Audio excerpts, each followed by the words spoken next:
everybody. Welcome back to the Raleigh Major 2019. I'm your host, Golden Boy, and it is our final day of competition here in North Carolina. You know, while you may be a little sad because we're not going to have Rainbow in North Carolina for a little bit, but we got to rejoice because we're going to have some incredible games today, starting with our Raleigh edition of the Creators Cup. That's right, folks. And then after that, we're gonna learn more about what's coming soon to Rainbow Six Siege. I'm sure everyone's excited about that. And then the main event, we're gonna have Team Empire going up against G2 Esports in the grand finals of the major. That's right, it's gonna be awesome. It's gonna be awesome. So, I think it's worthwhile though. Let's just go ahead and move on forward. It's worthwhile to bring out our teams. I'm sure you guys want to see some of the creators. They're going to be here for the Creator Cup, right? Right? Okay. It's good. I just say something and then everyone just hits the Thunder Six. I like that. So, let's bring out your first team to the stage. Welcome, everyone, the Fake Diamonds. The roster is Microwave, Priest, Varsity Gaming, Yo Boy Roy, and Skittles.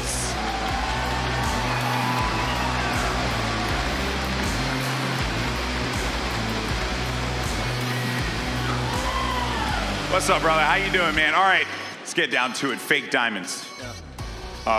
You know, it's very, and also I'm being recorded. Is this for a video coming up? Logging out, baby. Great. I'm well known to demonetize videos though, so I don't know. There you go.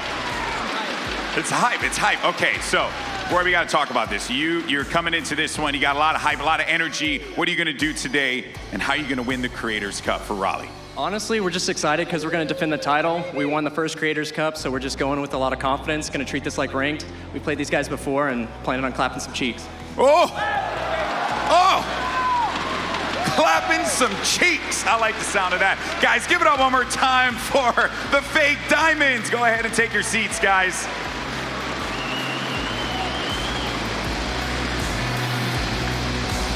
Wow. Did not expect that. I'll tell you that right now. Did not expect the clapping cheeks comments. We didn't go over that one on rehearsal. Okay, so let's bring out our next team. It is going to be a formidable squad. It is Godly's Golds. In the roster, you got Coconut Bra, flanked, Cross Archon, Godly, and Saw Siege.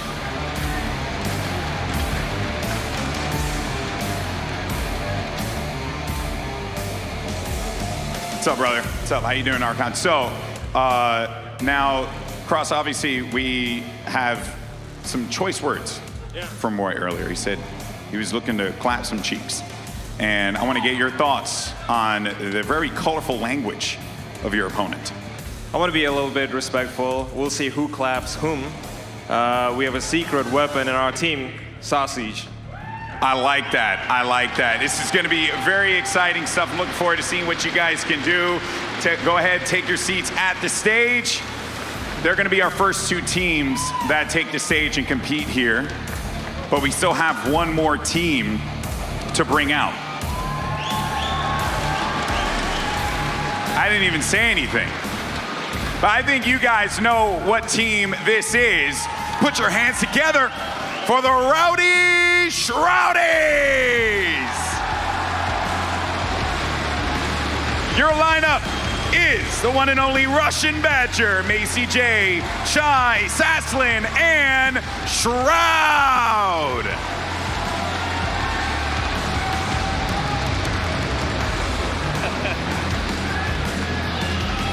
Shroud, I didn't even say your name, and they started going bonkers in here.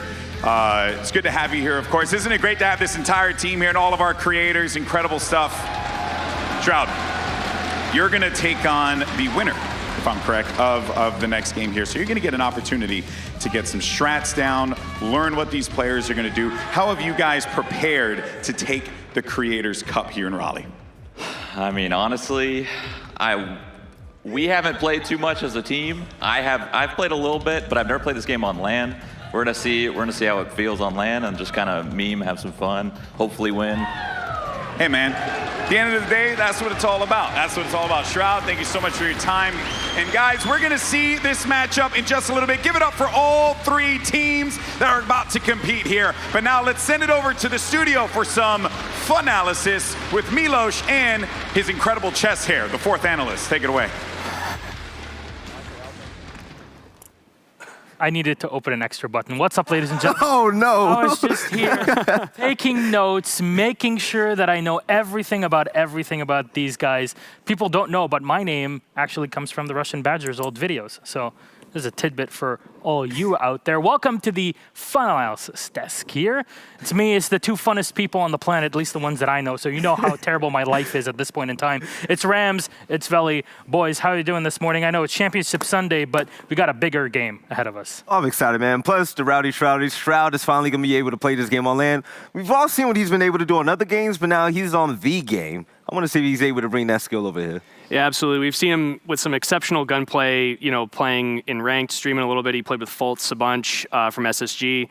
And I think that having him and Macy on the same team sort of, you have the exceptional gun skill of Shroud, and then you have Macy with all of his experience and innovation that he's brought to the game through all of his videos and stuff. And I definitely want to see how they play together and see how much practice any of these teams have really put into it. And it's just exciting to see. Is it even going to matter? They're going against Coconut, bro. Well, Coconut Bro and get flanked. That's all Look, you man, need. look, well, you mentioned Coconut Bro. I know everybody at home kind of knows that he's known for purple tarps on Coastline, and that's literally all that he does. However, we're not going to play on Coastline. It's going to be 3 best of 1s, all on Cafe Dostoevsky. So I really want to take your point here because I know you guys just know everything about everything that has to do with Siege. Cafe, as far as I know, now, again, I'm no expert. I never played competitively. That's all right, man. Does it have a purple tarp? Not that I'm aware of. Not even on the old version of the map. And wow. I think that without the purple tarp being on Cafe, his team might effectively be playing a 4v5. Oh, the disrespect on Coconut, bro. Listen, it doesn't even matter. Coconut, bro, he's going to go ahead. He's going to, claim this map. This is going to be his. And I feel bad for the competition. No, I'm really excited to see what's going to go down. You see everybody vlogging, getting ready to put out some more content. At the end of the day, this is going to be so much fun. If anything, no vlog is complete without a picture of Valley on the thumbnail. Let's be honest. But yeah, we're getting ready to talk about this. So let's have a moment to kind of chat about the fake diamonds. Microwave, Priest, Versity, Roy, and Skittles. Now, Skittles, for a lot of people out there, they definitely know who he is when it comes to streaming. Big streamer. Very well known by the community. Big friends with the old guard, I say, for Twitch, like Bolo, etc. So there's a lot of just pure skill, I want to say, on this team. And then you got Roy as well. Yeah, there's definitely a lot to talk about actually with the fake diamonds team because I've, played ranked with a few of them here and there. As a fake diamond yourself. No, I'm a real diamond. That's the thing. You're a diamond in the rough, man. He's still a console player. The thing is that like I've played with Microwave. I know that he likes to play seriously sometimes. I've played with and against Skittles here and there. I know how good he is. Then Varsity Gaming, your boy Roy, definitely can fill roles if they need to. It's just like I said before. It all depends on how much time they've actually put into trying to prepare for the show match. What sort of rules are you expecting here, Val? There are no rules. It's a show match. It's going to be just all improv and just straight slaying, man. That's why I'm really looking at, Shroud and also my man Coconut, bro. This is going to be who is the best, period. Like, I don't think we're going to see a lot of in-depth strats. A lot of memes. You talked about Coconut. I wanna emphasize on one point. They're called Godly's Golds for a reason. A lot of people, including yourself, Mr. Not Fake Diamond, it's just, they're gold, who cares? Everybody went through gold, even myself. I'm plat 2. I'm pretty happy with that, 15 games, then get to that. No, it's not host, not a caster anymore. I don't have to abide by their rules. So I hear you too. So these guys are like the best gold has to offer, number one. Number two, usually it's just golds are so unpredictable when it comes to playing against. How do you deal with those if you're fake diamonds? And again, you see the roster: Microwave, Priest, Versity, Roy, and Skittles. Well, the thing with Godly's Golds, if I was on that team and I was Godly, I would say, hey, all 4 of you, drone me in, and I'm going to go kill everybody. Makes a lot of sense. Thank you so much.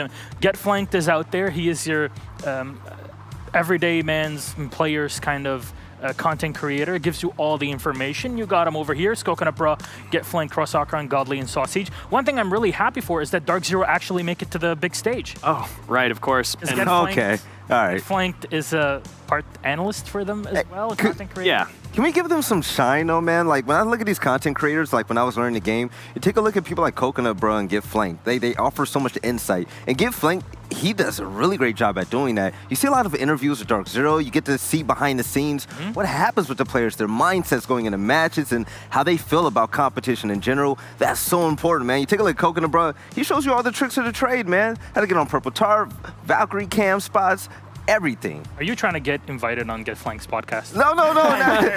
Listen, I got my own podcast. I might be up there next time, but check this out. Hey, shout out to B-Leaguers as well. But the thing is, like, you know, these guys have been playing with the best of the best, so they have the experience out of all the teams, in my opinion. Rams, Godly, what do we need to fear?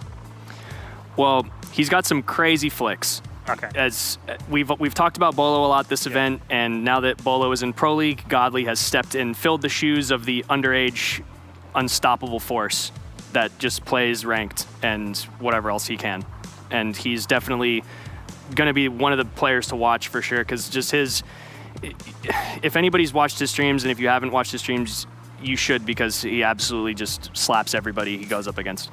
I really want to just give a quick shout out to Sausage up there. I wasn't able to see him and meet him at Six Invitational, but if you guys know those cartoon meme stuff that gets posted with They're the really Derp funny. Recruit. They are funny, I agree, They're yeah. hilarious. Yeah. I absolutely love those. Like every time Instagram is like, oh, you liked 17 pictures with these hashtags this week. And they're literally all of Saw's pictures, and it's fantastic. I love the way that he draws them and the process of going through one by one. There's a lot of people out there right now that are like aspiring artists. They want to show their passion for the art itself via Siege, and I think that's a pretty wonderful thing to see. And coming into the scene, what was the thing that really pulled me in is the fact that Ubisoft ESL, they show so much love to the content creators. Whether you're an artist, you know, you do funny content, competitive content, stuff for casual, we all give them a platform to shine. We should continue doing that.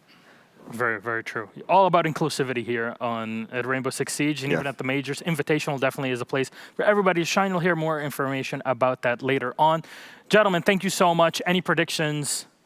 It's Fake Diamonds against Godly's Golds. I think that, excuse me, I think Fake Diamonds have an edge just because their squad as a whole has more skill combined, but I think that there's some standout players, particularly on Godly's Golds, Godly himself and Cross Archon, that can really turn some heads and make things happen and make things difficult for Fake Diamonds. Cheeks are getting clapped. Fake golds. The golds all the way. Godly golds, man. There we go. Best of one and Cafe Dostoevsky. Please follow me as we head closer and closer to more and more beautiful people that align our studio here.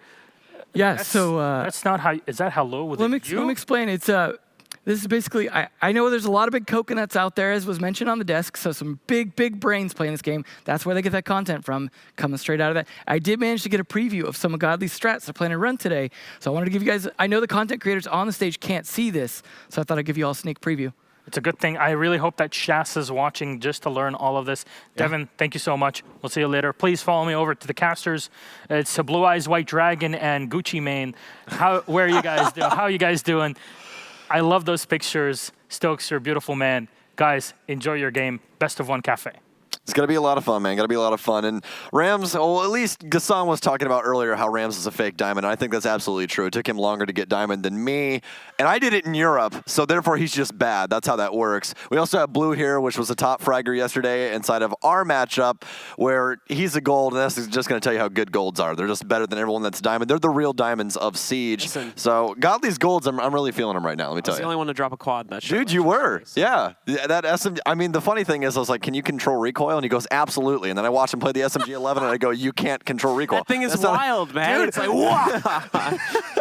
You shoot one time, and it's like go aim at the ceiling already. Just pull down, forehead, all right? Like, I got to up my sense a few 1,000 DPI, apparently, in order to make that work. But we're getting ready for the first map now, ladies and gentlemen. The Fake Diamonds versus Godly's Golds. It's going to be interesting, to be honest, here, as we've got a bit of change-ups to the format as well. I think the desk discussed that all three of these maps are going to be played on Cafe, but we're also going to be playing with with a little bit of a different rule set too. We're going to be playing first to 6 instead of the competitive rule set going to first to 7, and we also won't have a 6-pick enabled as well. So it'll be a little bit more casual for our friends at home, but obviously it's all about fun at the end of the day, so we're going to be not minding that too much. Yeah, it should be pretty interesting, especially since we have Coconut Bra in the field, and he just finds all the stuff that ruins my ranked games. So yeah, there's no tarp to climb on. Maybe you can find like a chandelier or something like that hiding out on the inside. I'm sure there's one on the ceiling somewhere. He can at least get a drone up there at a minimum. This man, before it got patched out, showed me how to get on top of the there's like some wheel bases that they use on Outback that you can actually like you used to be able to get up on top of them. Wow. As Caviera and any 3-speed. It was truly ridiculous, but we're getting in cafe now, ladies and gents. It's Fake Diamonds. It's the Godly Golds. Creators Cup should be a lot of fun. Yep, but like we said, Rowdies are going to be jumping in for the game after this. They'll be playing, I believe, the loser of this match. So stick with us, as we'll be having them jump into it right after this match as well. We do have the bans, of course, so we're still going to be knocking that out. All right, pretty normal band to start here. Keeping it with the trends. Clap my cheeks. Going to be the first word from one of our players there in the chat. So interesting way to start things out. Yeah, that's the thing. Okay, we're taking away the ranked strats here. I like the Twitch ban. Smart. Take away the Jackal, make people actually drone. Take away the Twitch, make them actually play with guns that aren't broken. I understand. I get it. The F2 is for people that don't understand how to actually shoot anybody. Caviar are going to get we're just removing every single ranked player's arsenal right now. And let's see what our last one is as well here. I'm saying it's the Alda. It's Maestro. They're going to take that gun away. Maestro's gone. Maestro's gone. It's either going to be that or the meme ban of Tachanka. What are we getting? You can't ban Tachanka. Echo. Okay. Come on. All right. I thought it was going to be Maestro. All right, we'll take the Echo ban, though. You don't want to have to deal with that post-plant situation and the utility and all that. Get that out of here. We just want to frag. Well, I guess that was a spot ban for flanked. I guess they're just like, oh, flanked, you can't play the game anymore. He's not happy about that. He thought they were friends. He just posted in the chat, so. You always think you're friends till you play on land against each other, right? That's how that works? Archon also not happy about the ban of the Cav there. Oh! Content. We got Siege! Lock it in, baby. They saw it, folks. I don't know if you caught it, but if not, you're going to notice it in a second here. First round, we've got a spicy pick coming in. All the spicy memes. Let's see. And oh, what happened? What do you mean what happened? Oh, you no, lost him. Cross. It was the Tachanka as well. No, Siege. The Tachanka was so powerful that he literally forced himself out of the game somehow. He's like, nope. This is below me. Yeah, he's in Rainbow 7 Siege now. He's transcended farther into the game than we've ever known. Bomb located by attacker. So still in the game, interestingly enough. So we'll get him reconnected here in a bit. Don't worry about it. But we're still going to have to try and figure out how they're going to try and fight their way through Cafe, and I can't really tell you. I know we got the Maestro getting played by Flanked right now, but...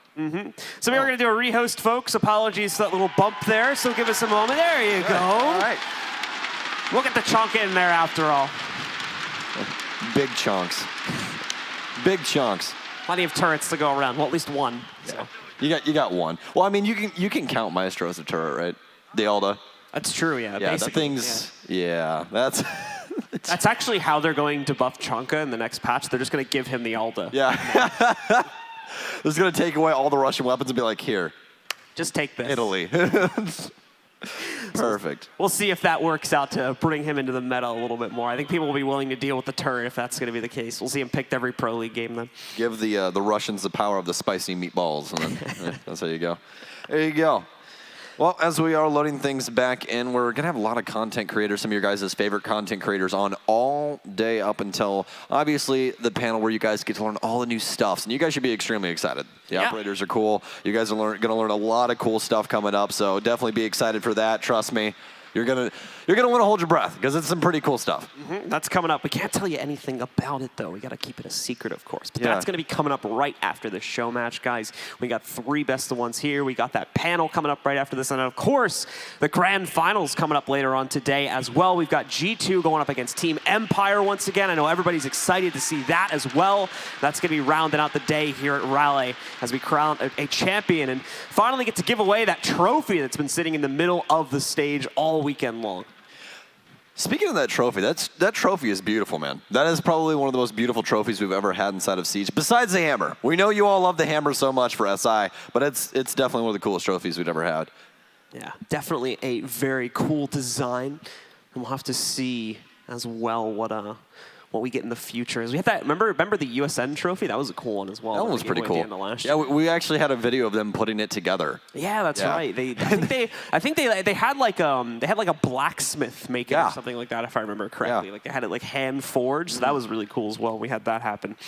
Still working on getting this started, guys, so I do apologize for this little bit of delay. We're getting some people back into the server now, so we just have to get them all queued up here real quick, send them back in, and then we should be good to rock and roll here and get started with the match. I guess at this point we should just go into funny stories, right?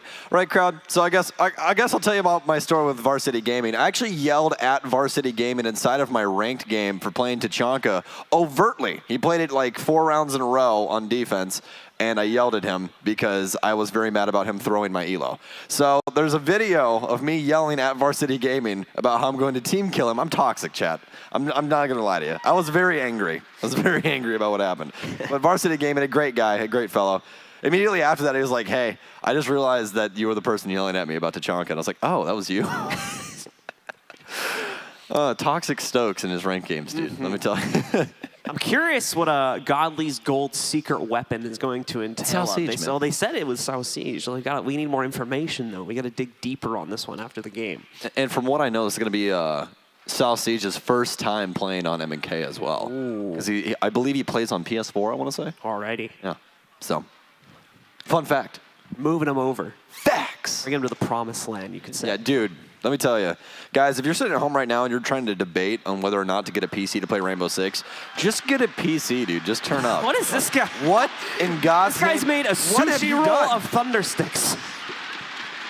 You have all those thunder sticks, but you can't clap them together to someone make else has like 5 of them taped together as well on each hand. That is professional grade. That is professional grade. That child is going to be an engineer, 100%. He's going to be an engineer one day. Did you see that? It was like 2 shields. it's the Montang of boomsticks. He's ready for battle, that guy. Yeah. I don't know how the sushi roll one works, though. I feel like that one doesn't actually make a lot of noise. It's probably not safe to eat. You have to like slap it with your hand a bunch of times, maybe, but not a safe thing to eat. Nice helmet, dude. Careful with that one, though. Very nice. A bit pointy. Yeah, but you'll poke your eye out, you know. Also, almost fell off right there. So mind that. That guy's not going to be an engineer. That's not very good. Not very good engineering. All right, folks, everybody's back into the game. It looks like everybody's readied up as well, so it should just be a couple more seconds here before we end up starting out our matchup. Once again, all 3 of these games are going to be on Cafe. We're starting out with Godly's Golds going up against the Fake Diamonds with Varsity Skittles, your boy Roy, and a few others. And then the loser will play the Rowdy Shroudies coming up right after this. But here we go, folks. Thank you very much for the applause. We're getting back into the game once again. Let's get into Cafe here between our 2 teams. Hey, I see you on your phone. We got stuff to do. Get off your phone. Get off your phone. We've got Siege to watch. And we got Tachanka on the field, and you're sitting on your phone. You guys see that? I can't believe it. South Siege, it's Tachanka.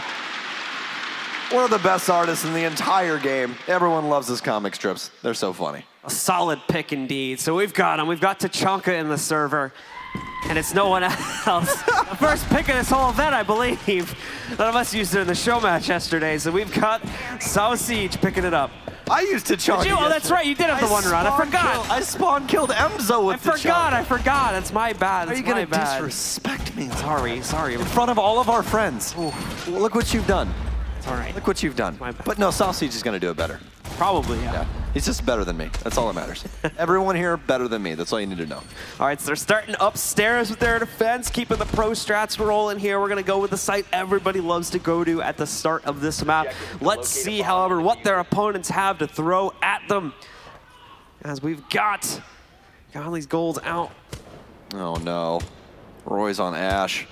That's not good. We got Ash. Oh, Sal?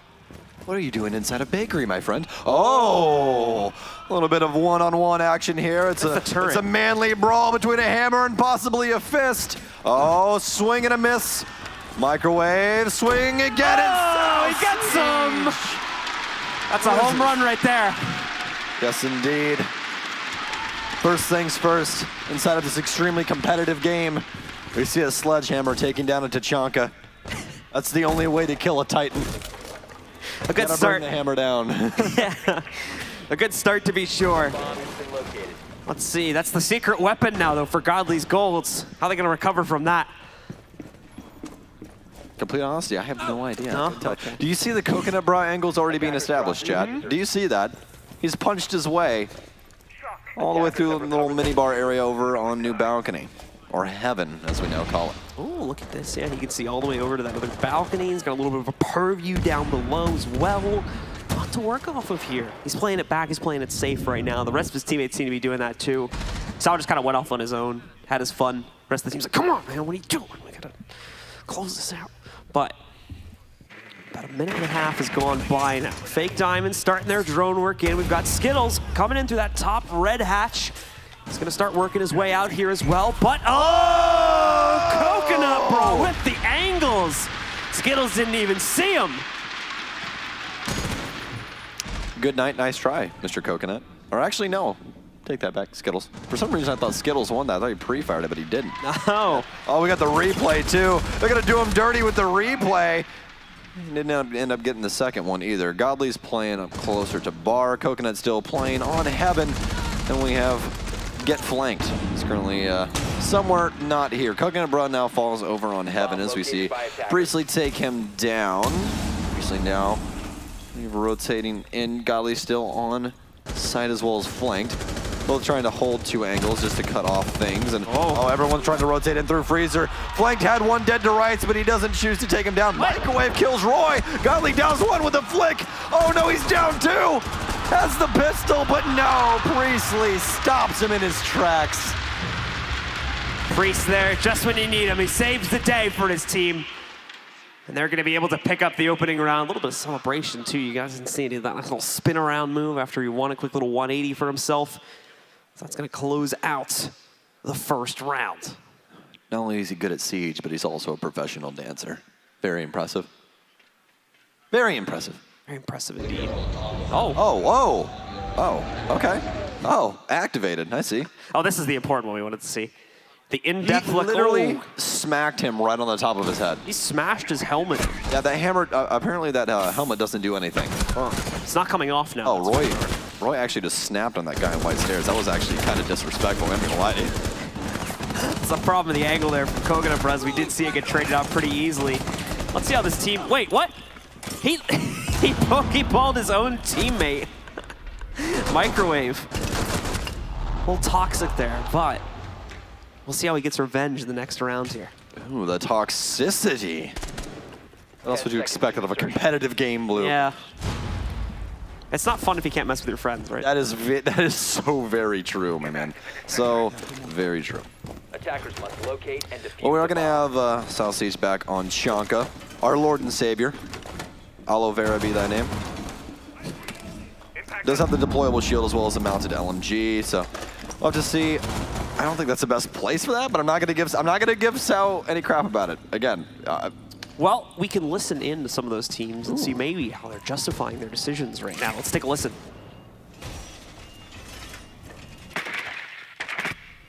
Can you come get the hatch sledge? Yeah, hold on. Coming out. Oh, Roy, don't die yet, the diffuser. Yeah, I'm trying. I got the balcony. Eager's roaming first floor, maybe balcony side. Yeah, he is. We don't have to worry about him because we're not going to touch that at all. Just leave drones on flank for red and white, that's all. Tonka set up at the bar, but not all. Yeah, they have a Tachanka. Oh, he's looking up at that. Yep, he's on ping. You can don't nade him because one's on piano. One's in the corner on ping, microwave to your left. He's gonna wide pick now. Wide pick. He's in the corner, in min spot. He's on ping. He's still there. He's just chilling there. I can't hit him. I get the drop and breach. I'm gonna put a claymore on. A bomb has been located. All right, and there you go. A nice little way to peek into the comms for these teams. Priest is going to start us off with the first kill, but it's a quick trade from Archon as he's able to take out Microwave. That's going to bring us down to a 4v4. Archon's looking to get a little bit more aggressive. He's losing teammates, so he's got to be careful about it, but right in the way of Skittles. He's going to be able to take him down. Looking for two, but no, your boy Roy's right on the other side of that. He's going to be able to swing it right back on across Archon. We're now in a 3v2. Oh, get flanked. Attackers have located a bomb. He's looking to make his namesake known here as he completes this flank. Let's see if he can pull it off. A little bit of drone work being on the other side. He's gonna run right into Varsity, but he gets the better of him. Takes out flanked, and just like that, we're all on Coconut, bruh, to clutch out the 1v3. Just shoot him to the floor, bro. Come on. We know you know the lineup. Come on. Where is it? This is probably one of the most exciting moments for me inside of this is just watching Coconut, bro, just make all of these ridiculous angles on Canal, or excuse me, on Cafe. We're not on Canal anymore. Cancel that. That was our map, not theirs. But Fake Diamonds will win round 2 and actually setting themselves up quite nice. Remember, it is the first person that gets 6 rounds, no OT, no nothing. All right, so round 3 starting out in just a second. It's a good start indeed. Fake Diamonds here, they're up 2-0. We gotta see how Godly's Golds with South CH, Coconut Brown, the others are gonna be able to bring this back. Otherwise, we could be looking at a shutdown for our first match, the Creator Cup here. We don't want that. We want to see some close action here. As we take a look at some of the replays from that last round. I just think it's, highly offensive how the offense is currently just executing South Siege. It's completely wrong. That is not how Tachanka would go out. That's not how South Siege would go out. He's the best in the game. The Fake Diamonds are just, they're somehow getting through the system and messing with South Siege's game. That's what it is. We're going to see Sal continue to rotate to some of the best operators in this game, though. A choice pick of Tachanka to start things out. 100% ban rate on him, by the way. Now over to Frost next. Frost is going to be a tough one to deal with, that's for sure.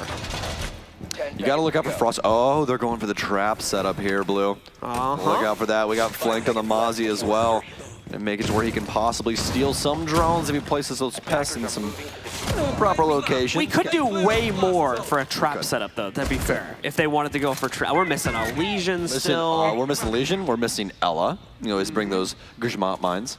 For the last one, I'm trying to think off the top of my head. Operators. I played this game for 3.5 years. I can't think of another trap. There's quite a few operators now. Yeah. Well, I mean, hold on. You talk. I'll go through this list in my head. Okay, gotcha. We'll leave Stokes to do his mental pondering as we've got the execute coming out now here for the Fake Diamonds. They're on the field.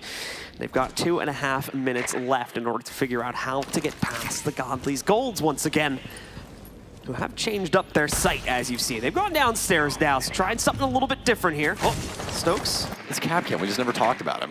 Oh, well. What are we doing? That's true. Okay. That was a bit of a blunder on that. He's literally crosses right in front of our faces, right under our noses. All right, so we got the lineup. We got the trap lineup established now.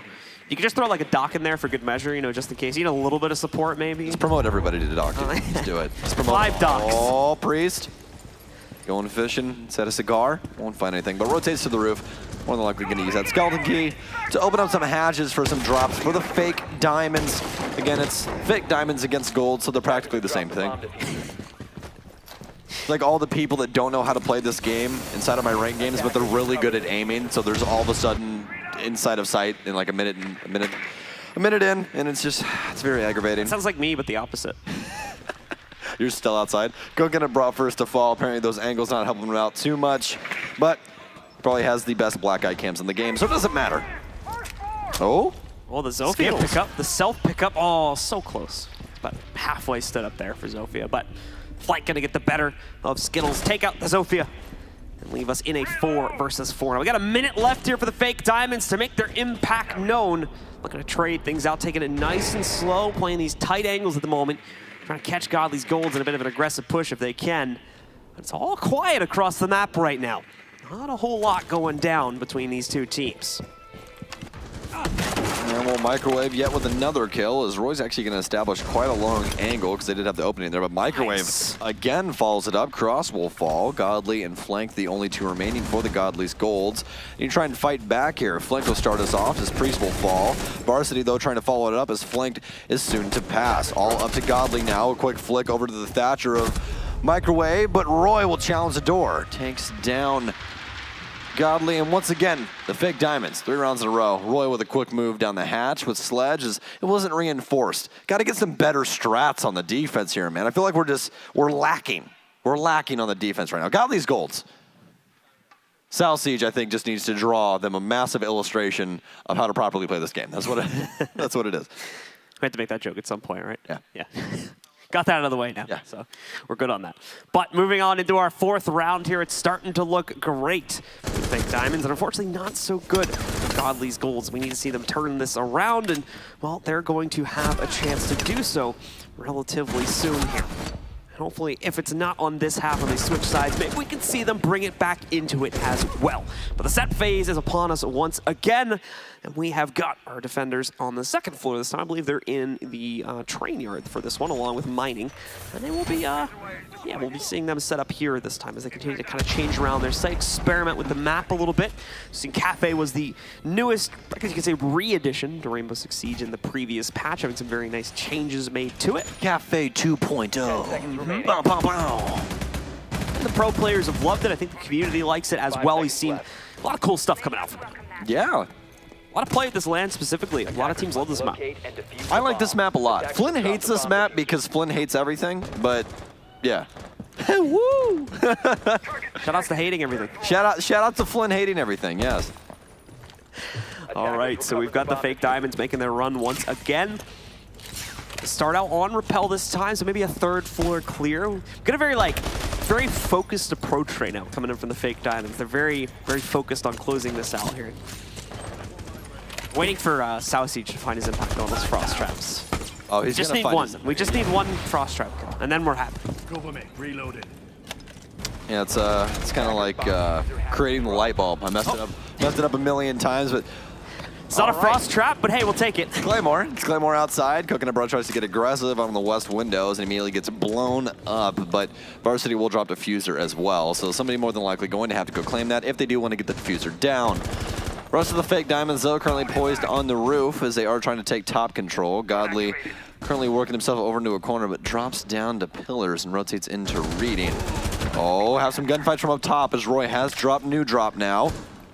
Rotates back into reading. I don't think we're going to see Godly re-peak that, as Roy does have an ACOG, but again, it is Godly. This man's aim is something to behold.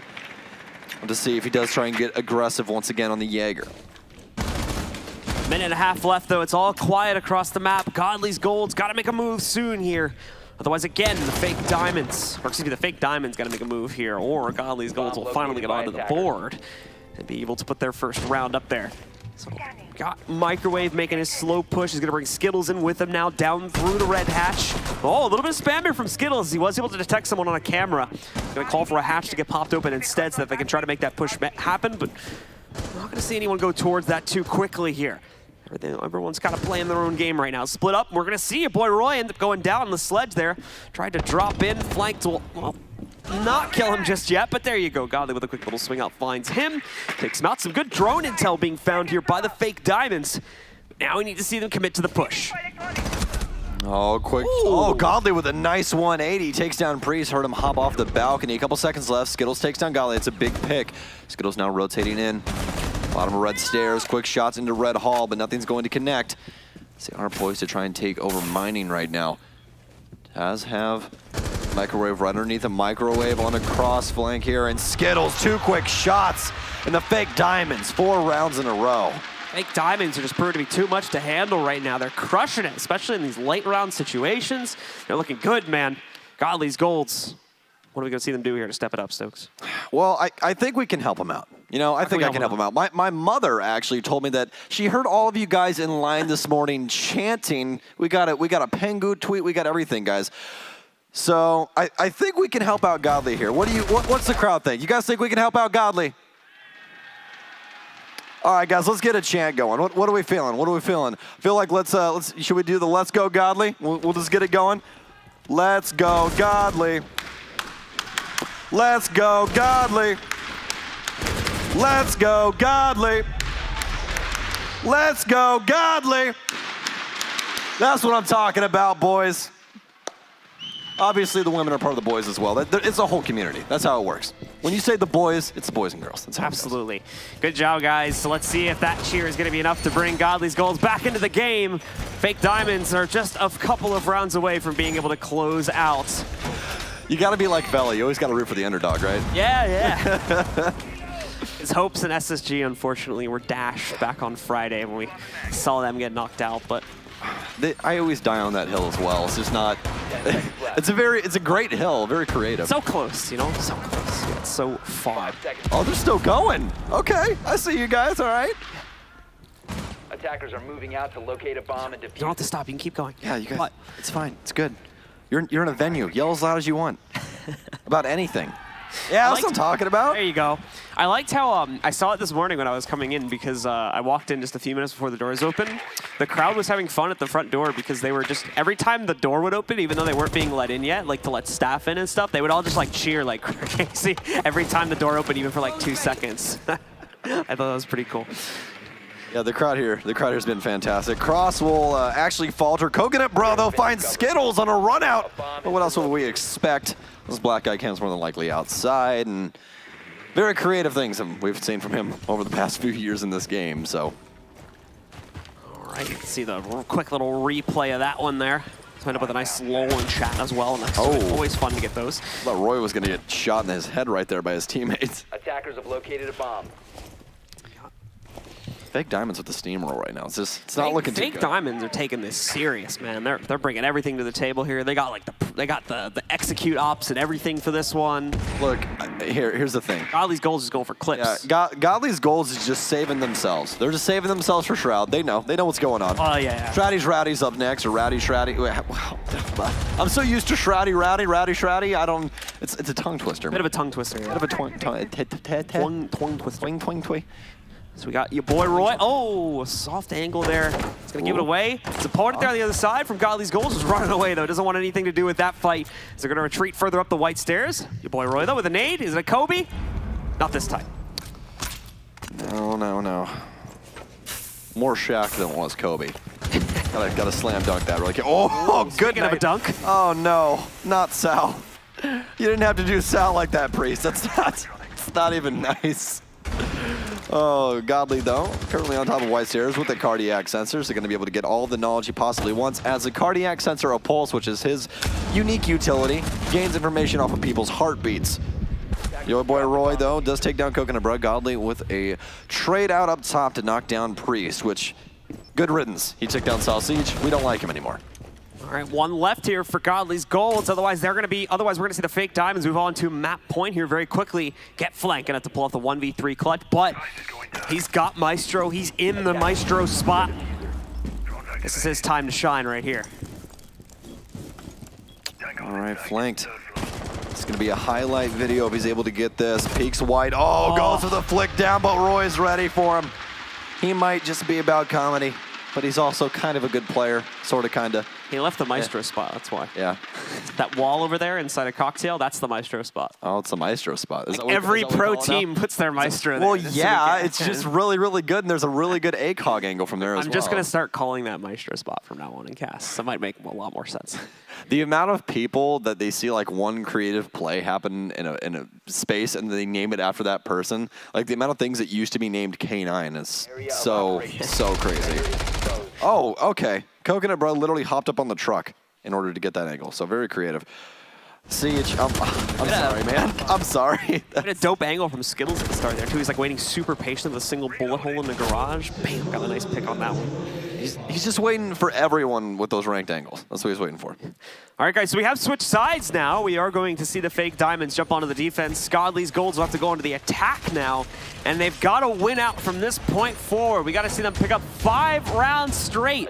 Otherwise, it's all going to the Fake Diamonds in our first match, and it's going to be a 6-0. We don't want that. We want to see Godly's Golds get into it. So let's see if they can pick up at least 1 round on this attack. The Fake Diamonds, though, they're bringing some interesting strats to the table, too, as we got Microwave on the Frost now. Still looking for that trap kill. We haven't gotten the Frost trap kill just yet. We got to see one by the end of these show matches, though.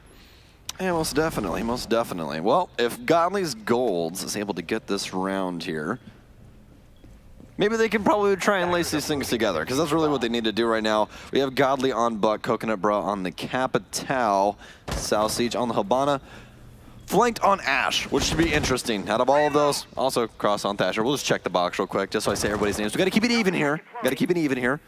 But flanked on Ash is the most interesting one to me because apparently he needs some lessons from people that, you know, actually main Ash because he has a diffuser. That's not what you want to do. If you're a true Ash Jaeger main, all you do is get into sight in the first 45 seconds, try to kill everybody, and when it goes wrong, then you yell at them for being there. That's how you do it. Yeah. So you get it done. What? I love you, Gassan. Guys, we love Milos, right? See, they like you. About an 80% amount of love. We'll give it to you. We got a nice opening frag, though, being picked up by the fake diamonds. They're going to be able to find get flanked, so he's out and down for the count, relying on the rest of his team in order to bring them back in. Also, the diffuser there, too, on peeking into the skylight windows, so someone's going to have to run back and grab that real quick. It's looking like Coconut Bruh's going to move in and pick that up for them. Deploying sensor. Godly's, I almost said Godly's noobs. Godly's golds, trying to get inside now. Getting priorities on the top floor. Flank died early on, as every Ashe main does. Trust me, that's me. I don't die that early, but yeah, I die early. It's fine. And then I yell at everyone when it goes wrong. Because that's, again, you just have to do it. If you play Ashe, it's just you have to adopt the mentality of an Ashe main.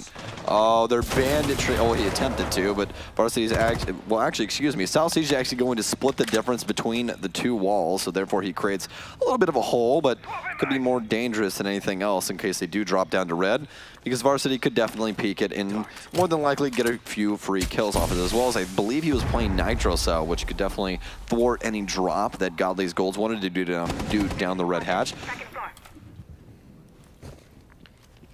Got a minute left here, folks. They're all dropping down red hatch now. They got the wall open, though, so they are going to be exposed to any defenders that are still sitting on the inside of Christmas there. Priest is going to be able to pick up a kill. Varsity tries to peek into Godly, who dropped down, but it does not work out. Your boy Roy and Priest find the next two frags, though, so everything's going to come down to the man himself, the leader of the team, Godly's Golds. He's got to bring it back in a 1v4 situation. It's a good start with the pick onto your boy Roy.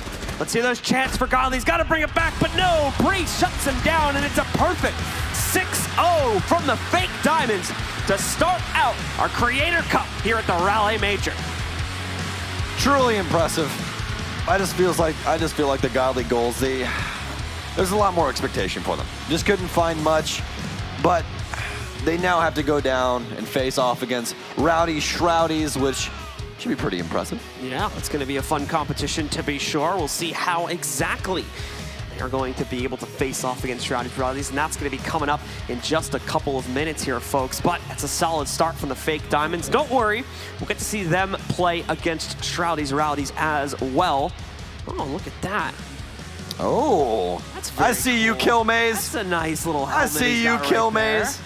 Dude, we have some of the best community members on the planet. Kill Maze just like solidified my love for Jaeger, because I was already that stupid Ashe Jaeger main, and then I saw the amount of cool things that he could do with that helmet. You just want want LEDs in here. Yes, if they could make a very, very cool Jaeger skin where you can just move random stuff. Actually, don't make it where it moves random stuff, but yeah, you know what I mean. We got some replays here as well from the course of that final round right there, as we did finally see the fake diamonds able to shut things down, proving their diamond worth, I guess you could say here. They were able to take control of that final. A good attempt at the end there from Godly to clutch it back out, but the man himself couldn't get it done. So quite a bit of a celebration there at the end with the full spin. And that is going to give the game over to the fake diamonds, meaning they're up 1-0 right now. We'll have to see if they can make it another push forward here when they see them face off against the Rowdies a little bit later on today. We got this man using a controller. Can we just talk about that for a second? You got an M and K in front of you, man. Come on. Just switch over. Come. Doesn't believe in it. Come to the good side. It's the Empire. We're good. Trust me. We got cookies. Everything's great. You can actually be on an FOV higher than 60. It's great, man. It's awesome. Trust me. Comfortable arm distance as well, you know. Yeah, nice you know, you're not pose. You're not putting everything together. I'm from That's Xbox just our thoughts too, man. but I'm just saying. Trust me, it's a better world. I'm just promise. I promise. Absolutely the case, folks. So our second match, like we said before, is going to be coming up here in just a couple of moments. But before we get to that, we're going to take it back down to the stage with Golden Boy. I believe, has got an interview with some of our players. Well, first, before we get into the interview, let's give a round of applause for the fake diamonds. What a dominating performance from them. Secondly, I just want to clear the air here because Roy, I think you're okay with this. How many controller console players do we have here today? That's right. You hear that, Stokes? There are dozens of us. Dozens. That's right. All right, Roy, man. You told me in the beginning that your intention was to clap some cheeks. Right. You have proceeded to clap them cheeks. How did you go about the ultimate clappage?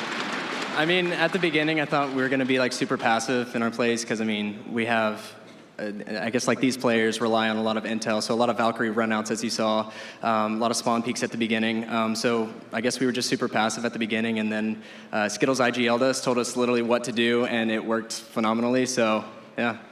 When in doubt, taste a rainbow. I like that. All right, awesome stuff. So moving forward here, you're gonna await the winner, I believe, of this next game. And you know, do you think that you're gonna be running up against Godly squad again, or are you looking forward to taking on the Rowdy Shroudies? Honestly, I'd love to be able to play Shroud. Macy and everyone on the team is just phenomenal, so getting to have that experience would be a dream come true, so. Awesome stuff there. Well, Roy, thank you so much for your time, my friend. Give it up once again for the fake diamonds who indeed clapped some cheeks. Let's send it over to Milos to break it all down with some analysis. You know, it feels weird for me to kind of listen in on all of this North American terminology. Cheeks? Cheeks, yeah. You never heard clapping cheeks? You guys don't say that in Europe? Lebanon? No. Like, yo, You should start. you about to get those cheeks clapped. Cue up. Yeah, you Hey, should- let's you should go. start saying it. Like that's how we roll in America, man. Like, so just so you guys know, trash talking in NA is so much better than EU. Right now in Siege, that's all we're better at. But- Exactly. exactly. Thank but you so much. still, you can get your cheeks clapped if you go against me in rank. So yeah. You know, I don't think I'll be playing in silver anytime. You guys know why Milos didn't play in the show match yesterday, right? Demolish everybody. Right. Okay. I would have 180'd you too. But yeah. Right on, buddy. Let's go. But that matchup was pretty fun, man. I'm pretty upset that Get Flanked and them lost like that. Coconut Bread jumped on that L faster than he does Purple Tart. So I'm really hoping that he picks it up so next major he can come by and redeem himself, hopefully.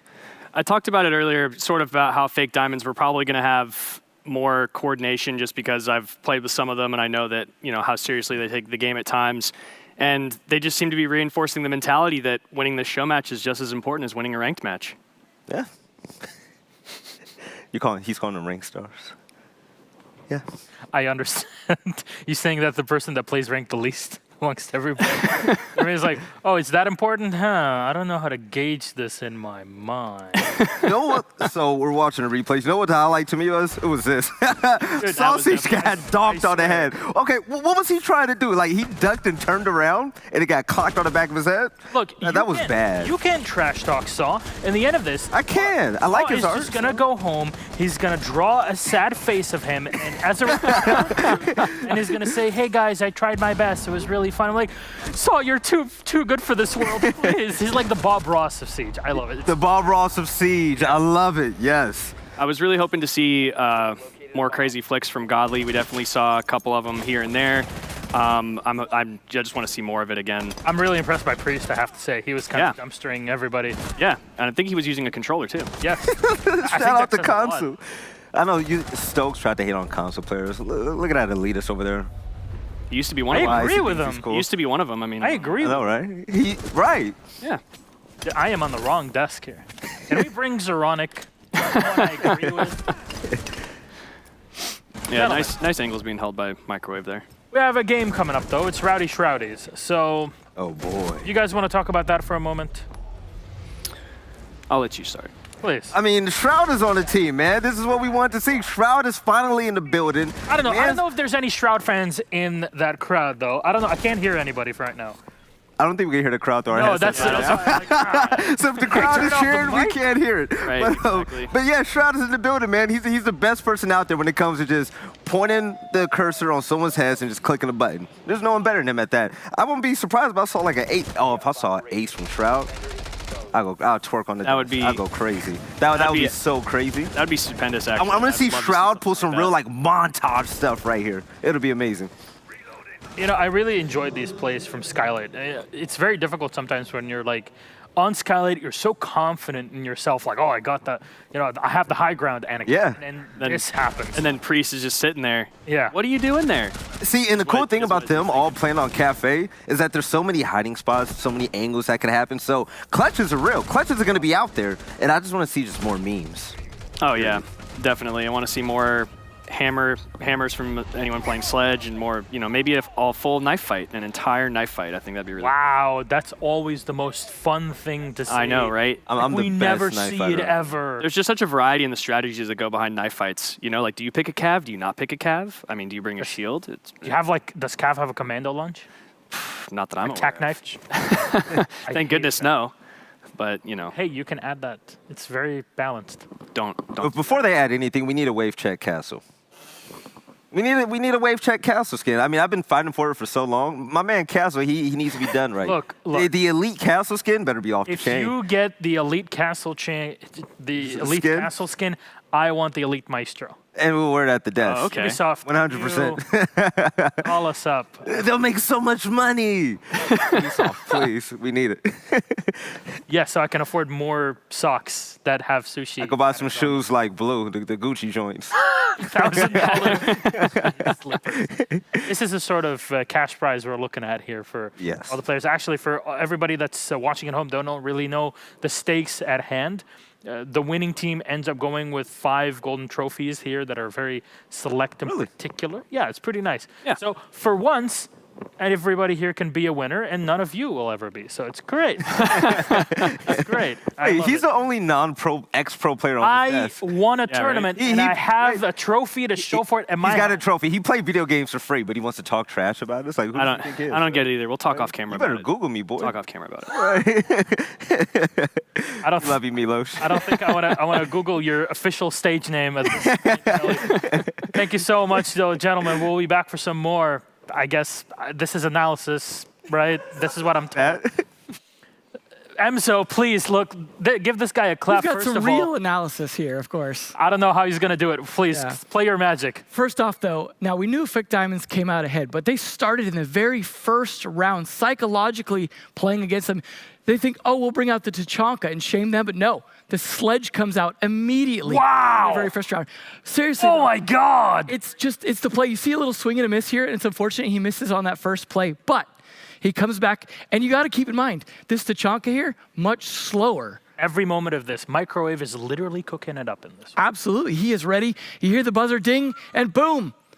Cooked right up. That was the start of Fake Diamonds, just slaying them. But there was some good plays back, especially by Coconut Bra we saw here. So for example, this angle, we always talk about his angles. He actually got to demonstrate one. Gotta imagine that's gonna be in a future YouTube as well. Worked quite well. This is a very difficult spot to contest, but you see most players playing from over here. Everyone's expecting that. You see him, he's just watching this side here, expecting someone to peek from there. Absolutely, but well played, and that goes Skittles just taken out. But that's not the only time he slays Skittles. He tried run out after run out, and they started to catch on, but he figured out, you know what? Let me catch them before they get a chance to place those claymores. Stop me. So let me get this back to the beginning here. This is very brief, but you see the run out here from Coconut Bra. He has the Valkyrie cameras. There's no claymores. He comes on out, and guess who catches on drone? Of course, it's Skittles, who's just taking his time on his phone and gets slayed by Coconut Bra. So well played. Got to imagine that's also going to be a spot in a video, just because we saw, for example, Rask making plays. Yeah, that was the same spot over by the police fan at the edge. It's been very successful, and that is a Pro League level strat, obviously, as we see from Force. So well played by the Fake Diamonds. Obviously, great attempts, though, from Godly's Golds, and I think they had a chance. They just could never close out a round. Yeah, unfortunately, not a single one. No, 6-0. Were you expecting anything like that? I was honestly expecting a little bit of back and forth from there, but you know what? Sometimes, especially after that hammer kill in the beginning, you just get so psychologically set back, and I hope we don't see a similar thing in the grand finals. Is there a specific player that was really holding the team back, maybe for further roster moves after this event? I mean, everyone on Godly's Golds definitely had play attempts they tried to make. Coconut Bra, even though I highlighted him, definitely had a lot of failed runouts, attempts he was trying to make to kind of maybe show some flair that ultimately backfired. But you know what? At the end of the day, I think they had fun, and that's really how you win at this game. You are completely wrong. Thank you very much for that information. Terrorist hunt away. Thank you so much. I actually cannot hear anything at this point in time. I guess we're going to go back to game, gentlemen. Are you ready? No? We're waiting? Do we have extra info on this? Because I don't know if I'm supposed to analyze this even more. I mean, definitely some serious plays. To them? Come back, Milos. They want me as well, though. No, go back to them. Go back to them. Okay. Okay, bye. See ya. See you later, Devin. Thank you so much. Can't find my mic. You're talking in it. I know, but my headpiece. You can't find his I mic. I can't hear the broadcast audio. That's what I can't hear right now. It's okay. We're in the same room. You I know. can hear us, Just, you know, like, hey. I'm right here. Can't find my mic.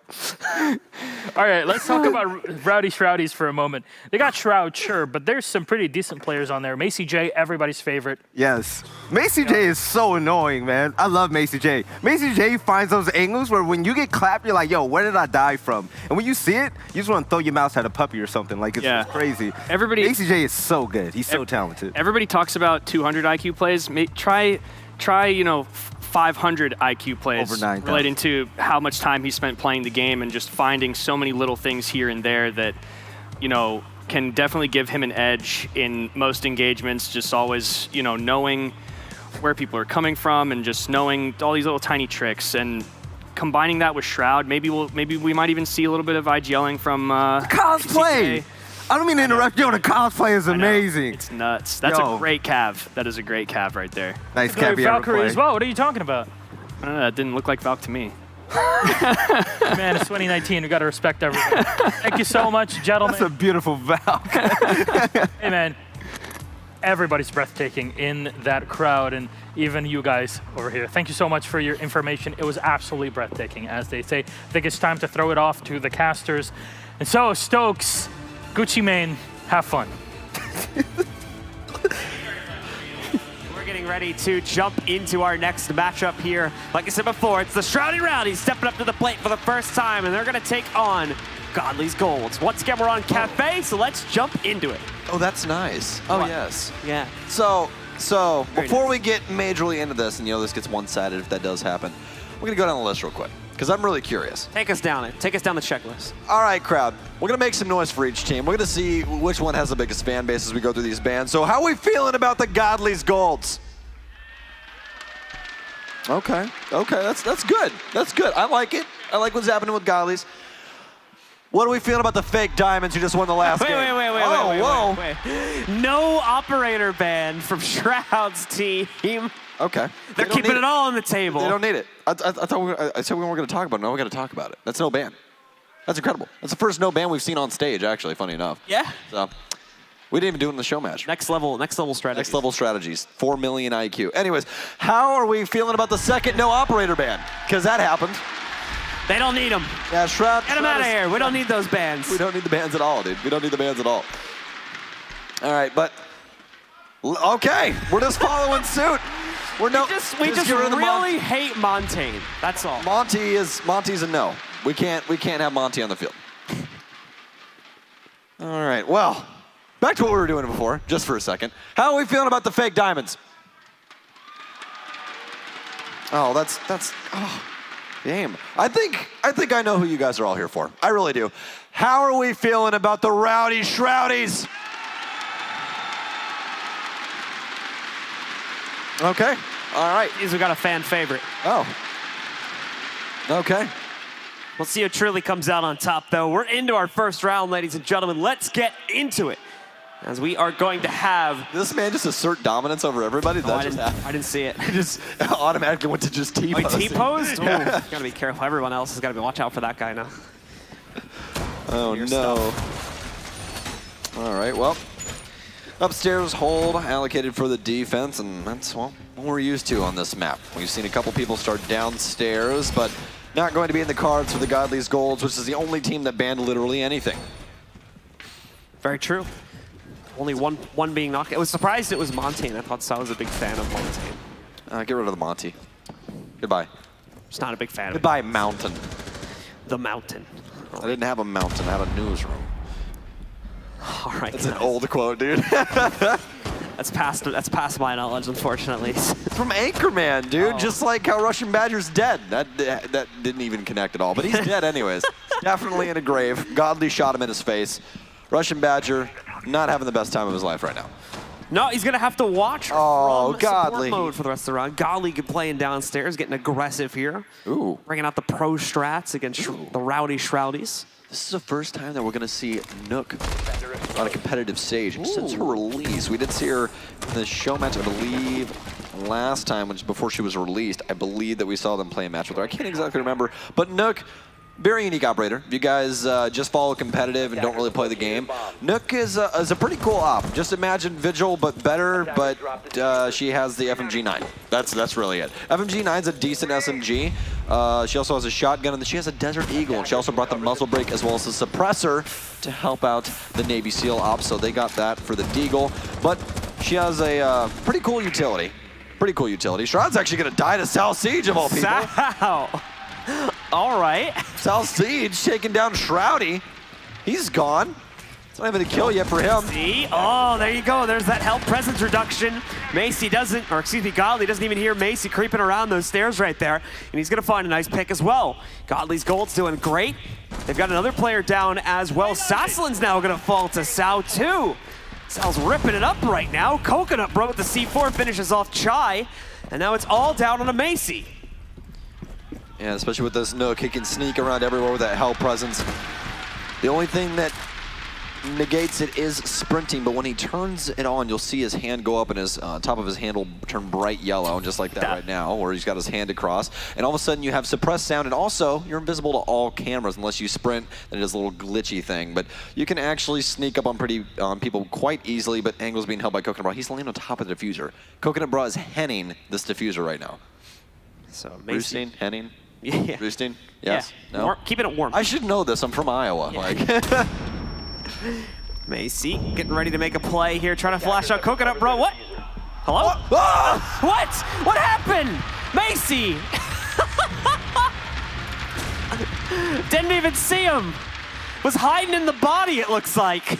It's like Saving Private Ryan right now. Like, just stands up amongst the corpses and like, hello, I'm actually alive. Yes. Let me stab you in the side of your head real quick. Subterfuge. All right, guys, we're getting into our second round now. It's a good start for Godly's Golds. God, it's so good that we don't have Monty. Yeah, no Monty, yeah. That's what I'm talking about. Get those shields out of here. This has literally been the best crowd to cast in front of I've ever cast in front of in my entire, if I can even call it a casting career. Like, let me tell you. You guys are awesome. I love you all. Like, you guys are some of the most beautiful people on the planet, let me tell you. You're breathtaking. Coconut Bro there with the next level plays at the end of the round. He's hiding in the body of his dead teammate. That just got real dark. We've got a Mira in play, by the way, which is something that like we haven't seen all tournament basically because she's been banned pretty much every single game. We finally get to see some Mira play as well. 10 seconds to insertion. Yeah, and again, if you guys are newer to the game or just don't really follow anything, you're just here for a content creator, Mira is a pretty unique operator. She has a black mirror is what it's called, and what it is a one-way mirror, as what you would see more or less in a crime show. So it's one-way glass where she can see through it, but you can't see through it on the opposite side. It gets her immediate information, and you'll see a lot of people peek off of that from either an open doorway, like you see how Flanked has set up, or a soft wall to the side of it. And you can even punch the air tank on it to make the glass fall out, where you can shoot through it that way as well. Oh, starting us off strong again. He's going to be able to find Chai. There goes the Zofia from our attack here. Sal doing some good work this game. Yeah, absolutely. Chai might need some more lessons from Skies. She's falling off right now. We've got the new Glaz coming in here for Macy. Oh, it's a big run out from Coconut Bra as well. He said, "This is the song of my people," as we swing directly to his side. He's to your right. Siege takes down Russian Badger as he's not looking to his right where Cross was clearly on a drone. Shroud working his way up white stairs now. Ripping it up right now. A double kill on the round already for him. Take a quick little look at how he picked that up. Just had the wall pre-destructed, and there you go. An easy find against the hot breach from our attackers here as the Russian Badger goes down without being able to use any of those fuse charges.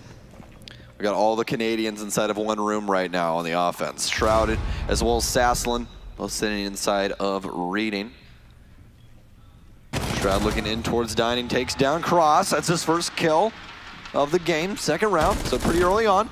Sal now takes down Shroud as he's not looking for the soft destruction. Sasslin with the refrag, though, as Godly will follow, the trade. Sal continues to work his way through all of this with soft destruction. Macy, though, with the glass. We haven't seen any glass play in a while. Ever since that change, he's become a whole lot less popular, but Macy bringing it back in style here. For anybody who missed the changes, he's got to stand still now to get the full benefit of his scope. Can't be moving around and have that anymore, so a little bit harder to use him now. Plant coming in, though, for Macy. Could be our first plant of the game, but a Nitro Cell is going to stop that from happening. Reattempts it once again, though, with 48 seconds left. They're trying to spam through, but I believe he's behind the bomb itself, so it's not going to work out. Sasslin finds a pick. Flank's going to move in, but what? Flanked! Can't even complete the kill. Macy J spins it back on its head. And we see the Shroudies picking up their first round. I believe it's, as the kids say, a good night. That's what you gotta, yeah, that's what that is right there. So, Macy with some quick moves, as we've grown accustomed to inside of his beautiful videos that he is so good at creating, as well as those streams. So, I love that Coconut Bra is literally just doing as his namesake is. He's just like, this is a song of my people. We just jump out of windows and shoot people because we have black eye cams in the most weird places that you could possibly get them. Yeah. And as well, like you were saying, Sal, this is, I think, like 4 kills in 2 rounds that he's gotten now, so he's pulling out on us. They were talking about him being their secret weapon. He's showing up there. I love how Sasslin shut down Coconut Bra's rotation as well, which was hilarious. Oh, that was a no-scope. The disrespect. Oh, you can't do that to him. It's mean. Oh, Cross? It's brutal. Oh, Cross? What do we Guys, we have a calf pick. Oh, there's a Caviera. She's on the defense. Now we need the interrogation. As opposed to the offense, where she can't be. Not allowed. Unfortunate. 10 seconds left. Could you imagine if there was a playlist where you could just play whatever operator on offense and defense operators on attack and vice versa? That'd be interesting. I would literally just be rushing with Vigil. Like, dude, imagine if you could interrogate the defending team. Oh, God. Oh, that's it. Round's over. Just rush the site. Free wall hacks for the next 5 seconds. In you go. There's some operators on defense that would be truly broken on offense, and you have some, obviously, on the other side that are on offense would be truly broken on defense. Like roaming would be a lot less popular if Caviera was a possibility for attack. Oh my God. That would be certain, or very minimum. The roamers would always be next to each other. That way you could like deny and stuff like that. What is this setup on Russian Badger's gun? Can we go back to that? This man's got a red dot suppressor angled grip. That's some creativity right there. That is creativity at its finest. He's about any standards. He's his own man. I don't care what anybody uses. I don't give a damn. I'll do it my way. All right, well, Chai now poised at the skylight drop right now. Look at this, she might drop new drop. They're currently getting some information for the Shroudies. His execution will come through. We're going to be shot down from below. It's going to be Cross Archon from underneath that will tag her up just a little bit. That SMG of Caviera is not the best, but she's got a pretty crazy high-risk, high-reward utility, as we've all grown to know, love, and also hate. Saslin's really done a number on the floor here in Kitchen to try to give them a little bit of vision as to what's going on down below, see if they can isolate out players like Coconut Bra. But Coconut Bra has been firing back, already gotten a little bit of damage onto Saslin, as the rest of the team is still kind of messing around with the third floor. They're down to about 1 minute and 20 seconds left. As for the Godly's Golds here, they're just sticking back. They're playing the timer down, playing it nice and passive here. So we've got Shroud and some of the others working their way down those white stairs now. I think we've got Shroud himself leading the charge. Gonna try to blow it up, but look at this. Coconut Bra gonna walk right up. Easy denial. Take those all out. He left 2 there. I want to go back for that, but just the 2. Thankfully, it's not gonna cause much of an impact. We have Macy rocking the M1014. Like unequipped as well. Okay, if you guys are a long-standing member of the Siege community, you remember how broken this shotgun was when it first came out. As Godly's Goals are attempting to take round 3 as they're trying to fight back, take out 2 quick kills under Shroudies. Cross will soon fall off, flanked with the trade though. Was flanked once again, right place, right time, but Sasslin takes him down. Cuts off the rotation for South Siege as well. All of a sudden in a 1v1 up against Godly. Has a diffuser now, though. Godly just playing his time, trying to play for information. Going for coconut bra pickup as well. I'm sure there's some black eye cams inside. They're getting some information. A quick rotation made. Godly going to challenge rotational, but Godly will find Sasselin. And Godly's Golds take the lead. All right, we got ourselves a game here, folks. Godly's Golds bringing it back. They push it up 2-1 over the Rowdy Shroudies here. Needing about 4 more to be able to close out on the map. Still a long way to go. With pretty much all the operators on the table, the possibilities for this matchup are basically endless. You know what? I'm feeling this right now. I don't know how the crowd's feeling right now, guys, but do you guys remember? I know this is going to probably make a lot of people mad from Europeans as well, stuff like that, because we call it soccer over here, obviously. But you guys know the soccer chant, the ole, ole, ole, ole, ole, ole. Do you guys know that? Heard a couple years there. All right, well, you know what? I think that we should show, everyone across the entire world that here in NA, we also know how to have a good time. What do you guys say? All right, guys, well, I'll start us off here. Are you ready? Here we go. 3, 2, 1. Ole, ole, ole, ole. Ole, ole. Ole.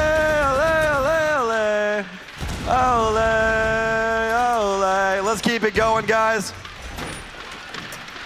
That's what I'm talking about. We're having fun here in Raleigh, guys. It's been so fun being in North Carolina. This crowd has been so incredible the entire time. I'm glad that we've been having some fun with them inside of this show match. We're into the round now. We've got the Rowdy Shroudies out on the table once again. Falling behind right now. Oh, cross. Gonna get caught this time by the Russian Badger on the Supernova as well. The attack shotgun is gonna strike first this time and give the Rowdy Shroudies an early 5v4 advantage in this round. Let's take another look at that. Bam! Right to the face. Well, not necessarily the face, but the neck area, I suppose. That won't count as a headshot. Macy back on Nook as well, and he's very quiet right now, so no one's going to know he's there. Coconut Bra is behind mini bars. Well, he's going to hop outside, actually. Doesn't find much. Macy's going to chase him. He's on the coattails right now of Coconut Bra. He finds him, and Coconut's down. Macy, Jay. Russell Badger with a headshot from the shotgun as well. So it's all on to Sao and... What's our man with the sushi? Sushi. Oh, okay. He's like a drum. I get it now. Now I understand it. Okay. These guys are way more creative than you. It's a drum. Okay, I had it confused. I just assumed because you said sushi roll. It did look like a sushi roll, though, right? It's got a lot of ingredients inside. I think it only has one. It's just boomstick. That's true, yeah.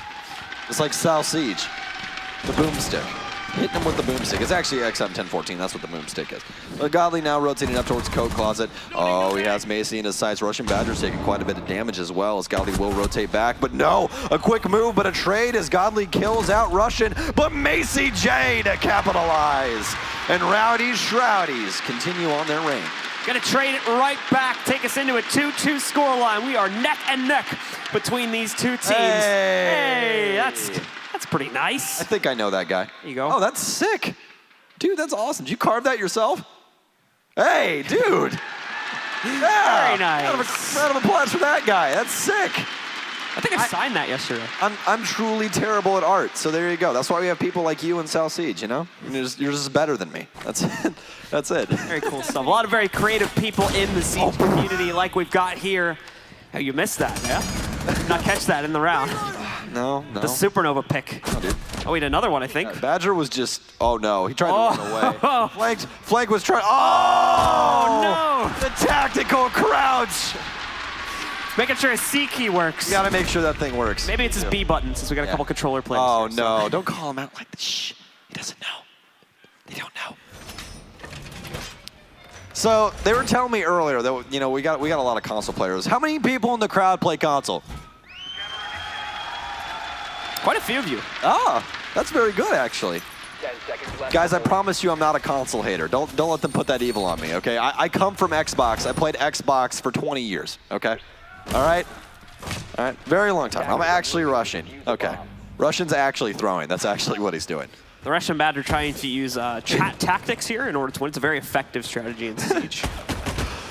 This is where you do all chat and you go, I don't know how to play this game. And you do team chat and you go, I'm actually smurfing, I'm a diamond. Like, Yeah. We used that move a couple of times yesterday in our show match too. Yeah. I just came into the map, I thought this was theme park, you know? Like, I thought this was make them think you don't know the map, and then in reality, dude, it's you're a pro. It's freaking meme park, dude. Coconut, bruh, with the cameras as well. Chai on the roof now, and it's actually gonna be flanked to start this off. Hey, guess what? He was actually rushing. He kept true to his word, but he immediately dies in that.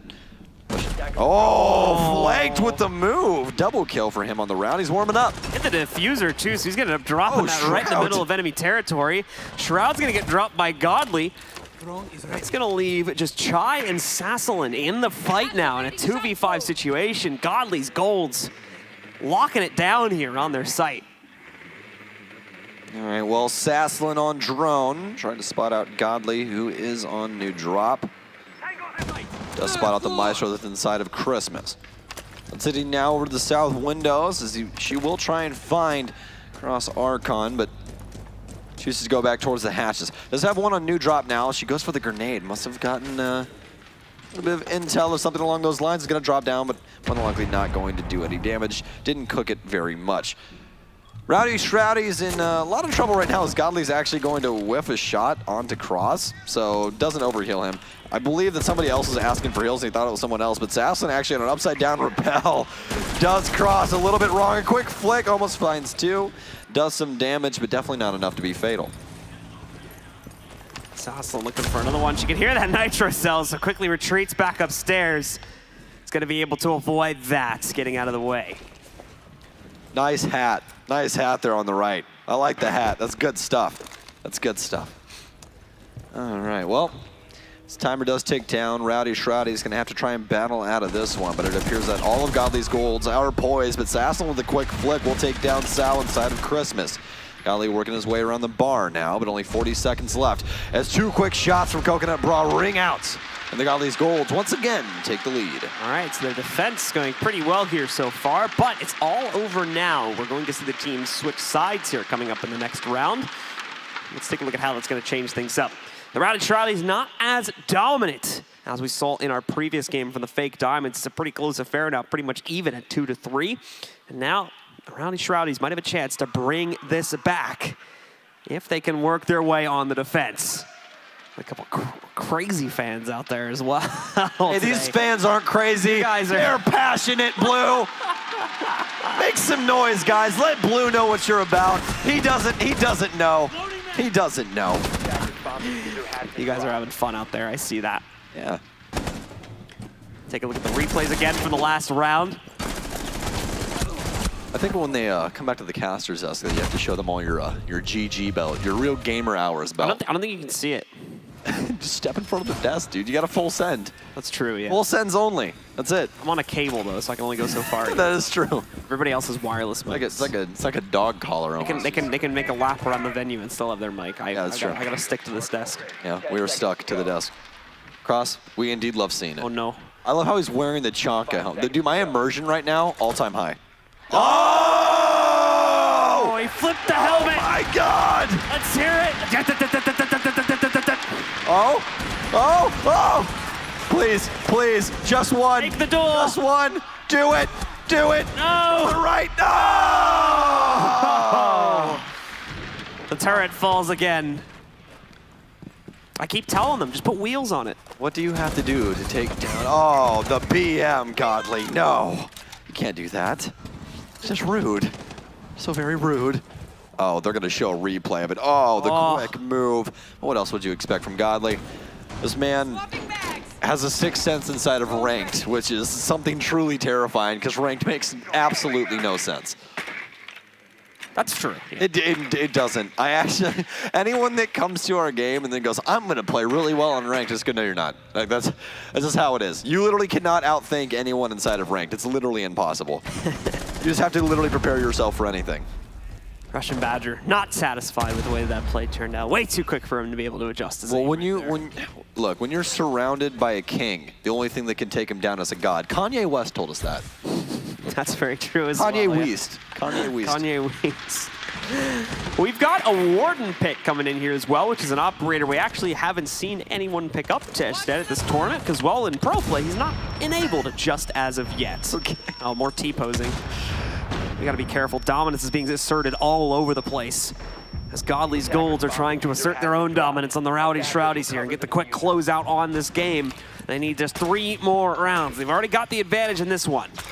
So fun fact, as Doc, there's a clip, a very famous clip from Shroud as Chai takes down Godly, of him destroying the old C9 roster, the one with Goddess and everyone on it, on Oregon on Ranked. He got a really nice 3K, so we'll see if he's able to recreate any of that with the Doc play right now. It seems like he's poised pretty deep inside of sight. He's actually inside of Freezer. They're battling Flank, but Flank's going to drop off inside of Laundry. Doesn't look like Chai wants to follow. Flank's rotating back to White Stairs. Still have to worry about the man on New drop, as well as one in, I believe, Christmas. Smoke's now going down from the Capitale, as Coconut Bro will drop and begins to plant. Shroud trying to take the duel with Cross, as Chai actually takes down Flanked. Cross, though, to take down Macy J. And all of a sudden, we have an equal bout. One falls as, oh my God, Shroud on an equal trade here. Bring it back, and that's gonna be the Rowdy Shroudies keeping their edge in this game now. Continuously trading out the rounds with Godly's Golds. They're looking to pick up the win here.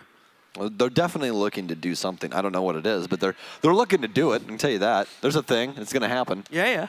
Absolutely. We just don't know when it's going to happen. Welcome to Caster Filler Hour. This is how it goes when you just run out of things to talk about. You just continuously say things back and forth till you get to something. But overall, an impressive round by the Rowdy Shroudies, and especially, you know, Shroud being able to stay alive this time. The other 2 times, not so much. This time, stays alive, actually does something. We're all excited about it. Shroud's got kills! Let's do it. That's to be sure. So the next round gets started here in just a second, folks. We're going to be heading over to Fireplace and Mining for the next one. Macy J with a very important reminder there as well. We will re-echo that. Make sure you feed your hamster, folks. Very important stuff. Yeah, Chad, if you're not feeding your hamster, you know, if you've got that McDonald's Wi-Fi going on, you need to really get that looked at. Get home quick. Yeah. Bring some fries with you for the hamster. Yes, please. Feed that poor little guy. If you guys aren't running this game on an SSD, man, gosh, let me tell you, improvement to your life. HyperX was selling a couple of those as well out here. So if you guys wanted RGB on your SSD, you can go to the HyperX booth, get one of those. 10 seconds to insertion. What? I'm not a sellout. Gasson? 5 seconds remaining. Gasson's trying to call me a sellout, chat. Did you hear that? I like how you've just like directly interfaced with I did. Oh, it happened. The shouting from our colleagues over the other side of the room. Yeah, it happens. It's good. Well, let's see what the... It's all about, it's literally the content block. Russian Badger trying to assist. Oh, no! He was just trying to help Cross. He was trying to repeat that Reddit clip from 3 days ago where someone sniped someone with that from halfway across the map. Oh, man. And then he drops a heart in chat. That's so BM, dude. Wow. Blue on blue. Oh, that's oh. Look at this. Wow. Form. Beauty. Oh, he even gets to leap over for the finisher as well. Off the top rope. Should be an Olympic event right there. Frag grenade throwing?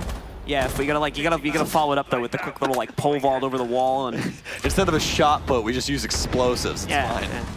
I feel like it would be more entertaining, to be honest, if there was explosives. Especially when somebody messes up and actually accidentally like throws it at a ref or something. That's just not. Have you never seen that clip of that woman? I can't remember. I believe it's shot put. It's whichever one you spin around and release it, and it hits that guy like right in his chest. No, I haven't. Oh my God. Terrifying clip. You'll have to show me that after. It's not the best thing in the world, but. Russian Badger's still the only one dead for Rowdy Shroudy, so still plenty of man count at least to bring things back. Still down a man as, once again, I'm just still in awe by the little amount of bands that we have. See, that's a Valkyrie cosplay. That's amazing. Can we get a round of applause for that beautiful Valkyrie cosplay? She's even got the camera, guys. That's so impressive. Oh, yeah. She even's got the tattoos. And Godly's got kills. What is happening? Godly with his first pickup of the round. Sao is going to get dropped, but he's not out just yet, so it looks like they're going to be able to recover him from up on top. Chai, unfortunately, not in a position to try and take them down through the floorboard. Shroud, though, swinging in on the Mozzie with the Ronnie. Oh, no. Goes in and takes out Godly, but Coconut Bro right at the top of White Stairs is there for a trade a second later. It's all going to come down to Chai now in a 1v3. You know what I love about Shroud? He's just swinging and pre-firing. He's like, I think there's a guy here who's going. I don't care. We're going. The cross to end out the round. The Godly's Golds bringing it back. Apparently the fake diamonds just top-seeded at this tournament. So going to be able to bring it back for Godly's Golds, try to put a win onto their record here. Whereas now we're going to head into our 8th round. Godly's Golds getting very, very close to closing this one out now. Remember, guys, we're playing a 6, not 7. We're not on the pro rule set. We're on our own little rule set here for this one. We don't have 6 picks either, if you were curious about why we haven't had any of those. They're turned off currently. So we're just playing a normal game here, but going up to 6 rounds to win. Ooh, I'm still so sad about this. This is just depressing. It had that perfect little like bank to it as well. Yeah, it's kind of like when you just want to try and help the other team with a rook pack, and you're like, hey guys, I'll give you armor. It's just like that nice soccer mom that shows up with all the sandwiches for the kids. You're just like, I love you, thank you so much. But then she's on the opposing team, and then you shoot them later in the round. That's just, yeah, it's just not a good story. The ultimate betrayal, you could say. Yeah, very, very dark. It's top 10 anime betrayals. Rook gives you a pack, you shoot him in his face. That's It's an even exchange. You still win the game with that way. So laws of equivalent exchange. All right, guys. So into our next round here. Like I said, just 2 more rounds needed here for Godly's Golds to be able to win it. They are on the attack, though, so we're hoping Shroudy's Rowdy to try and bring this one back just a little bit. Take us the distance. Maybe we'll get an overtime into one of these matches, too.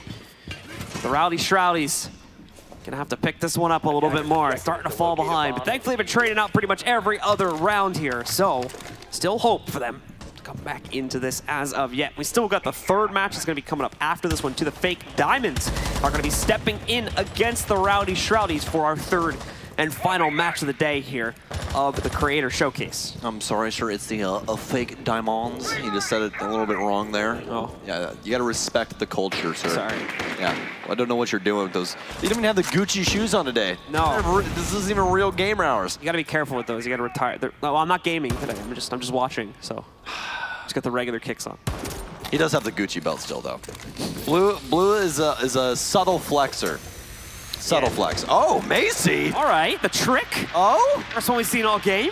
Oh, Nani. That's going to be a lot of Excalibur spells as well, and Flank does not look happy about that. Damn you, Macy J. Does he actually have any left to get into this kitchen spot? It's a possibility. We will see in a second here. He's going to be pushed back, though, due to a Capital Bolt is going to move in, but Macy's still ready to interrupt. Flanked is long gone, though. It looks like he's going to work his way over towards somewhere like Bakery in just a second, and they'll try to push back in from there instead. There we go. Flank moving in. He's only got 1 pellet charge left. Going to try to breach it. Now, we did see Macy trying to move, so he might move in and try to stop this one as well, but not going to happen. A little bit too late to the party, unfortunately, but it's only a small hole. A nice pick from Cross, though. Starts them off strong. Shroud again, rolling around with the P10. He's able to trade him down, though, and keep us in a 4v4. Well, fighting back now is Godly's Gold. Shroud was actually inside of Code Closet with a quick shot onto the buck, takes down Cross. Macy J gonna actually add on as we were off cam for just a second. All of a sudden, this is in control of the Rowdy Shroudies.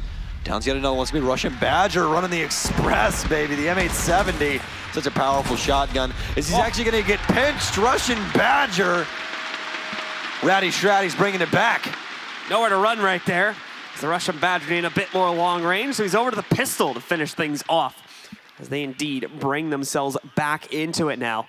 4-4, these teams continue to keep it close here. We don't know who's going to come out on top of this one.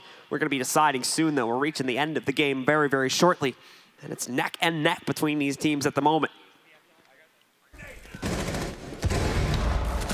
Well, some quick moves from Shroud, and overall a good round for both teams. I think, especially for Shroudy's being able to keep things a lot more even, but whichever team wins this has to go up against Fake Diamonds, and as of right now, it seems that these 2 teams are pretty even, so, well, simple math there goes. Fake Diamonds is probably going to end up taking the Creator's Cup unless somebody can do something about it. The Shroudy Rowdies are going to have to bring themselves back into it in their next game if they can't close this one out. Oh, get that nice music. I don't think we've ever had that like come in like that before, so it threw me off a little bit. But nice little classical music for us to come into the game with. And it's like a little bit of Beethoven in the morning, right? Well, it's not even morning anymore. It's 1:05, but you know. Yeah. It's a thing. Definitely a thing. Anyways, defense now going to be upstairs. And again, if you guys are newer to this game, Cafe's actually been through a full rework, or if you're just coming back as of late.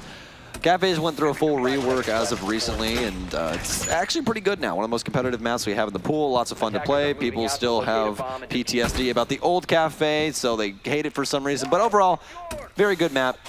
Nice setup. There's a lot of different things you can do here. Roam game's viable. It's just overall a very, very competitive map and makes things a lot of fun. Multiple levels to attack, and have to be pretty coordinated on your offensive pushes here unless you have a Godly with an F2. Godly pushing in. He's got a lot of drone support to help him out here as they're going to start working their way in from the garage. Not just him, though. You've got a lot of other players. Coconut Bruh specifically trying to work his way up Rappel there on the Nomad pretty soon, I think. Try and work their way up to this site, too. For the Shroudy, or the I keep getting confused. The Rowdy Shroudies. They really threw us off. They really did that on I don't think Shroud Mines will be flipping around the other way every once in a while there. I'm going to hope not, anyway. That'll be the first thing he says. Like, Blue, I really don't like how you said Rowdy Shroudies. Or Shroudies, excuse me. Yes, even you messed it. You messed up trying to mess it up. That's just what I do. That's how things go. You did it right. I did it right the wrong way. Explain that one to me. All right, well, we've got Godly still looking for picks downstairs on the first floor. In the meanwhile, Macy hunting for frags on that pulse right there, seeing if he can find anyone in the kitchen. So he's got himself a position down below as well here. But time is starting to get low for Godly's golds. We're going to need to see them push in relatively soon here.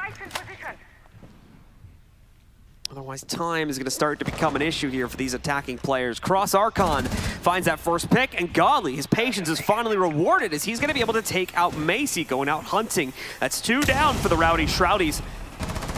Not necessarily a whole lot of time left for them to be able to turn it back on their heels here. Cross, working his way back upstairs, is now going to be able to find Shy as well. It's just on Shroud and the Russian Badger. A good start from the Russian Badger here. Shroud, potential for him to impact as well over there. On the cross, but no, Cross mind games him, outworks him, works his way in. Russian Badger doing some laundry in the process here as well, apparently. Right, well. Okay. Attackers activating diffuser. I won't fit. Trying to find his way inside of the washroom, apparently. Oh, no. Cross with the skeleton key. That's going to be a quad for him on the round. Impressive overall, as appears that we might actually be coming out on top here in just a second. They do need to find one more round. Hello, friend. How are you? Hello, crowd. All right, come on. Come back to the camera. Look up. There you go. You're on camera. It's fine. It's good. It's good. Oh, see, he knows what's going on.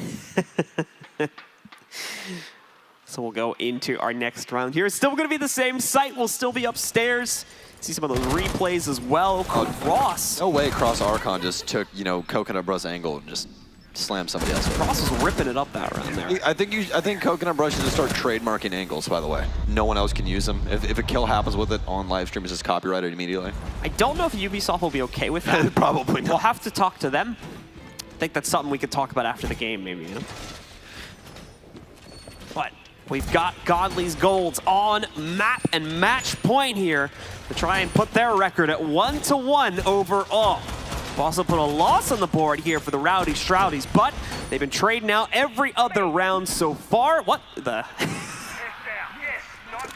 All right, that's pretty good. All right, well, the bear has eyes, so that's good.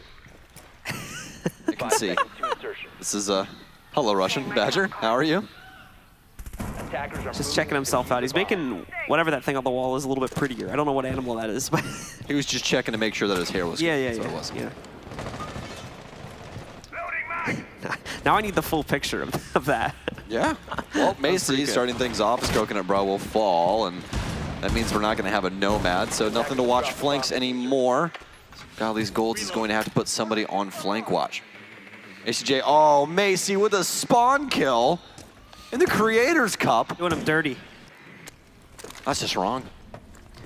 Not the way you want to see it go down.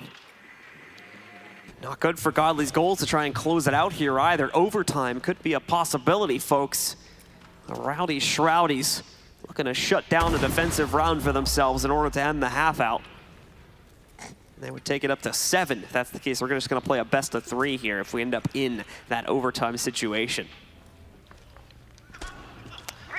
All right, well, Godly trying to rotate in for Cigar now. Does have the R4C by his side, obviously. Doesn't have the ACOG anymore. Again, you guys have just came back to Siege for this land, so they removed the ACOG from that gun. G36C, which is their secondary assault rifle, does still have it, though. You see that played every once in a while. Cross going immediately hopped down, new drop. Don't think he's been recognized out yet. Godly pre-firing a lot of things right now. I believe he's going to be blowing open the angle. Nope, just going to be getting rid of some utility that was on the ground instead. Badger waiting on the flank. No more nomads. They're going to have somebody watch it as Godly is rotating down. I believe that he hears Badger rotating up. More than likely heard him on the bottom stairs, and he did. Godly to shut down Badger. Quickly rushes through the opening inside of the minibar area of Christmas. Sees somebody in Pixel, though, as he almost gets yokai'd. Quickly fires, almost takes off Flank's head, but instead takes off Chai's with a quick flick back. Actually going to remove somebody on new drop. I believe that was going to be the buck that fell. Yes, it's going to be Cross. Flank to try and pick it up. But oh my gosh, Macy with a triple kill as Rowdy Shroudies tie things up. All right, Macy's team bringing us back into it now at 5-5. We're going to be tied up. So into an overtime we go. All right, guys, so overtime now started between these two teams, and this is going to be a best of 3 rounds. So whoever picks up 2 rounds first is going to be your victor, who goes off to play against the fake diamonds. We're playing a 7 now, folks. We were playing a 6 before, so it's just like one of our pro games. Oh, all right. All right. I'm digging it. A little bit of dance moves. Sasslin, and again, there's that nice clutch from Macy J. They all just lined right up for him. Beautiful stuff from him, and bowing down indeed. The player that brought them out of that round there has tied it up. So let's go through this one more time, folks, as the Rowdy Shroudies are going to stay on defense for the first round, meaning they'll get the 3rd round on defense too if they need to play on it. But the Godly's Golds will stay in on the attack. We got to see them push ahead in this next one here. Left. Let's see what they got. All right, well, 5 seconds remaining. once again, this is going to be our first overtime of the day. We got a lot of matches still to get today. Excuse me. We have quite a few maps, actually, today. We only have 1 other matchup. Well, 2, if you want to count the one that's going to be coming up later in the Content Creators Cup, which is going to be the fake diamonds against whoever wins this. And then we have, obviously, the release panel of the new operation, where you guys will get to learn about all the new operators and everything new that Ubisoft is bringing to the game that we're also very excited for. Some possible new cosplays, the new ops, which we can't tell you about just yet, but you'll be finding out about later. It's all a big surprise, promise. You're gonna wanna wait for it. But then after that, we have the conclusion of this epic event for the entire week between Empire and G2, a recreation of the match that happened almost exactly 6 months ago in February at SI to see who can truly be the best in the world. That's going to be best of 5 with an extended overtime as well, which is something. Oh, we see a drone immediately get snapped away, so he's going to shoot that out. But yeah, best of 5 with extended overtime. There's only 2 times, yeah, infinite overtimes. There's only 2 times during the year that we use that format. Shroud with a good start here as well against Coconut Bro, finding him just outside the window there. And yeah, it's only here at the Major, which we play in the summer, and an invitational, which is right in the middle of winter, that we end up using that extended format for overtime that can go infinitely, and the team must win by 2 rounds. It's going to be a really exciting affair. Make sure you guys are tuning in for that later on today as we close out the show here with a bang. All right, well, Godly's Golds now transitioning through the map. Do have quite a bit of control on the mid-level here, but Sasslin going to continue to lurk over inside of the dining area. Shroud now upstairs as he does rotate over towards White, but it looks like there might be a clash between the two, as no, actually Shroud's going to fall off over towards Freezer. So Sasselin's still able to rotate all throughout this mid floor, but does have to worry about rotations coming in from other places, as actually Godly's going to catch her off guard all the way from upstairs on new drop. Shroud does still have control of Freezer, as all of a sudden we have an equalized. Badger will fall next to the hands of Cross, Godly to tack on onto Shroud. Only to remain for Rowdies, as that soon will change. Chai finally fighting back just a little bit, but she still has 3 to find. Plant now going down by the hands of South Siege. Quickly challenged, but Cross to take the kill. And all they need is one more round for the Godly's Golds to go off and face against the fake Diamonds once again. Rowdies still needing both of the rounds picked up here, so they need to be flawless from this point forward, and neither team has done that yet. They've literally traded out every other round with each other throughout the course of this matchup so far. So it could go either way here. We will have to see. But Godly's Gold's getting a good start here in overtime, and only needing one more round to put their record up at 1-1 here for our Creator Cup. We'll have to see how everyone else ends up at after our next match, too. We've got the fake Diamonds with 1 win under their belt already. They could make it 2 and just outright win it, or if they manage to lose against the Raleigh, we can end up in a potential tie situation there, too. We'll have to see how we sort that out once we get to the end of our show match here.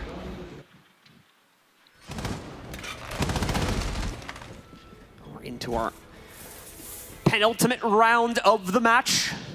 We'll see what the Rowdies have to offer us here. Bringing the Ying into play this time. Not an operator we see used too often nowadays. ACJ going to be jumping onto that one. Bringing a little bit of flashing play here to the round. All right, well, we do have the mute coming out from South Siege as well, and usually, well, especially inside of the competitive area, we do see that in tandem quite often with Mozzie.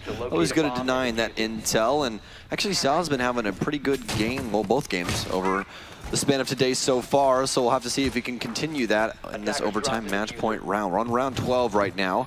A possibility of 13 rounds if the Rowdies can possibly win this offense. We are going to have Macy on Ying, which more of a creative operator that Ubisoft has brought to the game. She has these little orbs that are called Kandalas. And actually what they do is they create a massive amount of stun pressure. They just dump stuns everywhere, and they roll across the ground and have a timer as opposed to how long you hold it. We are going to have Badger fall off immediately, though, and now we're going to have Shroud on Blitz, which is a pretty creative pick, to say the least. Having some fun, right? Yeah. I don't know what your opinion on fun is. I don't find Blitz very fun. See, that I find fun right there. Shroud finding a nice pick, the quick switch over to the ADS to catch flank there. Now going to bring us into the 4v4, trading back the kill from earlier. Ready? Watch this. Bop, bop, bop. There you go. Shroud, a nice find from him. Shroud toxic confirmed. Such a scary operator in the proper hands. I mean, you have a shield that can run and also has a stun on the front of it. Granted, they fixed the timer on that, so Blitz, a little bit more balanced, but in the hands of somebody with great aim like Shroud, always going to be something that's extremely difficult to deal with. So a minute and a half remaining here for the Rowdies to make their impact known. They get some good damage on the Coconut Bro, but it's only going to take out a little under half of his HP here. I feel like Blitz is just the trap card of the Rowdies. Once it gets into a dire situation, just immediately pull out the Blitz. Bust it out. Yeah, and start going to work. Smoke grenade now goes down as Shroud's trying to rotate up red. Just to find some pressure. Has to worry about Godly inside of A.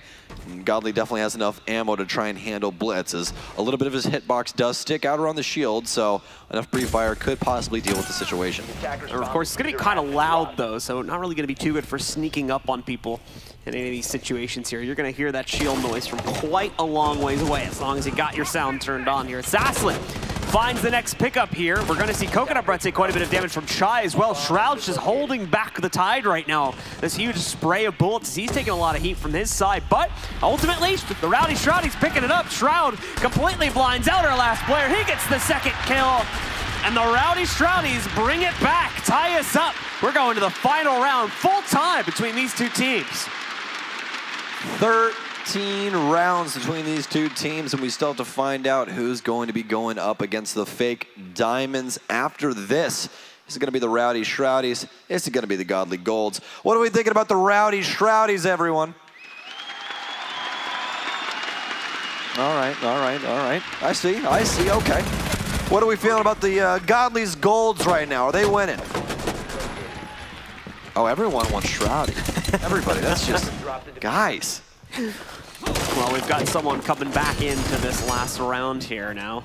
I will say this, at least you guys aren't turncoats. At least you guys don't just cheer for whatever. You cheer for what you want to happen. I respect that. All right, well, hopping into the next round now. We are inside a prep phase. It is going to be the top floor defense once again. The likes of Godly's Gold. Oh, we are going to have the Tachanka once again. I wonder if we're going to have, are we going to have full chonk mode? He's back. Is he going to go sicko mode? Is that going to happen? Where's he? Oh. In the corner, maybe? This is the spot for it. Do the thing. There you go. Yes, you are a tiny god. The sight is set. Oh. Yes. Oh. Helmet's down again. Now he can't see anything. It's time to get serious. Oh, yeah. Just Tachanka, man. Oh, he's putting the headset on over the... How is it over the helmet? Oh my gosh. If you guys have never played with like noise canceling headphones before, that's got to be really difficult with like half noise canceling over the helmet. It's just, it'd be a very awkward sound to be hearing. I think Tachanka's helmet's so big just because of that big brain it requires to use that turret. That's absolutely true, 100%. He's just a young god. He's discovered a problem, however, with his turret positioning, and that is there's a window next to it. So he's now going to have to jump off it, at least for a couple seconds here. Be very mindful. Oh, no. Oh, Coconut Bro. The angles, man. Oh, just a little. There you go. He's got it lined up. Don't do it. Just need to peek. Oh, and it's so smooth as well from Coconut Bra. Knocks out the Russian Badger, but it's okay. The turret is still there. Did you see the ice in that man's veins? Froze up. Not moving. Not even a little bit of eyebrow twitch when he shot that man in the head. Perfect. Perfect shot. Magnifique. Oh, Chai. Taking down Godly in the hallway. That's a massive pick. Godly's been doing a lot of work on Godly's golds. Tango's in sight. Third floor. Oh, crowd's chant for Shroud to pick up the win here as well, I believe. Just 4 more kills for being able to do that, but you may have noticed Godly's Gold's also bringing the blitz in for this round here as Flanked has picked it up now. They're trying to use that to bring a win to them here. It's this last round. This is deciding it. Cross with a nice move downstairs. He's going to be able to catch Chai before she can catch anyone else on her own there. Well, I don't think we've had the play from Shroud that everyone's wanted yet, so it's still a possibility. We still might see him just click everyone's heads in some very, very weird fashion that somehow always happens when this man is on the field. So we still have an opportunity for that. Coconut Bra is going to swing cleanly into sight onto Heaven. Does have one to his left as well. I believe that's Sasselin. Yes, it is. And they actually have some echoes, as a yokai drone up top as well as some of Sasselin's utility. Flank going to be rotating up, but he's got a goo mine in his foot. Shroud quick with the headshot onto Flank. Cross Archon also challenging Macy J to back him up. All of a sudden, Rowdy Shroudy's in the lead on man count. Recognizes out Sasselin, but is not able to find the kill. Sasselin's going to take quite a bit of damage. Shroud with the back and forth movement.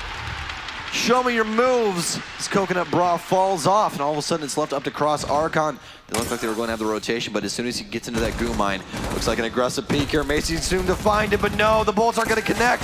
Shroud also chasing him down, getting shot by the Evil Eyes. So much damage done. Shroud could get aggressive. He's going to get a call on the yokai drone, stunning him. Has to challenge him out. All he has to do is hit him one time. Shroud dancing back and forth on the angle, though. Oh, Cross just has no luck. Hey, now he's got a yokai drone stun on him. The Evil Eye, the Legion Mine. There's nothing that's going to work. Shroud's going to shut it down. And the Russian Badger gets up to celebrate as well. And they're going to take the second match of the day here and now move on to face off against the Fake Diamonds to decide the winner of our Creator Cup here at the 6 Major Raleigh.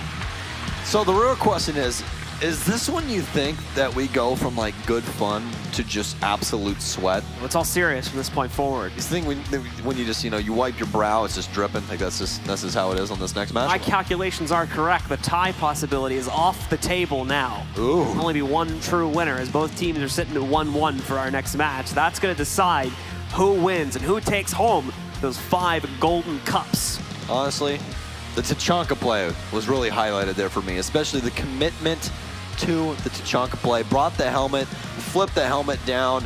I mean, what else would you expect out of such a great player than Badger. That's how you main Tachanka. Exactly. You have to have the helmet. You have to have the helmet. If you don't have the helmet, then you're not a real Tachanka player. Yep. You have to have that limited of a field of vision. Otherwise, you're not a real Tachanka. You have to make yourself partially blind. That's very true. We had quite a bit of blitz play coming in there at the end as well, as you guys are now seeing there. Unfortunately, didn't work out as well for Flank as we saw it working out for Shroud at the end of the day, but a nice attempt to bring it back just wasn't enough, and as we saw, our Russian Badger himself got that nice moment of celebration as they were able to close out on the second game of the tournament here, and the first, of course, for their team. Yeah, overall, a lot of fun. Cafe, once again, it's a newer map. It's fresh still. You can probably watch this thing over and over again and see a million ways on how to do things, especially from content creators like Coconut Bra and everybody else showing you cool angles, cool tricks, amazing skill by the likes of Shroud, or even we have all of the content creators as well that create all of the cool things for us, like Chai, one of the best cosplayers for Habana that we have. We've got so many content creators here from across all of Rainbow Six Siege. It's just been a very, very cool event so far. Definitely, it's been a lot of fun, and it's not even done just yet. We still have our final game to come up after this. Following that, of course, we're also going to be seeing our finals and our presentation, but for now, we'll take it down to the stage with Golden Boy one more time to talk to some of our winners. All right, thank you so much. Guys, give it up for the Rowdy Shroudies. All right.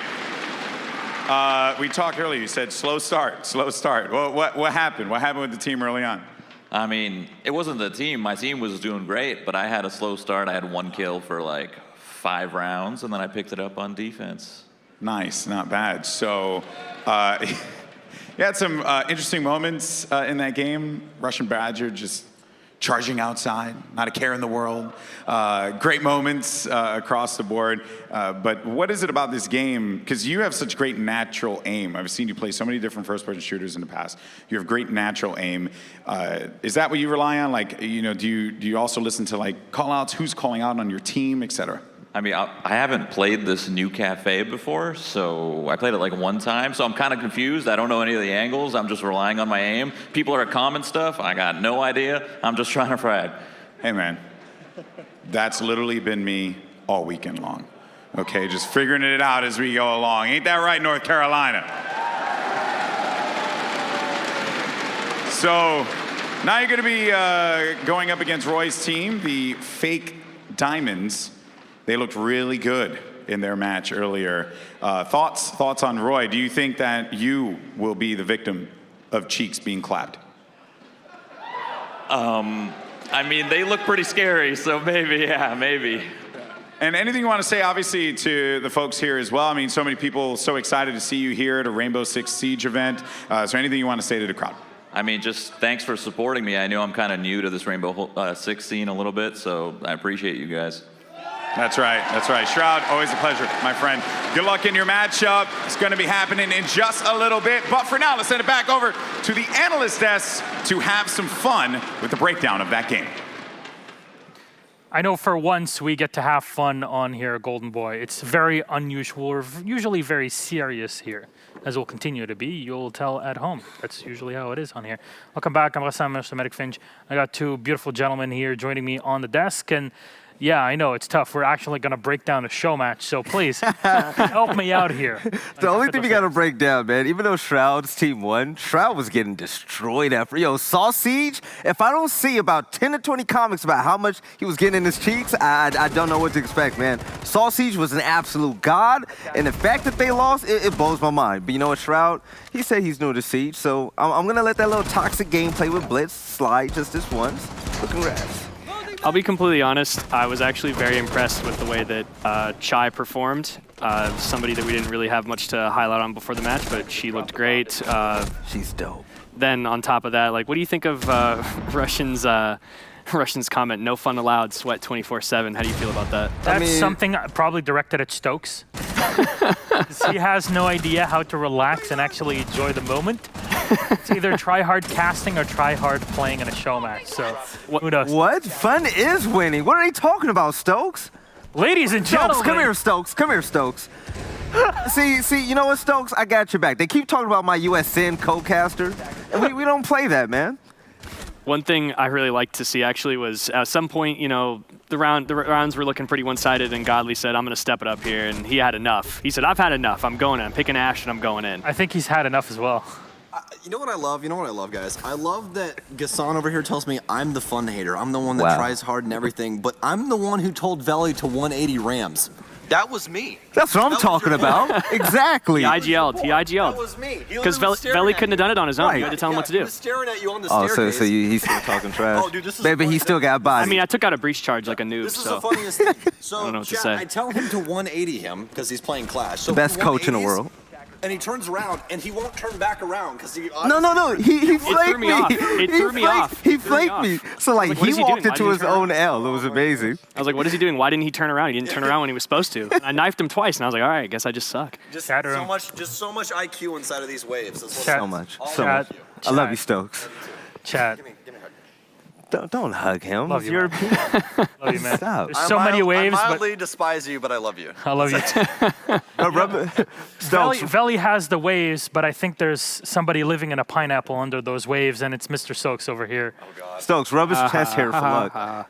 No, don't touch that. Sanitize Ew, yourself. gross. That's nasty. Gross. I'm Yuck. joking. Save me. Just take me out of my misery at this point. I don't know why I'm even here. Gentlemen, Yes. we're preparing for our grand final, and if people don't realize, those 5 trophies at the end, every single one of them is worth 10 times more than what Stokes has made playing competitively. Wow. That's like $3. I have to write that down. I have to write that down. He's a first round exit. That's actually still 5 times more than what Flynn has made. Okay. Can we break it down for the grand? I get to have fun as well.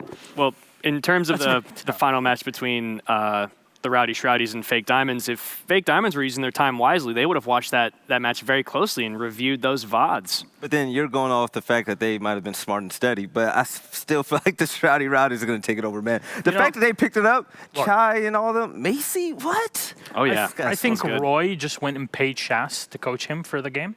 He's just sitting back, reviewing the VOD, making sure that they know what's going on. True. I mean, you know, we saw in the first match, Fake Diamonds, they play like Elo's on the line. And, you know, It is.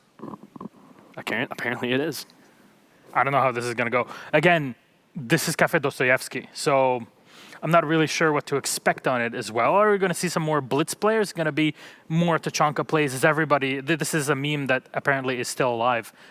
You win at all costs. If you got people crying, talking about no fun, please, listen, you want those golden cups. Bring out Blitz, Monty, Clash, whatever it takes. Jackal, I want to see it all. If I want to see a Lion and Doka be together, like, I'm going to cry. It has to happen. I agree. I just want to see the two teams just play it out, see who wins, whether they have fun or not. You know, That's the winner's it. the winner. All right, I think that's all here for us at the desk. I'm going to head over to Emzo, so please, gentlemen, I will see you for the grand final in just a bit, because after we are done with this best of one, our last one for the show match, then it'll be time to move on to the reveal panel of the brand new operation, and then we'll head back to these fine gentlemen here and talk about the grand final between G2 and Team Empire. Emzo, I know you're the brains behind the whole operation. Please feed me some of that knowledge. Yeah, absolutely. And I wanted to start off by highlighting Macy's plays because I think he was a standout player. Obviously, it was back and forth between the two teams, but he was there to help close out at the end.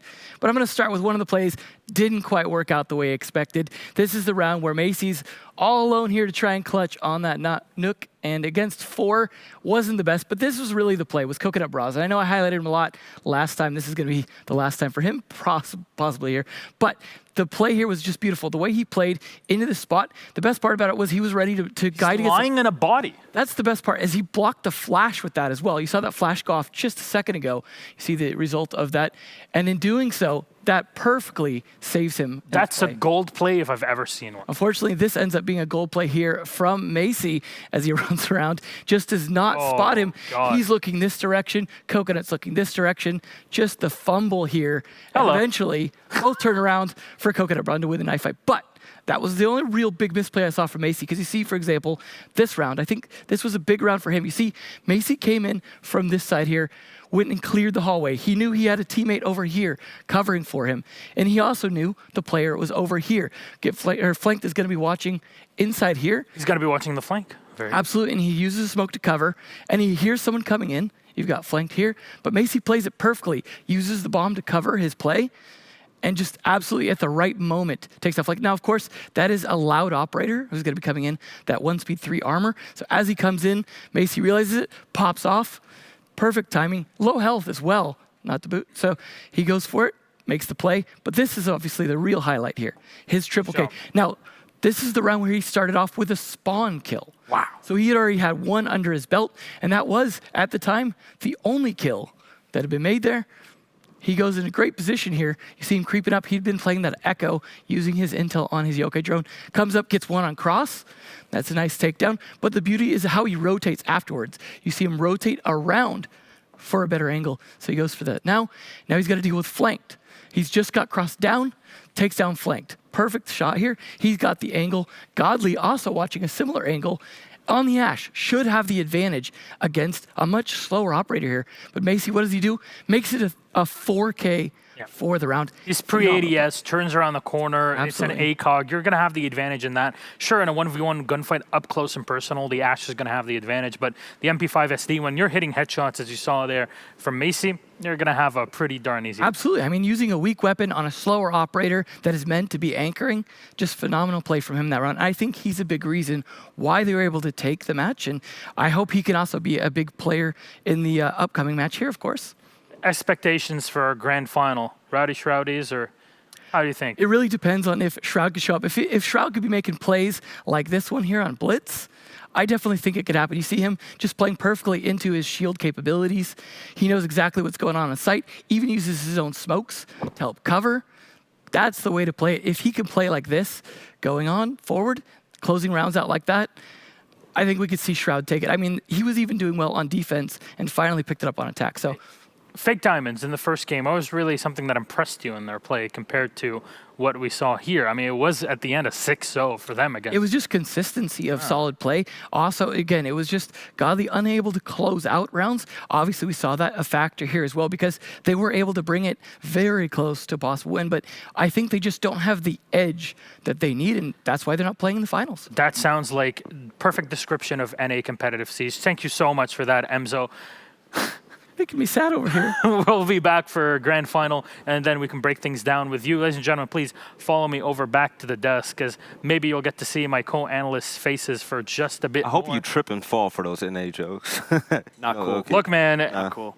as far as I know, it won't be the only time I'll be making those jokes. Things continue on as they are. So we can bring Zaronic back, and then we'll have an actual biased desk. 'Cause here, there's people that are, there's too many people here in NA that are fans of the North American region, and I just find myself stuck here in the middle. Be like that sometimes. As you were mentioning Cheeks, I mean, I'm just here, and I just have no clue how to get out of this, squeeze out of it. Gentlemen, final closing thoughts before we head back into the game. Fake diamonds, 100%. They're just way too sweaty. I'm gonna have to agree, man. And I need clips. I need memes. Make it fun. Make it count.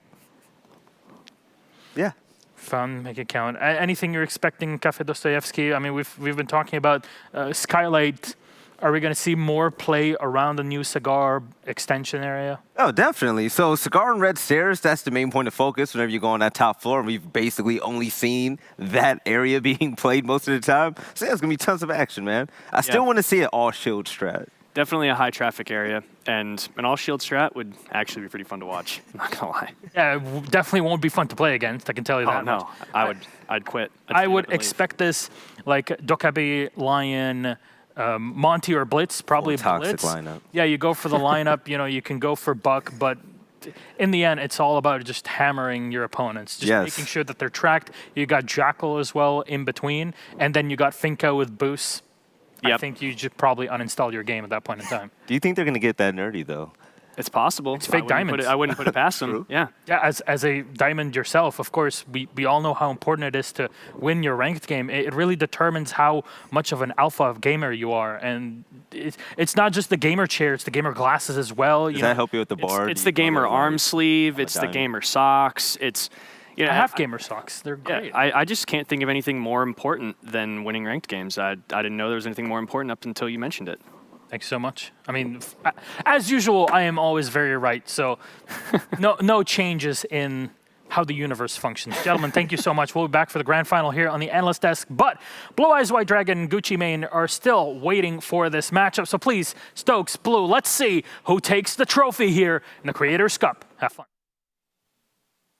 Thank you so very much, Ghassan. By the way, you know how you've been talking about EU this whole time? Funny enough, you're wearing an American flag on your jacket there, buddy. So some NA bias, apparently.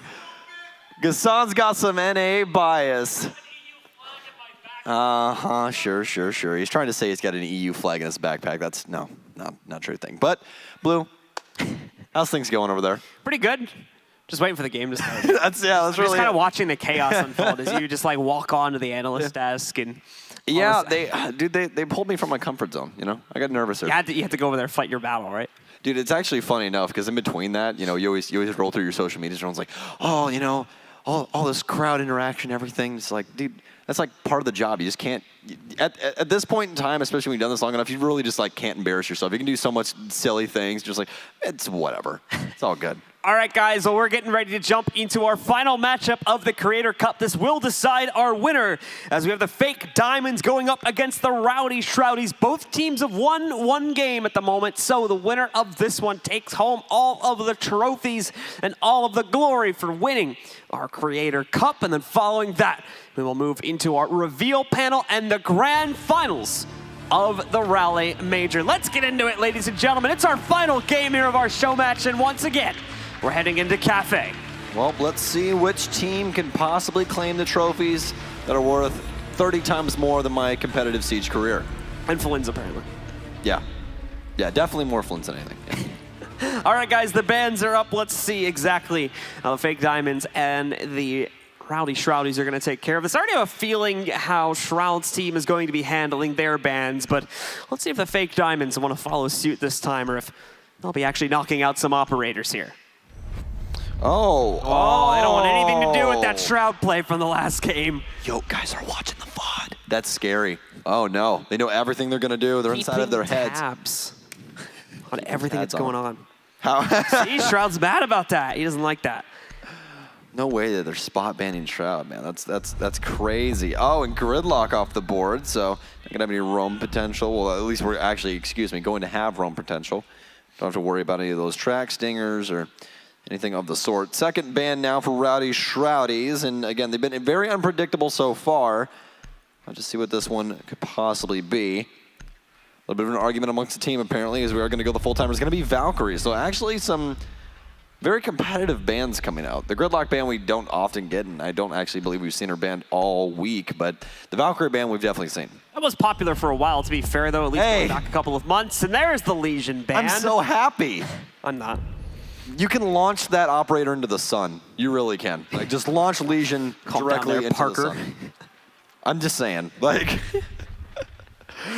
I would rather play against Lion every round. I don't know what I have against Legion. I love Legion. It's long standing. It's because Legion's so easy. He does everything. Yes. It's annoying. Great about him. No, there's it's nothing. great. There's like awesome. There's no ounce of skill inside of Legion. There just isn't. You just throw goo mines everywhere. Trap operator slows attackers down. Intel operator slows people down. He can roam as well because he's got a good SMG for that. Does everything. Does everything. He's great. All you have to do is stay alive.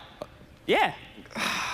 I'm good at that. He has frustration. You know, you want to know why he frustrates me so much? Why is that? Because he just adds a very annoying thing because I can't just see it and shoot it like a Capcan trap. I have to like lay down and look for like the predator invisibility around it and go, oh. Like literally yesterday when we were playing our show match, I sat my drone next to this Legion mine and shot next to where I thought it was and I still couldn't see it. So I had to get back on my drone to find the goo mine again to properly place my drone so I knew where it was. I'm so blind for those things. It's insane. I can't see him that well. That's why I play IQ. There you go. That explains it. All right, ladies and gentlemen, we're getting into it here now. The first round has officially begun. We've got the attackers spawned out. Shroud's team is on the board. Let's see if they're going to be able to close out their first attacker. Wasting no time with that EE1D charge as well as the Russian Badger pops it, running in through the garage here.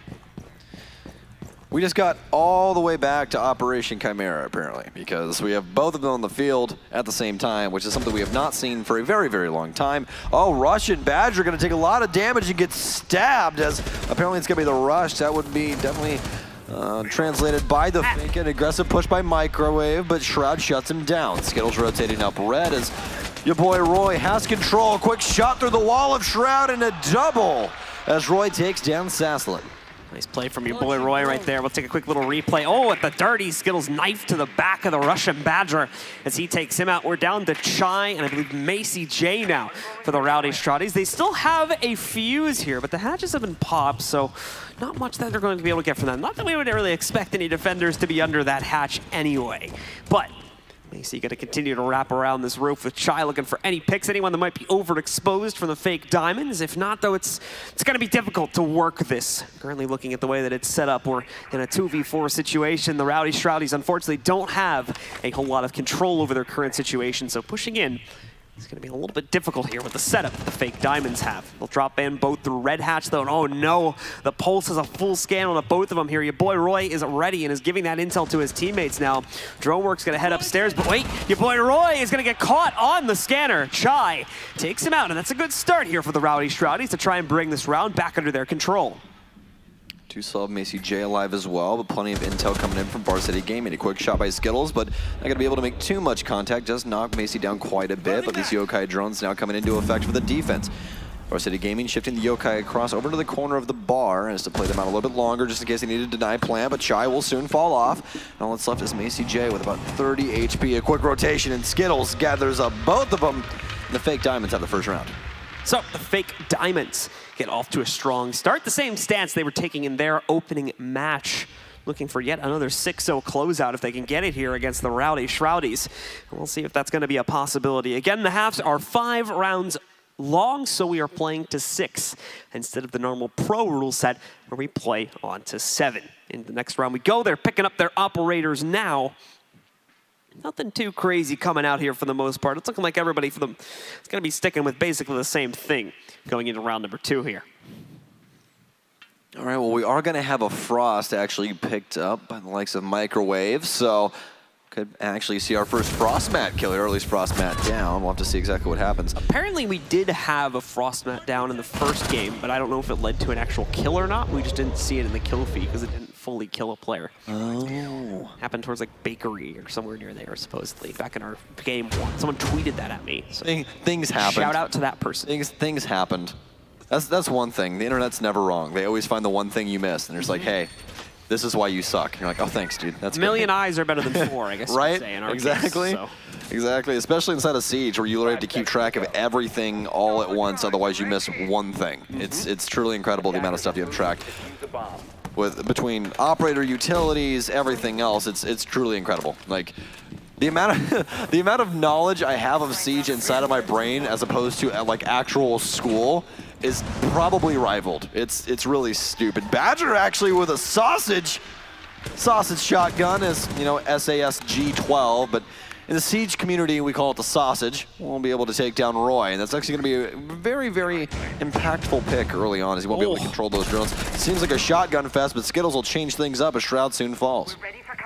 It's a dominant stance being put up here by our defenders, though, to start out the round, and that's the fake diamonds looking to pull away from the 4v3 now and close out. They can find these kills. Macy J, though, just hopping in upstairs. He doesn't mind it at all. We'll take a look at the replay here from the kill on Microwave that happened a few seconds ago. And, oh, Stokes, you'll be a fan of this one. Bring back Xbox Pro League or I'll eat an apple. So, funny enough, the reason that I'm actually a caster now is because Xbox Pro League left. So I just started commentating things on Xbox. And then Gassan yells, bring it back then, because he doesn't like me. Anyways, we are going to have a kill come out. All of a sudden, man advantage is going to be equalized. Macy J creating some holes up top, or actually, yes, there we go, going to establish 2. So he has cluster charges. We don't see Fuse plays too often. So once again, if you are new, it dumps grenades into the other room. As you can see, all those explosives going off. They're little hockey pucks. That's exactly what they look like. They skip all across the room and do quite a bit of damage if they get close to you. They can even kill you in one shot if they do get within the proper radius. Skittles on a rotate though, pre-fires through the wall into Train. Will not be able to pick up the other kill, but he does take down Macy. That's a very large pick, only leaving the 2 girls on the Rowdy Shroudies. Doesn't mean that they're worse, just really does mean that they can't possibly do something. This is a quick turn by Chai. She almost gets it. Oh, it's an all-girls team here as they're beating up on the boys. Sasslin all by herself. Skittles going to dock himself up. He's definitely going to need the health. Sasslin's found quite a few kills between these 2 games so far. Sasslin working her way over now to try and pick up the diffuser. Looking for footsteps again. She plays this carefully. We'll be able to retrieve the diffuser. 45 seconds left now to play this out.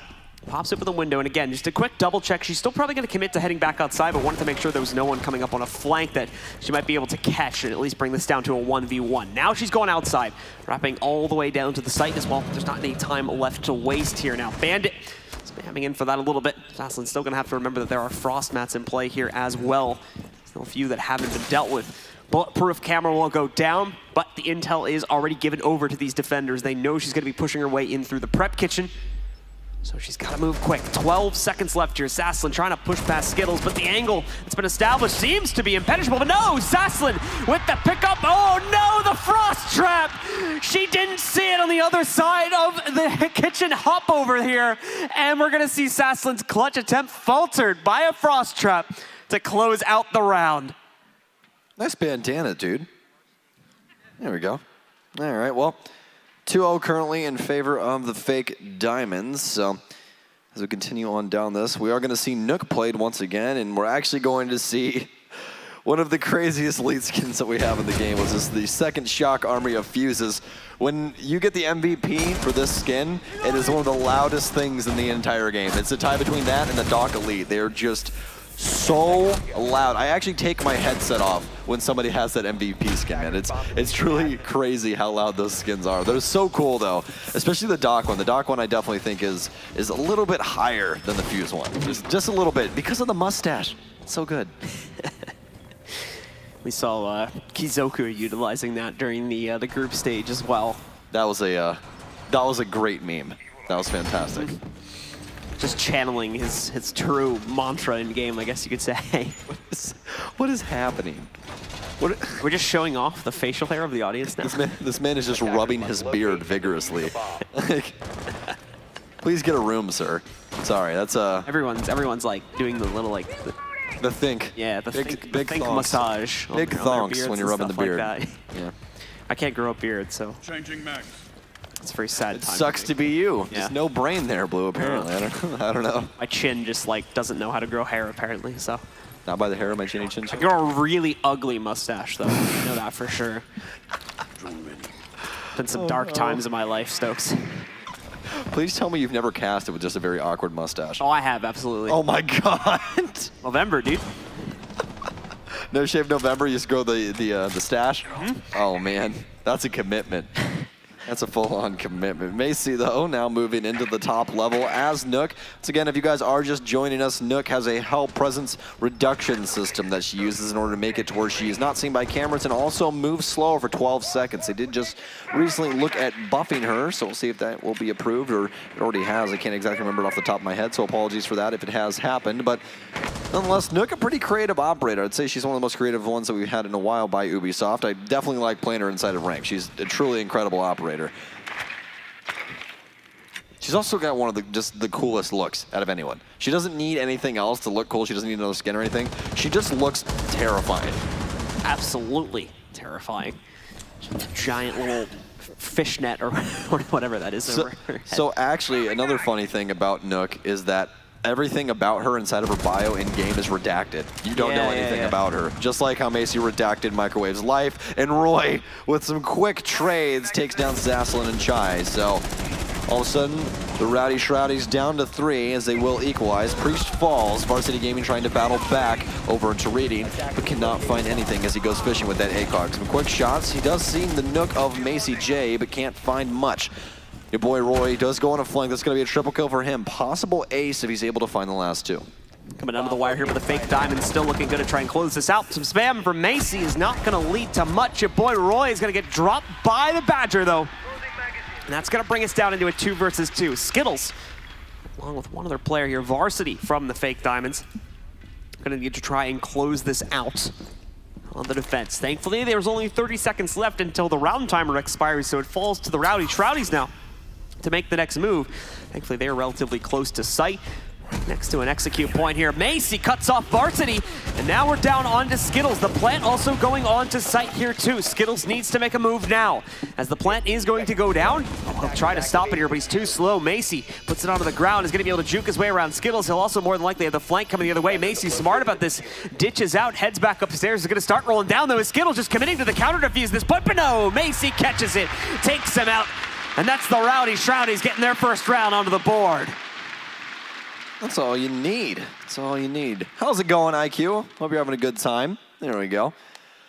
Guys, we have some amazing, amazing content creators here throughout everything. We have some amazing cosplayers. Make sure you guys are getting your pictures with them. There's a reason why all of them dress up, folks. They want to show off their passion for Rainbow Six Siege and also get you guys some of those really cool pictures with your favorite operators. So, if you're a fan of IQ, walk up to her, ask her for a picture. Obviously, when she's not inside of the ballroom, don't really want to walk up to somebody in the crowd and do that. Then that makes things awkward, but definitely seen some cool photos of all of the cosplayers here so far at the Raleigh Major. You guys have definitely brought a light to Raleigh. It's been impressive. So as we see all the previous rounds being replayed, thanks to Predator once again for promoting that. We'll be getting into our 4th round soon enough. We are going to have Macy sticking to the Nook pick. We saw him have quite a bit of success the last time. And again, your ability to sneak around with this operator is truly impressive. We are also going to have Warden on the defense, which is also a pretty new operator as well. Just came out the same time that Nook did. There are 2 most recent operators. So we'll be getting 2 more pretty soon. But again, can't talk about those just yet. But you guys are new. Once again, Warden actually has some similar weapons to other people in the game. He has the MPX of Valkyrie, and he has the SMG-12 of Vigil. But along with that, he does have a very unique ability, as you know, everybody does in Siege. What it does is once you turn on his sunglasses, or glasses in general, he actually cannot be stunned for a short amount of time. I believe it's about 2.5 seconds, a very short amount of time, but it definitely helps with things like Ying, who has a massive presence with those stun grenades and anything else along those lines, but definitely helps him out quite a bit, especially when he's fighting Blitz. We've seen quite a few of those duels where Warden just quickly dispatches a Blitz because he attempts to stun him, he turns the glasses on real quick, and can automatically see. First kill comes out now. It's going to be Shroud starting us off here as he takes down Microwave, the man that we were just talking about playing the Warden. Shroud taking on the Thermite roll for this one as well. You can see a little bit of spam back coming in there from the train yard, so let's try to peek into it for a moment. We'll see how that goes. Oh, caught him on a run out as well. Microwave trying to get greedy and gets punished for his efforts there. Okay, well, still plenty of time on the board. Russian Badger going to be playing the Fuse. Talked about him earlier. That's the man with the cluster charges. Actually, it's going to be a hot breach. Right into sight, he swings in. Priest ready for it. Pre-firing, but not finding much. Is going to be Varsity Gaming to take down the Badger inside of sight, making things just a touch easier. Remember, Priest has been the man that's been playing the controller, but he's been doing a very, very good job of it. So, no hate on the console players. Again, a lot of us are from there. It's a lot of people's homes still. It's still an amazing thing, and we enjoy every single corner of Siege that we can possibly get inside of our beautiful community. Skittles now contesting Macy on an upside-down rappel as Macy's trying to thread the needle, but he can't find too much. A Nitro Cell takes down Shroud. That's going to be the Thermite, as Rowdy Shroudy is soon to be falling off. Do get echoed by the likes of Chai, excuse me. Priest now playing over on Heaven. Still trying to play that long angle. He does have Chai in his sights if he chooses to rotate out. Looks like she's taken a very, very tiny angle. Not going to take too much damage, but things have definitely slowed down. So So 55 seconds left here now for the Rowdy Shroudies to make their impact known on the site. They are trying to push for it relatively aggressively. Sasslin with the drop down. We've got Chai's going to cut off over towards red stairs, however, and that'll reduce the trade into a 3 versus 2. Your boy Roy is also incredibly low right now, so he's probably going to have to avoid a fight for the rest of the round if he can help it. Now Sasslin putting the plant onto the ground, I think closer towards a freezer side. Oh, but no, Varsity going to be able to wash right out of the freezer, be able to deny Sasslin, and with your boy Roy's pickup against Macy J, it's another round for the Fake Diamonds. They will push ahead at 3-1 overall here. There's 3 more rounds to go. They're halfway there. Overall, some creative plays by both sides, especially with that early hop out that we saw happen that Shroud immediately punished. You know, might want to rotate back to site, actually play the site blue. Apparently we have lost our carry on one of the sides, so we'll try and get them back in the game very quickly here, and then to get it back in, we'll throw you guys back to the game. But for right now, we'll play you guys some replays and just talk over a couple of things. See how some of the stuff played out here. Your boy Roy, of course, fortunately took a little bit too much damage there, while he did get the kill. Had to back out for the, well, actually no, he picks up the last kill here too, so was able to get a little bit of action into it. We are going to take a brief pause here, folks, to be able to bring one of our players back into the game. Just going to take a second or two here, and then we'll be able to continue on. But so far, it's been some real domination here from the Fake Diamonds. They've been doing a fantastic job, especially on their defensive rounds of Cathay. Whereas the Rowdy Shroudies still trying to figure things out a little bit, still trying to find their mesh. And as we saw, having a little bit of fun, too, with the way they're playing around on these operators here. When in doubt, blame the person on the bottom of the leaderboard. That's the best way to do it. Either that or blame your IGL. Anybody but yourself. Don't blame you. You did nothing wrong. Absolutely. Oh, a wild dab shows up in the crowd there as well. Said you got to be careful with those. Use them sparingly for the right moment. And what? What do we have going on here? We got something going on. I don't. Dominance is being asserted 3 times the normal ratio, I suppose. So all of them just T-posing in the audience. You got 5, then you just you just put together the Infinity Gauntlet, right? That's how that works. They all snap their fingers at the same time, then just all of us disappear. Then they can wield the power of one of the stones or something like that. They'll merge together. How nerdy can we? They have to form a circle first. Yeah. It's a little hard considering they're all making straight lines with their arms. Yeah, but it's more of an octagon or something like that. Yeah, it's directly out of Minecraft. Yeah. It's just everyone's a block. All right, well, we are going to be getting back into the game now, and once again, we need to see the Rowdy Shroudies fight out of this hole. They have 2 rounds to find to equalize. If they let 3 rounds up, we are going to have the opposing side of the Fake Diamonds win the Content Creators Cup, which they have before, so we'll have to see if they can possibly do it again. All right, guys, so we're back into it now. Take a look and see how the Fake Diamonds are going to try to push things further. They've gone back downstairs once again, so playing into this kitchen defense once more. Been doing pretty good on this one here for the most part. We've been seeing a lot of success from our teams that have gone downstairs, but that also means the round's going to be pretty chaotic since teams obviously, you know, they're having fun here today. They're not playing into the normal holes that we see a lot of our pro teams play into, so they're going to be splitting up. They're going to be moving around. Priest is doing like 180s on the ground right there too. And we're going to see them extend out a little bit more and try to play into some of the other parts of the map here too.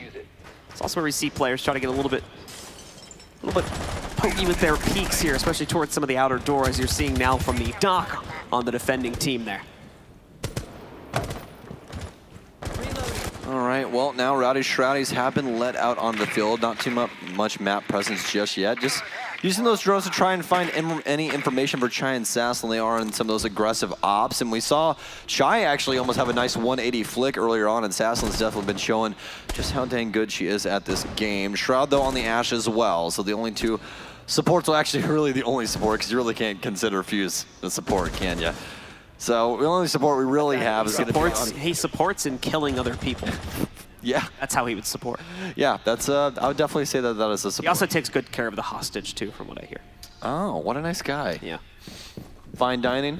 Mm-hmm. Oh, okay. A few explosions in the process, too. He's got a very explosive personality. Might just trap you in a room with about 20 of those grenades. That just got really dark. Okay. Well, Anyways, Russian Badger going to round out the rest of the roster for Rowdy Shroudies with that Thatcher. Fake Diamonds, though, are going to be the first ones to take any damage. It will be Skittles who gets tagged onto. Playing the Jaeger right now as things are just slow and steady so far for the Rowdy Shroudies.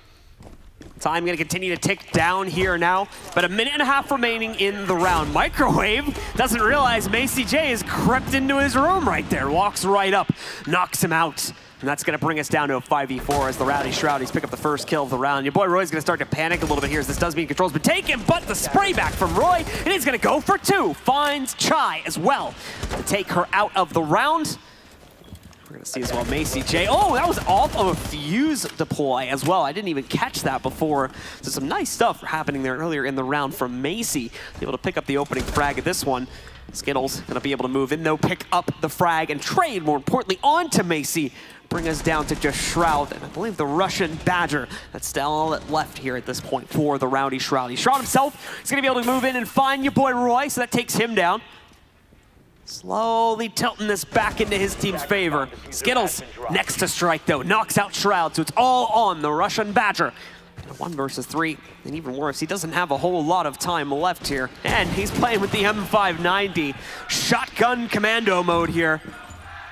The crowd's with him. Let's see if that's gonna be enough. Runs out, is able to dodge behind it, but no, not enough range on that fight. Priest is gonna take him out. The crowd support spurred him forward, but unfortunately spurred him right into his death right there, as he's gonna get taken out by Priest here. 1 more round up on the board here for the Fake Diamonds. This man's just a beast on the sticks, apparently. That controller really working out for him. As you can see, he's the only one on his entire team that's using that Xbox Elite controller. So, again, you don't need an M&K to be good at this game. You don't. You don't. Just use a controller. Do your thing. Macy, though. You guys are going to have a nice little treat once this screen switches over. Not going to spoil it just yet, but a nice shot from Macy on the Microwave. And actually some fantastic angles taken by both teams here. Definitely the case.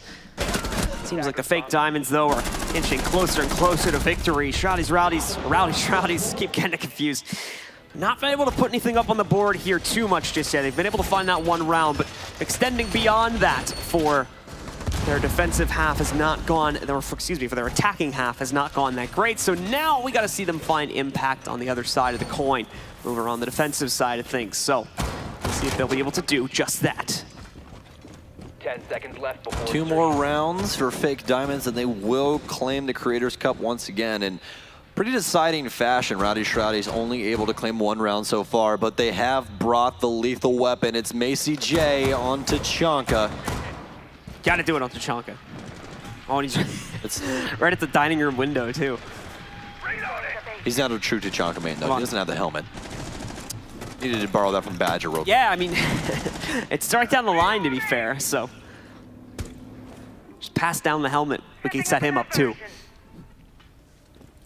Okay, well, Fake Diamonds now on offense, trying to work their way throughout this map currently. We do have Skittles as well as Roy working through the mid-level right now. Roy will drop down from the hatch inside the dining area. Skittles now rotating up 90 hallway.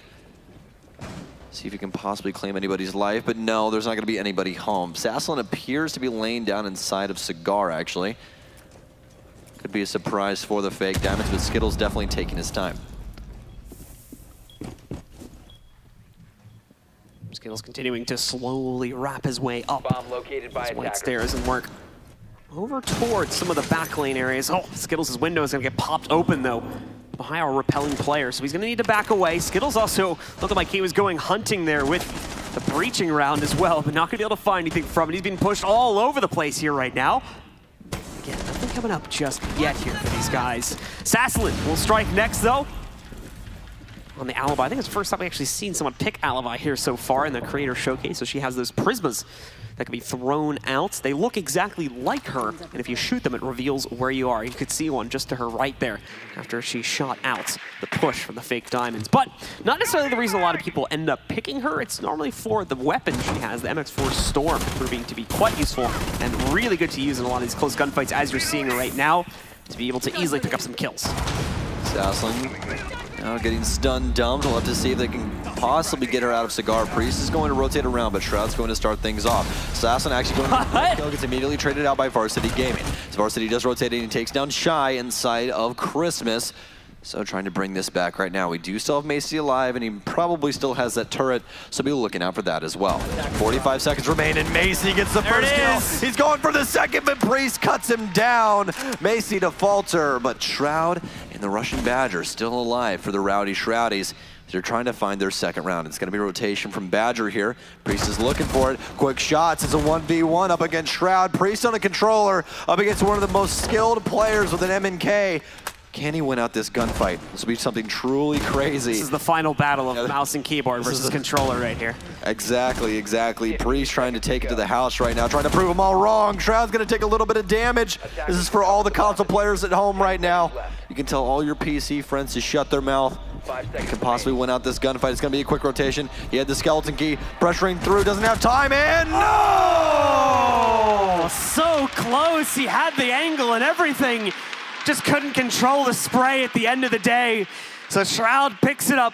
What are you guys making with these things? Every time we go back to the crowd, there's some new creation. We've seen a sushi roll, a drum made from the sushi roll, some like shields, like hand shields. Hammers. What else? Stop hammer time. Send us pictures of your Thunderstick creations, please. We need to see more of them. Hashtag Thunderstick Creations. There you go. That'll be a new thing by the end of the week. You're welcome, Reddit. Saslin as well doing some nice work over there. But finally, we got the Tachanka turret kill. We waited the entire tournament to get it.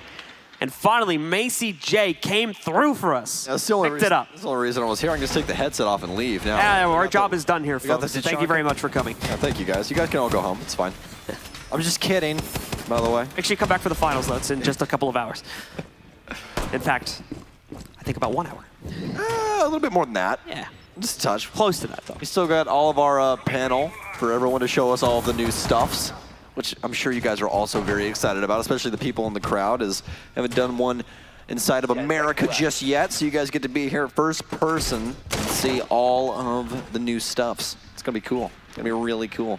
All the new stuff that's going to be dropping in the next season of Siege here. So that's all coming up right after this game. Make sure you stick around for it. Won't be too long after this that we jump right in to the reveal panel. Into our next round, though, we've got our attackers from the Fake Diamonds spawned out. They're just 2 more rounds away from being able to close out and claim themselves as the Creator Cup champions. As for the Rowdy Shroudies, again, sitting behind on the scoreboard. They were in the same position in their last match, however, and they were able to bring it back. It's a good start from Macy, getting aggressive on the smoke over towards the windows with the FMG as well. Now playing into that M590 that we've been seeing a lot of people use recently, going for the SMG pickup instead, and it rewards him with the kill onto his enemy team's Thermites. No hard breach to be seen here for the Fake Diamonds. Okay, well, your boy Roy working his way through 2 Pillars door right now, but it chooses to fall off. We do see Skittles rotating up red stairs as well. Shroud currently inside of 90 hallway. Plenty of presence still on the board for Rowdy Shroudies as they continue to try and fight back. They did already alleviate Varsity Gaming of his duties, so it doesn't have to perform any hot breaching because he's dead. So Skittles now rotating into train and, excuse me, museum mining. Mining. You'd think I know all the callouts on this map since I've literally played it for 3 years, but yeah, still get things backwards, which is always a good time, especially when casting. Priest, though, now downstairs, as they're leaning more on that information game this time around. A quick flick as Shroud actually is going to be the one to win it out. Roy gets taken down. Shroud a little bit too accurate for his liking. So it's going to bring us down into a 5v3. Rowdy Shroudies holding on strong in this round right here. Microwave is going to get himself into a duel here pretty soon, but they're actually pinching out, it seems, one of the players from the Rowdy Shroudies. 3 players left, but they got to be careful with how they take these fights. Skittles getting close, but no, Priest is going to be next to fall. The Russian Badger finds a second pickup against Microwave, and Skittles falls right after that. The Rowdy Shroudies get their first round of the half, and it's in flawless fashion as well. Great pickups from them. That'll keep them back into this game now, just one more round away from tying us back up. In God's name is that? Oh, it's Is that a dog? Is that a puppy? Oh, that's fantastic. You guys just continue to get So more. the real question is, are you a clown? I got a couple laughs, you know. Hey, you got to try. You got to try. Look, I will sit here and embarrass myself all day. I don't care. How much is true, yeah. Dude, I mean, hey, once you talk in front of like 180,000 people, you just get used to just saying dumb stuff and then not getting any laughs out of it. It's part of the job. It's okay. I mean, have you guys seen Emzo literally say anything? I mean, come on. All right, then. I love giving Emzo crap, dude. His dad jokes are top tier, though. I will tell you that. That man has the best dad jokes on the planet, and that's not just him on broadcast. That is how he is as a person. We will literally be out at dinner, and this man is making jokes that only a father could create. That's very true. Very true indeed. So into our next round once again. We're back downstairs this time around here for Shroud's team. 5 seconds to go. The fake diamonds in the meanwhile looking to hold on to their lead. This is the first time we're going to see them truly start to get challenged a little bit, as we saw them take a flawless 6-0 win in their first game. It's a little bit more of an unfamiliar situation here now for the fake diamonds, as they've got quite a bit to deal with here. All right, well, once again, we have Priest sitting in Sophia, going to lean on that information game. It's a good idea. As we'll see, I believe Shroud is docked, either him or Rook. He's got a little bit of a look of him, but I believe it's Shroud rotating back in towards Kitchen. So smart rotation, doesn't want to deal with that early presence. Actually, it's going to be Shroud over in Bar, so it's going to be Chai that rotated in. Those two look just enough similar to be annoying, right? Yeah, close enough. So, we've got the time ticking down at the moment. The fake diamonds taking it nice. Like, I mean, they're like droning out and everything. The fake diamonds playing this so seriously right now. Priest already starting to work his way back in through the bakery a little bit here. Obviously, it's going to take a lot more time before they're really primed and in position in order to commit to any kind of push. So that time will continue to draw down here. Neither team want to take a huge risk, but it's Shroud that strikes first. However, he's going to immediately be under pressure from Skittles, who catches the trade just a second later, bringing us down into another even situation. Oh, nice shot by Shroud. Reading out the move by Roy, and Sasslin going to continue to tack on for Rowdy Shroudy as his Microwave will fall. Roy and Microwave already been dealt with, so only 3 left to find for the Rowdy Shroudies, unless obviously Diffuser go down and they get a diffuse on the diffuser, which is literally the most backwards thing you can possibly say. Double negative. Remember when you used to punch it? Yeah. That was the thing. It was like, it was the... What's the best way? It was the brutalist method for taking care of it, right? It's just, no hacky boy. We just beat the crap out of the case and it stops working. I'll take care of it nice and quick. At least now I know how to defuse a bomb, right? Just punch it. Just beat it up a couple of times. That'll do the job. It'll stop working eventually. It's like how you fix a computer, you know? Priest is going to move in and find the first, or one of the first frags this round on to Sasslin, bringing us down into another 3v3. Both teams just kind of at a stalemate right now, with only 50 seconds remaining on the clock. It's up to the fake diamonds to push in here. It's the tube TV method. You just have to beat it and it finally works. That's how it works. Priest going to take a duel, and he actually ends up downing one. That's going to be Chai that's been down at the back of Kitchen, so...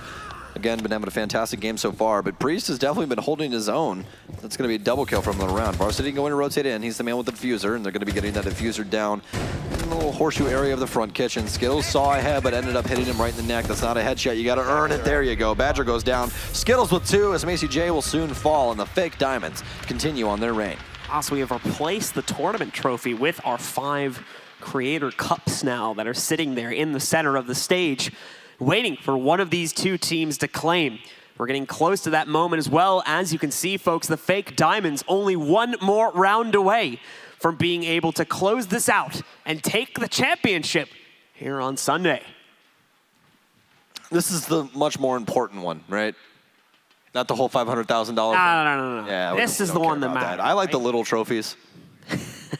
It's a personal trophy. Size doesn't matter. Yeah. Just... We saw Shroud getting his pick up right there. Might have actually been off a self-revive, too. I only caught the tail beginning, I guess you could say, of the replay right there, but it looked like he was getting res back up. Yeah, no, he picked himself back up. Right, He got naded and then immediately docked himself and saw the guy through his animation getting docked up. Very cool. So, yeah. Skittles with a very nice shot as well. As soon as this man's head pops up over and just a quick click. Remove Badger's head. Make your job a little bit easier. Nice little flick down into one tap onto Macy. That was actually sick.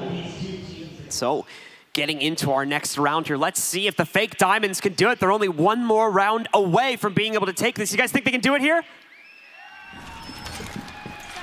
All right. We hear you.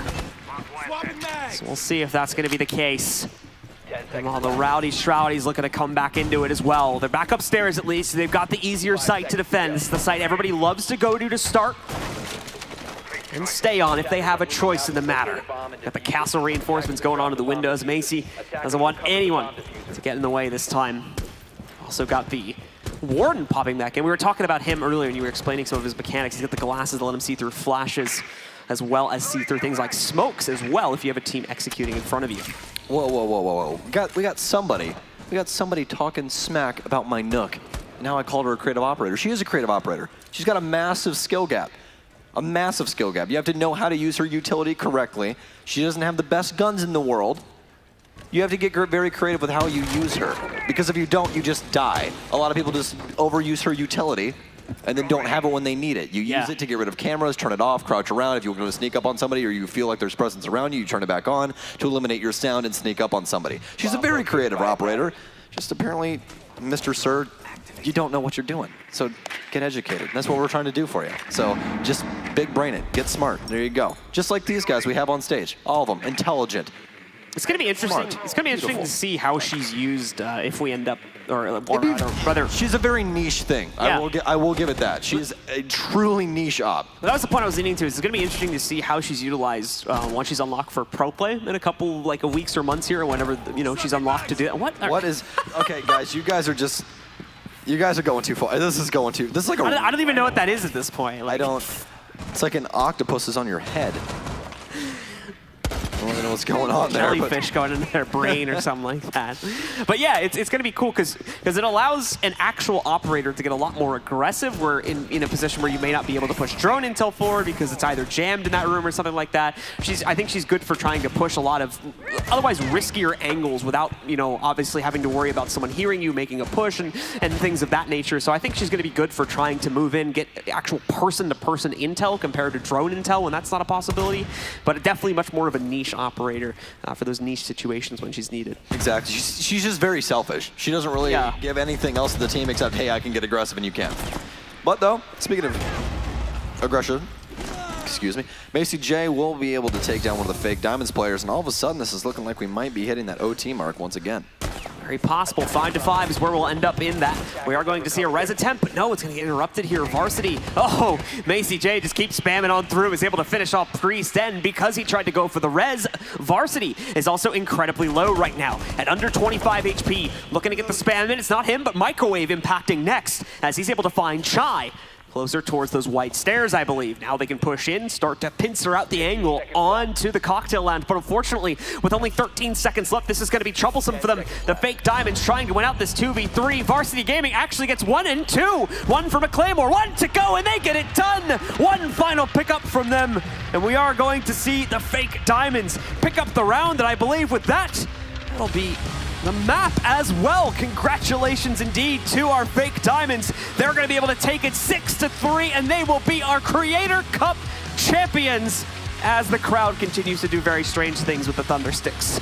Well, they might be cubic zirconias, but they're definitely champions here today. So with that, they only dropped 4 rounds throughout this entire tournament. Truly something insane.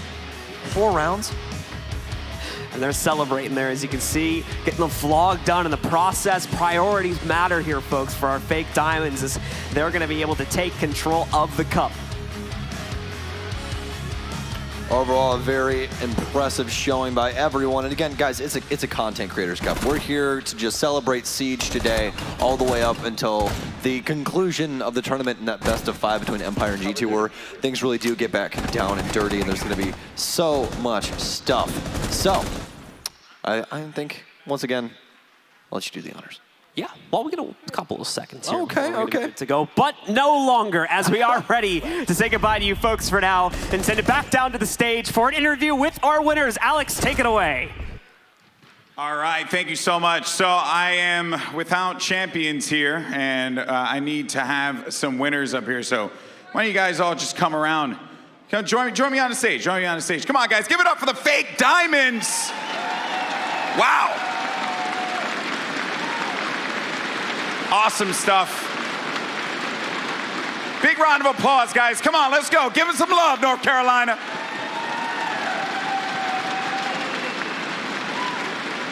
Gentlemen, these prestigious, massive trophies are yours. Lift away, my friends. This is your moment. Your champions of the Raleigh Edition Creator Cup, the Fake Diamonds!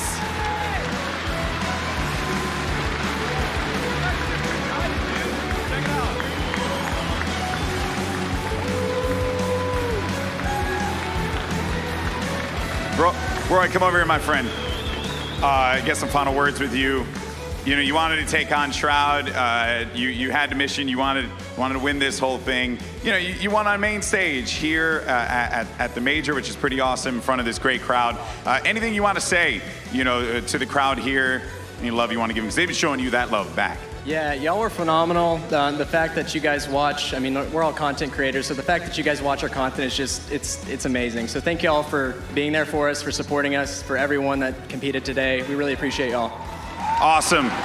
Awesome. Once again, folks, your winners of the Creator Cup, the Fake Diamonds. Give it up for them one more time.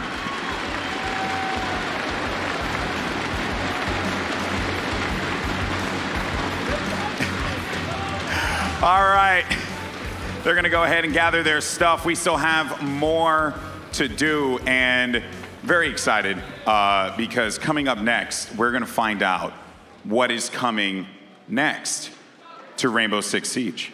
And I'm sure all of you guys are pumped about that. Now, but before we do, and before we send it over to the panel to discuss, there's actually a pretty awesome thing. You know, these events are global. We have 100,000 people watching us online right now. So a huge shout out to everyone watching at home. But it's really cool because these events also create our own community heroes and people that we have become fans of, people that we care about, right? I mean, how many people here are meeting each other for the first time, right? You got friends here meeting each other for the first time. That's the thing about esports and what it does. It brings all of us together, and it's amazing. And there was one individual who has become a community hero for all of you here in Raleigh, North Carolina. And this is a special tribute to the one and only Door Guy.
Raleigh and everyone watching the Siege Major. My name is Caitlin, I'm your panel host, and this is Operation Ember Rise. Now let's get started by watching this quick video by Ubisoft News.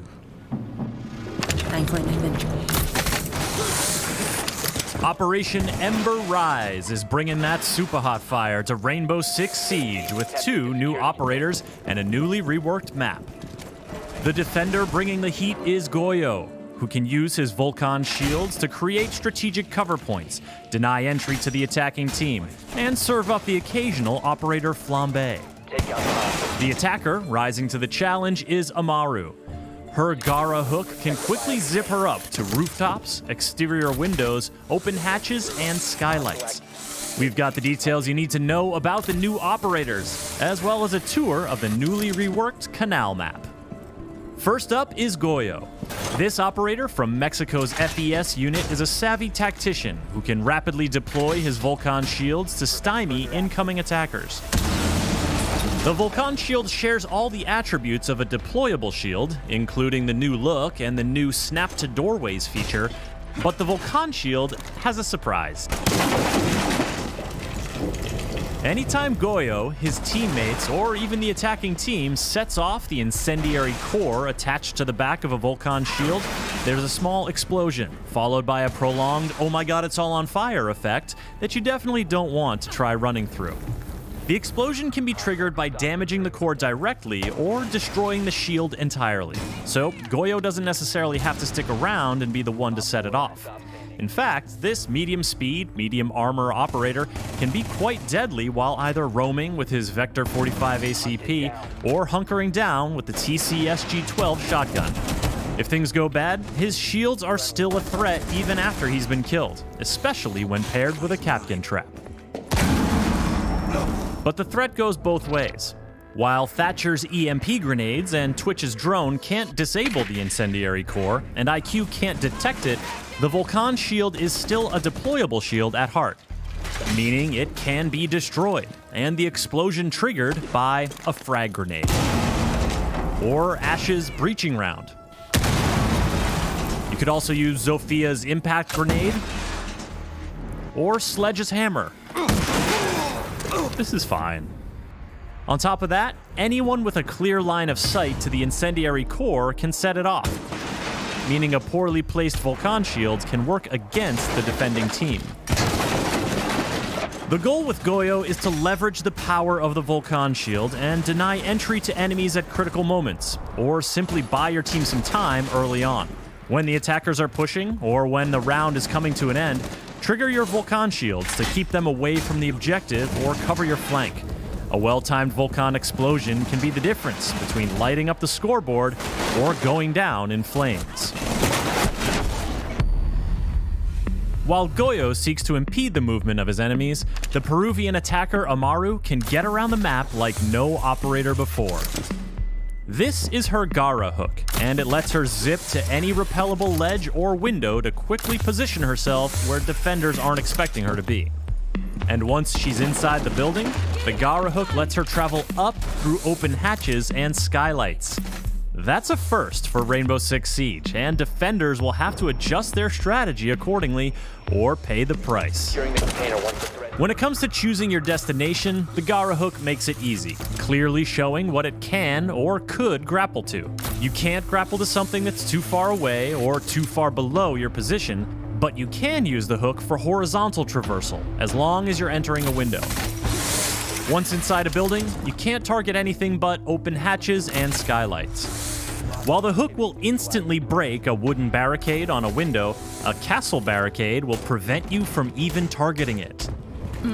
And a closed hatch will need to be opened before you can ascend through it. Amaru's Supernova or ITA-12S shotguns will come in handy if defenders leave those hatches unreinforced.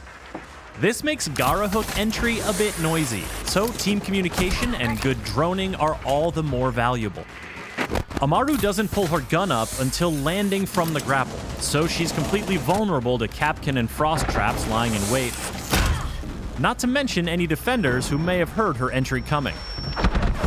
Operators who can give her a quick buff, like Finka, or use their gadgets to distract defenders, like Ying or Dokebi, are strong pairings for Amaru. But with medium speed, medium armor, and a G8A1 LMG in her hands, Amaru is a well-rounded and very mobile force to be reckoned with. All this action has been taking place on the newly reworked Canal map. The map is still split between 2 buildings, but an additional bridge has been added to increase building-to-building movement options. There are fewer windows around objective sites, and the rooftops have been reconfigured to make runouts more risky. And additional staircases and color coding throughout both buildings have been added for more rotation options and easier callouts. The reworked Canal map will be free for all players when Operation Ember Rise launches. The 2 new operators, Goyo and Amaru, will be immediately available for Year 4 pass holders, and all other players can unlock them 7 days later with Renown or R6 credits. For more on Rainbow Six Siege, subscribe to this channel and visit us at news.ubisoft.com. Now, to talk about Operation Ember Rise, I am joined by Senior Level Designer Jeremy Dowsett, as well as Presentation Director Alex Kaprasis. Now that we are in North Carolina, Alex, how does it feel to be back here at a major? It's beautiful, it's sunny out, it's a great time to talk about Season 3. And we will be saving all of your operator intel for the second half of the panel, as usual. And Jeremy, any interesting run-ins with bourbon and barbecue? There's been a few run-ins with barbecue pretty much every night. The food here is amazing. Just everyone I've met is so lovely to talk to. It's such a great place to be. All right, well, let's get started with your map, which is the Canal rework. This is the latest rework to come, the last one being Cafe. And this is one of the original maps of Siege. Now, Canal has not been available in the ranked playlist for almost 2 years, so since September 2017. So many of you will be happy to know that with this rework, Canal will be coming back to ranked. That's correct. We've gone through top to bottom on this map and we've totally reworked it. Obviously, adding a new bomb site makes it ranked compatible. But, if we talk about the problems with the map, we've gone through, we've really looked at navigation, we've looked at sound, we've looked at lighting. It's going to feel like a comfy pair of slippers, but it has, a new spice to it, that's for sure. So first, let's compare it to the Cafe rework to get kind of a scope of this project. Because, of course, since we haven't seen Canal and ranked so much for so long, presumably it would have required a more thorough overhaul. And you worked on this for 9 months, almost a year. It was about 9 months worth of work. The team and I started working on it around Paris Major time last year. So it's been 9 months of looking at the map, taking it apart, and obviously trying to fix all of the issues with it. So speaking about the issues, let's start breaking those down. Now, the most obvious problem that Canal had was the choke points. Yes. Canal is one building to the east, one to the west, and before there was just one bridge connecting both buildings. How was this addressed? The first thing we did is we added a bridge off of control room, which now gives a new rooftop access as well. So you have 2 bridges. You have the original bridge still in the same place as it always has been, and then there's a new bridge 1 floor up. So that aids in the rotation. The other thing we did is we went through and we added stairs. We know that 2 sets of stairs or 2 flights of stairs are always much better than 1 flight of stairs. So we've added an extra set of stairs into both buildings. So now each building has 2 stairs, and of course the choke point has been pretty opened up in the middle. What's happened now is when you go and play, and obviously it comes out soon, it's much more of a roamer-friendly map, and the rounds play an awful lot more differently than they used to, because the way the rounds played was people would wait to the last minute and then they would basically just rush in and smoke or whatever. So now what you're going to find is people are clearing the building. They're actually going because they can actually get to the objective rather than waiting outside. All right, and then we should also talk about the other elephant in the room, which was the spawn peaks. One of your favorite things to address. After the closet window in Villa, sprint yeet the C4 towards fountains. I learned from that one quite well. So what we've done is we've gone through and we've looked at all of the runouts and the runout possibilities, and we've made sure that anyone that wants to run out will be detected before they get to the edge of the roof in most cases. So if you really have your heart set on running out, you still can, but you'll be detected, so it turns into more of a 1v1 scenario. It still can be done. Yesterday we were playing with a bunch of the creators, and they will run out on you, and they did, but it becomes a one-on-one. It's possible, but it's dangerous. Right, so it's a little bit more skill, which I think is what you're going for. Yes. All right, awesome. And then, of course, as you mentioned, Canal also received a lot of the same upgrades that the cafe rework had, which is like sound propagation, destruction is a lot more clear now, lighting updates as well. The team went through and did an amazing job, the art team especially, going through and color coding the stairs. The sound team did a great job because it is a big map and there's a lot of doorways and windows. So we went through and we touched everything. There's a lot of line of sight floors now, so you can play you can defend from below. So it's actually really quite fun, and it's quite balanced. I enjoy playing it. I guess in your words, that our team actually went rogue. Yeah. I wouldn't say they went rogue. Yeah, they went rogue. So what happens is, as we've changed metrics over the seasons, basically we had to move all of the walls by 5 centimeters. That means they had to touch the shell anyway. And whilst they were rejinking the shell, they just went through and redid the entire thematics of the buildings, and it looks absolutely superb. And so we'll see when we're going through the map that when a wall is destructible, not only does it look destructible, but there are those markings on the ground, just for anyone who's new to the game or has kind of issues about looking for destructibility. So now what we're going to do is we are going to start breaking down every single bomb site on Canal. And we're going to start with the second floor. So are you ready to go through the entire map, Jeremy? I'm good to go. All right, so again, we're starting here on the second floor. The objective here is server radar. We're going to be spawning in at Sailboat, which is to the south, and we're going to be going straight there. So the spawn points in this map haven't actually changed at all. So there's still the 3 major spawn points, sailboats, floating docks, and construction. There's new art assets, nothing too serious, but there is some new stuff to block lines of sight. We're going to go in through reception. What people will notice with reception is we've actually changed the rotation of the desk, so it actually aids in navigation. And if you look sneakily to the left, archives is much wider now as well. The original bridge is still off to the right, and this is blue corridor, and you can see the markings that are on the floor to show you where the destructible walls are. And then you go through, and you're going to come up a new area, which is printer stairs, which is a new rooftop access. And this access, on the right, there's a window, and then you have the new tunnel that goes to control room. Now, control room radar used to be one massive plant zone. So what we've done is we've actually split it down. Renovations are still there. I know people love renovations on the soft wall. So the plant zone is actually much smaller, so people have to commit. All of the blue walls here are destructible. Then you're into red corridor, going towards green stairs, and then you're going into server. Now, server used to have the corridor around it. We removed it because you get confused. So the bomb sites are side by side. You can blow the walls and have a lot of rotation. It's line of sight, and there's 3 hatches in this area. So this objective especially, it used to kind of feel like sitting in a glass aquarium for the defenders. There were a lot of windows that opened up directly onto the site, but we don't see any of that now. Basically, when we go through and we start iterating upon the map, we shut down all of the windows. So the first thing we did on this map is we shut the windows, and then bit by bit we opened them. Obviously, like you say, you felt like you're in an aquarium. The gameplay is still there because that's the flavor of the map. You still can actually snipe from the rooftop, but the field of view and the angles now is actually much, much finer. So you need to really time your shots. Runouts are harder, sniping's harder, it's more skillful. Yes. All right, so now let's move down to the first floor. There are 2 objectives here. There is one to the west, which is Coast Guard Mini Lounge, and then there is one to the east. I have that backwards. There's one to the east, and no, I have that right. Okay. It's maps and security. Yeah, we're going to maps and security, and we're going to go up to the second floor first, and then we're going to go down to the first floor. So maps and security had maps hasn't really changed too much, but people will recognize it. Construction, everyone's going to remember, it hasn't actually changed all that much. There's a few new props, but the path is still the same from the spawn points. You'll see the nice new red stairs that are covered to stop people come running down and doing early kills. You will get detected by the time you're at the bottom. You come in through construction entrance, and then we have the entrance, and if you go hard right, you'll go into green stairs, back up to server again. Now, what's really nice about this is with the stairs and the walls, it's really easy to call out, and it's actually much easier for people to navigate because it's just cleaner and much nicer for the players. You blow the hatch and you can drop straight into security. Now, with security, if you remember, there used to be a locker room. That's changed. We've put a door through now, so you can actually go between the 2 bomb sites, between maps and security. And then the kitchen is still off on the right-hand side.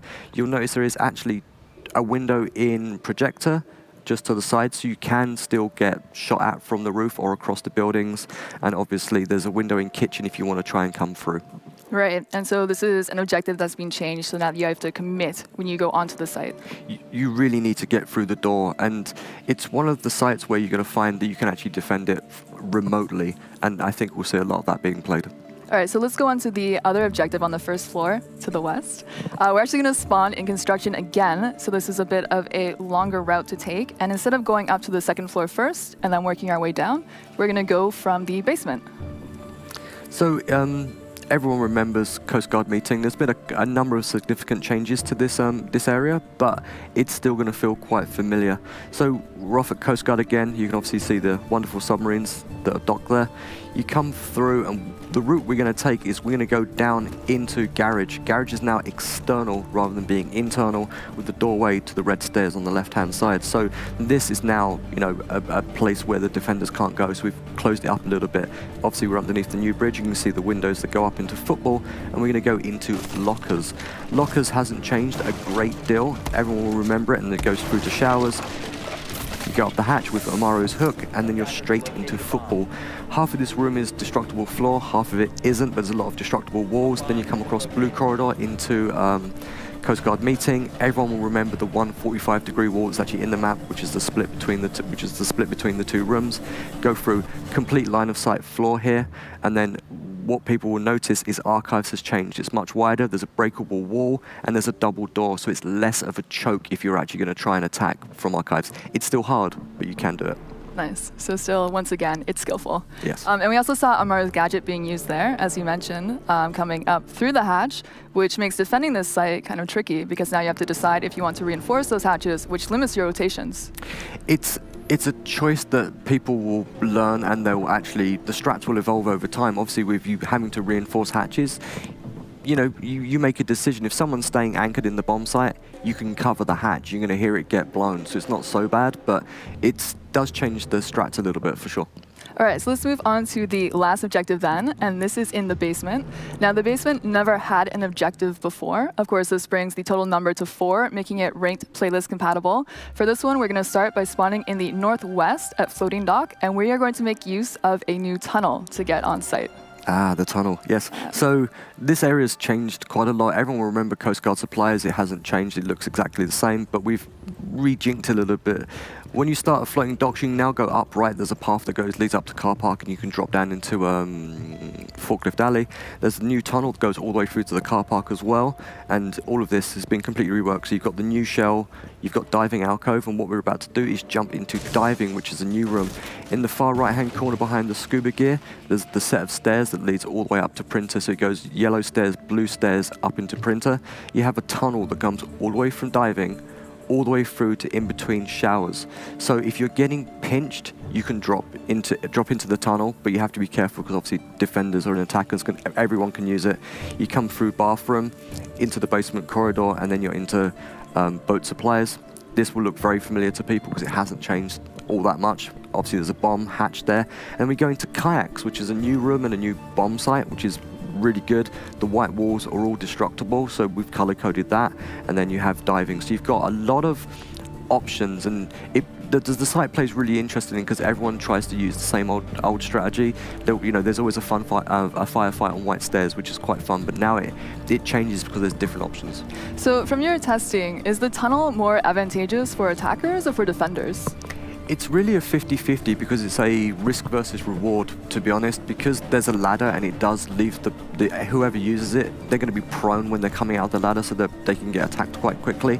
I find it really useful when you're getting pinched and you're playing lockers and you want to just get out and rotate straight back down to diving. All right, well, thank you so much, Jeremy, for walking us through the canal rework. Again, I'm sure many people are going to be very happy to know that this map is coming back to ranked. I hope it's always a very nervous time for the dev team. I really hope that the community loves it, and I'm sure that even though I've tried to stop all of the spawn peaks, I'm sure that someone's going to find one somewhere. But that's the beauty of the community. They always learn, and I learn from them. Well, you'll be able to play the new canal rework starting tomorrow, Monday, August 19th on the test server. So get out there and make Jeremy and his team proud. And now we will move on to the 2 new operators of the season. Now, these operators are unlike any ones that have been released before because they really encourage player creativity, and you can play them how you really want to. Now, by this, what I mean is that with Amaru, you can attack however you want, And with Goyo, it doesn't matter if you prefer anchoring or roaming, because you can do both with him, even in the same round. So to talk about this, we have Alex. Hello, Kaylin. So let's get to the bottom of who Amaru is first. Who is Amaru? Right, so Amaru is an operator we really haven't seen before. She comes from a civilian background, not a traditional CTU, and she's made it her life's mission to protect her heritage, to fight against traffickers of antiquities, and this has really been her strong goal. So someone who's very morally strong and fights for what she believes is right. Absolutely. And let's move on then to her gadget first. So do you want to introduce the gadgets for players? Yeah, of course. So the Gara hook. This is something that she actually made herself. And as you can see, she gets from point A to point B incredibly fast. Very fast. How fast? The travel time is about 7.5 meters per second.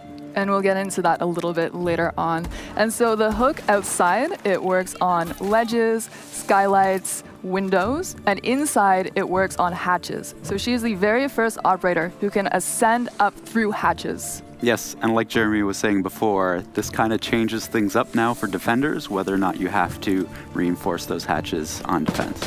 So with so many options of how to attack a site with her, what kind of player would be drawn to Amaru?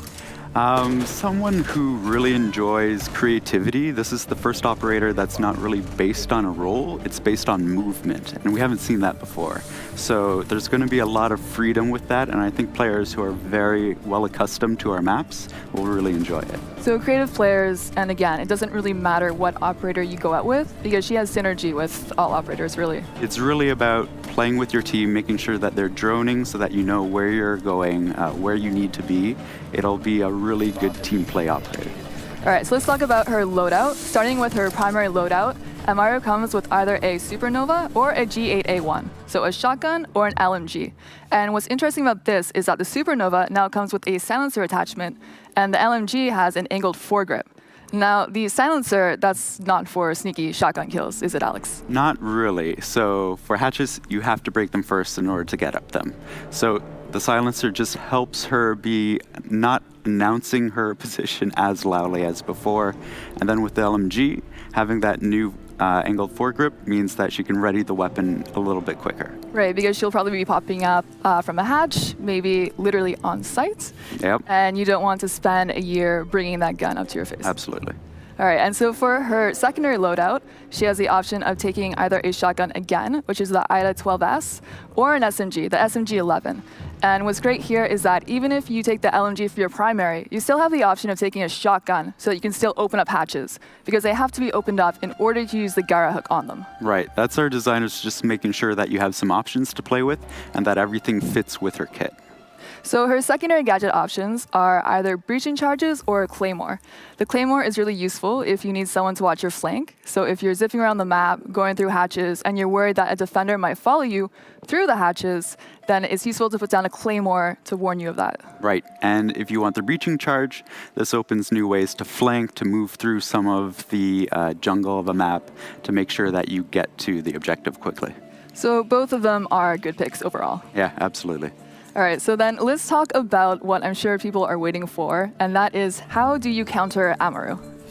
And we'll first touch on the strongest counter to her, which is Castle. Castle, absolutely. He reinforces the windows so that an Amaru can't break it with just her gadget. She'll need help from a teammate, or if she wants to use a breaching charge on it, that would actually slow down incredibly a lot. And then after Castle, good picks against Amaru are trap operators. Yeah, so if the attacking team isn't droning, they're not checking what's beyond that window, what's beyond that hatch, Amaru could get stuck really easily. You just place them underneath those windows. And then a really strong counter to her is actually just map awareness and sound awareness. Right, so the design team spent a lot of time with this, making sure that the window is broken so that you can hear her reeling in. It gives a little bit of time for the defenders to anticipate this. And so if you have that one-on-one confrontation with an Amaru bursting through a window, usually the Amaru will lose 70% of the time just because of the noise she makes and the readying time of her weapon. So she is a very fast operator, as we mentioned. but you do have the ability to hear her when she's coming and do something about it. Right. So it becomes important for an Amaru player to play smart, not too aggressive, and really use roaming and quick speed to pop up one place and disappear and re-move somewhere else. All right, let's move on to the second operator of the season then, which is Goyo. Who is Goyo, Alex? So Goyo has had a bit of a tragic past. He lost his father and his brother at a very young age. So it was his mother who raised him, and his mother's best friend, who actually happened to be Amaru. So Amaru took him under her wing, taught him everything he knows, and that's why they have such a close friendship. Yeah, I don't mean to add to the heat puns, but just looking at the graphics and everything, you can see that there's this like warmth between them and this connection. Yes, so we'll actually have more to tell about their friendship, and you'll see it more with the CG that we'll be releasing right before the season starts. All right, let's talk about Goyo's gadget then, which is the Vulcan shield. Right, so he gets 3 of these. These are the new deployable shields that will be dropping in the season as well. He attaches this canister that can be triggered by a ballistic or by an explosion, and it's really used to funnel attackers into one choke point, trigger it, and delay as much time as possible. So let's just touch on a few things about the shield. From the front, it looks like a completely normal deployable shield. Right, so already you have mind games where the attacking side sees the shield, they have to drone it out to figure out if it is a Goyo shield or not, and then they have to deal with it. Right, because if you started leaping over it, a defender could shoot it up. You'll be in trouble, yeah. And then, much like Mira's canisters on her black mirrors, anyone can shoot it. However, unlike Mira's black mirrors, Twitch drones cannot shoot the explosive on the back of it. Right, so electricity does not affect it. Right. So don't think that you're going to be getting those early phase prep kills. Right, that's specifically why the designers made sure that doesn't happen. All right, so let's talk about his loadout. Goyo has 2 options of very strong guns to pick. He can take either the Vector 45 or the TC SG-12. Right, and so the shotgun actually comes with an ACOG, which means he can have very long lines of sight in triggering his canisters, and both weapons actually play well with his ability to either anchor or roam. Because his canisters are deployed by anyone, he can start out as an anchor and place those shields, and maybe he can rotate somewhere else, and the teammate can actually trigger the shield. Right, so that's a really good time to talk about how, with Goyo, you can be an anchor or a roamer with him, and you can make that decision mid-game, even in the exact same round that you're in. Right, and both his weapons work out super well with that. The Vector is a strong weapon either way, however you play it, and the shotgun too can be quite versatile. Especially with the ACOG, you can use that roaming. Yes, absolutely. And then for his secondary loadout, he has a pistol, which is useful for getting those vertical shots on his shield in order to set it off. Yep, it's just a good default standby to trigger those shields. Now for his secondary gadgets, his options are either C4 or impacts. Of course, impacts are great for roaming, but they're also good for setting up good angles on his shields on site, so that either he can hit them or a defender can hit them while he's off site. Right. So impacts can trigger the shields, and he can be a bit more protected without exposing his location. And then you have C4, which is, again, a great fragging tool that you can have in your kit.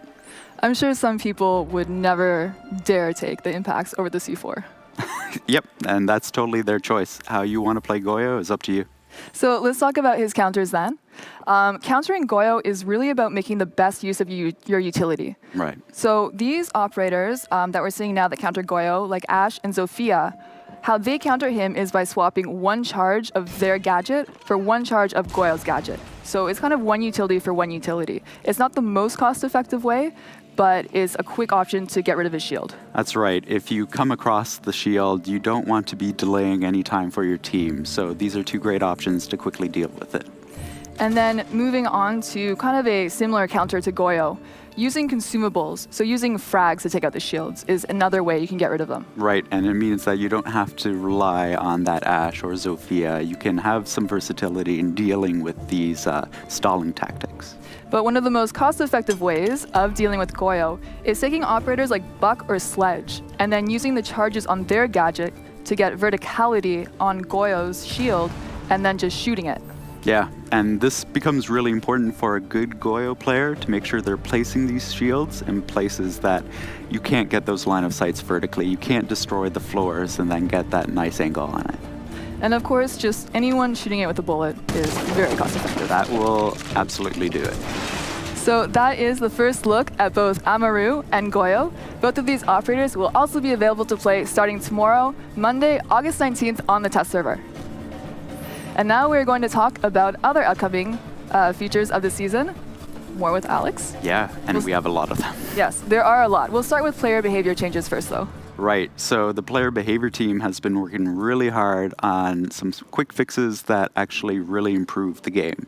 So at the start of the season, what you'll see is leaving escalation penalties. So if somebody's been leaving quite frequently, we'll step up the penalty that's applied to them, and it should encourage players to not leave intentionally. On top of that, we also have, we'll be detecting if somebody is AFK at the start of the prep phase, and if they have the diffuser, they'll actually drop it automatically at the start of the round. That way you don't have to team kill to get that diffuser on your team.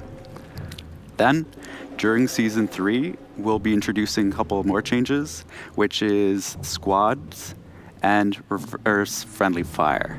So we know we've been listening to the community feedback. Reverse friendly fire has been working really well, but there is this failing where squads can team up on one individual player. They can pick on them and they don't get a sanction applied. So now we'll be talking about the squad as a total. We'll be getting that reverse friendly fire sanction as a group. So it's especially appreciated if you're someone who solo queues a lot. Yeah, these are really small changes that make a big, big difference. And now let's talk about upcoming changes to the playlists. Yes, so we started last season with a lot of changes for ranked, and that's really our end game content. We want players to be playing ranked playlists. It's the most rewarding, it's the most competitive, and we want to make sure that we help players get to that content. So one of the changes we're making right now is introducing a new rank called the Champions rank. This is above Diamond tier, above 5,000 MMR. Anybody who reaches above this will be assigned a number, and they'll be compared to other players who have the same rank. Then we're talking about rank distribution. We've changed it up a bit. You'll see the bell curve now lies a little bit closer to the silver, and we've added more ranks at the lower tiers. This way you'll be progressing a little bit more steadily, and it means that gold is a little bit more important now when you do achieve that rank. We have a change to the map pools that I know people will be excited about. So for ranked, we're actually reducing the size of the map pools. We're taking out Hereford, Theme Park, and Fortress, and we're adding the new canal rework. And you also see casual will be reduced a little bit more, just so that it's easier to learn the maps that you're playing and you're well aware of what you need to do. Yeah, so hopefully this will reduce the entry barrier to Siege, because a lot of people coming into Siege will get overwhelmed by how many maps there are. And even for people who are already playing, now you can focus on learning and mastering less maps. Right, and these are going to be our most competitive maps that we're listening to the community for. So it should help out a lot. And then one last thing to announce is a new playlist that's coming to Siege, which is the unranked playlist. This is ranked rules without all of the stress of actually playing ranked. So you now have this in-between between casual and ranked that players can progress through and feel confident in when they want to play ranked. So this is especially useful for people who really suffer from ladder anxiety. Yeah, absolutely. All right, so we are also going to announce that Siege is getting a battle pass. Rainbow Six Siege is getting a battle pass. In Year 4, the battle pass will be deployed in 2 phases. Phase 1 is the mini battle pass, named Call Me Harry. It'll be short, 7 days and 7 tiers, and completely free. As you play, you earn battle points that unlock tiers and rewards. So the more you play, the more you earn. Upon completing the pass, you'll receive the unique Harry Chibi charm. Call Me Harry will be available during Operation Ember Rise. Phase 2 is coming in Season 4 this year. It'll be a full-fledged battle pass. Here's how it'll work. There will be 2 tracks, a free track and an optional premium track. You progress through both tracks by playing and earning battle points. Even if you choose not to unlock the premium track, you'll still be able to collect rewards on the free track. So while the battle pass is active, everyone gets more rewards for playing. Finally, through the battle pass, you will get to learn more about Harry and the operators of Rainbow Six. Alex, tell us why Siege is getting a battle pass. So, the Battle Pass that we're developing is a new monetization product, but it is also important for us to bring players back, that they're excited to come back, get rewarded, and we want to make sure then that the Battle Pass is something that's generous, something that's fair, and it's also our way of injecting more story now into the Rainbow Six universe. And why are there 2 phases for the battle pass? This is something we've never done before, so we want to make sure we do it right. So Season 3, we have the smaller mini battle pass. That'll be free. That way we get feedback, we can test it out technically to make sure it works. And then Season 4, we open it up. It's a full battle pass with more tiers, more cosmetics that you can actually get rewarded for, and a bigger story that we're telling. And the video also said that while the pass is active, you get more for playing. What does this mean exactly? So we always want to make sure that the Battle Pass is inclusive. So even if you don't buy into the premium tiers, you're still getting rewarded for all of the time that you're putting into the game. And there's character lore that's tied to this. Right, so this is something that's really exciting. The pass will come with descriptions and stories about our operators, about the actual cosmetics that you win. Season 4 actually will have a motion comic too that'll set up a prologue that will talk more about SI 2020. Well, thank you so much, both Alex and Jeremy, for coming and talking about the upcoming season. Pleasure. Absolutely welcome. And we're not done yet, because we have an announcement from the esports team.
Now to talk about the pilot program is Stuart, a manager from the esports team.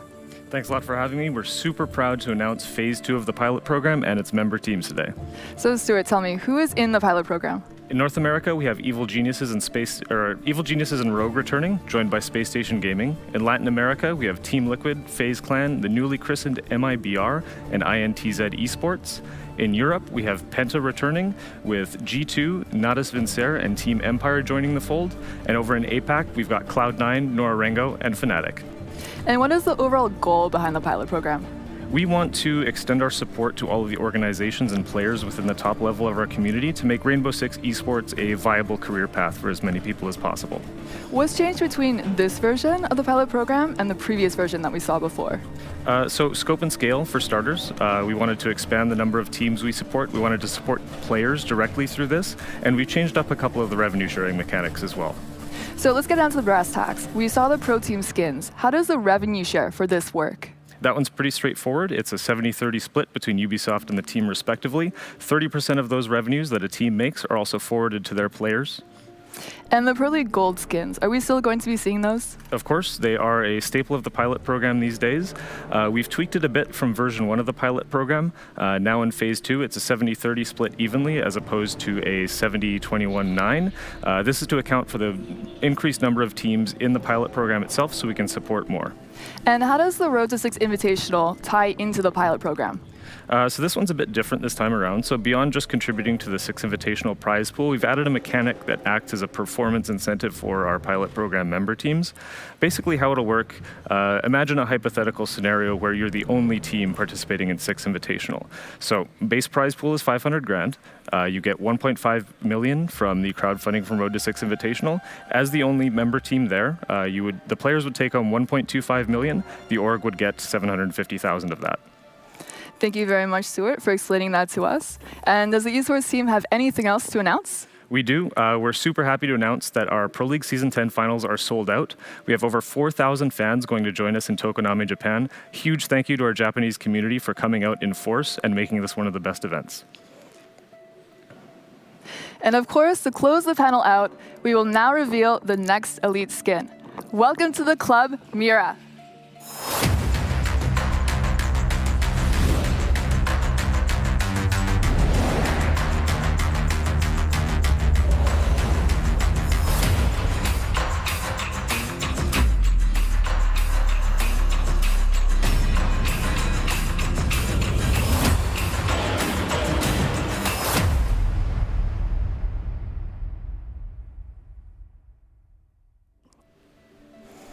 That was the first look at Operation Amber Rise.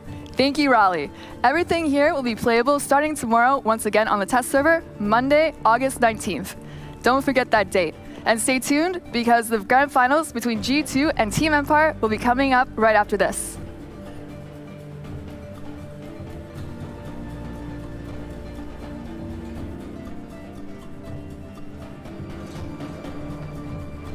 All right, everyone. How you feeling, Raleigh? Yes.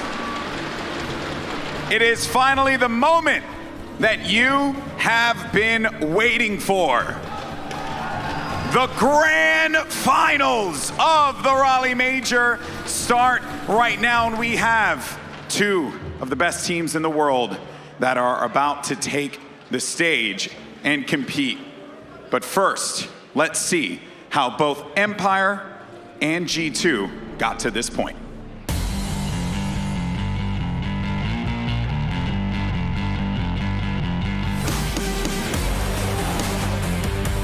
No one's watching the hatch. That's exactly what's punishing him. He's going to pick up 2. He's going for 3, and he gets it! A nitro cell being prepped here, being launched out by Uno, and saying goodbye to them both!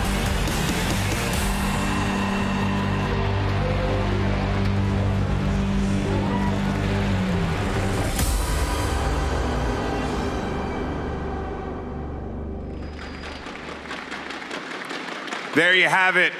So Raleigh, I need you guys to show why we have a major here in the United States of America. I want you guys to get up on your feet. Come on, let's go, because it is now time to welcome to the stage your grand finalists for the major. Put your hands together for Team Empire and G2 Esports.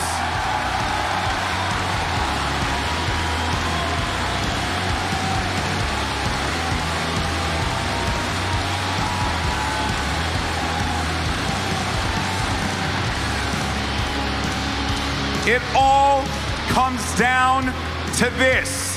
This is the moment that you have been waiting for. At the start of the day, when you guys didn't know who the heck I was, I asked you a question. I said, are you ready?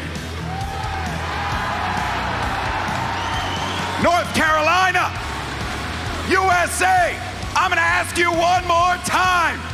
Are you ready? The grand finals start right now. Gentlemen, take your seats.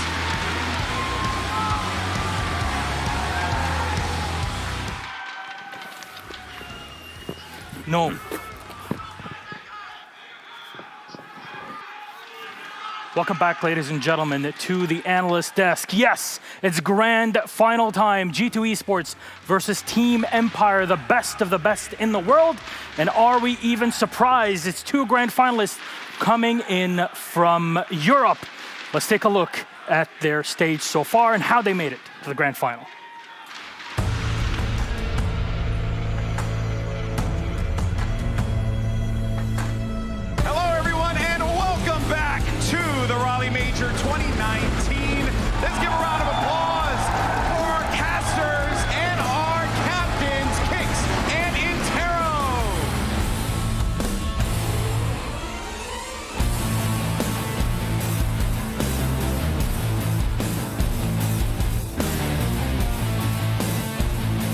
now time to start our first semifinal matchup. Ladies and gentlemen, welcome to the stage, Team Secret!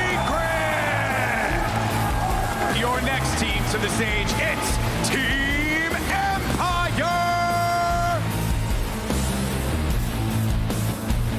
Joystick rotating over near Mud Tunnel now, as they still think he's server. They've tossed some of those gridlock tracks back, and no one's watching the hatch. That's exactly what's punishing him. He's going to pick up 2. He's going for 3, and he gets it! Joystick, the first round for Team Empire.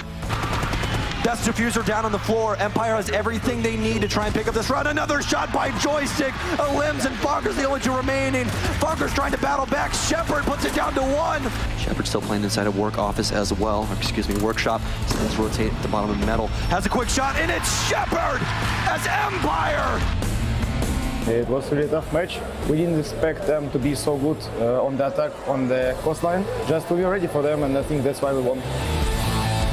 Welcome to the stage, Force! Put your hands together for G2 Esports!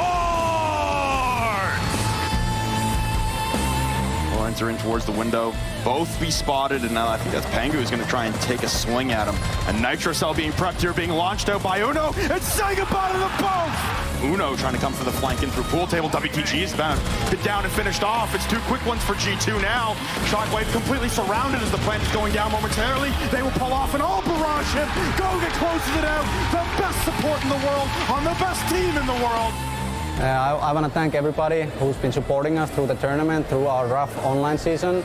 I really hope we can win this major and show that we are the best team in the world.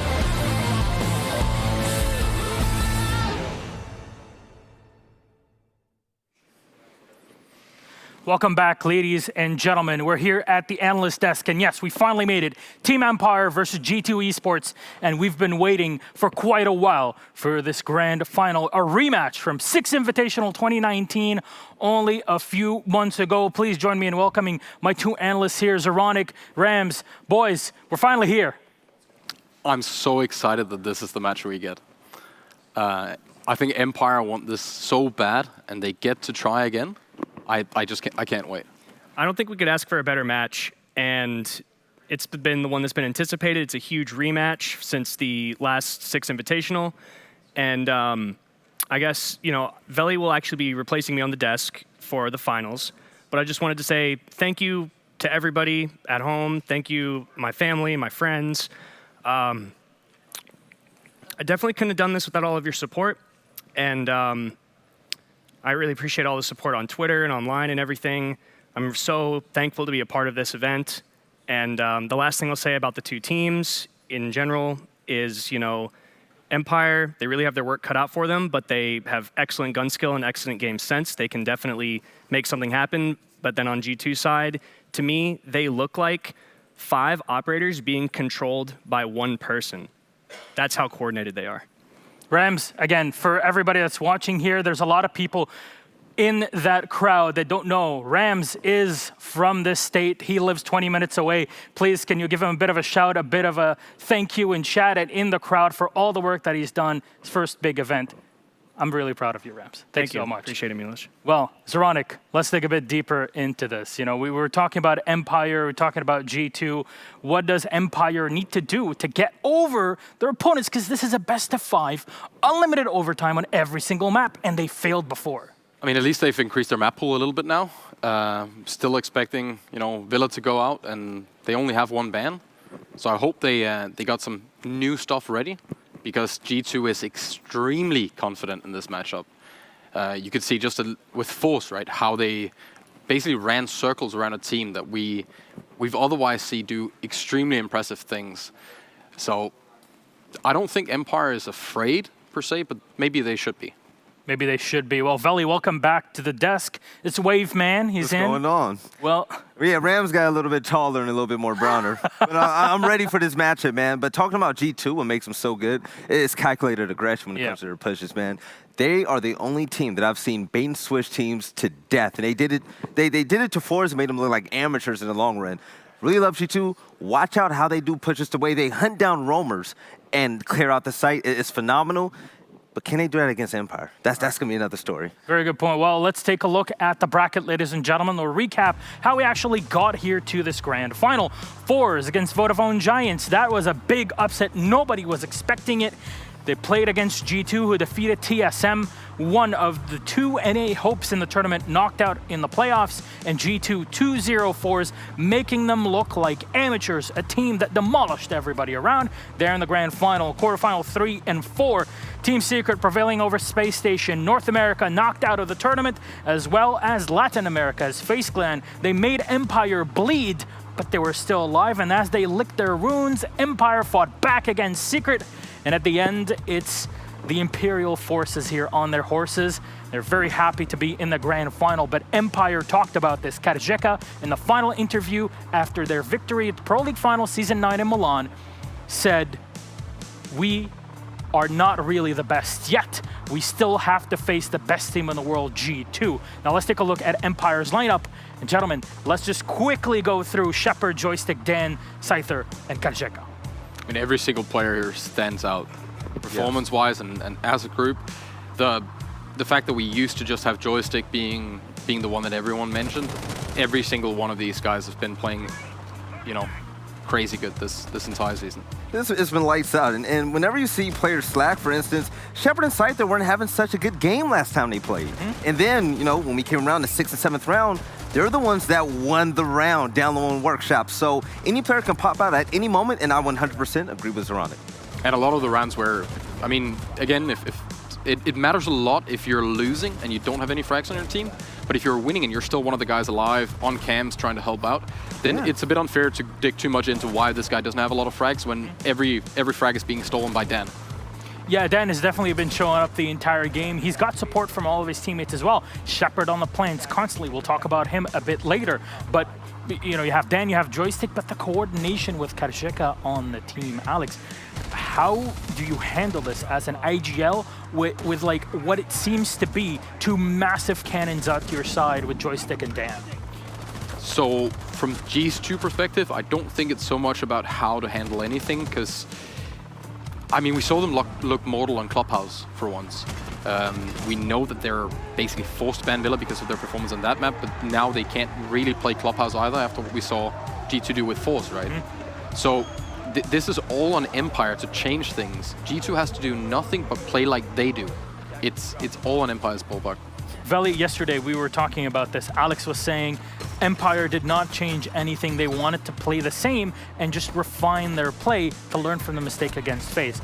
Is this something they can continue to live through against G2 in the final? I mean, you would hope so. You cannot play G2 like you would play any other team out there, because this team, they obviously do their homework. That's why Sue is the greatest man in the world, okay? They make sure that they study, they know exactly where the roamers are going to be, they take their time to do that, and so you're going to have to be adaptive. You're going to be on the fly when it comes to improv and just figuring out strategy on both offense and defense to really unseat the kings of Rainbow Six Siege. Yeah, and they really are the kings at this point, G2. They've had, as Uno was mentioning in the video, a bit of a disappointing run in online play. Who knows, maybe their chances to make it to Tokoname for the finals at Pro League Season 10 in Japan are done and dusted. We'll have to see in the second half, right after the major, but at least for now, they're proven that G2 on LAN is just a completely different beast. And Alex, what really makes this team shine like just nobody else?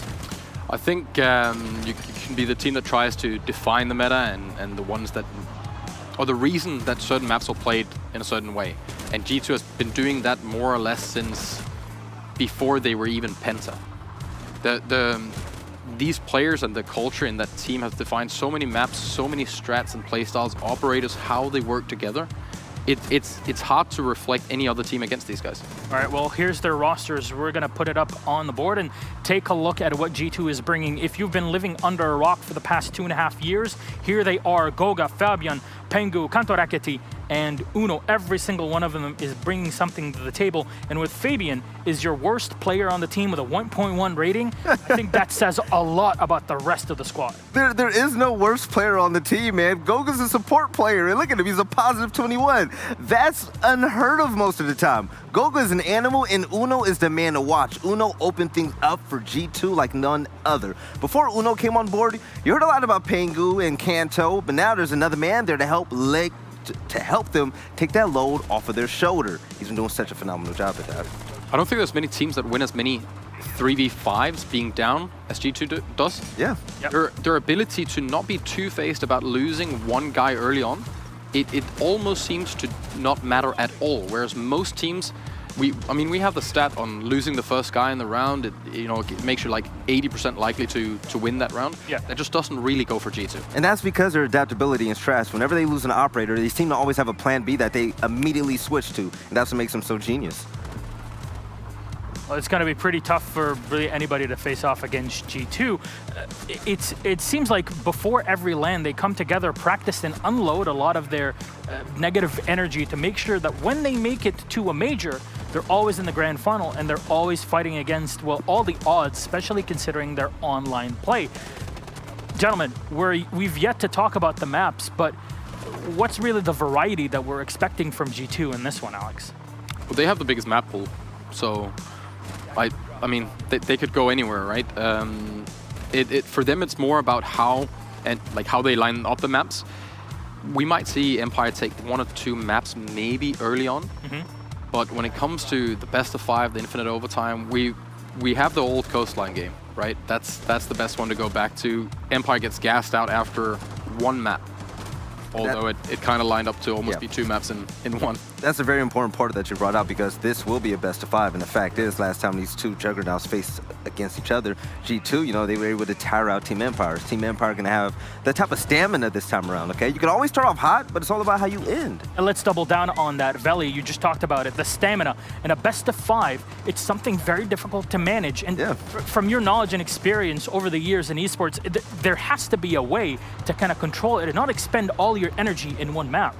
You know what, at this point in time, Empire, they've solidified themselves to be one of the best teams in the world. And you know what, I'm not going to take being tired as an excuse. They know what it takes. They know what it's like to be champions. And they're here to win yet another championship title against G2, who I believe they could get the trifecta. This could be it right here, right? Yeah, Pengu was asking for more maps. There you go. Right, so who knows? Maybe we can go for more. Maybe we can go the distance. Well, let's see which maps we're actually going to get to play on as we put our ban phase. Reminder that this is a best of 5, so it goes ban, pick, and then decider. Who knows? Maybe we'll go for it. Villa Bank removed, so none of that. Smart from Empire. Border will be map number 1. Cafe Dostoyevsky is our 2nd.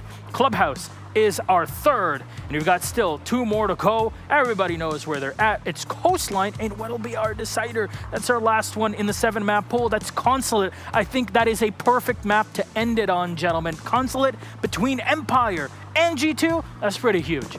This is scary. This is scary. Empire, they can strike first on border, but also we saw them struggle on border. But Cafe, Clubhouse, and Coastline, to me, those are G2 maps. I mean, it's hard to say anything, but this favoring G2, I think no matter how we shook this up, it would still favor G2. Yeah, you're right. The Clubhouse is scary because of the performance G2 had against Force and the way that Empire played their last Clubhouse. When it comes to Coastline, they gotta have some PTSD on that map. They have to. There is no way you go up and play G2 on this map before the decider. I guess it's kind of a win that Consulate is the last one because it is the most banned map of G2, which means it's one of the ones they're really, really ready to play. So if we were to make it there, which I think would be quite a gamble, it could be interesting to see what they would bring after all those bans. At the end of the day, Team Empire, they're going to have to win 2 of the first 3 maps in order to make it to the decider map because Coastline has G2 written all over it. These boys are going to have to strike hot and fast. I do want to see them play some more bar on Clubhouse, though. That'll be amazing. No, you know what, though? G2, so they threw that strat around against 4s, and you really don't expect much from it because people weren't really prepped. Would you want to do that again, Zoronic? Yes, so... I like that. Well, think about it. So you play it once, you lose it once, and everyone goes, it doesn't work. Yes. What if you scrimmed this 100 times and you have an 80% win rate on it, right? You've practiced it. You can't just throw it out and say, well, we lost it once, so now it'll never work again. That's why I love you, Zoronic. Throw that stuff in there. You might as well. Well, here's what people think. 83% community vote for G2. I wonder if we're going to track this after every single map because there might be some variety here. Again, we're going to be starting off on border. G2 are on the attack for Empire's map pick. Before we close this out, gentlemen, I want to go through this map by map. Valley, border, who wins it and what's the scoreline? Oh, it's going to be Empire. It's going to be 7-5, but after that, G2, they're going to close out the series. Alex? G2 7-3. Oh, there you go. So I think there is a bit of a favorite in this matchup, but it's a close one. Yes. We'll see how the game goes. Though, ladies and gentlemen, everybody watching at home, I guess it is time to get this show on the road. There's no way around it. It has been months leading up here since the grand final at Six Invitational 2019, and now we're at the major here. Six Major Raleigh Grand Final, best of 5, unlimited overtime on every single map. G2 Esports versus Team Empire. It's map number 1, Border, Kicks, and Taro. Take it away. Thank you so very much, Analyst Desk, and welcome to our very final matchup here in Raleigh, North Carolina. We had the pleasure in Montreal 6 months ago of seeing these two juggernauts from the same region square off in a battle to the death, and it started with one of the most memorable matches that I think either you and I have ever casted. Yeah, it was definitely a long one, that's for sure, but it really actually started to taper down after the first map. Coastline, a huge knockout in that finals, but after that, it just seemed like Empire lost the fuel that they needed to play on. And in this particular group stage, then quarterfinal, then semifinal so far, it's been G2 who have yet to drop a single map. Empire not only dropping maps, but on maps that they're not used to losing. Clubhouse, when we saw them play against FaZe, is a perfect example. So far, Empire have not been able to defeat G2, and heading into this event, G2 looked vulnerable. They haven't had the greatest success online. They didn't do so well in Season 9. They didn't even make it to Milan. They were saving strats. They said they won the Invitational. Well, you put everything on the line here. Empire have looked like maybe that Empire has started to crumble just a little bit. It's an interesting storyline coming in with both teams in different positions than where they were at the onset. The crowd can cheer quite loud, and we'll get started on Border Map 1.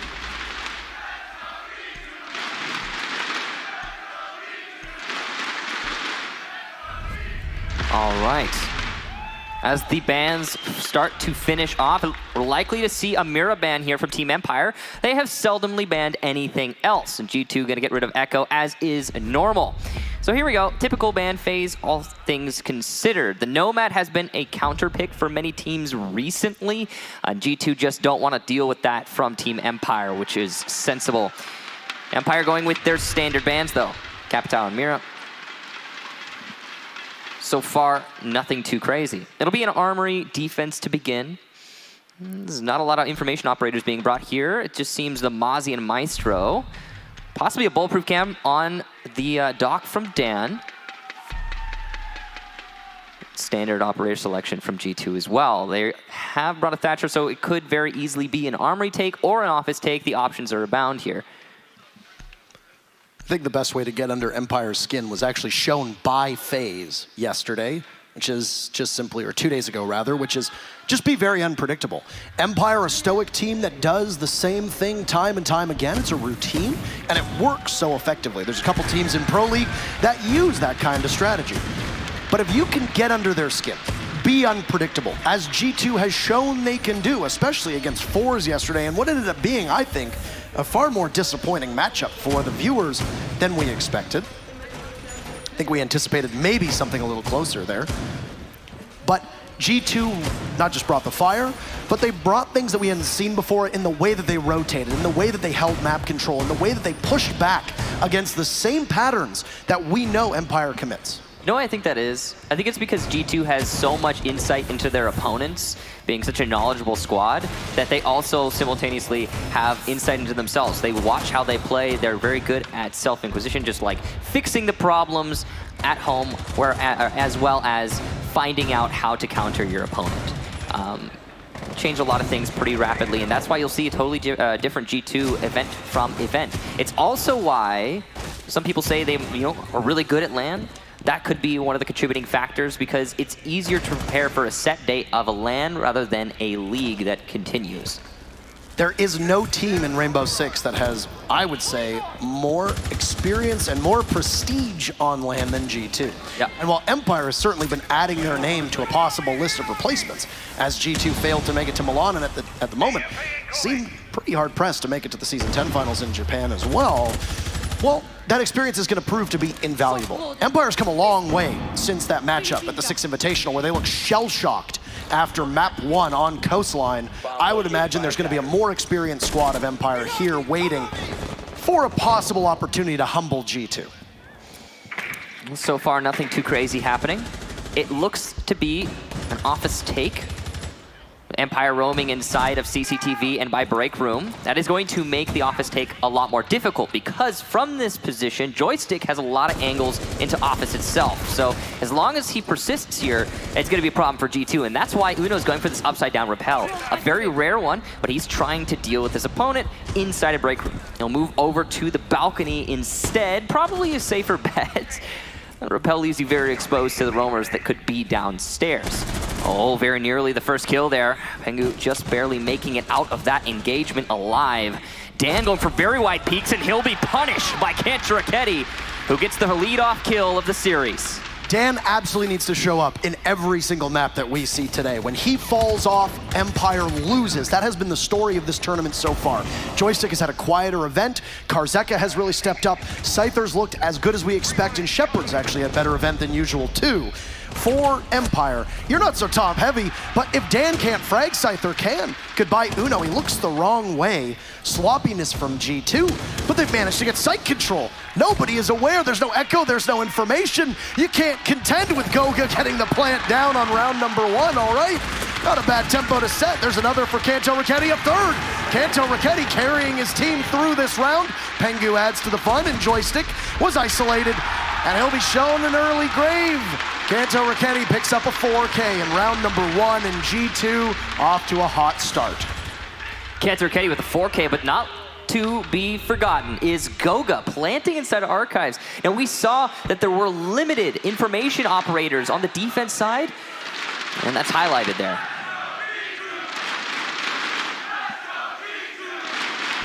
You know, I was wondering how the crowd was going to react given the fact that all of the NA teams got bounced in the first day, and not just that, but the more popular NA teams, some of them didn't even make it out of the group stages, though I would say that popularity is obviously a concept that is not just, is not foreign to us. That line for TSM today at the meet and greet, oh boy, that was incredible. That's actually the first time I've seen a line stop because there's a staircase and then start again. Thank you for being courteous and not blocking the stairs, by the way. I think they actually moved the line and extended it somewhere else as well.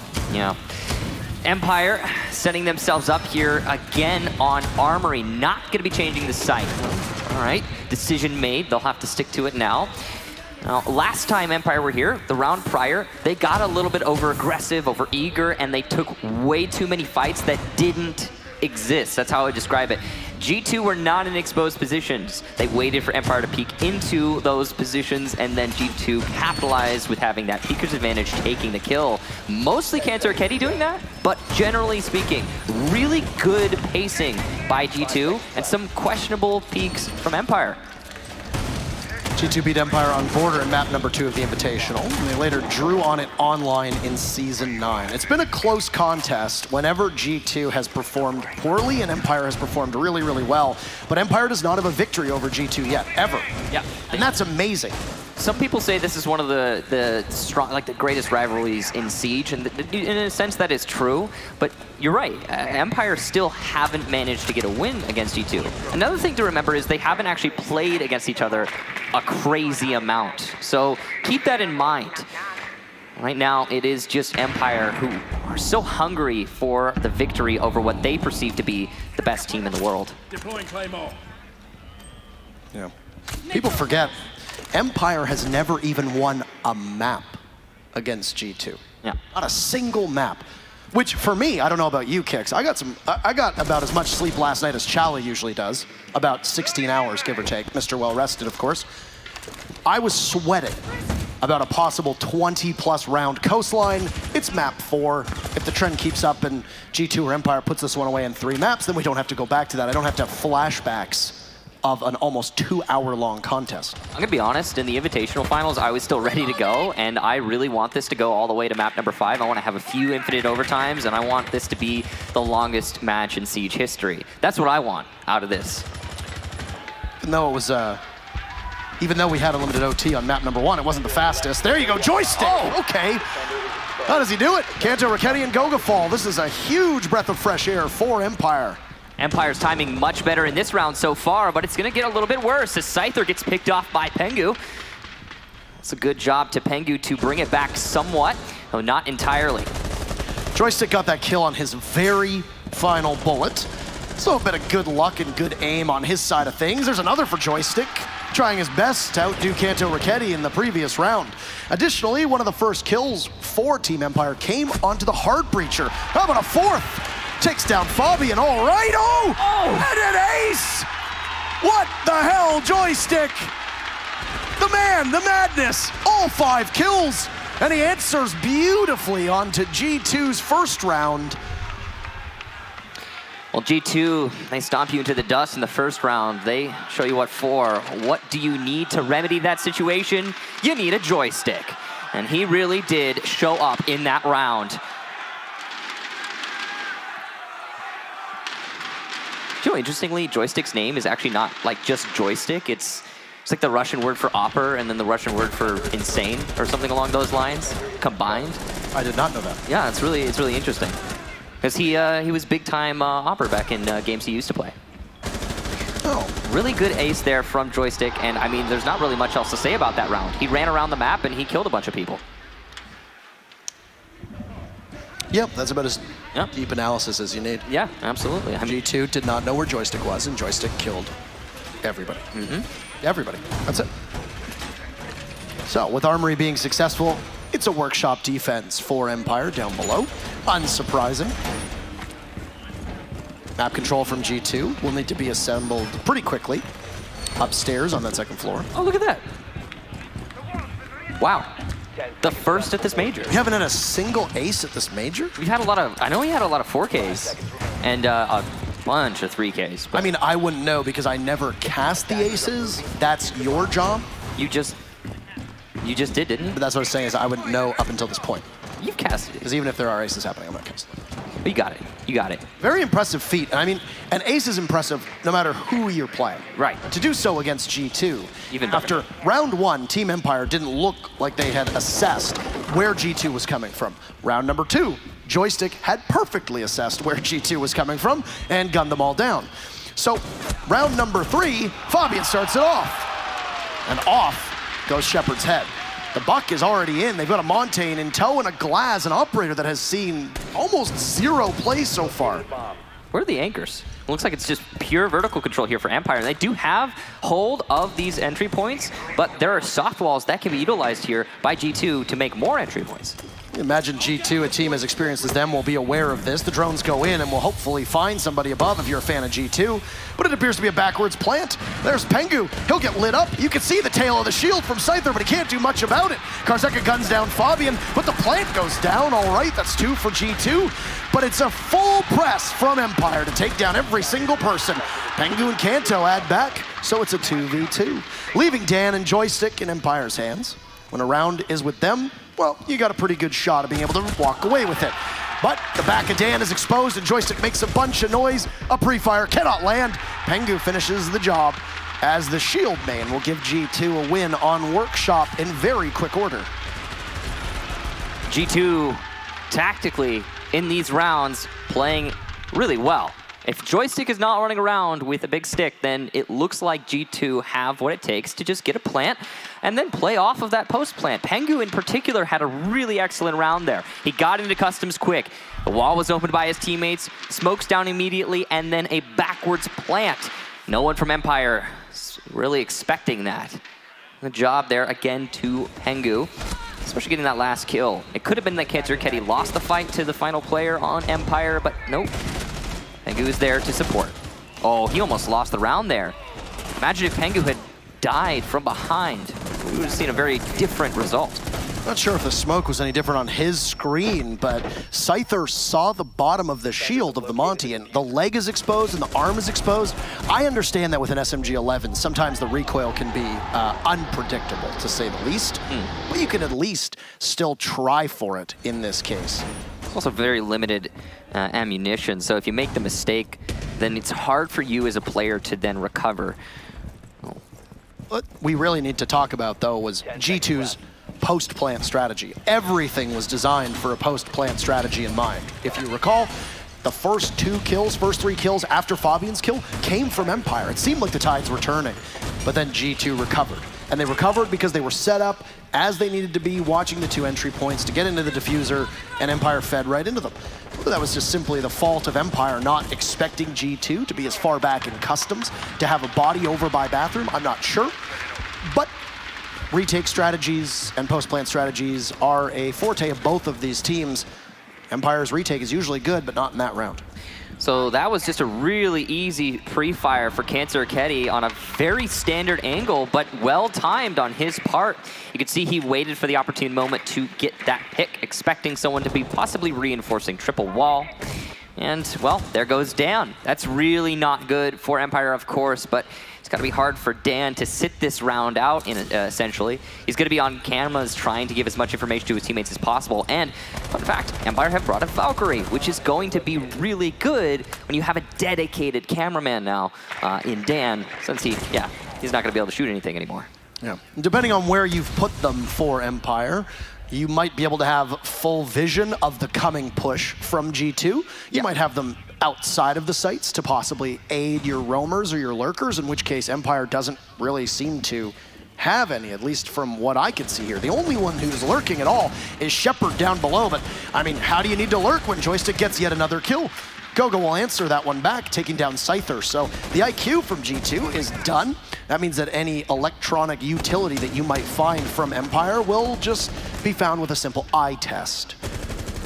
Uno downstairs by jungle. He's got a good line of sight to try and hold off rotation on the bottom floor, but most of what's happening is upstairs. Joystick has the rotation set up for CCTV, so he can fall back whenever he wants to, but he's just trying to delay, and he knows he can do it for a lot longer because he's hitting his shots, and G2 are waiting. May as well take advantage. Joystick's also right now enabled by the fact that he's got 2 ADSs beside him. And as you saw, the frag grenade toss from Fabian is not even gonna come close. You can't hit that angle, number 1, and number 2, it'll get grabbed by the utility from Jaeger. Cancer Kitty's just cut off rotation, so Joystick is stuck here, but he's gonna get his second kill. If he rotates into CCTV, he'll likely die, but Goga on the push from Armory will get the final bullet in, and G2 maintain their man advantage. Karzeka is still on top of the server, so he can pressure from the drop down.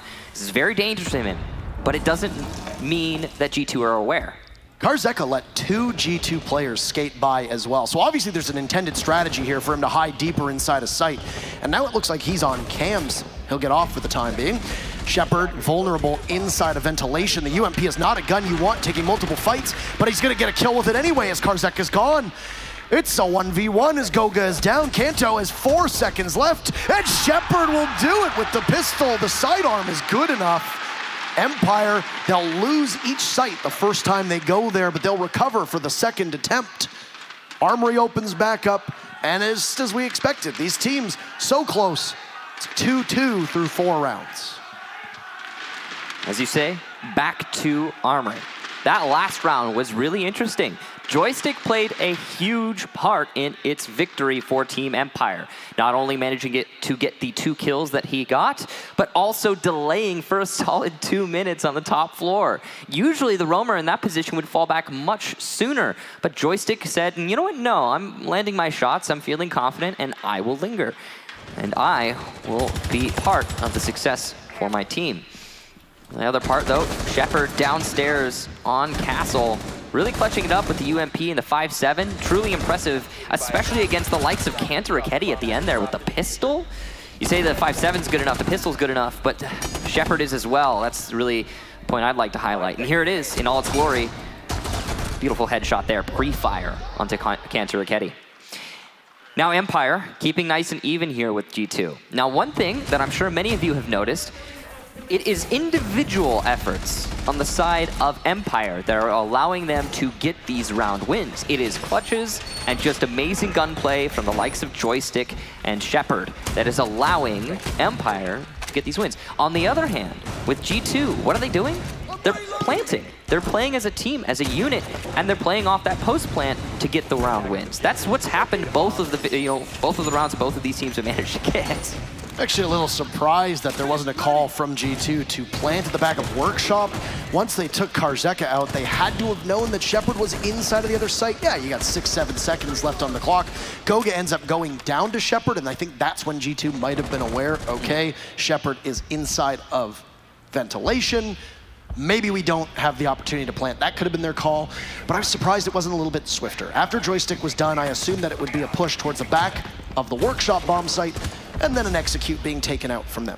So, round number 5, back upstairs to Armory, and Team Empire running a similar lineup. They're opting to go with more information, which is so far what I think is lacking ultimately against G2. Yeah. Dan possibly using a bulletproof camera, pests from Shepard. You've got black eye cams as well from Scyther. Well, he could possibly do some damage. I don't know if Dan was aided at all by information there, if that was just a shot on his own, but man, down goes Uno, EMP's off the board. After you've opened up the office wall, G2 finds themselves losing a man. Great shot from Dan. And he did bring the bulletproof camera, so yeah, heavy information emphasis placed here by Empire. They haven't brought a Maestro despite him being unbanned. It's definitely an option, but it just doesn't seem like something that Empire are comfortable with. And going for a drone, it looked like there. Empire still have full control of not only the site, but CCTV as well. It's just right now, west side control for Empire, east side for G2, as they are starting to push towards the office, and Empire are still located in CCTV. One player there, it's Joystick. Meanwhile, Fabian's trying to come in downstairs to see if he can apply some vertical pressure from below using his nades and skeleton key. Dan, though, continuing to punish G2, will get his second, nearly his third. From below, though, there is Fabian trying to cut off rotation. He'll be unsuccessful. There's the triple for Dan. And Team Empire coming alive yet again. This time, it's on the hands of Dan the Doc. You'll hear the sound of the stim pistol there, being able to heal himself back up. He can outdo Fabian there, so 3 kills will be all that Dan will be able to collect. But he's also been able to take 2 minutes and 20 seconds off of the board that G2 could use at their disposal. Fabian's been downed as well. A drone gets caught out, and Shepard and Karzeka join in on the fun. And for the first time, Empire will take a lead here in the series. Also for the first time, we see a consecutive round there. So Empire starting to look very comfortable here on border. They managed to take their armory defense. They will now have to go to an off-site. So that's either customs or tellers on this map. We'll see what they decide. Right now on the selection screen, it's looking like customs. And yes, indeed, it will be locked in. Okay, so customs as your third site here for Empire. No tellers defense just yet. Teller's bathroom seems to have had a resurgence, at least over the course of Season 10 and the online play that we've witnessed. Teams going to it with far greater reliability than ever before, as there was always a reluctance to seemingly defend that site, because once you lose office, the rest of the site can go so quickly, and a lot of teams have been very good at being able to open office up. In this instance, I want to see what is going to be brought from the table here, or brought to the table here, rather, from Empire. They're finally bringing the Maestro, they're bringing a castle, unsurprising to say the least. There's some consistent UMP players on Empire, so and a castle on this site in particular ends up being quite valuable because there's going to be a lot of utility required to take over that first floor, and even possibly dislodge the players that are on the second floor on defense. Now, what I'm seeing a lot of from Empire is confidence to take fights and angles that are being opened up in abundance. They want to fight G2 in heads-up fights. That's it. I mean, it's what we saw in the last round. Dan was positioned in a place where he can just, oh yeah, here's the entire enemy team. I'm gonna shoot them, and I'm gonna win that. And it worked great for Dan. He managed to take down 3 before finally being felled by Fabian. But Castle can also assist you in that regard. A lot of people think that Castle is just, oh hey, we're gonna deny this angle, and that's partially true. But by denying that angle, you're also forcing your enemy often into different angles, into more predictable ones, and that will assist the defenders quite a lot because they're the ones who are well aware of what those angles are. EMP going over by Passport, and it's going to be followed up likely by an exothermic charge to try and open a Passport wall. But Fabian will take down Fabian will be taken down by Shepard. Looks like an aggressive play over by Customs. Exothermic charge detonates, so Passport wall open. Goga's trying to challenge, but he'll be punished by Scyther. Some damage taken there. Still alive though, still gun in hand. Goga can still inflict a lot of damage. Wonder how much this particular defense has surprised G2. So I'd imagine that Empire had some things in mind, and while taking Fabian down and almost Goga, and now Uno losing HP as well, it's going to be a lot of hurt bodies on G2's side of things. It doesn't seem that there's been a lot of drone work either, possibly thwarted by Shepard's Mozzie. Some shrewd placement of those pests will be able to undo even the most proficient droners. It's really interesting. Empire still have 2 roamers on the top floor. Their Maestro, actually 3 roamers on the top floor. And as Scyther goes down in sight, it might not really matter because of this top floor presence from Empire that G2 just don't seem keen on pressuring at all. Small push in through Passport. Other than that, not a whole lot being shown from G2. There is one player, that's Pengu, rappelling on the west side, trying to deny the run out from Customs. Cancer Kitty gets another entry from Passport. That's 2 for him in the round. He only kills for his squad, and he's doing great just pushing into sight. Pengu from the west balcony gets 1 as well, so the roamer's not really being effective. And oh, Shepard on the perfect angle! He can deny the default plant, and he gets 4! Look at that! Pengu has to come back for the diffuser, but it's going to be hard to retrieve with Shepard still in a great spot to hold it. Pengu's successful though. Confidence really bleeding through as he positions himself inside of A. He might get a good angle, but no, Shepard's aware, and he repositions. Pengu now actually in a good position to clutch, all things considered. He has 30 seconds, and he can go for an attempted plant. Shepard's slow on the retake. He finally goes for the push, but it's too late. Post-plant now. Things looking better for Pengu. Karzeka and Shepard need to meet up or play the crossfire. C4 used to open up a castle barricade by the front door. That'll give more angles to Shepard, and Pengu's well aware, but he comes off at the perfect moment, allowing Shepard to get the better angle as he peeks towards front door. Pengu's still alive though, and we're near half the diffuser duration. Karzeka going for the long angle peek, but he doesn't know where his enemy is, and he's just spraying into the wind. Shepard goes for a rush, eats a lot of damage, but doesn't lose the fight just yet. Pengu alive, but he only gets 1. Can he get the second? He's so close, he runs back. The diffuser's low on time. Karzeka's gotta go, but Pengu! An insane clutch! The plant and the perfect post-plant positioning, and G2 win another round. The half ends 3-3. Played so beautifully from Pengu as he was able to push in, take a couple shots, hearing his enemies advance. Karzeka trying to draw Pengu out, excellent patience. Pengu doesn't go anywhere. Shepard also trying to go and give covering fire while Karzeka can rotate into the site, but Karzeka can't because immediately Pengu reappears, takes Shepard out, and with the diffuser at basically the point of no return, you have to go for broke as your Karzeka, and he just played it a little too passively.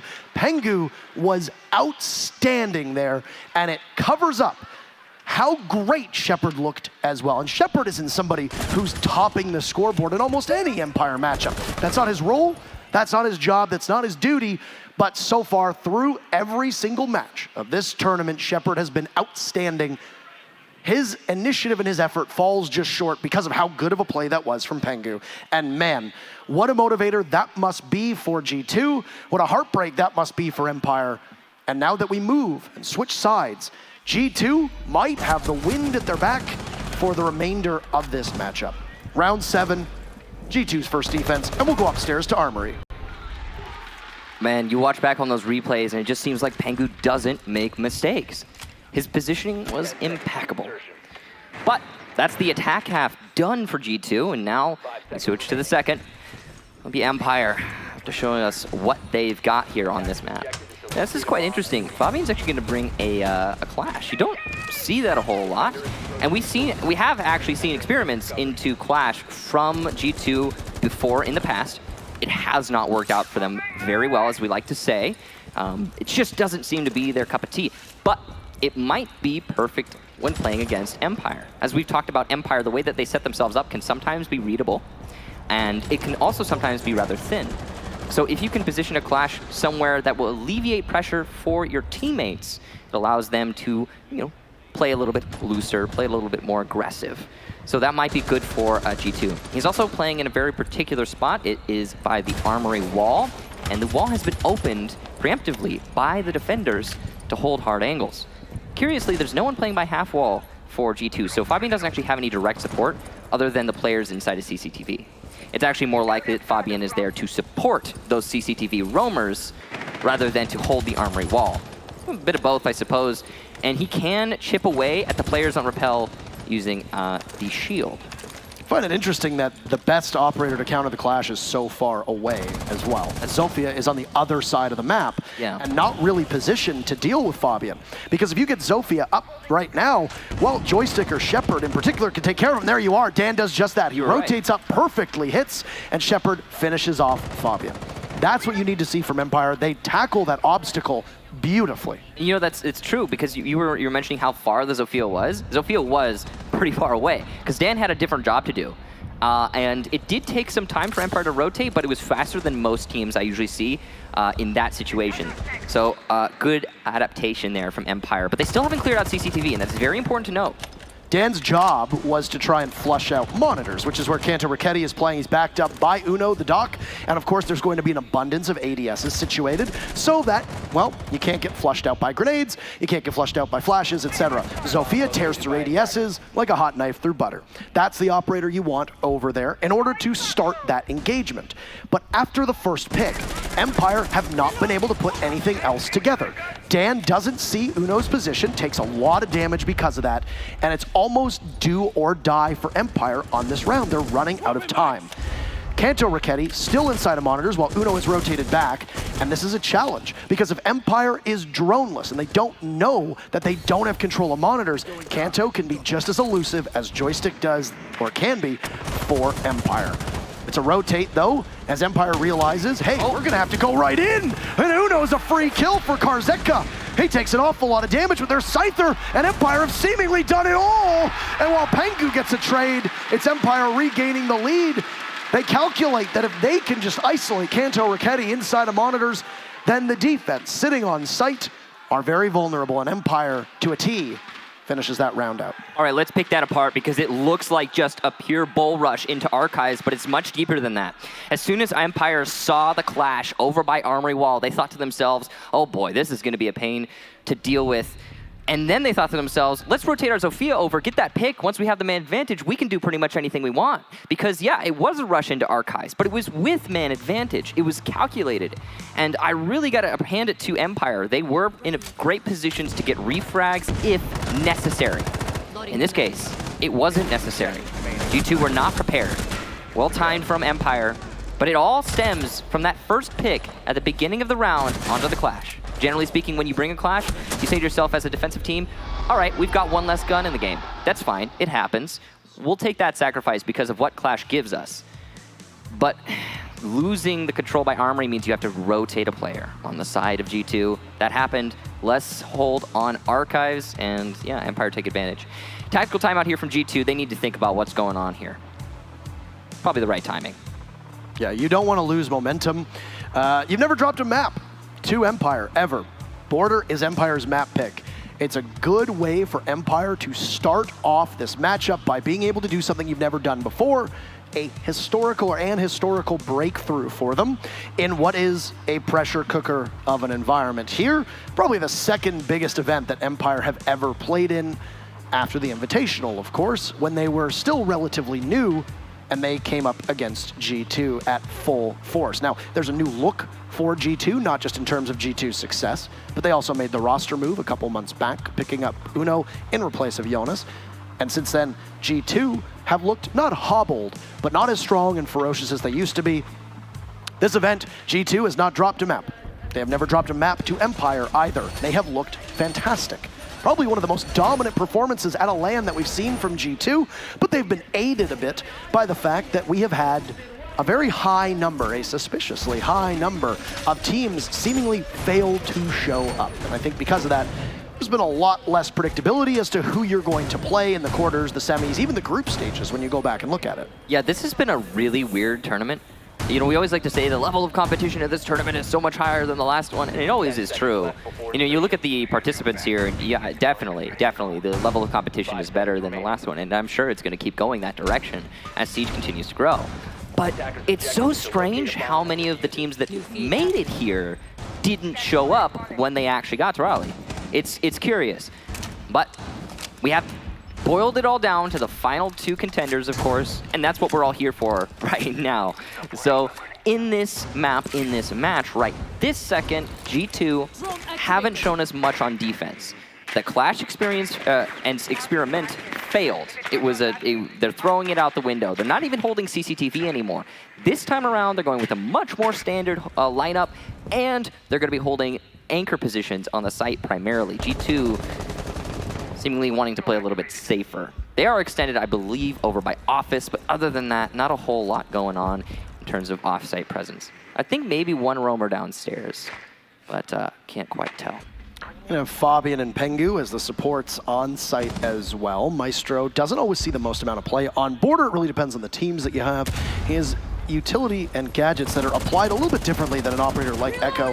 And Valkyrie also sees quite a lot of play here, so certain teams might decide to choose one over the other. But if you're going to play a long angle, as Fabian is currently doing, the ult is a great operator. Oh no, Uno gets spotted. He knows that he has to get out of there, but Scyther is a little bit too quick and picks up another as Kanto. His comrade tries to do his best. There's that long angle of the Aldo, but Fabian swings a little bit too wide and gets punished for it by Dan.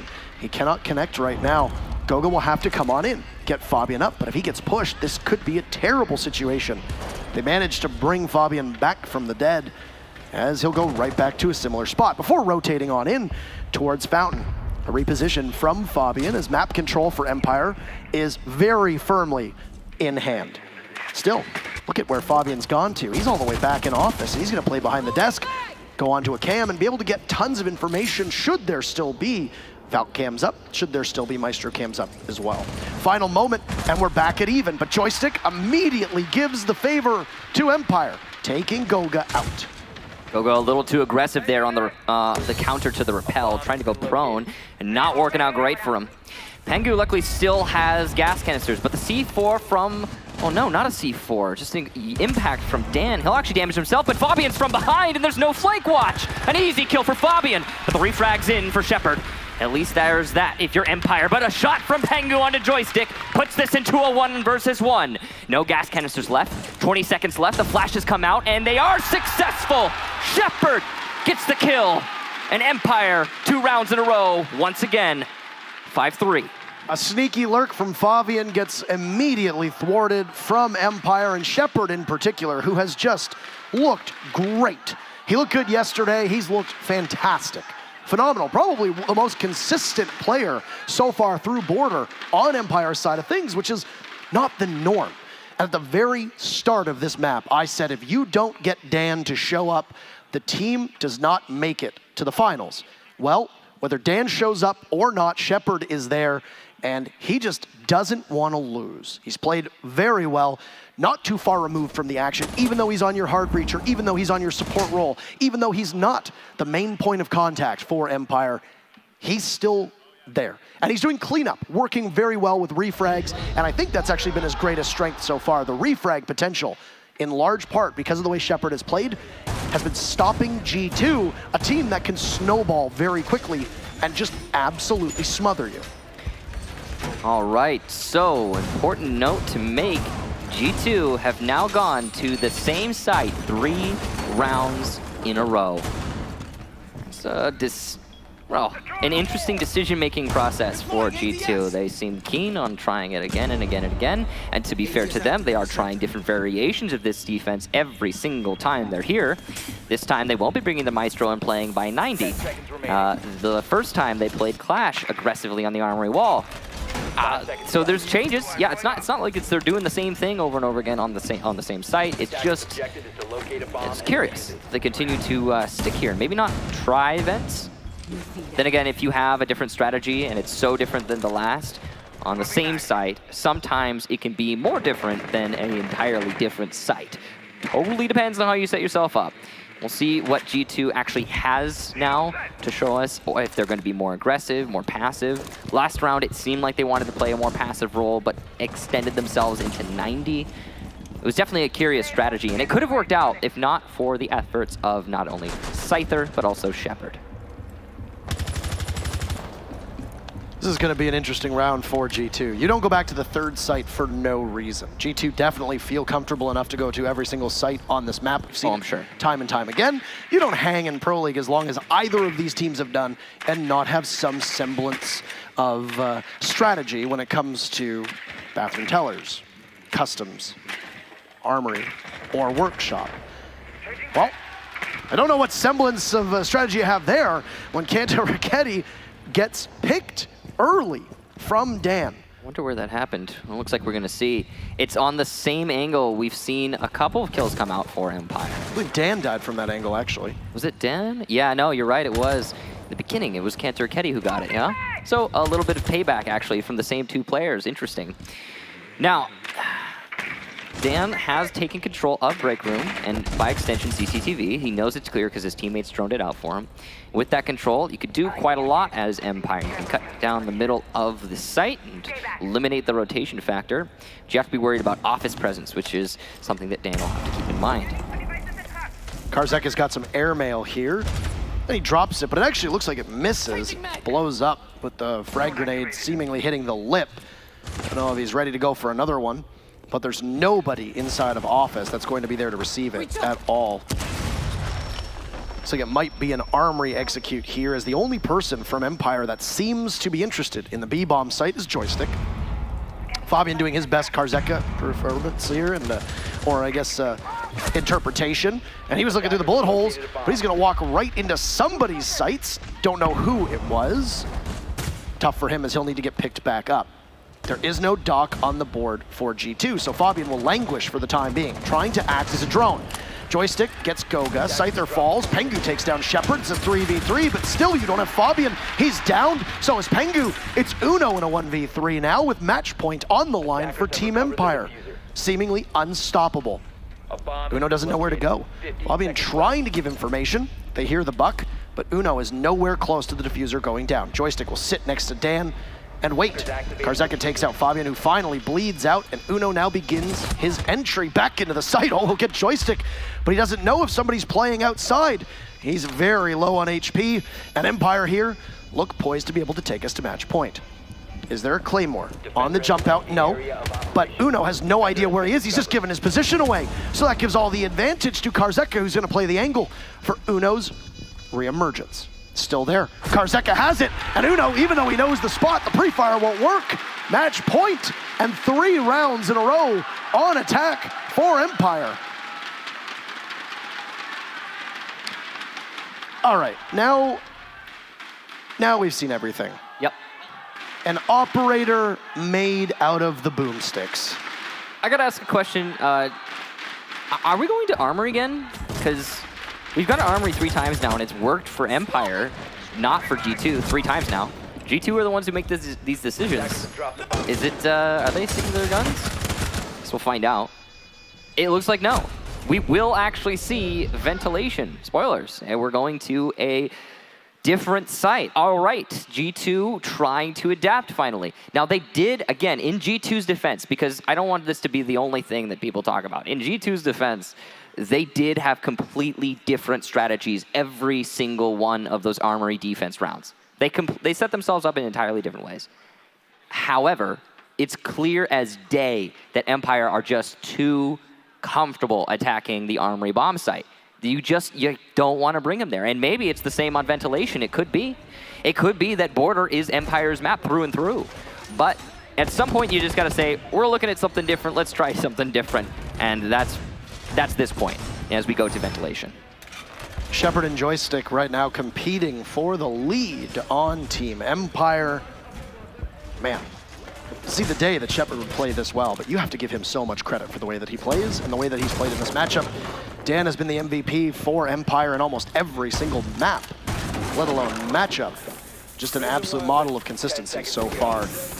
But when you don't have that same level of depth all the time, you need somebody to come in. And in this case, it's been Shepard. Dan might not be the best player in this actual map, but it doesn't really matter. There's somebody else to do it. So, with that said about Empire, they're gonna bring the fire. Look at this, a lion, and that telltale sound of the gun will give itself away if you have any keen ears on G2's side, because, well, you've already shot a barricade. They know that there's going to be a lion on the board. There's no mute, so G2 has no recourse should the EE1D catch them. Good information droning into Armory right now from Empire, as well as the B-bomb site. They know what they're up against here. They could start pushing it if they so choose, but it looks like Empire wants to just pressure B, as they've seen there's no one actually in B right now, nor near it. You could see the EE1D going out there to try and cover some rotations from Empire. They have pushed their way into jail as well. Fabian's going to rotate over to server.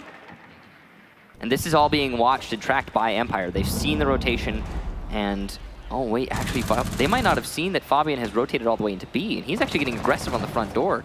This could potentially be disastrous for G2 or Empire, depending on, oh, that's given away Fabian's position. It being known now, Empire will likely try to pinch him. Joystick does not want to engage. He goes up top. 90 seconds left. Empire, they get a pick, they can continuously push. Imagine that. They get a pick, Scyther hits the EE1D, and they continue moving forward. I don't know if that was a botched C4 from Kanto Raketti, but he's going to lose almost all of his HP. Pengu is upstairs, just within arm's reach of him, and there goes the second EE1D. Scyther capitalizing, taking Uno out, and it's first floor control outside of the bomb site, with Joystick just very narrowly edging around the corner. Whether he'll be able to take down Kanto Raketti, but no, Kanto Raketti wins that duel, and the lead goes back to G2. Looking to hold on for dear life, and will need to, provoke overtime, unlimited overtime, should they want to be able to pull this one through. They have a minute to go. Last EE1D goes off, and Team Empire don't use it as effectively as they want it. At least, not like the round before, and Pengu fires back. He'll be blinded, but he gets a kill for his trouble. And now Empire only have 2 bodies up, Karzeka and Shepard. The Buck will just slowly creep up towards the bathroom door. Neither he nor Shepard making as much noise as they could. You'll hear the Type 89 go off, so at least the Hibana gives herself away. A smoke will keep Karzeka from pushing into the bathroom, but he knows that there's somebody trapped. Keep in mind, barring a frag grenade, there's no easy way for him to get this, and he'll try to bank it. A rare miss from Karzeka. As another smoke goes, but he'll toss it in. It does not connect, it hits the barrier, so he'll pull out the shotgun, doesn't see Goga, and the other shotgun will come alive. It's just up to Shepard, who's been good, but Fabian in that case, well, he's better. G2 Esports gamble on Workshop down below, they win it. But they have to go back up to the site that they haven't won so far. It's still match point in favor of Empire. Armory's definitely tricky here if you're G2, but it's possible. Match point is really what they're fighting against. Puts a lot on you. G2 know how to handle it. They've been here before. And they're not even gonna go to Armory. They will actually go to Bathroom Tellers. An interesting change here for G2. Armory just has not been working. I mean, you gotta go somewhere, right? You have to try something new in this case. The problem is that if you win that, you only can go to Customs or Armory, which means that either G2, if they win this next site, will be playing the very final round before overtime on a site that they either haven't won or a site they haven't tried yet. This is a daunting prospect, and I would say uncharted territory for G2 against Empire. So we'll go into round number 11. Underway. I think that G2 is the only team that really gets Empire as amped up as we're seeing them be here today, right now on the stage. They've said in the past how much they really want to play against G2, and Empire are showing it here today. 6-4 already, and the only team between these two to get any consecutive rounds. That's really important. G2 hasn't managed to get 2 in a row so far. Their round count has been going up sporadically, but they need to get more consistent right now, or we're going to see us go to, well, we're going to go to map number 2 just like that. And this would have been a really fast one for, I think, expectations. Teller's defense is definitely not the worst thing in the world. A lot of people say it is harder to defend than Armory, but against Empire, that might not be true, considering how proficient Empire are on attacking Armory itself. Tellers has not been played yet in this map. We're late into this round, and there's still setup being done by G2. You could hear it. The super shorty from Kanto Raketti, which is not the most destructive capabilities, limited by the fact that it only has 3 shots before you have to reload. But G2 have stacked up right now inside of Archives. You've also got one inside of Armory, that's Pengu. Shepard is assembled Shepard rather, and the rest of his team have assembled on the western side of the map. They're gonna look to rappel on up. And Joystick is on the east side. So Empire is very split right now. Joystick droning himself in on the Twitch drone, trying to find any possible gadgetry that he needs, any possible enemies. The soft destruction is being used really well from Empire so far. Not only to get rid of these castle barricades, but also to open up the unreinforced walls by Armory and by Break Room. There you go. That's a really good angle just established there by Dan. He can do a lot of work with this. He's looking for the fight, looking for the shot. He's not able to land any onto Cantor Raketti, who is just diving, trying to bait out that position. Dan gets passive, expecting a retake there, but it's not coming just yet. Karzeka gets the first kill, though. Here goes Cantor Raketti. Good control around the top floor from Empire, and they're using it to establish angles and take out these roamers. Cantor Raketti dies, and G2 forfeits control of that second floor. They all drop down to floor number 1. So really quickly, I have to touch on that. He sees something completely different. When you do that, if you do it in-game, there is a particular way you can do that, and you'll know what I'm talking about if you've ever done it before, but he can actually see over that ridge there. It's a spectator thing that we're not seeing that. Uno takes down Joystick, so it's a refrag from G2. Right back in this round. And because Uno and Pengu dropped, Empire doing all their droning upstairs, were not able to find everybody from G2. Shepard will find Uno though. Karzeka is down. He'll need to be picked back up. And down goes Dan. So 2 bodies from Empire. It's Scyther and Shepard, with G2 still having 30 seconds to go. Match still on the line, or map rather, but Shepard misses. Can't control the bearing 9. Karzeka finished off as well. Pengu is down. Fabian is so low that Scyther can be able to come back, but he's gonna be spotted from the Valk cam, completely under watch. Oh! There's a C4! Fabian just exploding underneath Scyther, and we've got round number 12 on the docket. Fabian with the big plays to salvage that round. It looked like Empire had it in the bag, but Fabian was the counter. He just walked up east stairs, and he tore them asunder. Well, why don't we go back to Armory Lockers and Archives for the final round of regulation. Oh boy. You getting coastline flashbacks yet? I am starting to get You ready to cast this map for the next hour? It's happening. Again, a quick reminder on that particular kill. He sees something completely different. Again, if you've ever done it before, you'll know what I'm talking about. Yes, I am getting coastline flashbacks. It is certainly. And I'm actually excited for it because I remember during that final, I was still ready to go, man. I was still ready to cast some more matches. And it ended a lot earlier than I was hoping, considering after coastline, it all just kind of fell apart. It's the last invitational final. This Clash Gambit did not work. The Clash Gamble did not work from G2 previously. Fell just short as Team Empire tripled up on Fabian on the Armory wall and were able to remove the Clash from play. All it really took was one concussion from Dan, and then, well, Shepard and Scyther were there as well to be able to clean up along with Joystick. So I guess you had everybody from Empire intently watching the British operator to see what was going to happen with her. In this instance, G2 bringing Uno off of the dock onto the Rook. Interestingly enough, that's a small change, but it's an obvious one, and I'd imagine some of it will be soft destruction.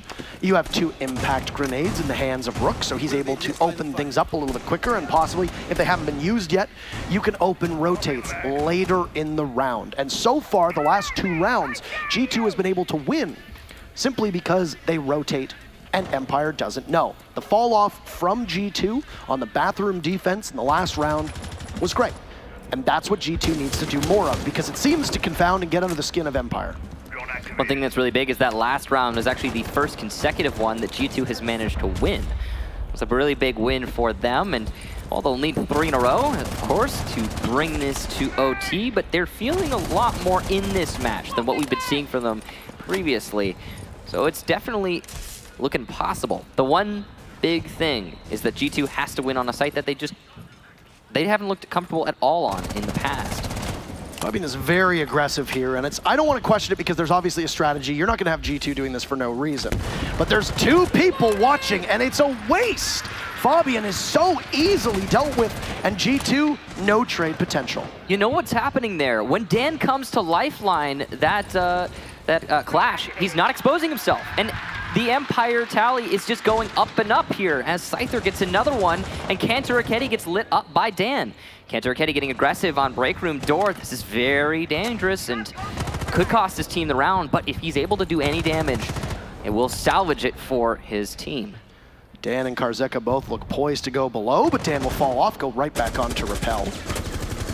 Scyther and Kanto may tussle at the top of East Stairs, but both fall off, but the Kanto re-engages, eliminates Scyther. What comes next? A nice kill through the wall, I believe, there for Cantor Raketti, through triple wall onto East Stairs from Office. Beautiful shot from him, good awareness. Maybe a call from one of his teammates, but whatever it was, it puts G2 back in a comfortable position. Not only that kill, but also the damage that Cantor Raketti was able to do to Dan earlier in the round. Now, G2 is rotated on up as Empire seem able to strike on the armory wall, which was opened up in part by G2. There's just one barricade there, one of those metal reinforcements. Shepard, alongside it, will start a plant. Are they aware of this position? No, it does not appear so, and they have to swing out, but Joystick has the cover. He finds two for his trouble, and it's a successful plant. Empire, everything in their favor, and it's all on Pengu. He was great the round before. He'll find Karzeka, but there's three more members of Empire to deal with. Takes out the drone, falls off. Pengu will swing on a Joystick, but for the first time ever, the Russians will take a map against G2, and they're up 1-0. What a victory there from Empire on their map pick, but still impressive. Some amazing individual performances, some great teamwork, and they finally get the ball rolling. It's looking like we're gonna have a really exciting match here, as that definitely wasn't a one-sided affair. No. Big moments require big plays, and Joystick, time and time again, that level of consistency. How well practiced he seems to be. He comes in with the ace in round number 2, and then he comes in clutch with the final 3 kills in round 12. There's a lot to break down with that one, so we'll give it to the analyst desk and hear what they have to say after map 1. Thank you so much, Intero, and what a map number 1. This got really, really close. Again, I'll remind everybody sitting at home, this game has unlimited overtime, best of 5 on every single map. So, who knows? Maybe that could have turned into OT. Even the casters, Kix and Taro, thinking, you know what, we're getting flashbacks to Coastline at 6th Invitational, and it got close, but Empire, for the first time, they have a solid footing. Yeah, I mean, it's extremely big that they're winning the first map against G2 ever. And, I mean, I guess in all fairness, the biggest factor on this entire game was Armory. Yep. As soon as G2 started taking some chances and going away from there, they started collecting rounds. Maybe, I mean, hindsight's hell of a drug, but they could have tried customs instead. That could have gone different. I'm going to have to question the strategy. I mean, so whenever Fabian was on Clash and he was over in Armory area, yes, we had a player that was trapped over in CCTV, but the Clash was all by himself. Fabian had nobody there to back him up whenever he was countered and was taken out the game. And once you take Clash out the game, that's a huge blow because he's a part of that strategy for a reason.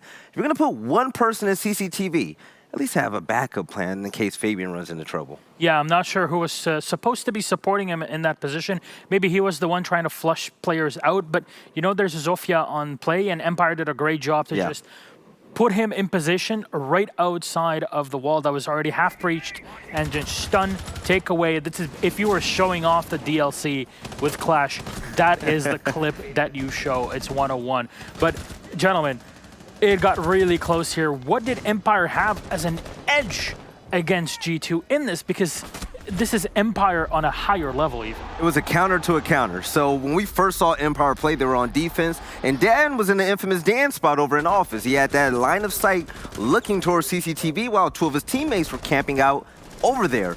But G2, they knew about that. They left CCTV alone. They wrapped around to get Dan out of there. They flushed him out of Office, but Dan had a backup plan. You saw Joystick act on that, and that was when he got his 4K. No, that was the ace, I believe. That was the ace. Yeah. Again, like Alex, I mean, to compound even more on what Veli's saying, yesterday it seemed like Empire, their game was up. You know, the jig was up. There was a way to deal with Joystick. Secret showed us that. Yep. But just G2 are letting him slide all the time. Well, they've been trading blows over and over again this entire map. Comes to Omri for G2, and they struggle up there. I mean, the clash play, I'm sure there's an elaborate good plan of why he was there, who was ready to refrag. I think maybe they're loosening up a bit. They're taking some risks that they don't necessarily need to, because they aren't too stressed about winning right now. They're focusing about the best of 5. And sure, you never want to lose a full game, or sorry, lose a map at all. But you're allowing to take a few risks to try the waters. And plus, you talk about containing joystick, handling joystick. There's nothing you can handle when you have a playmaker that runs around the map, and he's able to get those cheeky 3Ks over near metal steps. That was a huge play. Even though Pangu did clutch it out, that just shows his all-star potential. He's such a standout. Yeah, definitely does. And then you add everybody else on the team that's in support. You see Dan in here with a long-range play. Give him an ACOG, give him a Docker or a Rook, and he's going to hold things down. It's just absolutely crazy the way that he's able to play it at long distance. It takes a while for G2 sometimes to deal with them, and there's a reason why we're hyping up both of these teams and all their players. These are literally the best 2 teams in the world, the most dominant we've had so far since the game was released. So it's pretty crazy to see them back again, and with the game so close, but that's map 1. Yeah. Let's start talking about Cafe Dostoyevsky here, because it's a great map for both of these teams, and last time we were talking to Joystick, he was saying, we tied online against Vodafone Giants on Cafe. We weren't really feeling too great. Our equipment wasn't on point. Here, you've got it all. What does Empire have as an advantage going into it, Cafe? Here, Alex. I'm not going to say they have much advantage going into it. I guess one thing they can really utilize is, again, there's a lot of outside area, which is one of Empire's strongest suits, is this outside control while they push people around. Gridlock, amazing on that map. Joystick loves her, so we're probably going to see quite a lot of gridlock there to cover the stairs off. Maybe Uno will be playing that operator again. I mean, we saw that even in the first play day. It was just insane to see how he's running the operator, and he gunned the op herself. I mean, you have smokes, shotgun, you've got a great gun, you've got the tracks. I mean, Gridlock is very, very scary, to say the least. Veli, I mean, Empire, are they going to pull off the Jackal again, or is it going to be more Lion play? I would love to see more Lion play. If Jackal's on the board, use them as well. Win at all costs at this point, okay? You can't say it's toxic, can't say they're cheap, because, hey, the operators are available to both sides at this case. We're here for a championship. Yeah, that's all that matters at the end. And operator bans are usually a hot topic for us. So let's take a look at that just for a moment here. Valkyrie has been a big operator that gets used up quite a bit on a map like Cafe Dostoyevsky. You're looking for runouts. Do you expect Empire to play the same way that a lot of their opponents and even teams like Empire, like Force and Secret, were running out and trying to dictate the pace of the game early on? I would love to see Valkyrie on board, and when it comes to bans, I wouldn't be shocked if G2 along the Empire ban a lot of those trap operators. You take a look at Cafe, the map layout, a lot of rooms, a lot of stairways, red stairs. You're gonna have to make sure you slow them down when they jump down that hatch. If they're able to stop any kind of clearing out when it comes to roamers on the 3rd floor heading down to the 2nd and whatnot, that'll make things so much easier. So the ban phase is gonna be the best part about this. I'd say in most cases you want to, just up your aggression when you're against a team that is on paper so much better. Yeah. But G2's just not that team where you want to do this. Every single time we've seen, even Force was a team where we thought maybe the aggression could be something that really make a difference against G2. No. It did absolutely nothing. G2's game plan is go in, just out frag and be so aggressive that they become scared of us. So I think the last thing we need to see from Empire is any kind of aggression. Yeah, it's G2 coming into a site as literally a concrete wall. They just bash into it, take control, and then plant. You saw Goga was not afraid at all to set that diffuser down. Now, usually we've been seeing Empire banning the Mira and the Capitao. On a map like Cafe, isolating players in specific locations is usually a very important tactic to clear off the defense. Is Capitao going to play into that mindset? I think with the position Empire's playing Capitao is such a big issue because it bypasses everything and it forces you to move. you don't get downed or can, slightly move away. It's not a nade that could have been taken by an ADS. It makes sure that you cannot play in that position. So white stairs, for example, when joystick is on Jaeger, that position gets compromised with like 2 seconds, right? I feel like Intel is king on Cafe. If you're going to use your bans on anything, it's going to have to be on Valk. If not Valk, make sure Echo is off the board, because you do not want those yokai drones droning around with the plant diffusal. Mozzie mute combo, that's something that comes up quite a bit on Cafe. I wouldn't be surprised if that's something that we see quite extensively. Players like Dan, Kenta Raketti have been running the op on Mozzie quite considerably. Gentlemen, thank you so much for your info. That was map number 1. And Empire, they got close, but it's a 7-5 victory for them. We head into map number 2, ladies and gentlemen. Cafe Dostoyevsky, Kicks, Intero, all yours. Thank you so much, and for the first time ever, Empire finds themselves with a lead on G2. You're going to hear this quite a bit because it is truly an historic moment, given the fact that we're in the grand finals of the second biggest event of the year. Team Empire will need to continue their hot play as they go to Cafe G2's map for map number 2. Empire will be starting on defense, yet again, interestingly enough. I don't imagine we're going to see much variance here in the operators that get banned, given the way that these two teams like to play. Yeah, probably not. I would expect Empire to ban a Mira and G2 to not ban a Mira because they know Empire will ban a Mira. And also expect there to probably be a Echo ban. Jackal, the one gone though, that means Nomad's still in play. So this, again, probably Echo, and then the next, probably Mira. There you go. The Jackal ban, though, is a little bit different here because that is going to, again, be Nomad playing more, I'd say, for the likes of Joystick, for example. However, there are other options on Cafe. You can, of course, bring a Gridlock, which is really good for locking up those staircases on this map. It's been popularized in the past, so that might be why the Nomad wasn't banned, since there's so many other options here. Nomad's not always the most used or sought after pick on Cafe either. Gridlock sees an awful lot of play, and they both share a very similar role, as you see with Capitao as well. Some teams can bring shields, some teams can bring Dokkaebi as well. In this case, well, right off the hop, it's going to be a Monty into a Nomad. So there I go. I'll eat my words immediately. Well, I mean, it's not too crazy. Nomad is, of course, good on every single map. That's just kind of how she works. She's one of those operators like Capitao, where if you bring her, her utility's going to find use. But you're right. There are other options here, and it is a map that she sees less play on, I want to say. Don't have the stats in front of me, but that would make sense considering Gridlock is actually good here. Now, top floor defense to start things off from Empire. Of course, this is the primary bomb site for almost every team. There are some teams starting on defense who will go to the bottom floor, that's the kitchen, to begin things on this map. But that is rare and usually done as an attempt to upset the attacker-operator selection. Would not have worked in this case. One interesting thing that I want to point out is that there's no Thatcher being brought here from G2, which is not necessarily the end of the world. But it is going to slow down their attack, and they are going to have to play differently to deal with any potential denial that would exist, but in this case, doesn't, as there's no Bandit, Kaid, or Mute being brought. Yeah. So, first kill, Joystick. Goodbye, Kanto Raketti, and goodbye to your Zofia. You'll rest a little bit easier knowing that those ADSs that Joystick put down will be able to exist with greater ease. They're gonna have to worry about the 4 projectiles from Zofia destroying them. That's really big there from Joystick. It looks like a spawn peek. Good job to him for making that work. A long angle fight. And the fact that it wasn't punished or refragged by G2, that's huge. Because the longer this goes on with G2 not getting a kill back, the harder it becomes for them to get the round. And there it is.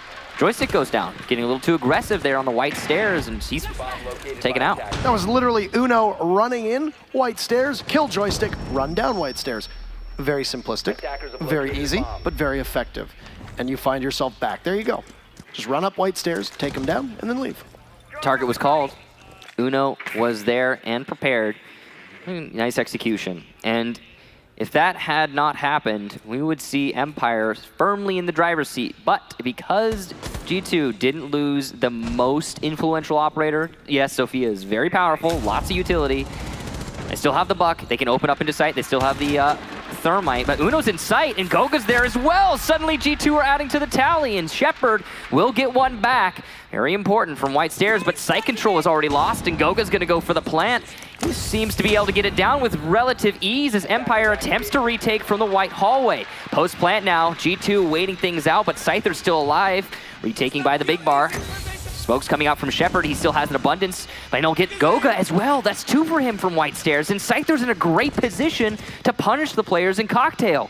There's only one, and that's Uno. He goes down. Shepard, just a sliver of HP, but 3 kills in the round, and Scyther the final. Empire take the round. A beautiful retake from Shepard, and they'll take round number 1. Shepard throws the gas canister right on top of Goga, who was still sitting on the diffuser, which was a stroke of luck for Empire, whether it was a deliberate choice from G2 or not, or just hesitation from Goga as to whether he wanted to rotate out. He could have possibly gone over to the Cocktail balcony, referred to as heaven, but he stayed on it. And the moment that he tried to escape those toxic fumes, he gets gunned down. It was a inflicted wound onto Goga, but it was also a pinch that Shepard orchestrated and capitalized on himself. Really well done. And then Pengu, I believe Pengu was up at Skylight. From my perspective, I couldn't see where he was. And he just did not have the coverage that was needed. The diffuser was in a position where it's very challenging for you to be able to deal with, especially if you're situated up on Skylight. And here we go. Look at this, Shepard does it all himself. Masterful, and indeed, you have Pengu up top, who has no choice but to come on in. And when you've got a 1v2, dropping in from the Skylight is essentially suicide. Reading defense here for Empire, so standard site selection. Though, really impressive that they managed to get out of that second one with the round. It honestly should have gone the way of G2 the way, with how things were shaping up. Really, thanks to Shepard's efforts that was not the case. Now, usually on a reading defense, what the defensive team will try to do is hold by Cocktail, and then stall you as the attackers out by the big bar, by back bar storage, freezer, and Whitehall. These are really easy to hold bottlenecks, and you may as well take advantage of that when the site is directly beneath you, because then as soon as you feel too pressured as the roamers upstairs, you just drop down and you're safe. You're in sight. Happy place. You wait out the rest of the round. So it's going to be down to how efficiently G2 can clear out the top floor and then start using that to their advantage, pressuring into the site. We've seen some really good takes on this on reading before from the likes of FaZe. See if G2 has that. Yeah. I mentioned in map number 1 how strong Empire can be on a retake, and in this case, it was a 3v2 for G2. And yet Empire still managed to come back. And they didn't lose a single body in the process.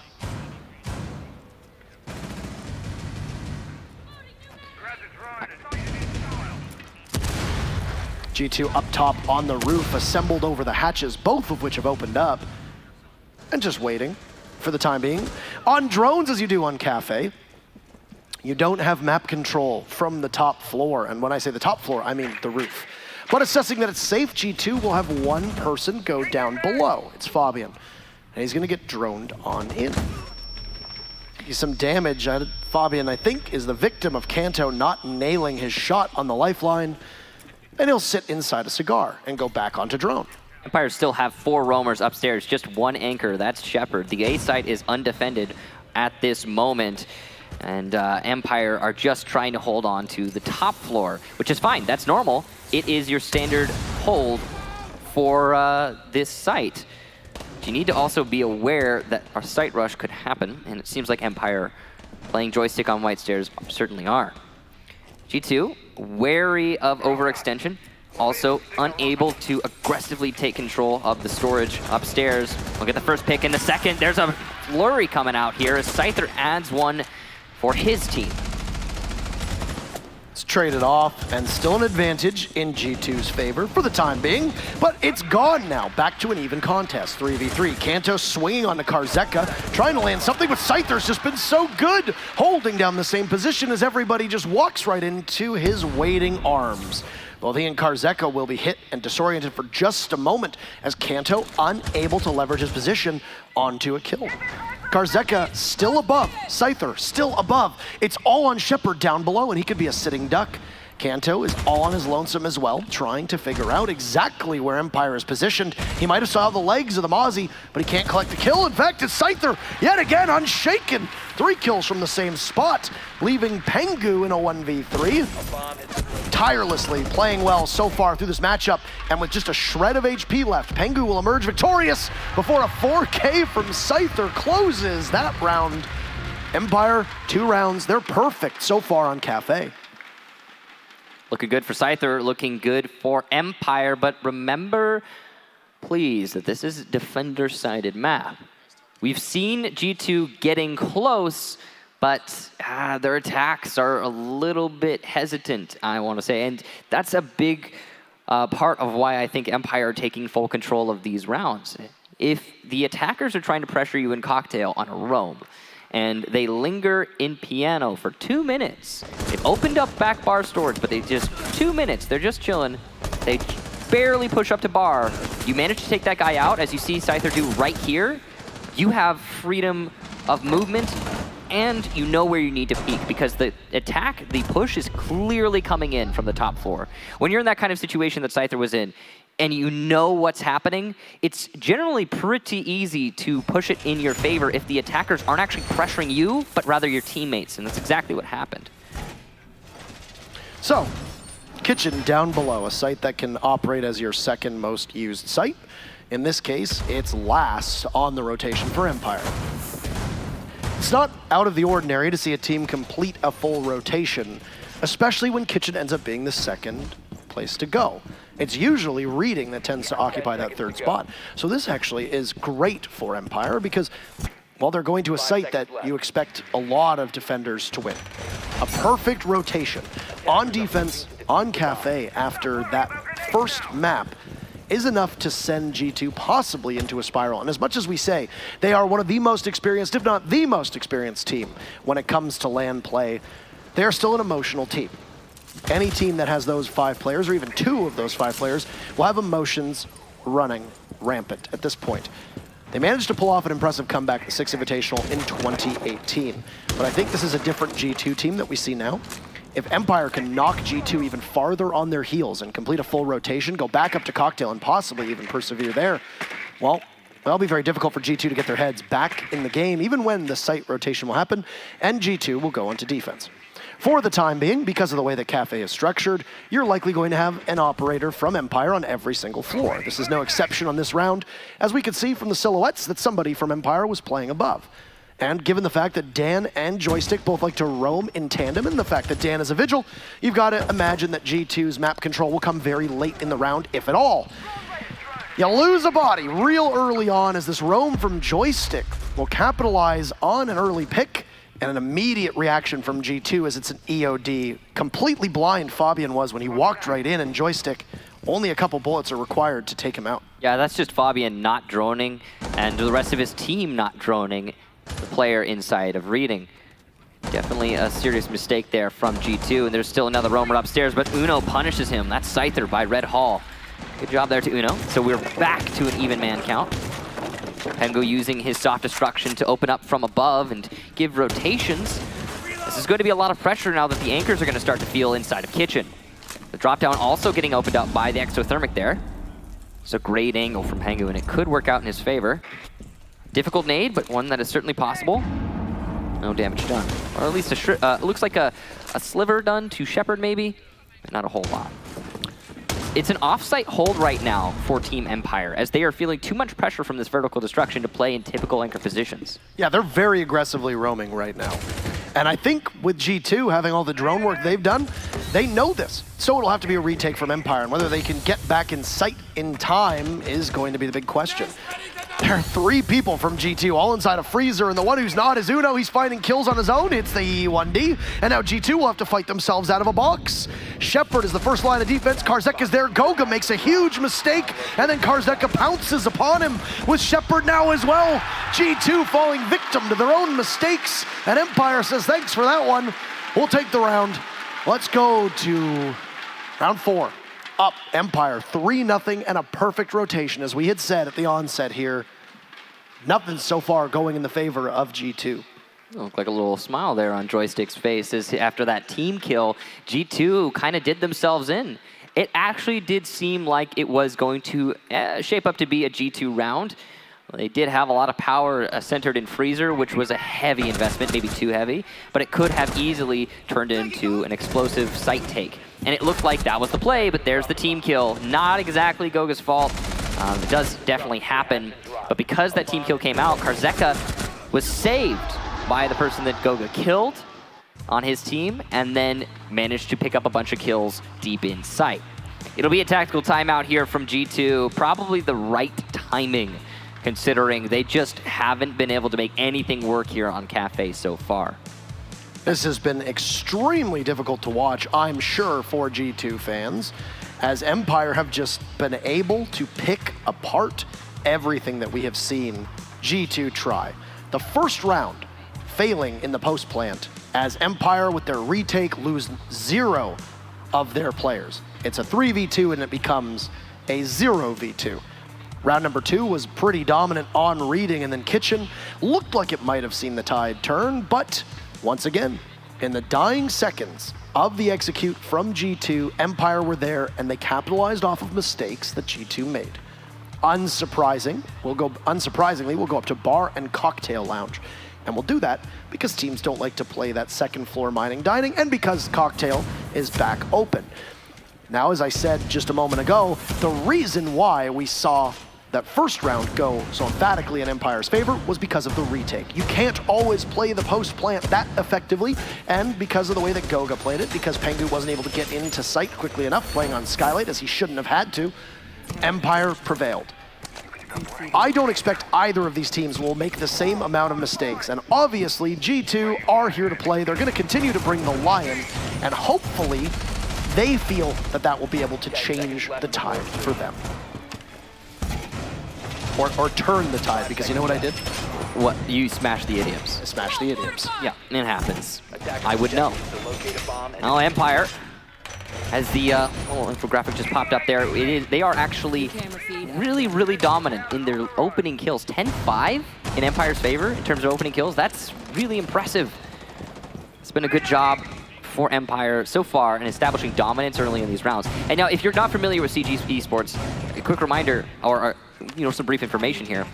Getting the opening pick, if you can then consolidate your forces and then deny a refrag for a prolonged period of time, the longer the clock goes on with you having the man advantage, the more likely you are to win that round.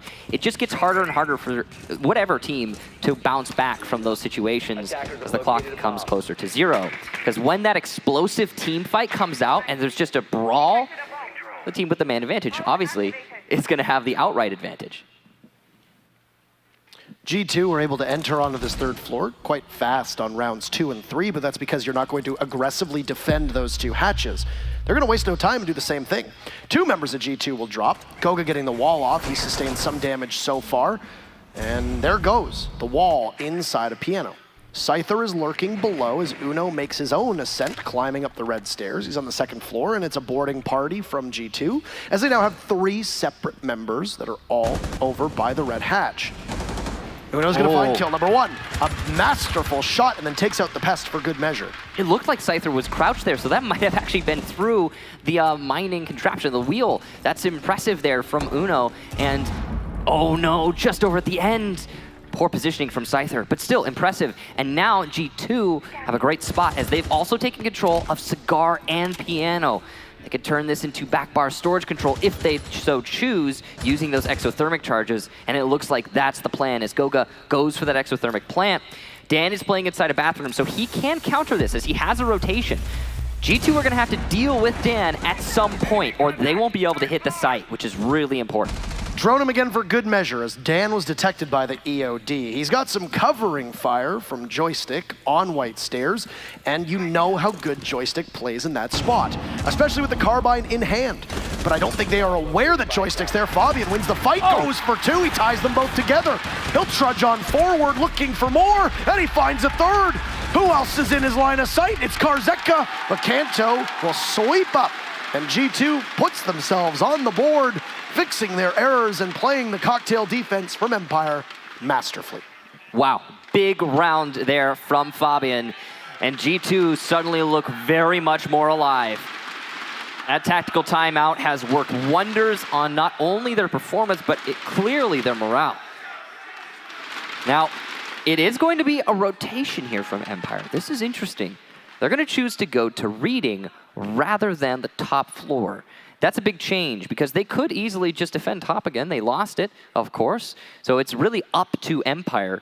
But they're going to continue their rotation, which is a little bit different than what I think a lot of people would expect in this situation. It's probably just the case that Empire are feeling dominant on their cocktail roam, but less their cocktail hold. Cocktail, if you're not aware, by the way, is where we saw the anchors playing in the last round and also where we typically see the roamers play in this round when you're defending reading. It's the top floor on the east side of the building. Another part of that is at the very first cocktail defense from Empire, they technically lost. That was not a post-plant retake strategy. They won in the retake because of the way they played it. Yeah. You could tell that they were not anticipating losing sight that fast to G2. So now, 2 defenses. G2 have technically won the site, one of which relied on a good retake, and the other they lost. That's not really sustainable, so I understand why they'd want to go somewhere else, because their defense on reading looked very precise. It was off the back of Scyther's 4K, I believe it was, as well, which is important to remember. He did have an amazing performance there. So it's possible on the top floor, holds in general, whether it be a roam on the top or hold on the top, we are seeing a little bit more dominance from G2 than is displayed on that scoreline. And it's very possible that because of that, we will see a different result here than last time. Unless, you know, Scyther's going to give us another 4K. Could also happen. Or someone else on Empire. Because it was Shepard in the first round, that round that you were just talking about, who managed to get those so impactful frags to get the retake on Cocktail. The depth on Empire has continued on from map number 1 to map number 2, with once again Shepard competing for top frag on his team. And I cannot stress this enough, he is not usually a name that is at the top of the scoreboard for his team because of the roles that he plays and how Empire plays around him. So that alone has allowed Empire to play differently. And that is not actually Scyther, that was Pengu, who now you see, but he can't land his shots. He'll take a huge chunk of HP away from Scyther and start to follow up. But what a play, and he gets taken out from the grave, technically, but Uno is there, and he's credited with the kill, with Fabian finding 1-2. What a wonderful display between these two teams. So that nade probably would have killed him, but Uno was there, and he was faster. Empire leave that engagement at a decisive man disadvantage, and Fabian makes it worse. You can see the retake on the stairs there from Shepard, and it'll actually work out as Karzeka also gets one. Suddenly, it's even man count again, 2-on-2. Uno at the bottom of white stairs trying to cut off rotation, but it's actually gonna be Go gonna get the kill. The coordination is insane as reading controls in G2's favor. Such low HP on Karzeka, but he's got great map awareness. He's gonna look for an angle, make one himself, not going to benefit him at all. He's gonna have to retake. Goga getting that plant. He's gotten so many already through this series, and he's gonna stick this one. Karzeka gonna have to find a way down, but it's so difficult. Here comes the vault. It's post-plant now. He's on low HP. A single bullet's gonna take him out, and his position known. It's almost impossible. Uno secures the round, and G2, 2 in a row. And it ends up being the entry from G2 that works so successfully. Yes, there was the jump out from Empire, immediately countered, and it was a gamble that Scyther should have taken. It was a good call from him. He takes out Pengu. But you have to imagine that somebody knew that it was coming, and whether Uno is credited with that kill or not, the frag grenade would have claimed Mozzie too. Yep, definitely. A gamble that you take, it pays off. There's really limited downside there. Yeah, the big thing is that the run out, while it does, wow, what a shot from Fabian. The run out, while it does seem questionable for a lot of people, you know, you're gonna sacrifice yourself to get one. What he did there for his team was alleviate the pressure that was being applied by that player on Repel from the east side, which is huge. Because that was the change that G2 brought into that round. They were aware of how hard that cocktail roam was going to be to break, and the way that G2 tries to counter that, again, east Repel. So, in a way, it works out for G2, but mostly it's down to the fact that Empire were a little bit distracted, allowing for Fabian to pick up all those kills when coming in from the west. So good job there to G2. Nice split push. Now, it's back to Kitchen. And this was, I think, the most confident site for Empire, although that's hard to say, because the way that G2 attacked it was a little bit clumsy. They pushed their way into Freezer because they isolated it and decided that, hey, there's not enough hold here, we can make this happen. But little did G2 know the smoke was close enough to, well, trap G2 in Freezer, and then the rest of Empire rotated. They locked down Freezer and then, you know, just got the kills as G2 attempted to leave. So, I'm sure G2 probably won't do that again. Maybe something similar, but not the same exact way. And I want to know how Empire's going to hold this as well. It's like Goga's waiting very patiently to take out the delivery garage panel. There it goes. Uno grabs Joystick. I don't know if Joystick was aware of the position from the Lion, as this is a very common angle. And immediately trying to prevent a draw/trade, there goes an EOD, and everybody from Empire freezes for the time being. Can't help but can't help but remark at the humor of G2 finally running Lion and then winning. It is a little bit hilarious, that's for sure. For those of you who don't know, G2 in the past, not big Lion fans. That's an understatement. Yeah. Dan gonna be going into Small Bakery, and that's a good position if you're not known. Obviously, he's playing on Vigil, so that could work out well for him. Scyther by Kochek is going to be adding to Dan's position, allowing them to work off of each other. Goga's just waiting for a rotation here, but he's also got the diffuser. This is interesting because if he doesn't rotate in time, there likely will not be a plant in this round. And we've seen G2 have a distinct focus on planting through not only this map, but also the map prior. You can see that Empire have just decided to freeze, wait it out. They have a man disadvantage, yes, but they're playing it safe. I mean, that's what SSG did at the Invitational match against G2. They played very patient. And sometimes that patience pays dividends. In this case, not really. Karzeka goes down to Pengu, and it's a 5v3 for G2 with a minute left to go in this very final defense here from Empire, and it's going to continue to snowball. That ball is rolling down the hill, and who from Empire can stop the momentum? Well, it's Scyther. He pops up. He's completely detected, and Goga is removed from action. Your hard breacher is down. Scyther right now, oh, what a C4 that is! And a double kill once again. Scyther so good. Shepard will get his own, downing Uno, and it's all Pengu. It's a third for Scyther. This is outlandish! Scyther, my man, 4 kills, and a round that looked like we were set to close out with a draw. Well, oh my. Empire snatches it away from G2. There's no 3-3, it's a 4-2 for Empire. G2 going on to defense. Scyther is an absolute madman. That was incredible. Just holding on to Bakery, and he got the diffuser down. Rotated out of Kochek, just went down Red Hall, and then suddenly, hey, there's all of G2 trying to consolidate and push into sight, and he's right in the middle of them, kill after kill, and it just didn't seem like G2 were reacting in time. An impressive feat there. A round that straight up should have been G2's.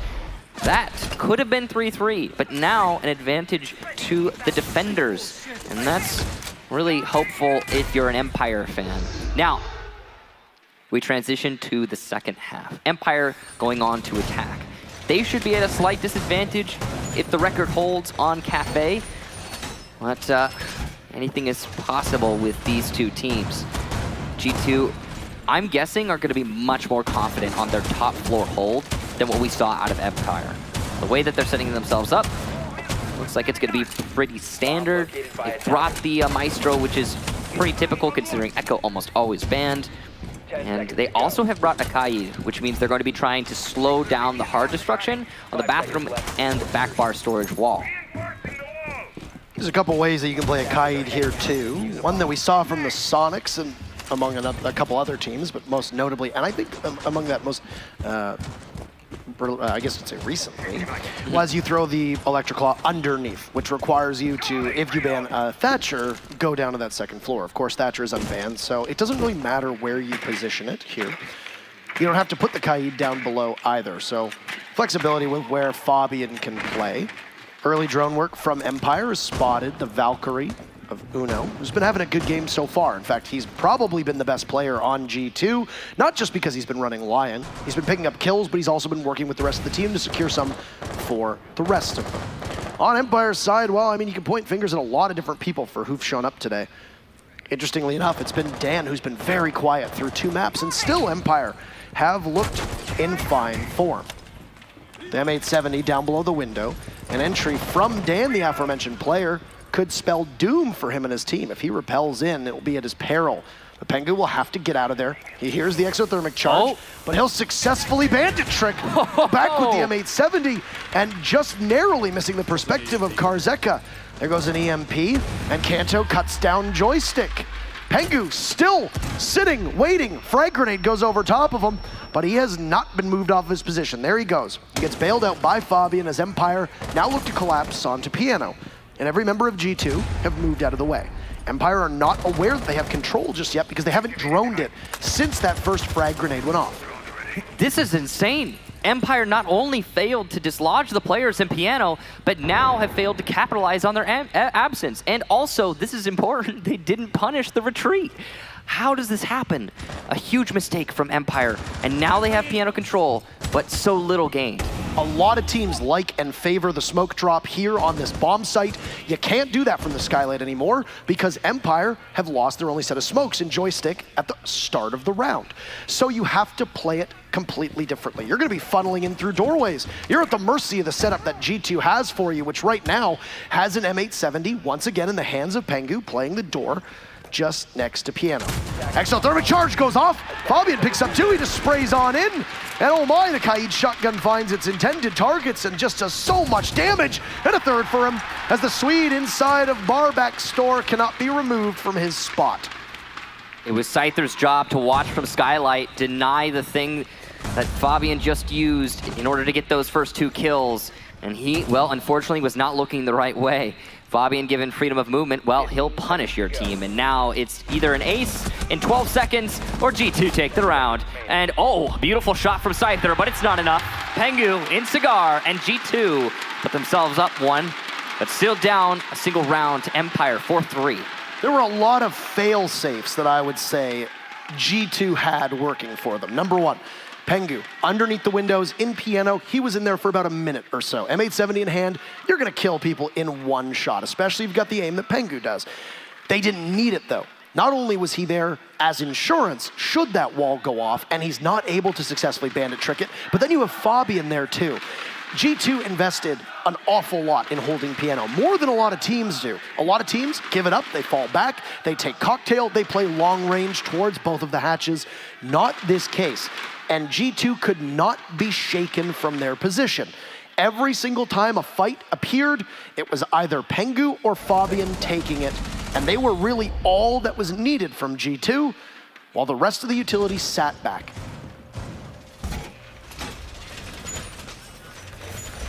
Few mistakes made by Empire, most notably their lack of control.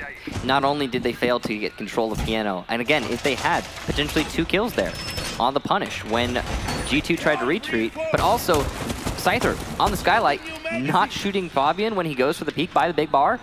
So, some really curious decisions being made there by Empire. Probably not aware of what control they could have had, and that might be due to poor droning. For the case be, Empire now, while in the lead, that last round did not look convincing.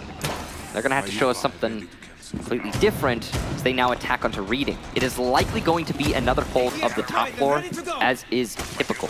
When you are defending reading, you roam cocktail. This is standard stuff. So, Empire are going to have to struggle against a very similar defense, though a little bit more regressed over on the east side than what we had seen in the previous round. We're now starting off round 8, so 7 rounds fully played, and Dan has yet to get a kill. Oh. For somebody like Dan, that's less excusable than somebody like, say, Goga or Shepard in this match. If Dan wakes up, similar to what we saw from Kanto Ricchetti, when Team Empire and G2 fought each other back in Montreal at the Invitational earlier this year, G2 will find themselves with an even greater handful than Empire have presented so far. Dan, with 0 kills, that's not something you're used to seeing. And Joystick also near the bottom in comparison to what we've seen from Scyther and Shepard. Up is down and down is up at the moment. If both of them wake up, we might not need map 4 because Empire can clean up in 3. But so far, G2 showed their strength on their first defense, and they'll look to do the same on their second. It's a reading defense down below, and with 90 seconds gone, halfway through the round, you've got control of the third floor, at least half of it. Dan expending some utility after being harassed over and over again, but all they need to do was just simply wait and buy time for Pengu to get set up with a C4, and for 8 rounds now, Dan will not get a kill on the scoreboard. When you get put in a corner like that, like Dan is right now, not being able to get any kills and also being eliminated from things you can't see, it really is disorienting. Uno's gonna get another C4, punishing Empire from below, and Karzeka goes down. Scyther's in freezer, he's trying to push White Hallway, but Kanto's there to get the kill onto him. It's suddenly looking really bad for Empire. Shepard going for the push, but he can't even take one with him. Joystick the last alive, and he's hunting for a frag, but he's just inches away from getting that very kill inside of Cocktail. Gogo with the shotgun pre-fires. Joystick creeping up close here. Goes for the pre-fire, gets it. Nice kill from Joystick. Needs a second though, and he's not able to find it as Pengu from Bathroom gets the final. And G2 even with Empire. Not just even, but round number 7, the only kill that comes out is Scyther getting a totally impactless kill with a second left before he gets traded off. Joystick gets an impactless kill and he gets traded off 2 seconds later. Were it not for almost an overextension from G2 to try and get that last kill, these could have both been back-to-back flawless rounds. G2 have been playing very far back, and Empire, who looked excellent on defense, have looked very, very off when it comes to attack. And so far, G2 have been keeping map control for so long that I don't know if it's a situation where Empire's not droning. It looked like they had great drone work, because as they started to push, when it was a 5v4, they had tons of marks, they had tons of information.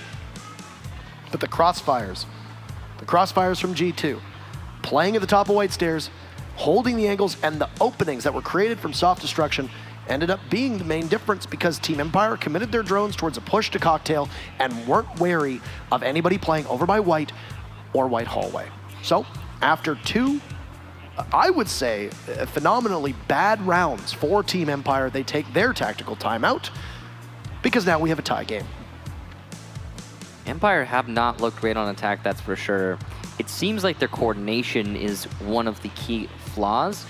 They haven't been able to work together much at all. We've been seeing a lot of Empire overextend and then get picked off by G2 over and over again. If not from players on the roam upstairs in Cocktail, then from C4s from below, the anchors from G2 doing a lot of work.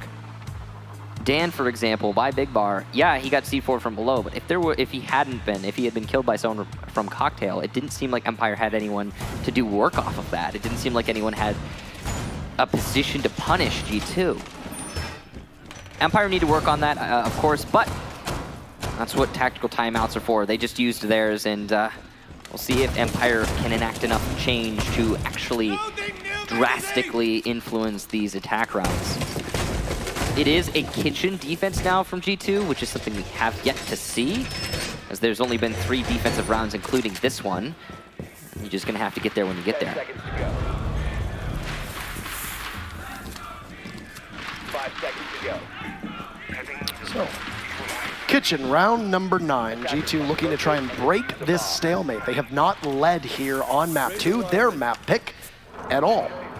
They held a lead for 2 rounds in border, that's it. Empire has been firmly in the driver's seat for every single moment of this matchup. Firmly in the driver's seat up until just now, really, I would say, it seems. I mean, we're still tied in round, but the attacks on Cafe have just been really poor from Empire, and unless that changes suddenly, I mean, this might be G2's map. If you have a whole side that you're just not able to get any rounds on, things look really bleak. 78% of the G2 defenses have been successful, which is crazy high. Yeah. Crazy high. It's ridiculous. Given the way that you see maps break down on defense and attack. Well, coordination on G2, of course, in the past and even right now has just been impeccable. Oh, Joystick and Cantor-Ketty getting a little scuffle here, but neither will be scathed. That's interesting. Both of them just gonna fall back with some pre-fires. It's not just good defense from G2, but Empire took a long time in that previous round to get into the building. And they're having similar struggles this time around. You've punctured the reinforcements that were on the delivery door, but outside of that, Empire are all spread out all over the map. I am not entirely sure of what they want to do here. Now, mind you, they likely knew it was going to be a kitchen defense from G2. They took their tactical timeout. Unless G2 goes to mining, this is what you expect. So you spend that time with your coach trying to devise a strategy, and it's been slow so far. Some of that could just be because G2 is evading them on drones. Some of it could be because Empire don't have the same proficiency on attack as we've seen on defense here on Cafe. Well, G2 have certainly been very evasive on their defenses. Definitely avoiding harm when it's necessary, but also good holds. I mean, the cocktail roams have been working great for G2, and that's really important to note. Empire don't seem to understand how to take cocktail. G2 know exactly how to hold cocktail, and now it's no longer part of the equation as it's a kitchen defense. This is interesting.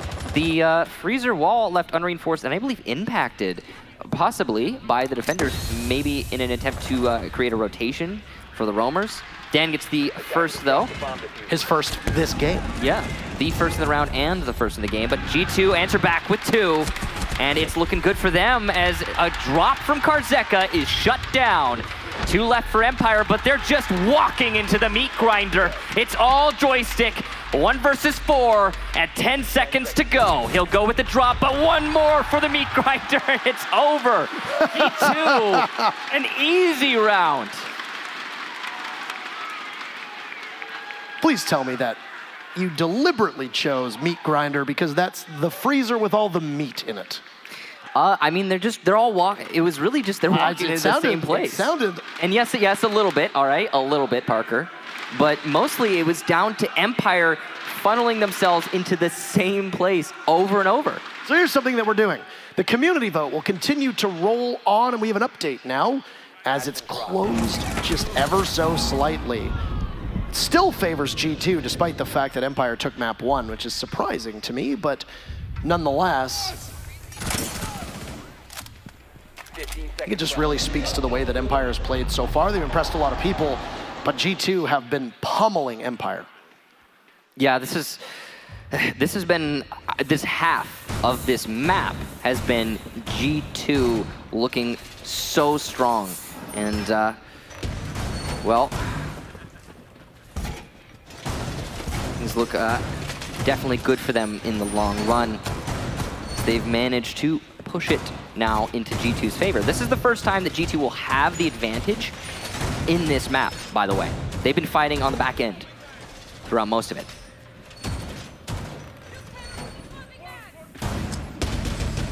So back up top we go, and a similar lineup, but one that has changed ever so slightly.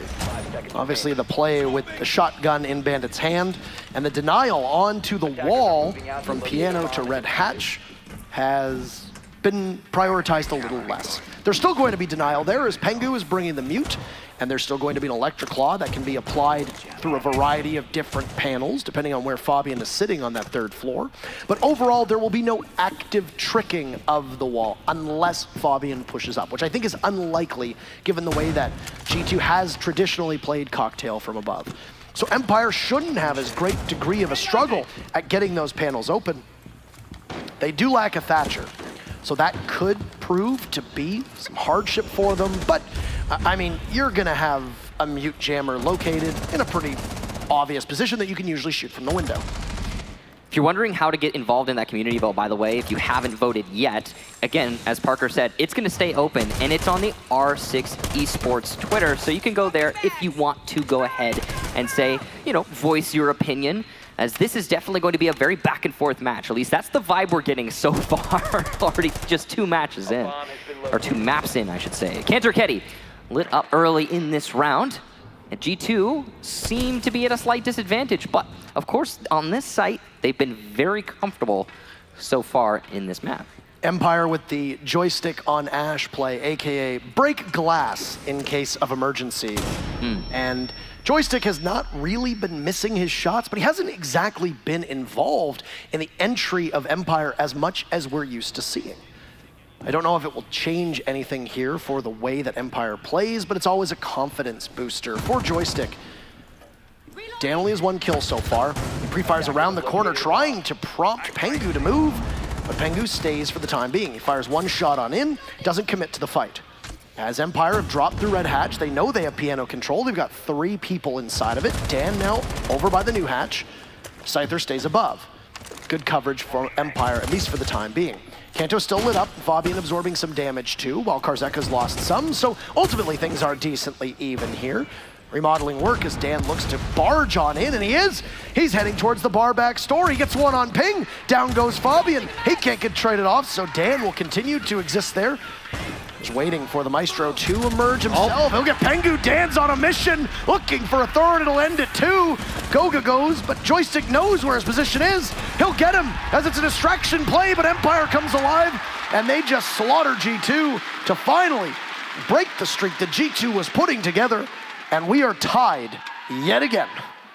5-5 now, and Empire seem to be thinking to themselves, second time's the charm, as that's the first time they've gotten to attack onto the same site. Top floor looked so dominant for G2. They were just winning there. And now on number 2 attempt, Empire had a great assault. I have no idea what was written on that. Did you see it? I didn't see it. Couldn't read it. Reading going to be the site now for G2. They won't try top floor again. The creativity that I've seen on Signs, and more notably, the things that you folks have been doing with those boom/thunder sticks is horrifying. I want to say horrifying. Impressive as well. Impressive as well. And yeah, give yourself a round of applause. Come on. A feat of human engineering and ingenuity. Society has peaked. It has. At this point. Congratulations, everyone. Thank you, Raleigh, for adding to the magic that we've had so far at this event. And yes, a feat of human engineering. A horrifying one at that.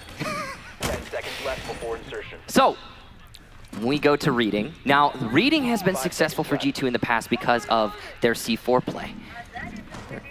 Definitely good at punishing their opponents with C4s from below. And Empire struggle with that. They really do. One thing that is missing here from Empire is, of course, an IQ. That would assist them a lot in, avoiding a pulse, C4ing them from below.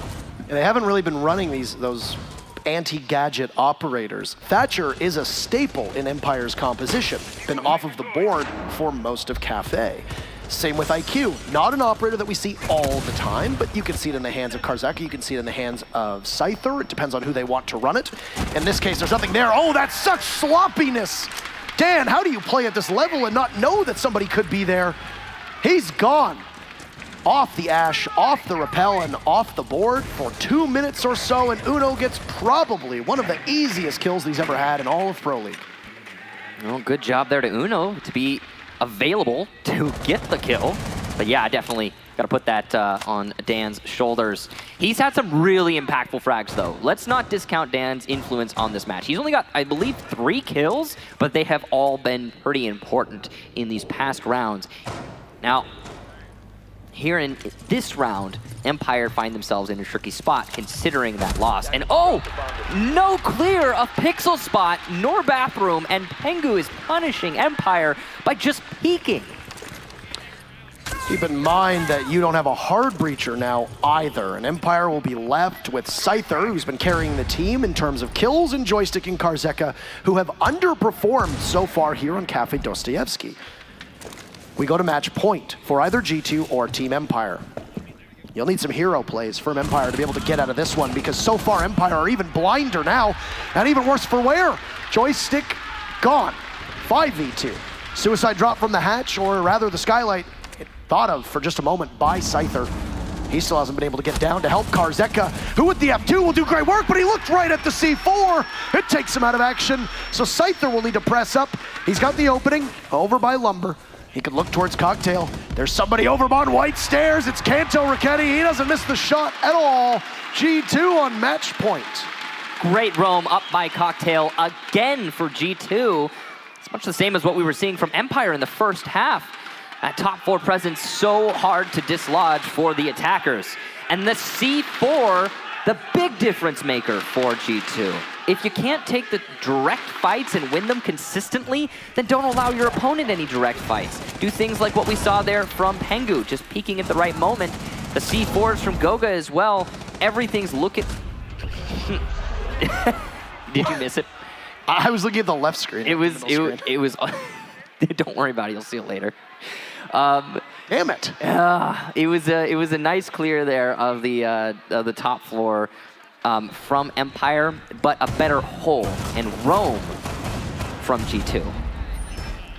And assisted, again, indirectly by those C4s. So much. I mean, it was only 1 kill, but still. Michael. Yes. Do you know what happens if G2 wins this map? We go to map number 3. It means that we are Yes, that is actually part of it. It's part of it, yeah.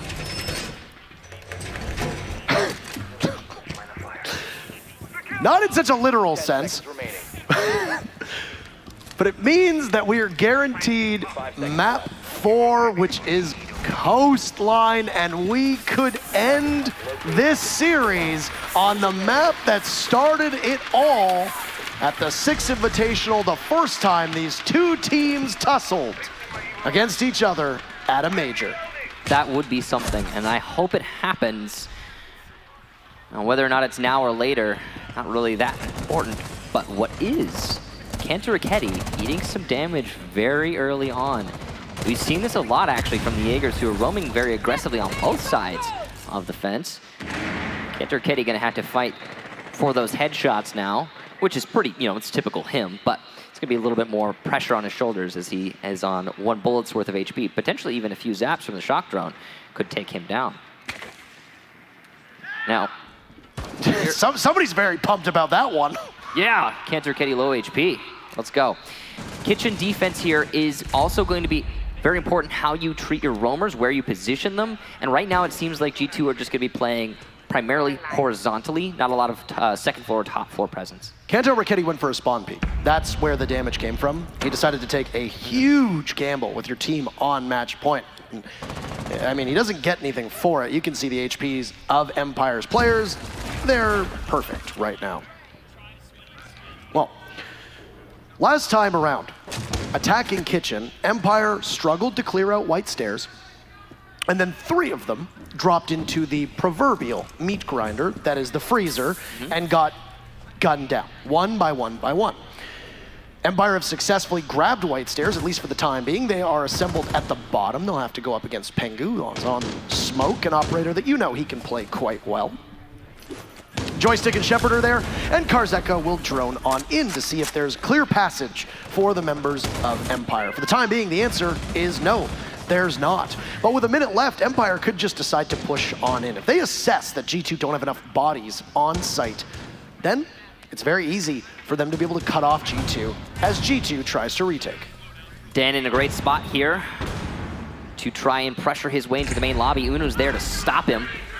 It's trying to be a pinch on the freezer here from Empire, but they've only got 42 seconds to make it happen. And gonna open up that front door. Joystick going with the lifelines into the freezer. The gas canisters are stalling them out. Dan has to do a better job of pressuring the smoke, but it's actually gonna be Scyther to get the nade onto that smoke, freeing things up for Empire. But there's only 28 seconds, that's not a lot to work with. Pushed by the main bar, Joystick will not see anybody as the fallback has already been called from G2. 1 at code check, but he's down. A beautiful shot from Dan, and Scyther gets 1 as well. Joystick adds, and it's all Fabian, it's not enough. A flawless round from Empire.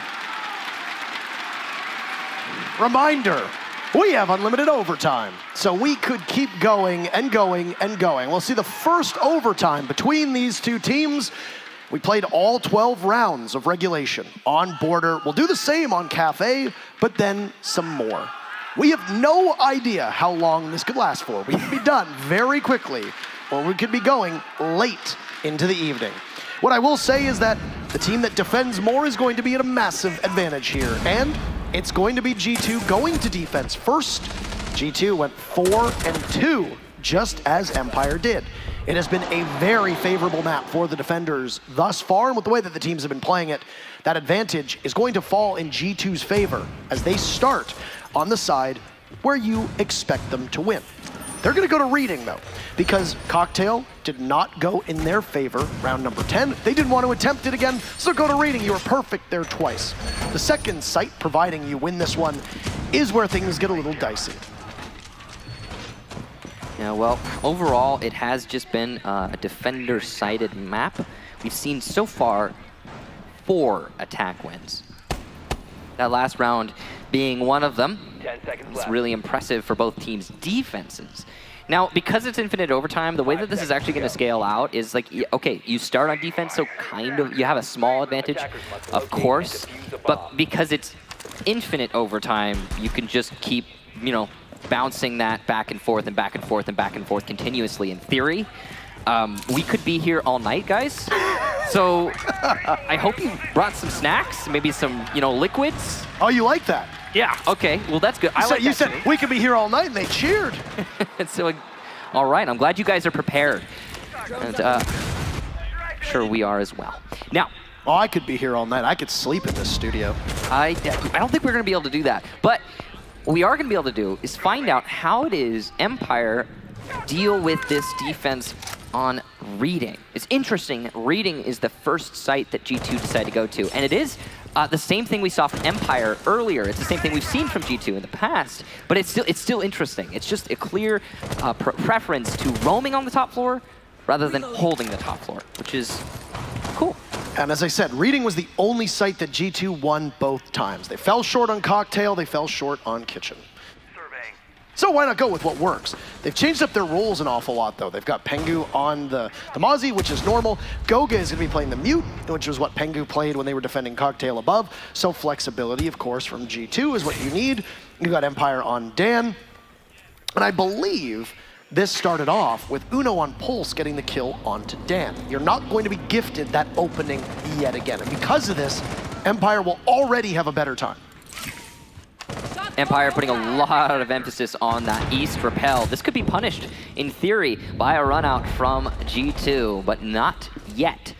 They play passive, and rightfully so. There's only a minute left in this round. Karzeka moving his way over towards pillars. He's got a good position to cut off rotation if the defenders attempt to rotate in that location, though he will be shut down. And oh, here we go. The guns come alive for both teams, and it's just a team fight as one kill after another.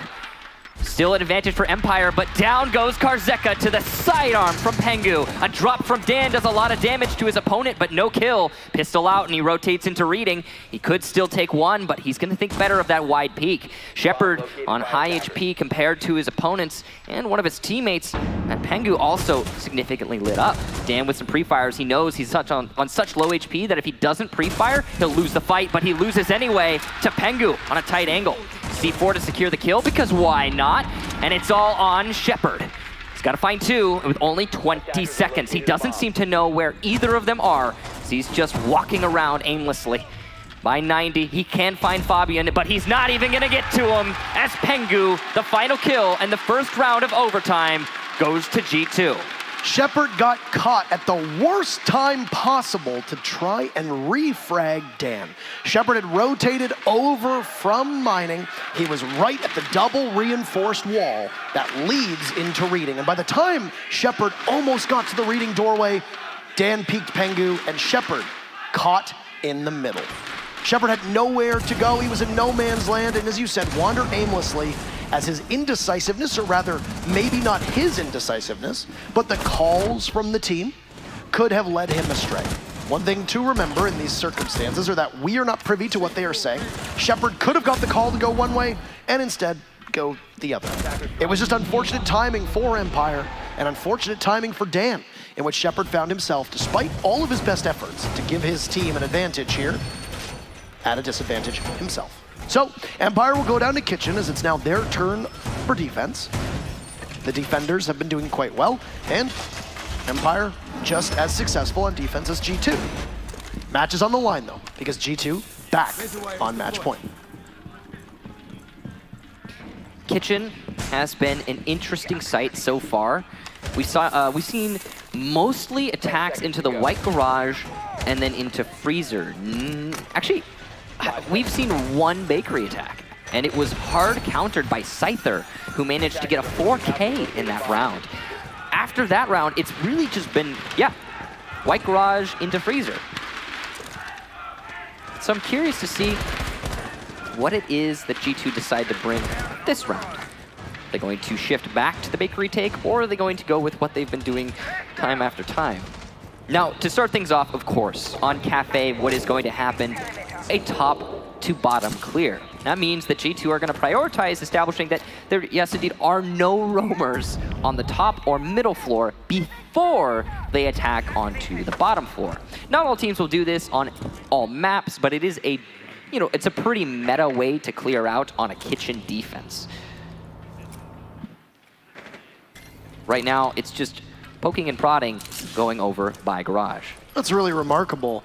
We've had 2 diffusers planted, at least from my count, and not a single one of the objectives have mattered. It's been just a pure slugfest, as the Slayers from each side have killed everybody. 13 rounds that have resulted in just out-fragging your opponent. Find them in body bags, and Joystick will. He sends Fabian to an early grave as the Lion Call comes out. Joystick can't get out of there quickly enough, and Kanto Raketti will silence him.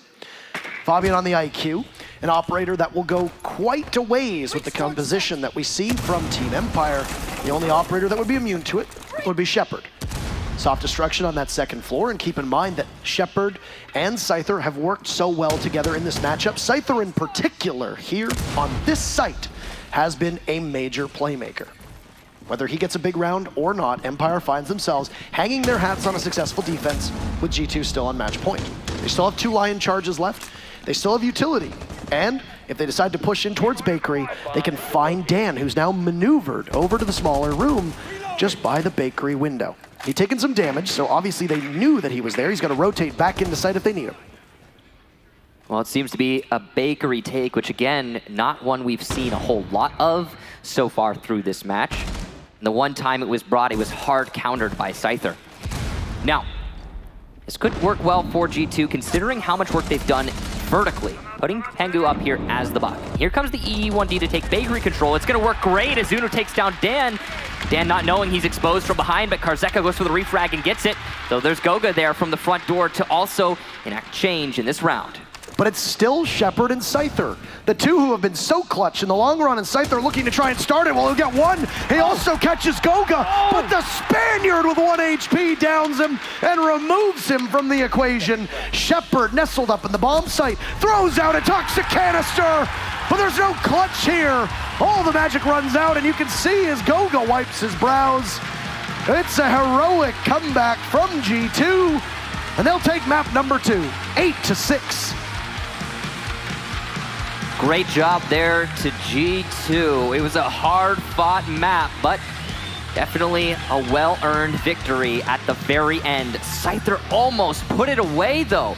If he had gotten that second kill, it probably would have been Empire pushing it and pushing it and pushing it. Just didn't happen. He missed 1 bullet. That's all it would have taken.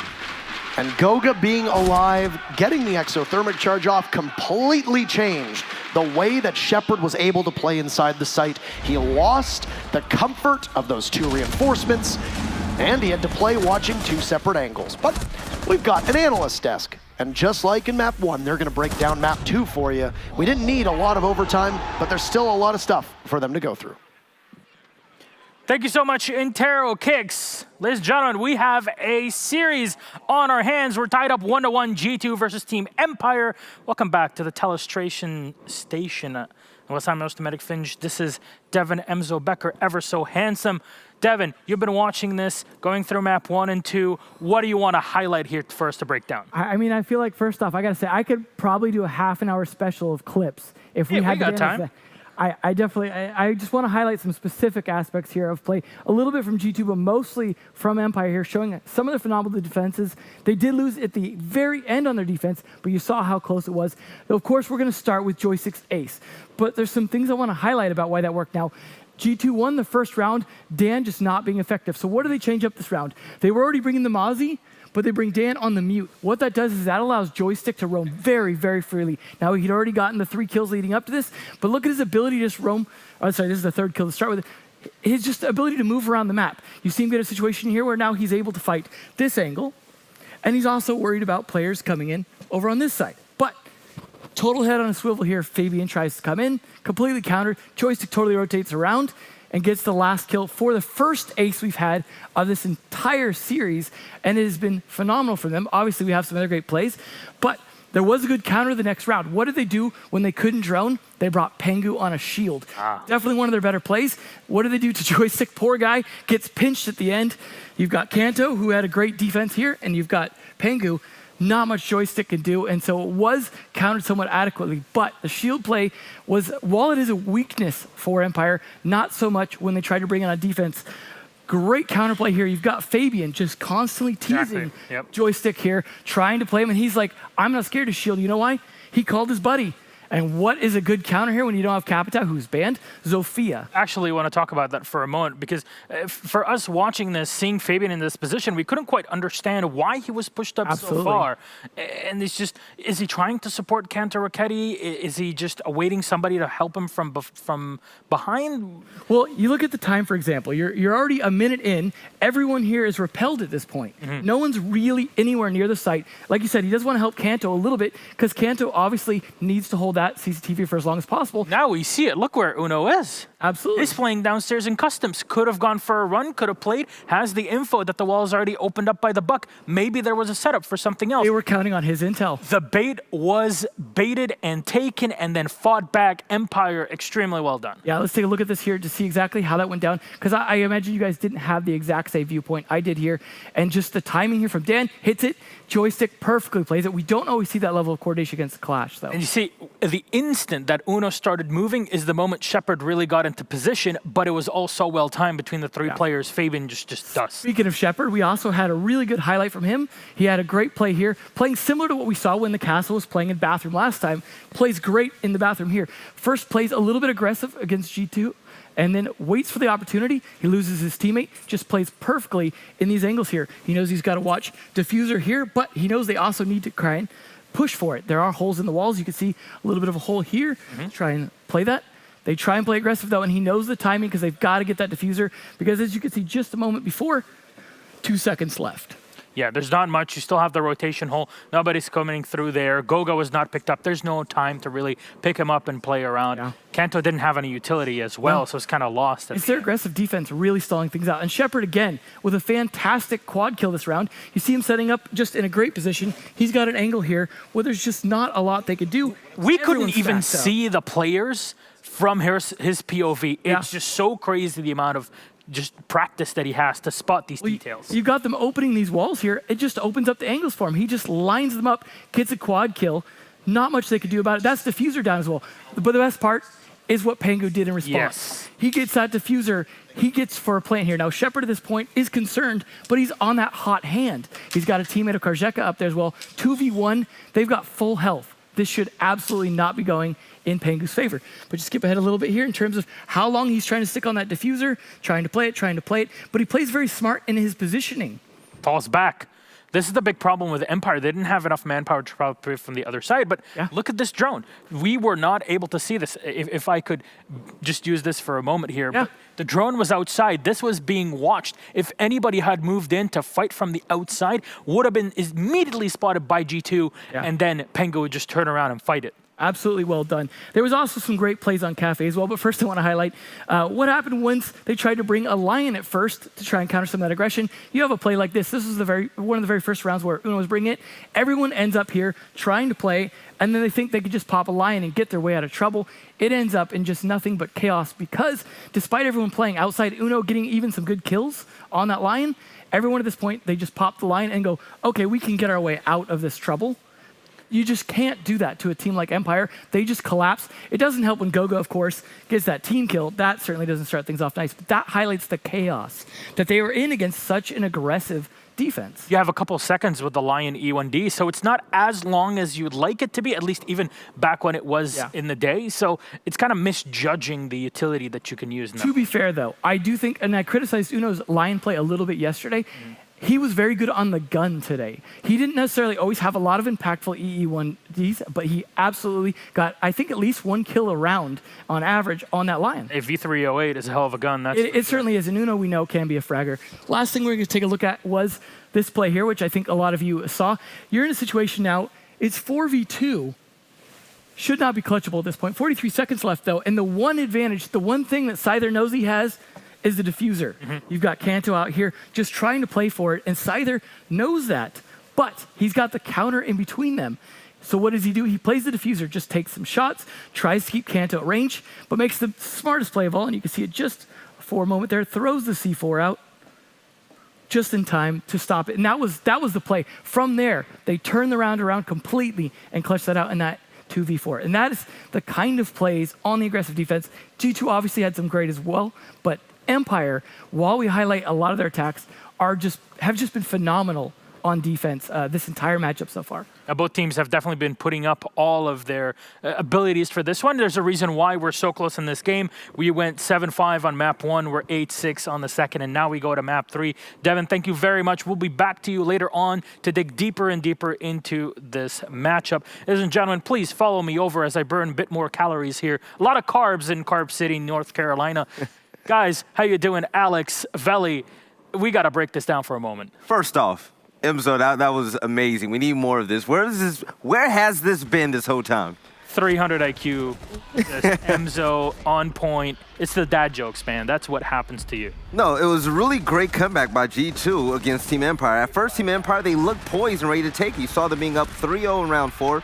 But you know what? I was in the back with Zeronic, and Zeronic looked at me and Golden Boy. He said, yeah, G2's going to win this. And you know what? We all agreed with them. G2, they fought back extremely hard. Even though it did come to overtime, you're going to have to love how G2 organizes their chaos, and it all started off on the 3rd floor. I love what Fabian and also Pengu did. They had rotation holes that was able to stop Team Empire whenever they tried to use hard breaches to get in behind bar. And you saw Fabian able to get a double kill while Pengu was able to hold people back as Bandit and also with a shotgun.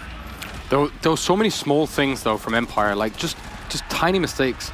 Parker mentioned it with the pulse kill we see here. Like this just should not happen. They struggled. Pengu managed to Bandit trick with an M870 with 2 people repelled on the wall and still a yes. That was how do you get away with that at this level? All right. Gentlemen, Clubhouse, map 3, Empire starting on the attacking side. Alex, what do you think they need to learn from their game yesterday? Learn how to win. I think there's a lot to learn from that. Great. That's this. I don't want to throw shade, but that Clubhouse ain't it. It was rough. It ain't it. No more. Predictions, though. Do you think they'll learn from it? What do you expect? Who do you expect to win, and what's the scoreline? G2, I don't know, 7-3. I'm going to say G2 7-3 as well. I mean, I was right the first map, so hey, that's that. Hey, man. My man Vel, he's got it all, Mr. Ocean Man over here. Thank you so much, gentlemen. It's time to put the waves aside as we just wash up on the shore. It's map number 3, Clubhouse, G2 versus Team Empire. And it's time to go. Kicks and Terrell, all yours. Thank you very, very much. 7-3 and 7-3, Michael. What do you think of those predictions? I really do think that this is going to be a little bit closer than that. Also, it's really important to note that, like, you can see it on your screen, Empire good on Clubhouse. It's definitely a map that G2 are no slouches on. They're also very good on Clubhouse. And I'm sure G2 will be putting in a lot of work to hard counter Empire's play here. But I don't think it's going to be 7-3. I think we'll go a little bit further than that. You know that whenever these teams play, it's going to be close. 7-3 would obviously offset the amount of rounds that we've had so far. We've needed every round of regulation up to this point, and then we had what could have been unlimited overtime, but ended up being very limited overtime, limited to when G2 decided to win and close it out. And we could have seen a couple more rounds were it not for Scyther missing his shots onto Goga. I think he thought he had the drop, didn't get it. That ends up being map 2. So this has been traditionally an incredible map for Empire, but they've shown signs of weakness on it. And once they get figured out, you can then be able to best them in the areas that you know they're not the strongest on. G2 is one of the most thorough teams in all of Pro League. Empire is one of the teams that tend to do the exact same thing every single time.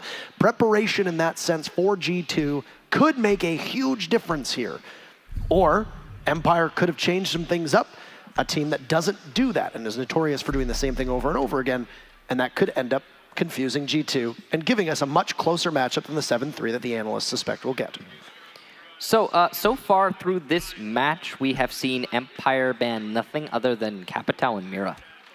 And the only slot that has changed, actually, in terms of bans has been the attacker ban for G2, because every single map, G2 has banned Echo.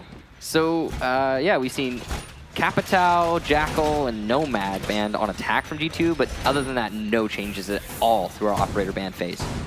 That's the rigidness of Empire, and G2's unwillingness to play against an Echo really, shining through in the ban phase. That means Jackal is unbanned in this one, which is going to be played right off the bat from Joystick. Not terribly surprising. It is one of his preferred operators and such a powerful one at that. The way that FaZe played up against Empire on this map was to just be very unpredictable. Engage as often as you could and stop Empire from setting up the strats that you're expecting them to set up.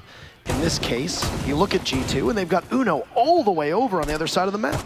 They've got Fabian inside of Garage, a very standard place for an ACOG to position themselves. There's no Maestro on the board, an operator that Fabian has played a couple times. They're going to give him the Dock instead.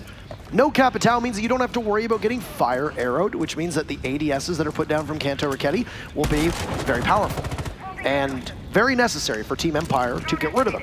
But they have a Zofia, they also have a Thatcher, so there's lots of chances here to clean that up. You've got Empire now over confronting the CCTV wall, and Joystick will solo enter over from Jacuzzi. This is very standard for Empire so far. Clear over by Jacuzzi shouldn't be hindered at all. It's just been droned out, so Joystick knows he's clear to push in there. Meanwhile, the attempt to open up the server wall has been slowed down quite a lot here thanks to G2's efforts. Pangu in specific using those bandit batteries. There's no Kaid, so he has to get aggressive in order to trick that. And that means that Empire are not holding on to the wall. It is possible, though difficult, and requires a lot of utility investment. Empire seem keen to take control of Connector, or Construction, or Workshop before they start pushing. It has a lot of names. I know, no, and they're used interchangeably by us as well. Yeah, it's confusing. The room connecting Master to Cache, the one that Karzeka's in right now. Workshop. Yeah, Workshop. Or Construction. We'll go with Workshop. I hear Construction quite often. Yeah, they're going to open up that wall, but Pengu's trying to bandit trick. Down below is Dan to try and deny the bandit tricking, but he's only halfway successful. Scyther gets a kill, and Goga gets the refrag, so Scyther pressuring from the B window. Works out, sort of. I don't know how Goga got back alive, given the fact that he rotated in front of an opened wall inside of Construction. That was either Empire not predicting it, or Empire just missing their shots. Dan, he was quiet in map number 2. He's got one on the board much earlier here in map 3 as Uno, who had survived, I think, a little bit interestingly, is no more. 40 seconds left. Empire with the advantage. Dan down below, waiting to see if there's going to be a late rotate up towards the stairs on red. But Shepard guns down Goga, and it will continue to grow. But there's Kanto. Oh, hey! Traded off right away by Karzeka. So Fabian, emerging from the garage, will have to take down 3 bodies. He's a doc, so he can get himself right back up, but he should be watched. I don't know if they're aware that they've downed him. The plant successful for Empire, but there's so many different angles that Fabian's going to have to watch. Now, this will be a very difficult task. If he can even find one, well, that would be huge, and he's not going to do it. Shepard's prone, and Empire will take round number 1 here on Clubhouse. I really got to commend the pre-fires there from Empire. It seemed like they were taking fights before the fights are even on their screens.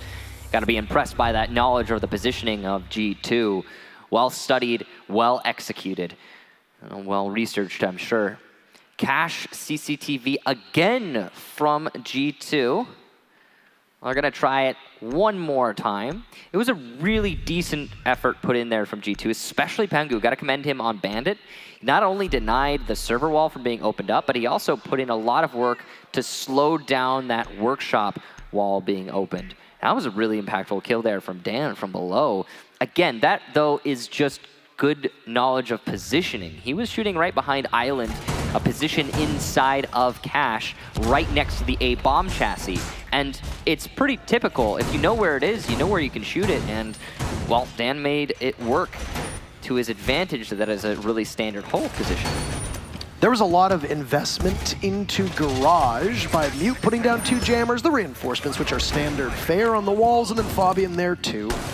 And with double Hard Breacher coming out from Empire, as I'm assuming we're going to see quite a lot of, if not every single round for both teams, then the vast majority of those rounds, it was all applied to the actual site. None of it was applied to Garage.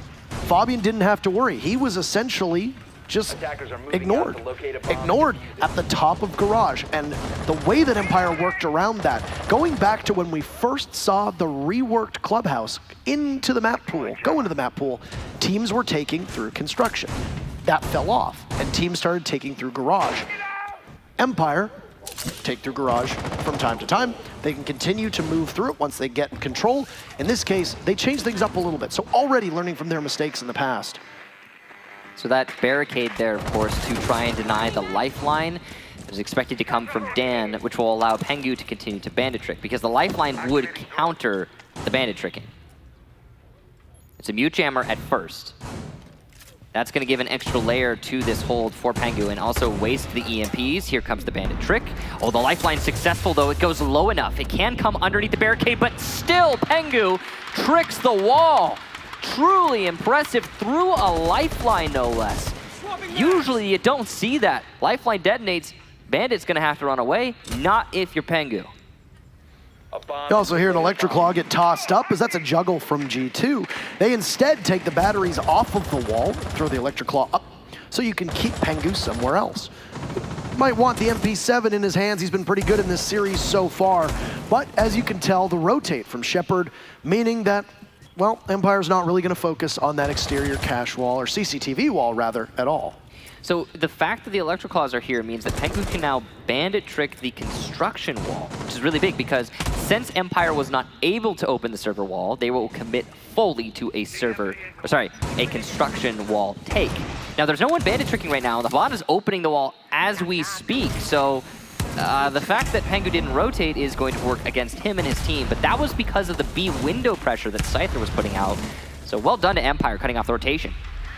Kanto's down below, and the one off-site player for Empire will be silenced. Dan will be removed from action.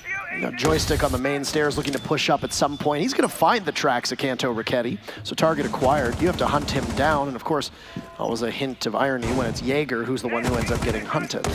Construction is so easily Empire's, but they might struggle to be able to get through it, which is what it appears to be for the time being. Joystick, Karzeka are there, Scyther's outside, and if he jumps in through that window, he's going to have 3 people from G2 watching. Fabian far enough back as Goga takes down Karzeka. He enters right into the midst of the smoke as Fabian sits and waits. Goga doing double duty now, though. Scyther peeks the window. It's to his doom. He's removed as Joystick waits, just hoping for an elbow. They can't get through. It doesn't appear that it's entry that they want, so Scyther will need to get picked up. Shepard hops on out to get his fallen teammate off of the ground, which will leave Joystick as the only person engaged in a fight. Shepard thinks better of it, re-engages, takes out Uno as he now marches in, tries to go for the defuse, but G2 has them every step of the way. The lead that Empire had is gone. It takes 2 opportunities, but G2 will win cash in CCTV. Well played there to G2. They set up an impenetrable wall, a solid defense from the construction cache door all the way over to the B bomb site window. That wall was seldomly passed by Empire, and when it was, they lost a player in that endeavor. The biggest thing, though, is that G2, specifically Pengu, was able to bandit trick the server wall. Hard thing to do, and especially through a Zofia lifeline, but he made it work. That shifted the attack a lot for Empire. They had to force themselves into construction without having a crossfire from that server wall, and because the crossfire didn't exist, well, G2 could still play in server. That's a great spot to hold the construction push. So it was a really comfortable hold, all things considered, for G2, and that, again, thanks to Pengu's efforts, as well as his team. Don't discount the mute jammer that was there at first. Don't discount the Electroclaw that came as a follow-up. G2 had really good coordination to hold that wall. Yeah, 3 sets of denial on the CCTV wall is a lot. Yeah, when you consider the way that teams go after it. And of course, having a Maverick be banned, It's going to be such a strong defense for all three of those denial operators. The moment that the EMP's blue glow hit the bottom of the panel, well, you know the mute jammer's going to go away. Pengu moved up. He got the bandit battery down on the correct panel immediately, then pushed them off, removed them from the wall, and then the Electric Claw went as well. And you can tell that that's a hard counter strategy being pulled out from G2. A lot of teams, if you isolate the server wall, you deny it being opened up, they'll find a different way to open it, or they'll go do something else and they'll be fine. Empire, what they like to do is, you know, they'll open server wall, put one person there, cut off rotation, and then the construction push. If they lose one prong in that attack, it can become very difficult for them to actually successfully assault the site. Interesting stat there. That's actually one of the most interesting stats I think that we've seen all week. This is the very first time that G2 and Empire have ever played each other on this map. So there's going to be a lot of unpredictability here, and we can't say, oh yeah, we've seen these two teams do this before, obviously. We've seen both of these teams be very good on Clubhouse in the past, so at least that's something we have to go on. Yep. But not against each other, as you said. Now, the attack coming by New Blue is a little bit early here from Joystick. Took Empire about a minute to clear out the top 2 floors. That, by the way, is impressive efficiency. If you're new to this, clearing out the top 2 floors on a basement defense of Clubhouse is very important as the attacking team, and it usually takes a little bit longer than what we saw from Empire. This is the site of the interrogation against Joystick, if you recall, a very fond memory of mine so far. Wary of some impact tricking going on the hatch inside a kitchen. Karzeka stands there and watches downward. He's got a lot of openings in the floor, and he's going to have to be wary of them. There's 2 impacts from Goga as well, so that will be the biggest thing. Karzeka going for the kill. He'll light up Pengu a lot as the floor below him blows up. He'll grab onto the table or climb up onto the table as he needs to do his job as the rest of his team are doing theirs. 1 minute left in the round, and Empire have managed to go down the main stairs. They sit and watch the hallway all the way towards Arsenal. A missed flash. Oh no, and an opportunity to impact trick. Will it connect? No, it's a miss. And the hatch will go for Empire without a second round of Excaros being required. Got 2 pellets, but of course that's not enough to stop the hatch from being opened. And Karzeka's gonna get Goga thanks to that hatch being open. The wall though by Church is the big thing as Dan managed to get Cantor Rocchetti and another on the rotate as Fabian attempts to retake Church. It's a cleanup for Empire and a flawless round. A beautiful execution, not only into Church, but through the kitchen hatch.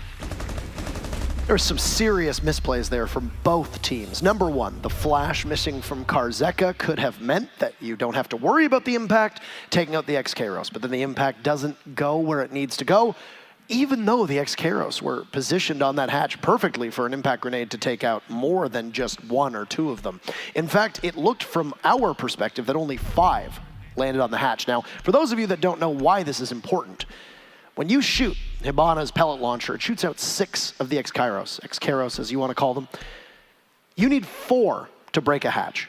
If there's only 5 down there, it's much easier for a single impact grenade to prevent the hard destruction from going through, but it didn't in this case. Empire was so methodical. Once that hatch got opened up, they pushed at the exact moment that G2 started to scramble backwards, and that Excaros going on the hatch and opening up the kitchen hatch was coordinated very well with the church wall getting open too. And that's when Empire swept in. G2 got caught mid-rotate, and nobody from G2 really seemed to be putting up that much of a fight despite the area denial from the smoke. Well, it wasn't enough. The thing that really impresses me is that Empire managed to establish a 0 safe space situation for G2. They were not safe in Arsenal. They were not safe in the hallway, on the rotation in blue. They were not safe in Church because the wall was opened up. They couldn't rotate Moto. That was cut off. So Empire made it so every single one of the G2 anchors, well, they had to move. And they got cut up in that rotation. So good job to them. Now, Empire are going to be attacking onto Jim this time. It's not going to be a repeat of the bottom floor from G2, which is interesting. A lot of teams will just, you know, bash away at that bottom floor until they make it work, but G2 is not one of them, it seems. Probably the right call. That bottom floor attack was really excellent from Empire. One thing about it, about the bottom floor attack, is it allows Empire to set themselves up. Because remember when I talked about you clear out the top 2 floors? Well, as soon as you do that, you have all the rest of the round to set yourself up to attack. And if you let Empire get into that kind of situation, they usually win. This is very standard stuff from Kanto Raketti inside of Cash. We've seen teams put a Kaid in there, we've seen teams put a Smoke in there, we've seen teams put Mute in there. A bomb has been located. A Jaeger is fine. As long as there's some kind of denial on the walls that can slow down the aggressors for just a moment or two, that's all you need. Pengu trying to be forced off of this Jacuzzi wall. There goes the EMP.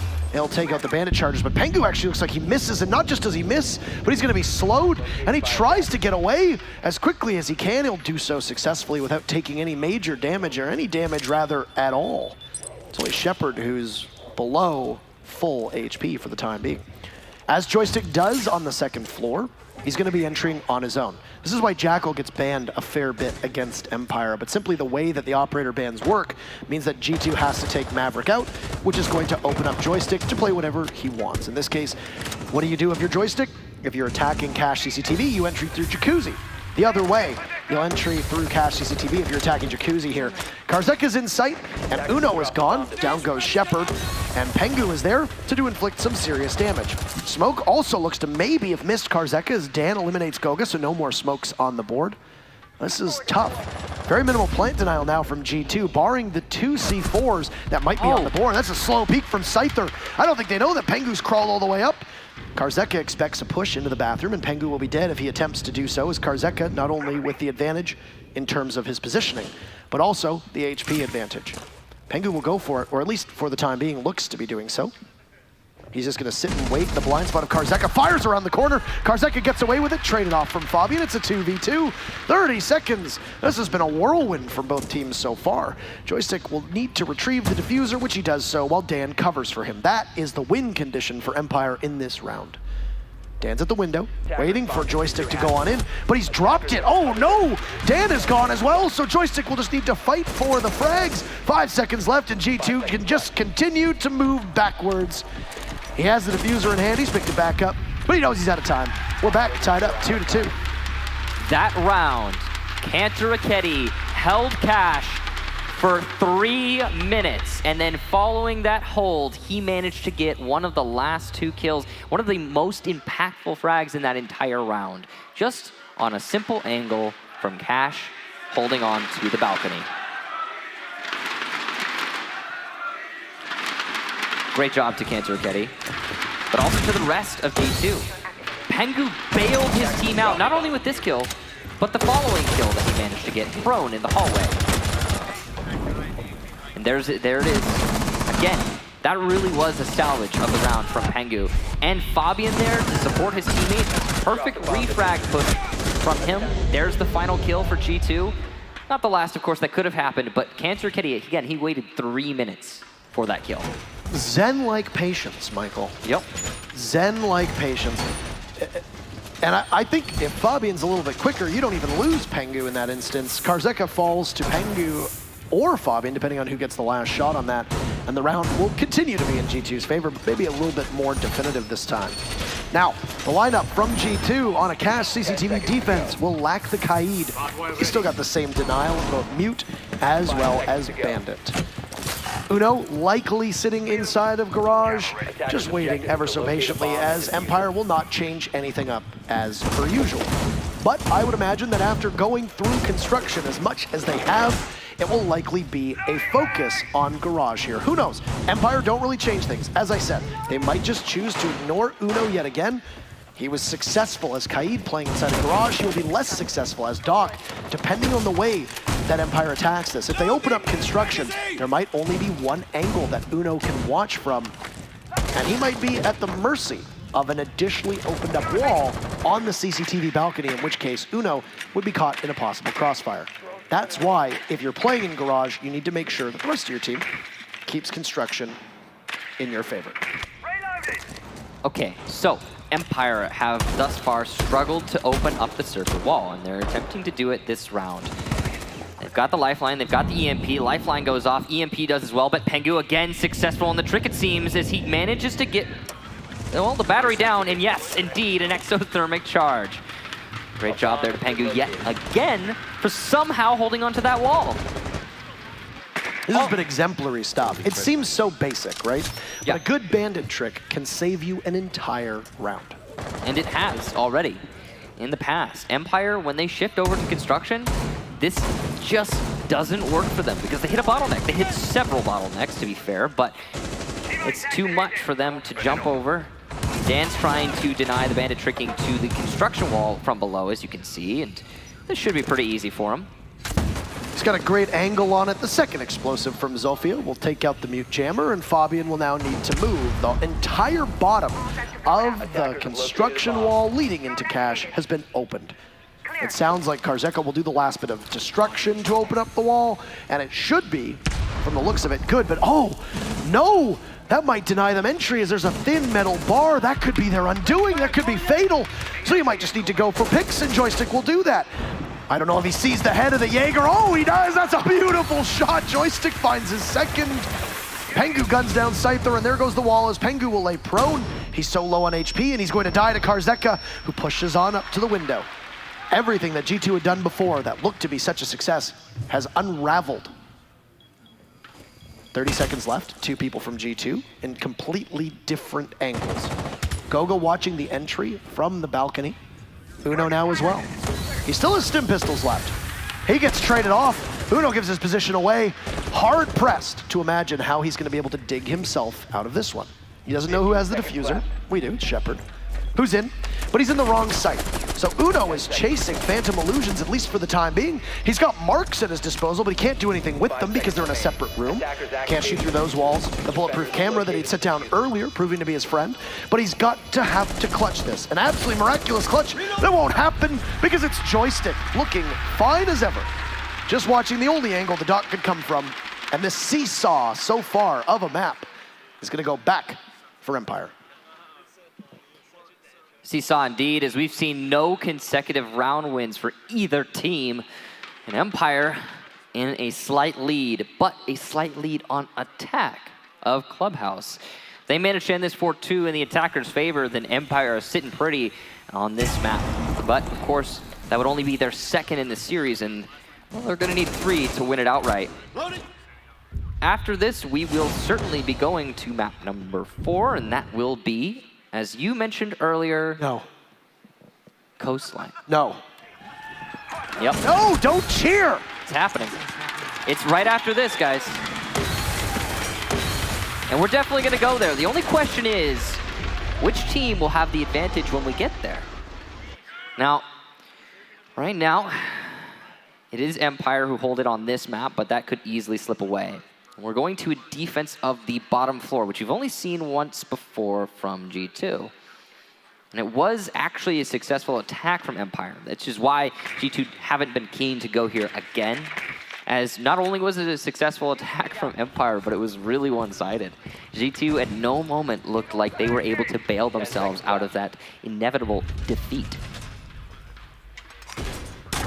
Or seemingly inevitable. They've changed things up.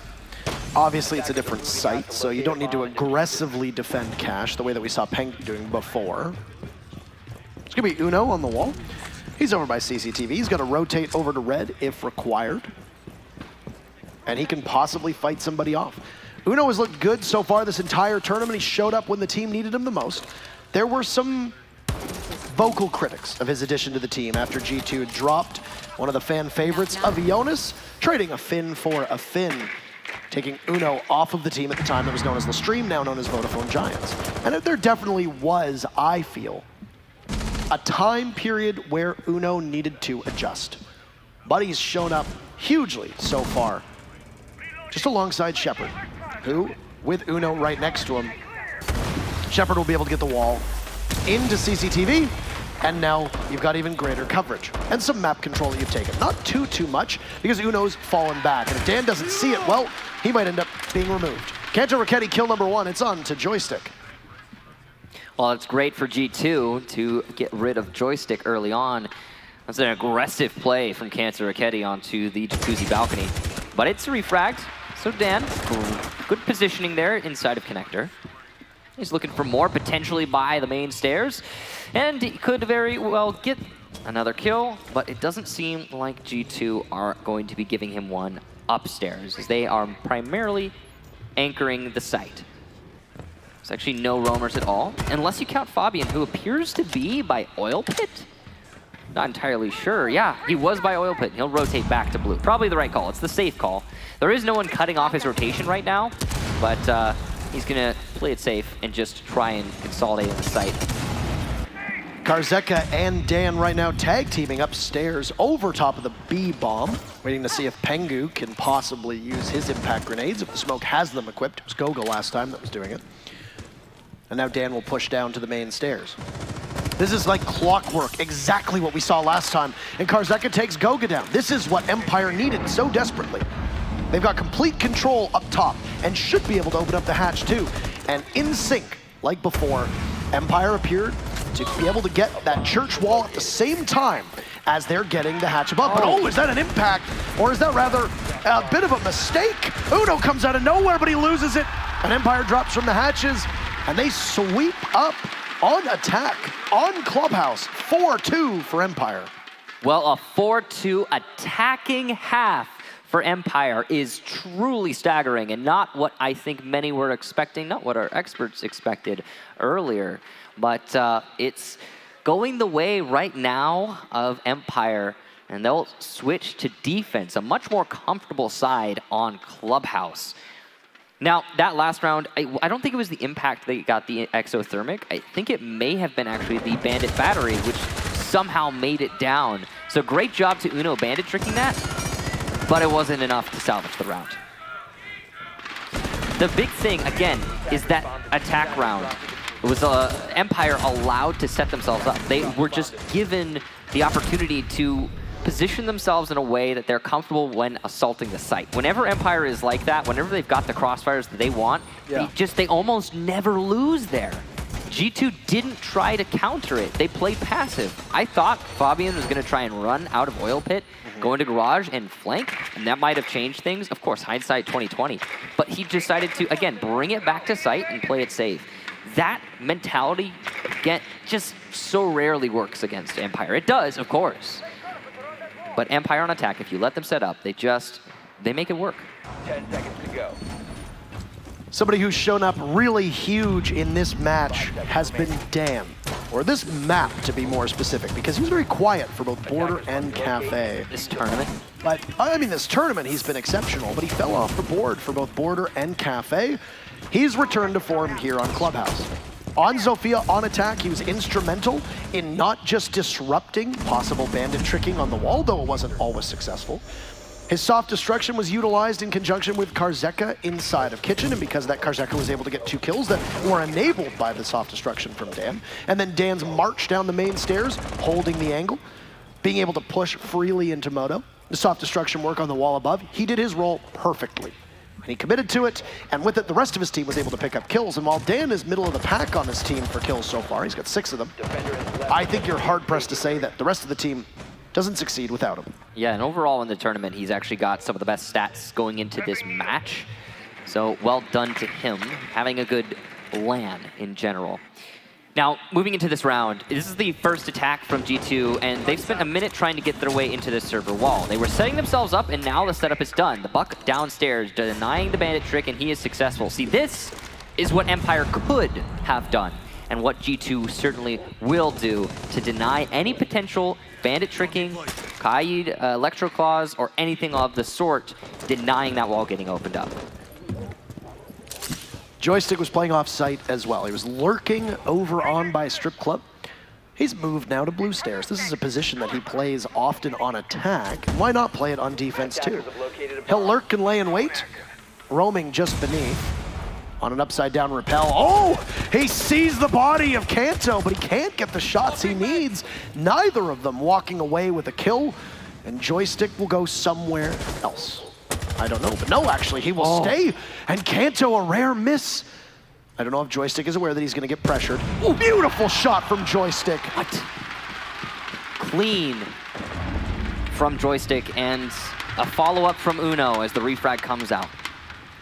Inside a garage, Empire not committing to garage as extensively as G2 had done. Shepard just narrowly missing his shots towards the garage stairs. He'll pill off. push back a little bit farther as Uno's advance slowed for the time being by a goo mine. Karzeka might not be on the board, but his utility will still be, and those little traps, those small nuisances, can make it a hell of a lot harder for attackers to push on in, especially in the dying seconds of a round. And we're there. We're at the end of round 7, 30 seconds left to go, and Empire are just watching multiple angles. Dan does not give himself away. That was an opportunity for G2 maybe to know that somebody from Empire is down below. Shepard doesn't have the best utility. He falls. Uno walks on up. There goes a C4. Will it connect? Uno just cleaning everybody up, but there's Joystick. He's inflicting so much damage. Fabian low on HP. Joystick is felled. Dan inside a garage will have to do something as the diffuser goes down for G2. This is what they need. And that kill is also what they need. We're tied up.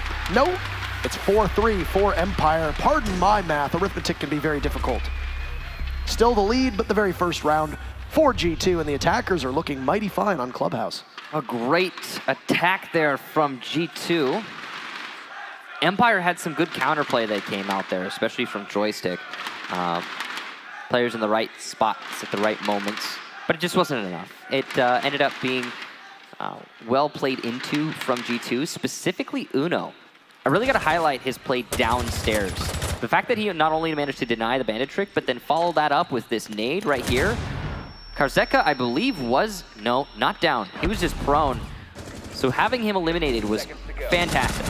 Big thing, though, is that Empire didn't put any barbed wire on the cache stairs, which allowed for that double kill that Uno then got as he pushed up those cache stairs. Not only no barbed wire, no lesion traps, no player just holding cache stairs. I mean, there were a lot of options, a lot of ways to deny what Uno just did, and Empire used none of them. So back to cache and CCTV, Empire will go. It took 2 attempts for G2 to take this site, and for Empire, they're going to do the exact same thing. Nothing outside of the ordinary there. When you look at the lineup that's being brought, though, everything's going to stay exactly the same. Empire roam and lurk in the off, I guess, meta parts of the map very effectively, though we have seen teams increase the amount of time that they're spending over in Strip Club. Strip Club allows you to fight off utility on the garage walls, though usually you won't give yourself away. You'll wait for somebody to go on drone over by the white van and maybe get an early pick. That's what Joystick does, and that's how that we've seen, I think, Uno do that. I think we've seen Kanto Raketti do that as well on different operators. Very commonplace. Not a lot of teams do it, but when it happens, you know exactly what they're doing.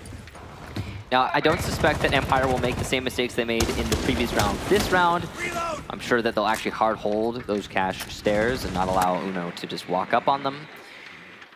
It's just going to change how this plays out quite a lot. The question is, what else does G2 have to show for us here today? Uno is trying to deny the bandit tricking this time using sheer force of will and, well, force of bullets as well. As he not only nades, but shoots the bandit from the B repel. And that's going to be very effective at deterring Dan and pushing him back into cache. Wall open now, job done. Dan takes quite the beating trying to get that wall saved for his team, but it's all for naught as the panel is opened up. There's a deployable shield in the midst of B site as well that with G2's drones they'll be able to see because there's no drone denial. You don't have to worry about Mozzie or Mute from Empire as neither of them are being played for the time being. So you realize you got B bomb site opened up. But a lot of teams will keep one player down below with a C4 in hand. I would imagine that Dan might rotate down there, but the problem is that if Dan gets caught, he's only a bullet or 2 away from death. Joystick gets spotted on drones inside of the bathroom, so they know that there's an offsite player, as Dan is also down below, it appears. So 2 from Empire offsite. Standard fare so far. Everything going according to plan for both of these teams. First obstacle, an Evil Eye Cam, spotted by G2. They know it's inside a construction. It could snatch a single hard breach tool, whether that be Xkaros or an exothermic charge, daring it to open up. But oh no, there goes an exothermic charge. Excellent from Empire as they throw the Electroclaw, or at least appeared to quite well. That might have actually been the Maestro Cam opening up, but I didn't hear the taser. Joystick gets kill number 1 on the Fabian with 40 seconds left in the round. Joystick's also coming from the main stairs. He's behind G2 all this while. And Kanto Raketti does get Karzeka, so G2 can push their way into server, considering that the wall is opened up. There's Joystick, though, again, from behind. He gets his second. Uno not rotating his sights just yet. He knows he needs to pressure into sight itself, so Shepard will punish him. And Scyther with 1, Shepard with another, and Empire a complete lockout. thanks to the flank from Joystick. They'll stretch the lead. They needed 2 chances to go to cash, but the second time works a lot better than the first. That round was almost a near certainty for Empire after they got that first pick.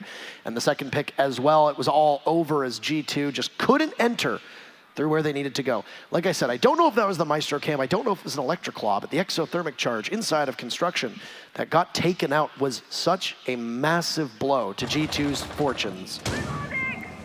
And of course, there's this as well. Yeah, so the fact that Joystick was allowed to flank and no one from G2 isolated him on the main stairs when he came up from behind, it's interesting to me because it means that Fabian either didn't make the call or no one listened to the call that was made, because G2 could have at any moment just put somebody on main stairs and then Joystick would have likely lost that fight. But it never happened.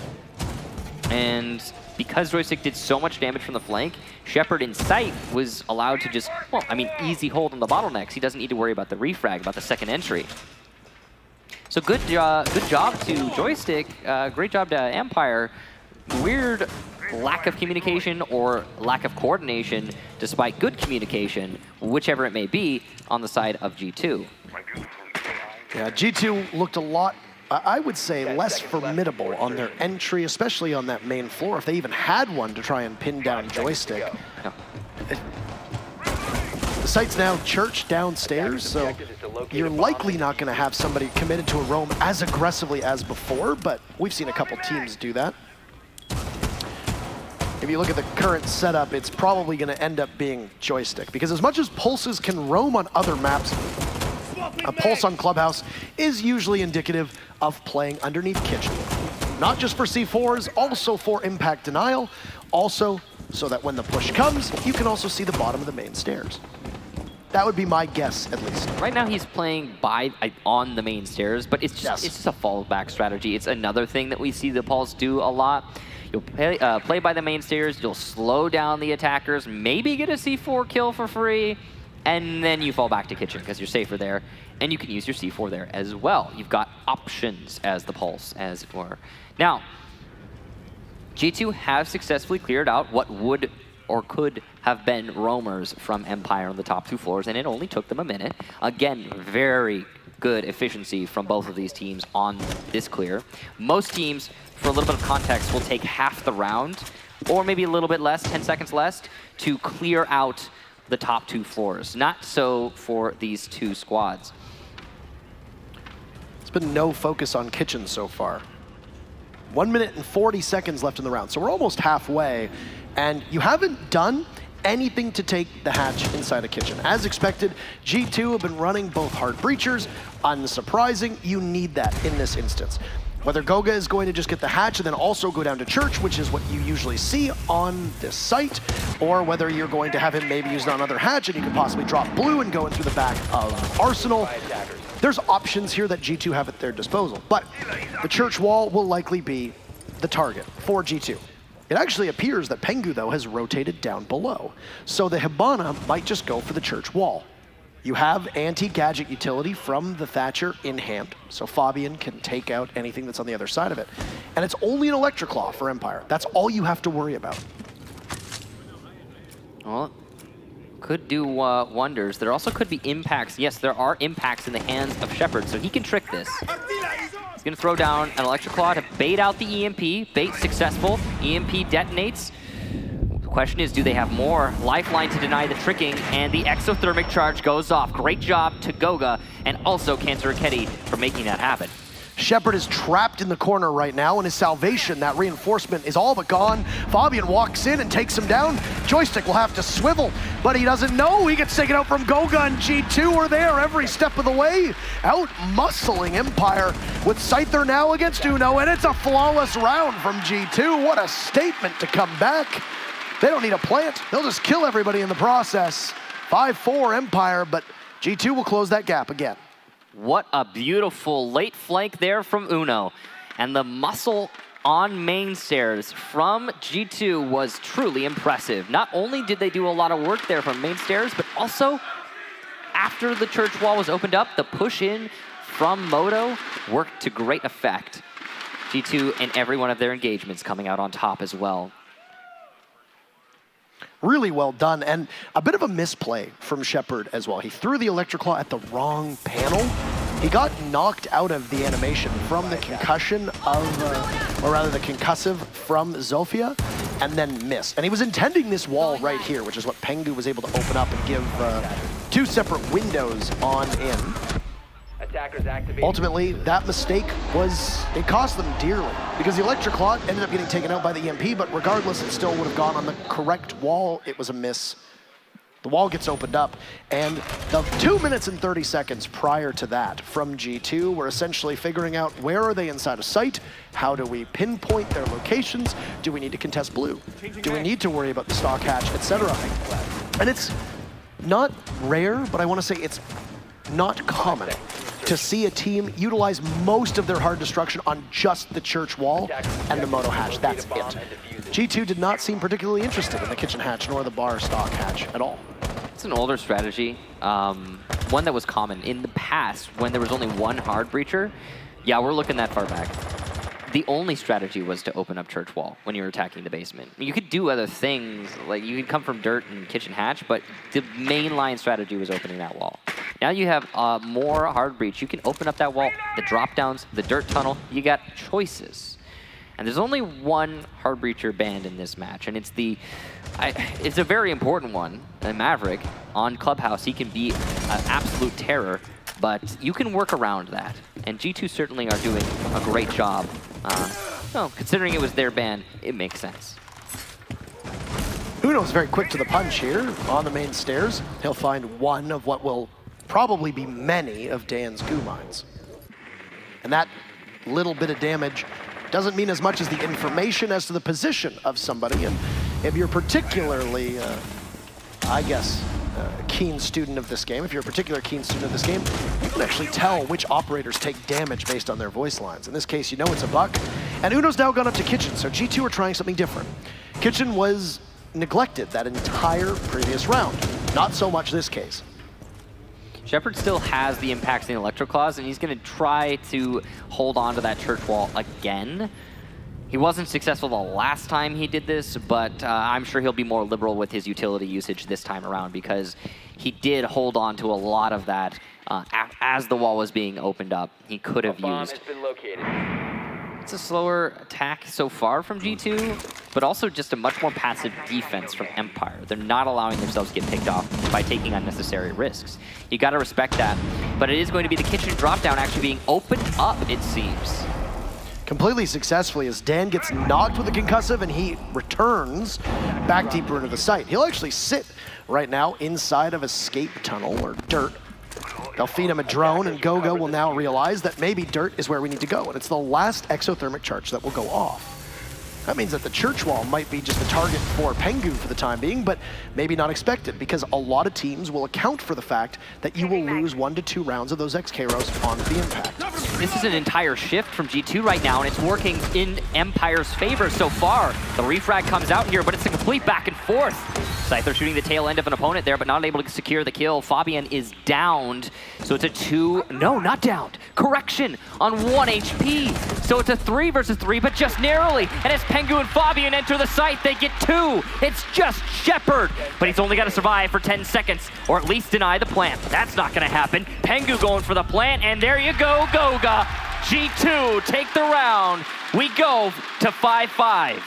Go, go, go, go, with Cash opening up yet again, and G2 obviously not liking something about the structure of Empire's defense.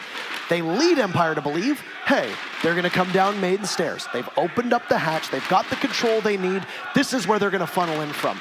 And Empire, expecting the push, get caught off guard, because at the very final moments of that round, I think what, 30, 40 seconds left, G2 pivots. They pivot and they go through dirt. They drop down blue, and you're very right. 1 HP from Fabian, it looked like, was all that he had left after he takes quite a bit of damage. And then Goga just murders everybody inside a construction tunnel. Pengu goes in with them. And as Empire try to get out of the site and realize that if we can rotate to the bottom of the main stairs, we'll have some greater control, there's one member of G2 there to finish them off, and that's Fabian, who had rotated earlier. So, tied up, we'll go back to Cash and CCTV. rotated with a sliver of HP. He was so near death. If he had died to the Maestro in blue, that would have been a very different round. It's important to highlight. And I'm reloading! another thing, that was a really curious rotation from G2. They were setting up for the church wall take that they had last time, but they shifted away from that into a dirt tunnel blue take. Nobody from G2, not one, was attacking from Moto and main stairs in the primary execution. Later in the round, of course, Fabian did drop into Moto, but that was much, much later. So, 5-5, a map that looked decisively in Empire's favor at the first half, going all the way, it seems. And it's Empire's map pick too. Not that we haven't seen some missteps. Here, one committed by Uno, as it's a very quick pick. 30 seconds and an advantage in favor of Empire. And I don't know where Uno was going. Oh no. That is not somewhere that you expect Joystick to be playing. In the hallway by Kitchen, watching the doorway outside. He does a lot of damage. Goodbye, Uno. And Uno's soft destruction and the only set of frag grenades from G2, not here in round number 11. They will be absent. G2 can at least say that they've seen some success because they've opened up the wall inside of CCTV, and it's a very similar setup from Empire with the deployable shield in the position that you'd expect it to be. Shepard nestled inside of A site with Karzeka playing with one ADS, possibly two, at least one that we can see inside of Garage. He's going to be able to hold down at least 2 to 3 angles.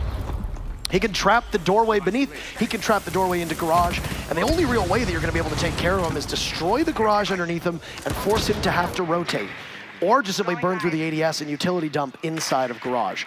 It's not exactly G2's style though, so they could just wait and let Karzeka sit up top of Garage, go elsewhere as Empire did so often against G2, possibly even take construction, and force Karzeka to have to rotate. But no, he's actually taking the fight.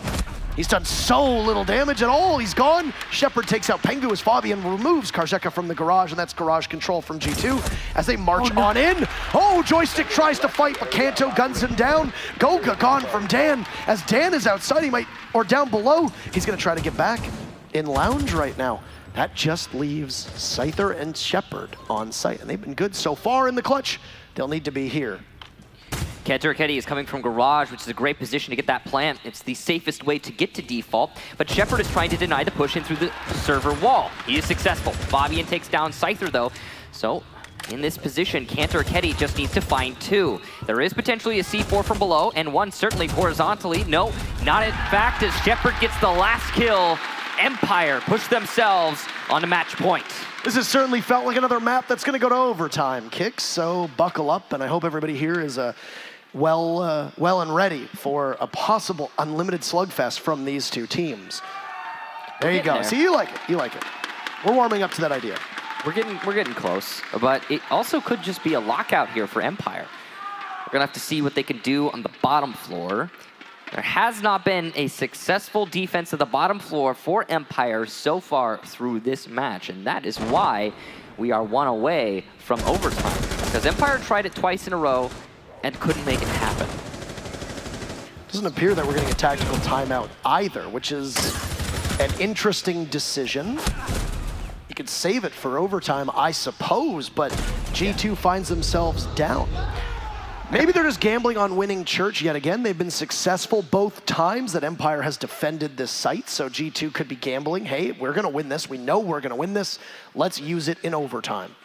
It's one that you can look back on with great skepticism and say, well, it wasn't the right call to make, but if you're G2, maybe you trust Chess. We might actually have a tactical timeout now, I'm not exactly sure, but I'm sure they'll tell us at some point. No, looks like we're going to be going back into the round. Not sure what happened exactly. No tactical timeout has been utilized so far. Okay. All right, so Empire, defense, basement. 2 times they've tried this, 2 times they failed it.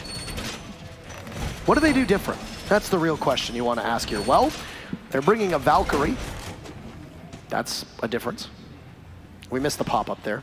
We were looking at respective monitors. It said that we have used all 36 rounds of regulation possible through all 3 maps that we've played here.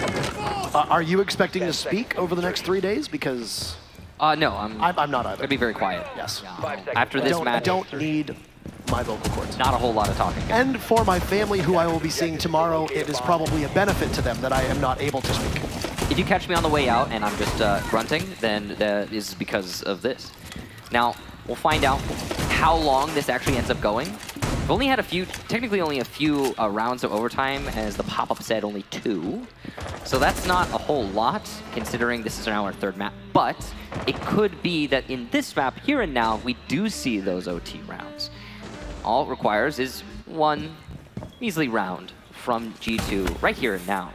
An early pick from Empire, likely on a roam from Joystick, could seal the deal for G2. He took some damage from an entry of Uno inside a strip club as Joystick now sits above. He's going to get tracked. So 2 people from G2 appeared to be sent on Joystick duty. Kanto Ricchetti is one of them, Uno being the other. And Joystick is still just expecting a push on the main stairs. And it's Uno now who will get droned in by Goga. So Joystick still there, not too far off. Expecting some aggressiveness from Joystick, but if Joystick can keep killing time, and even Fabian, well, there it goes. But he gets traded by Goga right as the Jackal ping comes out, so they equalize. But Fabian as your gadget denial. The EMP's gone, as both teams now in a 4v4. Now that's really good from Joystick, not only because he got Fabian, but also because he wasted a decent chunk of time. Not a whole lot, all things considered. I really got to commend G2 for having such an efficient roam clear there, and I also have to commend them for having Gogan in a position to get the refrag so quickly. Now, it is a defense of the bottom floor, which is important to note, because yes, they did manage to get the roamer, but also losing a Thatcher on a bottom floor attack can be detrimental. You can see that there are 2 Electric Claws just placed on the drop downs, and that is going to be something that G2 really can't fix from the top side. They're going to have to change their entire strategy. Oh no, the exothermic charge gets placed next to the hatch, and it doesn't get the hatch. You didn't get to see that, but that's a huge mistake from G2.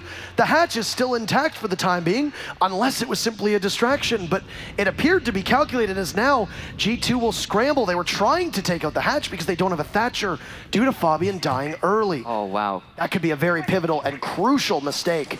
G2 in a battle to the death now as Shepard pops up. He sees one. Oh, he'll absolutely crush Uno. There's another 3! Shepard, oh my God! Pengu now in a 1v3, his position given away, and Empire looking to sit pretty amidst the smoke is Pengu! And Empire will do something they hadn't done until today, which is take a map off of G2. They've taken 2 of them now, and they're gonna be on series point once we come back for Coastline. 2-1 Team Empire. What a feat there from Empire as they managed to put themselves so close to taking this whole tournament. Truly impressive. Wow, that was really, really something. Something important to note, that round came off the back actually, individually of Joystick. After he got the Thatcher, it was pretty much over. The Electric Claws couldn't be dispatched. But we'll toss to the analyst desk and see what they have to say about this match. Thank you so much, Michael. Yes, we have been through every single round in regulation time plus 2 overtime rounds. These 2 teams are neck and neck, and they're just not giving up. Team Empire at the end prevailing. That kill onto Fabian on the Thatcher. Huge, flipped the entire round on its head. Yeah, that can't happen, especially on Clubhouse. So on Clubhouse, it takes a lot of time to be able to go ahead and open up all these different hatches in order to get into sight. But if your #1 guy, King Thatcher, the man that counters everything electronic, if he goes down, you have no way to open up those sights. So the only way is to go in, tunnel. It's basically the choke points that you want to avoid all game. You have to fight. You can't fight a cloud. He's just going to keep spraying. Yeah. And those slugs are going to tear through you, Alex. It's been quite a while since we've seen G2 make this amount of mistakes. It's weird to watch. Yeah. Last push, I know they were short for time, and I know something has to be done, and the thermal charge didn't get the hatch. Even the thermal charge not getting the hatch is a bad thing. And then to just almost YOLO into sight, getting... Hey, come here. Talk here. Talk. There we go. Okay. This way people can hear you. Oh, is my mic dead? That's unfortunate. Is it back? I'm not sure. Okay, just speak in here. We'll do it this way. This It's been kinda a while cute. since we've seen G2. Oh, you're so comfortably close. It's been a while since we've seen G2 make this kind of mistakes. Yeah. Thank you so much for your information, Zeronic. Let's go back to our regular sites here. I mean, you're looking at this, Veli. What was going on here? What was going on? It was just chaos, and it was all caused by my man Joystick. Look at him on the operators he was choosing. Him as Jaeger, and also on, excuse me, why am I blanking? Jackal, there we go. Jaeger and Jackal, sorry, Zeronic was distracting me. He was just dominating, he was causing the flow every single time. But his early picks in the second to last round was what really set things off for Empire.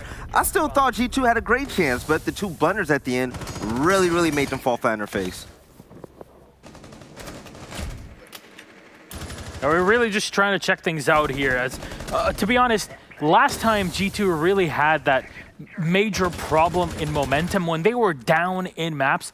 Invitational 2018. I'd like to remind everybody of said game against Evil Geniuses. In many cases, considered the best match of Siege that have ever happened, and I would definitely agree on that.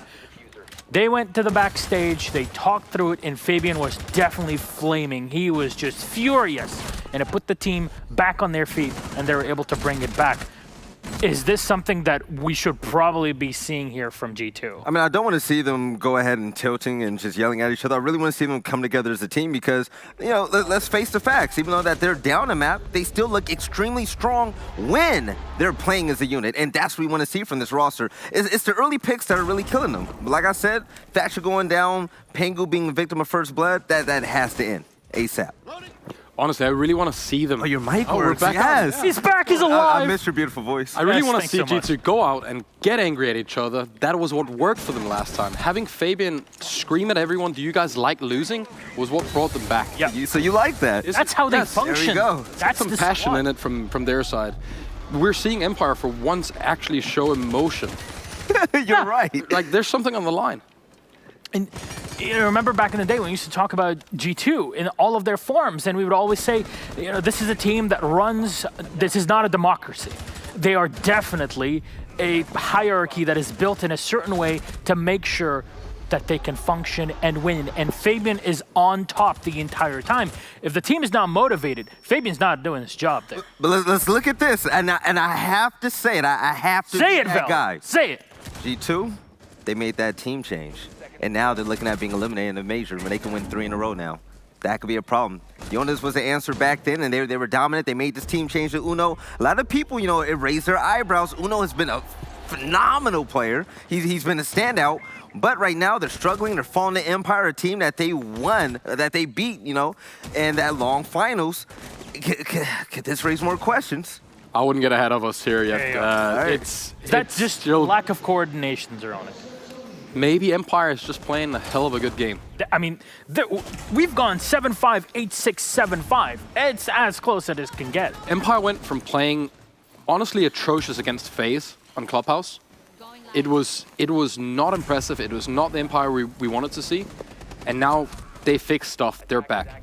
Okay, let's talk about Coastline for just a minute here. Okay. Before we start just really delving deeper into the game itself. Veli. Yes. Can anyone hear me? Yeah. Okay, Thank so you, Zeronic. I'm going to go ahead and be a desk. Okay, go ahead, I'm on the Milos, you other got side. this. So, Veli, I'd like to ask you through the medium of Zeronic's beard that actually functions like a microphone. Can you tell me who really can take this on Coastline? Because G2 and Empire are both well known. The fact that you even had to ask that question is beyond me, man. So okay. we just revealed the pilot program and we got skins of teams on all these characters. We need to get a G2 skin on Coastline. Like that's really it. G2, we saw them on Coastline yesterday. They're too dominant. I know that, you know, I did predict for them to go and take Clubhouse. Yes, it was a really close game and yeah, you know, a little mistake happened at the end, but I really feel like G2 is strong on here. But Empire, if they can piggyback off of that win right there. Zeronic, any sort of operator bans that you're expecting to go here for G2, because they definitely want to have control over Empire, especially in that roam play that they have on defense. I'm not sure what I'm going to take on attack, but I'm pretty confident in the Echo still on defense. Mm-hmm. It really limits you to what you're capable of doing on your attacks. So I'd still see an Echo ban. Empire, I don't think they're going to surprise us with bans yet. Valley, anything that stands out? Empire's anchor play. That's really you love to see it. I love seeing the Maestro play. I love seeing how they handle the site. Jackalban? Jackalban, definitely. Especially on coastline. Get him out of here. Nomad, Gridlock, I'd be a little bit more worried about those, especially if Empire steps it up a little bit. Maybe they've gotten, some confidence after being up now. Gridlock would be an interesting take, especially if you want to leave Jackal on the board, because Gridlock and Nomad together, the duo between those two women is phenomenal. You can stop all types of flanks, period, and just cut off choke lines. Yeah. Dokubi, coastline, get on the roof. You stand right in the middle in the garden. You can literally cut off half the map by giving one call. But we do see them run a bit of Mute and Mossy, so the Mute Gemmers could Mossy, interfere. I would definitely like to see the Mossy. We've been seeing the effect it has in professional play. If you're sitting at home, you're not droning enough when you're playing yourself. Trust me, you're watching in here. I think the first thing you should learn from pro players is that droning is so key. It is half of the game on its own. Once you know where your opponents are, it doesn't take much to take care of them. It's the communication that follows up. The aim, that's just extremely inconsequential after the information and the communication is done correctly. So now we head into map number 4. That's coastline. Zoronic, who do you expect to take this? What's the scoreline? I still think it's going to be ridiculous to bet against G2. I just, it doesn't happen. They don't lose these. But it does look kind of, interesting from Empire standpoint right now. Scoreline, I don't know. Let's get one like last time. Say what you're comfortable with. Let's get some 20 round. No, don't say that. Don't be comfortable with that, Zoronic. People need to use their voices, okay? Let's get like a 24-22. I want to see that. I don't want to go to overtime because I like my sleep. Let's go ahead. G2, I'm going to say 7-4. All right, gentlemen, thank you so much. It's time to throw it back to the casters. Ladies and gentlemen, Team Empire versus G2. Will G2 survive? Will Empire be a winners for the first time ever at a major here? Well, it's on to Coast. Intero, Kicks, take it away. Sitting on championship and major point, Empire looked to do something that no other team has been able to do when playing in a major against G2, which is defeat them. This is the team that has taken 2 invitationals in a row, 2 back-to-back world championships, and then being the Paris major victors as well. Looking to repeat will be G2, who stared down Empire as Empire looking to do something, as I said, that no team has done yet. Map 4 right now, and G2 on defense here on Coastline. So it'll be a Mira ban, probably, as they haven't banned anything else. And there it is. And then it'll be probably an Echo ban from G2. Once again, the only slot that changes through these bans, if I'm correct. Oh! That's an upset. Is that the first Mozzie ban that we've ever seen? I don't know that I've seen one before, but more importantly, that leaves Echo in play. I don't think we've seen one of those. That is huge. That is such a huge change. It's usually a foregone conclusion that you're going to see the play from, or the ban onto Echo, but not so here. That's crazy. Okay, so Mozzie being banned, what does that do? It changes the landscape for droning. Now, it's clear why they would do that, why G2 would ban Mozzie. It's because they've been struggling with droning a lot through this map. Of course, as we've discussed, as the analyst panel discussed, droning is really important, and both of these teams are great at it, but Mozzie is a hard stop on droning.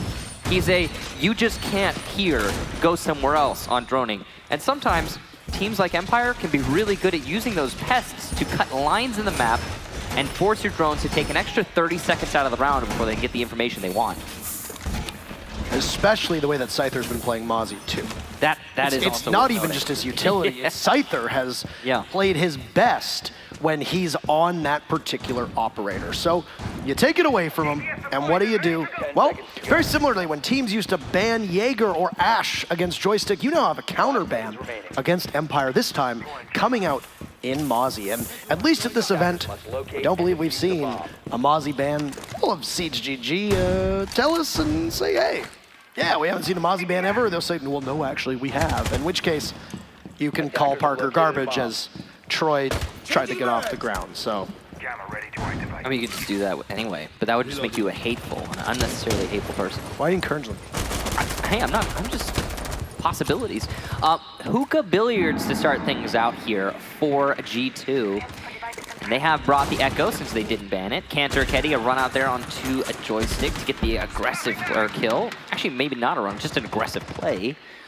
And no, there was a hold inside a blue bar. I'm entirely wrong. I'll own up to it. Over by Delivery, Dan is trying to make an entry into Kitchen. Not an easy entry point as it's a bit of a bottleneck, but there's no one there to contest him right this second, so he'll get it through. A Yokai drone, though, will disorient Dan, slowing him down. That's going to be Fabian with some good use of that utility. So also with Jackal being off the board, their only set of smokes. Oh, yeah. Smokes do tend to see quite a lot of usage on Coastline, whether it be cutting off a doorway, whether it be cutting off a rotate. Coastline is not that big of a map, and while you can rotate very effectively, you can take so much visibility away from either the defenders or even yourself. If you use the smokes a certain way, teams have used them and flubbed those smokes, leading to them tossing around out of the window. So ultimate goal achieved, though, from Empire is they managed to get control of the blue bar. And they're going to put Buck down there to open up below the site. Shepard will get Uno as well, and Goga has been lit up, so this is definitely not a foregone conclusion of a round.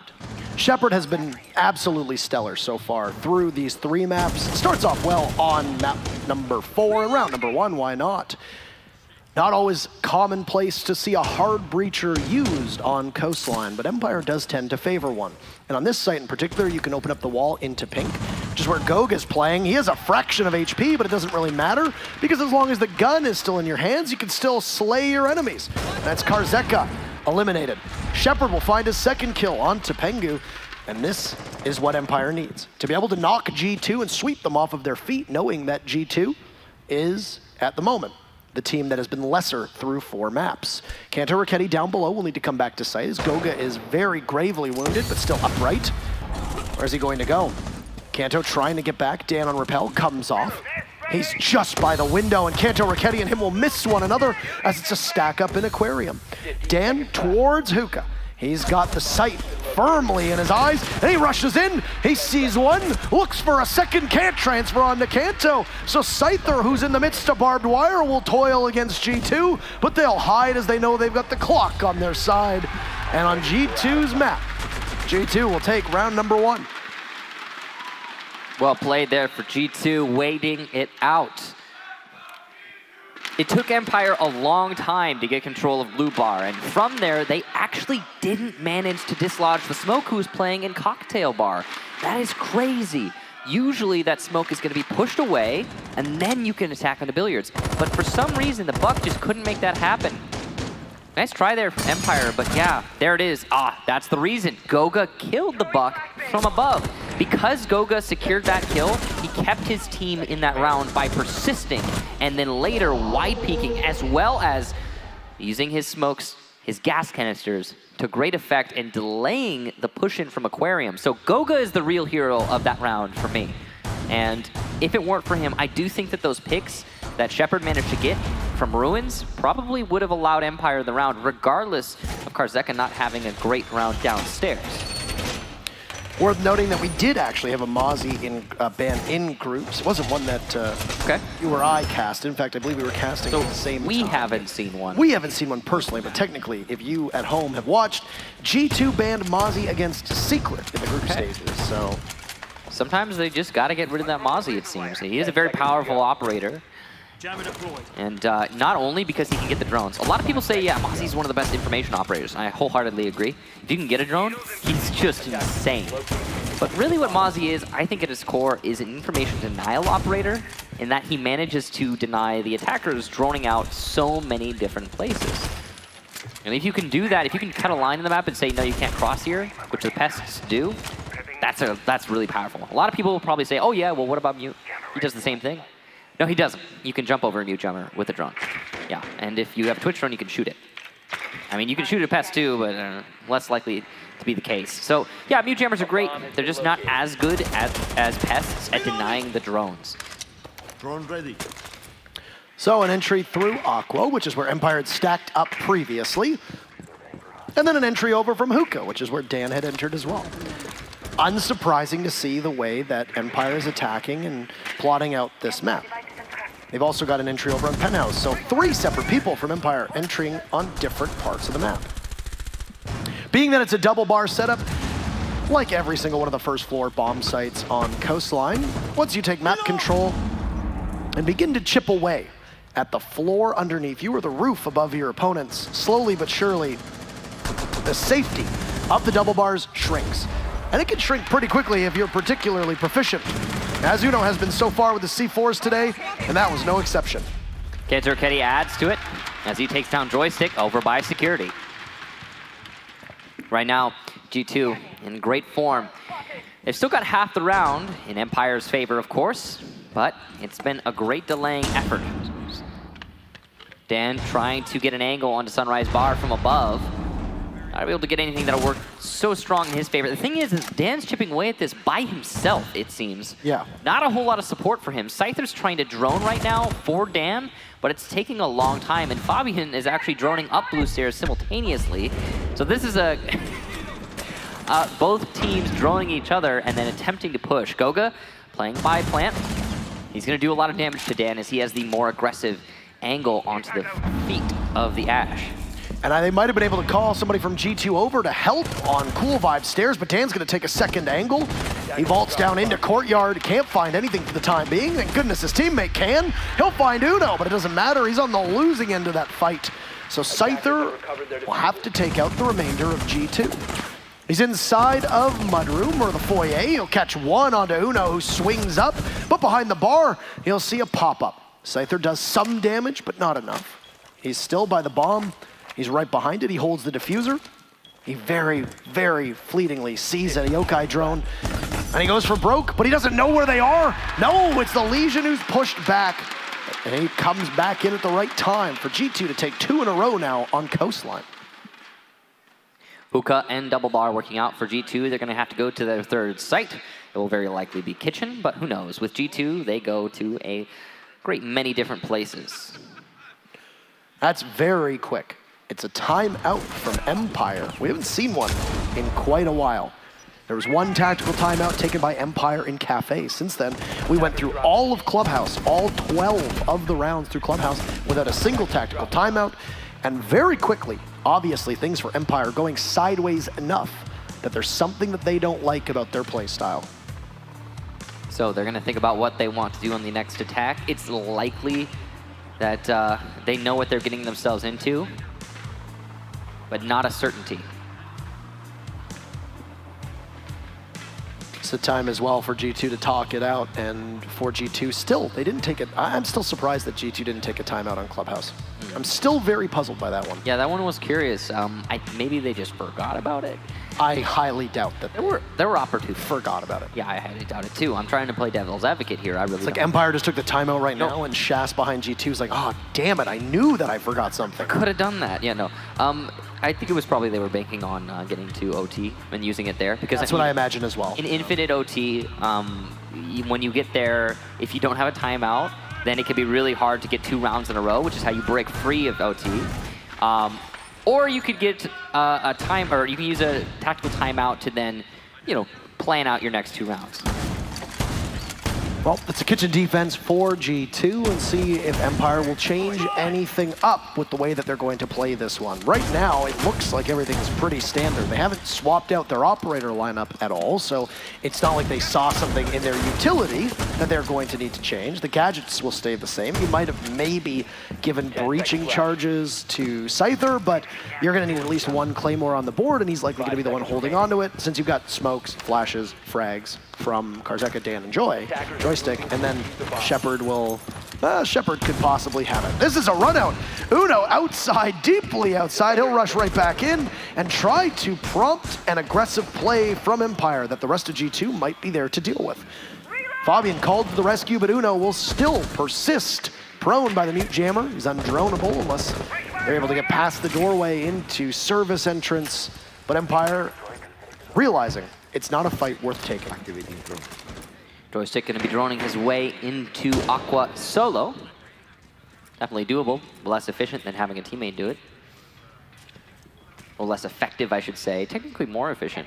Now, Empire are trying their best to just get some amount of control so that they can start their attack onto the roamers, because it is a kitchen defense. They know that already through the round. They also know that they need to clear out the top floor before they can hit kitchen. Cantor Kenny on the top floor by Billiards will take down Joystick, so the roam clear not working out great so far for Empire. And it seems to be very disorganized. It's the second time that Joystick has been your opening death, and once again, your smokes are gone. And on Clubhouse, or on Coastline rather, you're gonna need them. So, even though Dan has absorbed some damage, he's still gonna be able to frag out quite well. He guns down Uno, looking for another target inside of Hookah, but he doesn't have to worry about too much. Kanto is down below. So the entire second floor is Empire's for the time being. I don't think they know this. Maybe they might be aware, maybe they're not. It depends on how the mute jammers have been utilized from Pengu, and of course Kanto might still be above because you don't exactly know how the cloaking device of a Vigil is working on either that second or first floor. See, Empire does appear to think that there's a body inside of Pink, so they're gonna continue to light it up and open up lines of sight. But it's a rotate through Pink that you can possibly have Kanto retake and then jump down on them for, given that it is a kitchen defense. Courtyard is utilized often from retakes from the defenders. This is a really great position that Fabian is playing by security, and it was a nice setup there from G2. That angle that's been opened up and Fabian's hold in the main lobby is going to work very well in denying a push into bathroom. But from above, Dan takes down Goga, who just doesn't react in time. It's a good aggressive play there from Dan, using his Ash charges to great effect. Droned out on the top of main stairs. It's going to force G2's Fabian to rotate. Actually, he commits to the luggage push. Curious. Empire only have 25 seconds to hit the site, and there are roamers harassing them from the sides. Outside, it's going to be a delivery take here for Team Empire, and G2 need to realize that and rotate. They'll be successful in their rotation as two go down. Shepard on the floor. It's just Dan all of a sudden. He's coming from the main lobby, but he's got to find three in just 5 seconds. He gets one with a knife, but can he find a second? The answer, nearly yes, but ultimately no. G2 take the round with beautiful positioning. Look at the smile on Shaz's face. He can take a tactical timeout, Empire, but you're still going to lose, I suspect, what he's thinking inside of his head. Either that or he needs to go because he has to play Stellaris, as he likes to play. He does that, yeah, but actually... A lot. It's just one of the many strategy games that he plays, actually. Funny enough, actually, there's a lot of strategy players on G2. They don't play, I mean, in terms of other FPSs, they don't really play that much. They play an awful lot of strategy games, which, you know, contains their obvious big brains, as they like to say. That makes it. They will tell you, first and foremost, that they are big brain players. But that worked out really, really well. And I like that we actually got to see Fabian rotate through Courtyard as well, just to kind of put an exclamation mark on the point I was making, is that when you are taking Kitchen, or whether you were taking Bathroom, or even just taking the main lobby, if you can rotate through Courtyard and drop amidst the chaos, and they don't necessarily see or hear you, you have a vantage point in towards the entire Kitchen site. You can get into the main lobby very fast. And if the floor is shot out or the wall is shot out in Bathroom, then you can see the service or delivery entrance too. It's so strong for any defender to play off of, and Fabian used it well. He committed, as you said. He got droned out on the main stairs, over by luggage, and he just kept going. Yeah, instead of going down back in the main lobby, as I'd say most players would, and I know Empire expected him to do, he decided to push into luggage, and then he dropped by the middle of the map in Garden. And when he dropped there, he was behind the people who were sent to clear him out. You really gotta be impressed by that play from Fabian. So, yeah, good job to him. He only has one kill, but such an important kill in that round, taking out the main lobby pressure. He also took so much time off of the clock. Yeah. He managed to waste almost a minute while he was rotating, and you knew that Empire had to go after him, and they didn't have any answers for him. Dan was trying to hunt him down, which means that Dan on Ash can't spring into the site, do a lot of damage, which basically renders Dan useless. But not in this case, not very useless at all, when he's picking apart Pengu, and Empire find the very first kill, while also Kanto Ricchetti surviving a scare earlier in the round, but still taking quite a bit of damage himself. Oh, wow. That was a lucky kill there from Dan, just going for the pre-fire, and it worked out for him. So you've got an opening pick, which is what you need. Lucky pre-fire or not, that's still huge. And they're going to find another. Looking to try to bounce back. The Lion here will keep everybody stationary for the time being. Oh, Karzeka tries to run on in, but he's gunned down from Goga. Throws out a smoke, and it's very early, but Joystick is there. He manages to evade the sight of all of G2, and that's because of the smokes. Look at how effective you can be when you don't die early, Joystick. Your team's going to need more of that. First round on the board for Team Empire. What a beautiful smoke there from Joystick. And I think Shepard got the last kill through the smoke, in fact. So well done to Empire for having good situational awareness and communication to secure that. But that smoke to cut off the line of sight from Goga was really beautiful because Goga was actually hitting his shots there. He probably would have torn Joystick apart if allowed to. But because the smoke was there, thanks to Joystick's efforts, wasn't able to happen. Here's that kill onto Cantor downstairs. And that was another really important one. Cantor had been lit up earlier in the round, but it was the final kill that actually managed to allow Empire the man advantage to the extent that they could confidently just rush into sight. You know, sometimes when it's 5-5, you'll go for a rush and you'll get torn apart. But if you manage to put it on 5-3, or even 4-3, usually as the attacking team, that's enough for you to just say, hey, you know what? Let's go. Let's just hit it. You only have 3 people that can only cover so many angles.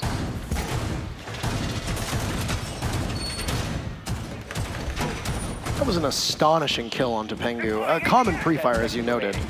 I think Dan, that was the one through the wall on Hookah Balcony. Ah, okay. Through the wall. Yeah. Over by Cool Vibe Stairs. Nice.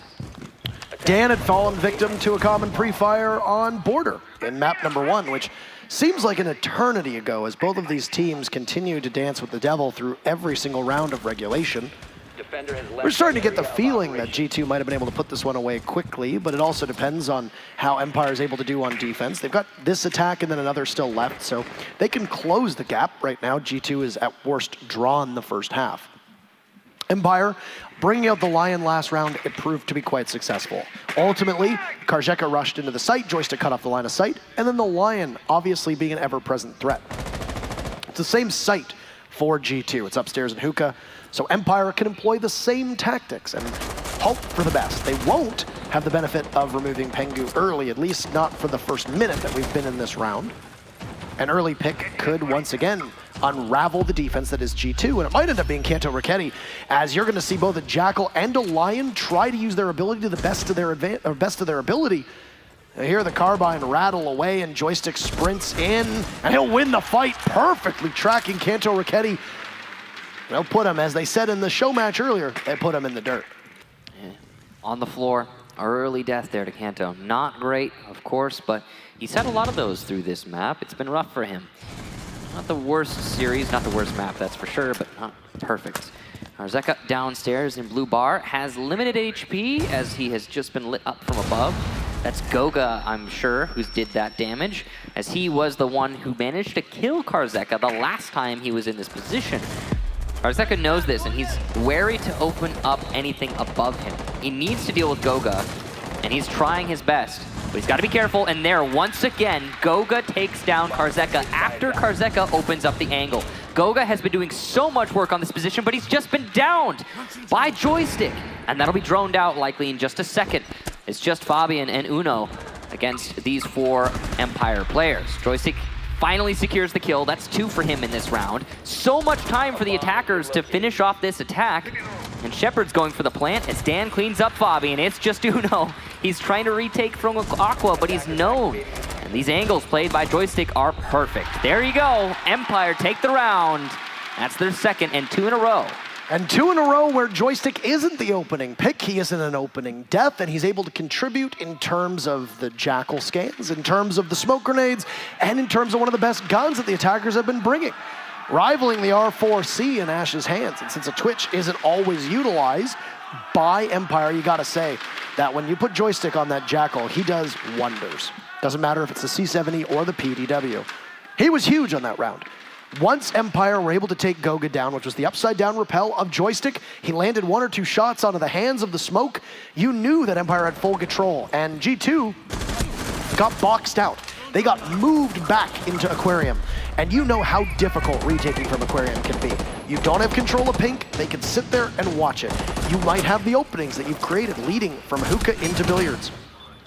There's next to no place you can go when you're trying to maneuver out of Aqua, and in this case, G2 did not have the time to rotate over to Cool Vibe Stairs. They didn't have the time to push possibly from Sunrise Bar down below and catch somebody hanging on rappel. They were just stacked up in probably the worst spot they could have been in. And because of the play from Joystick, cleaning out the site, then the rest of his team following through, they take their second round in a row. Well, it's looking good, like you said, whenever Joystick is allowed to play the round. He doesn't get picked off early.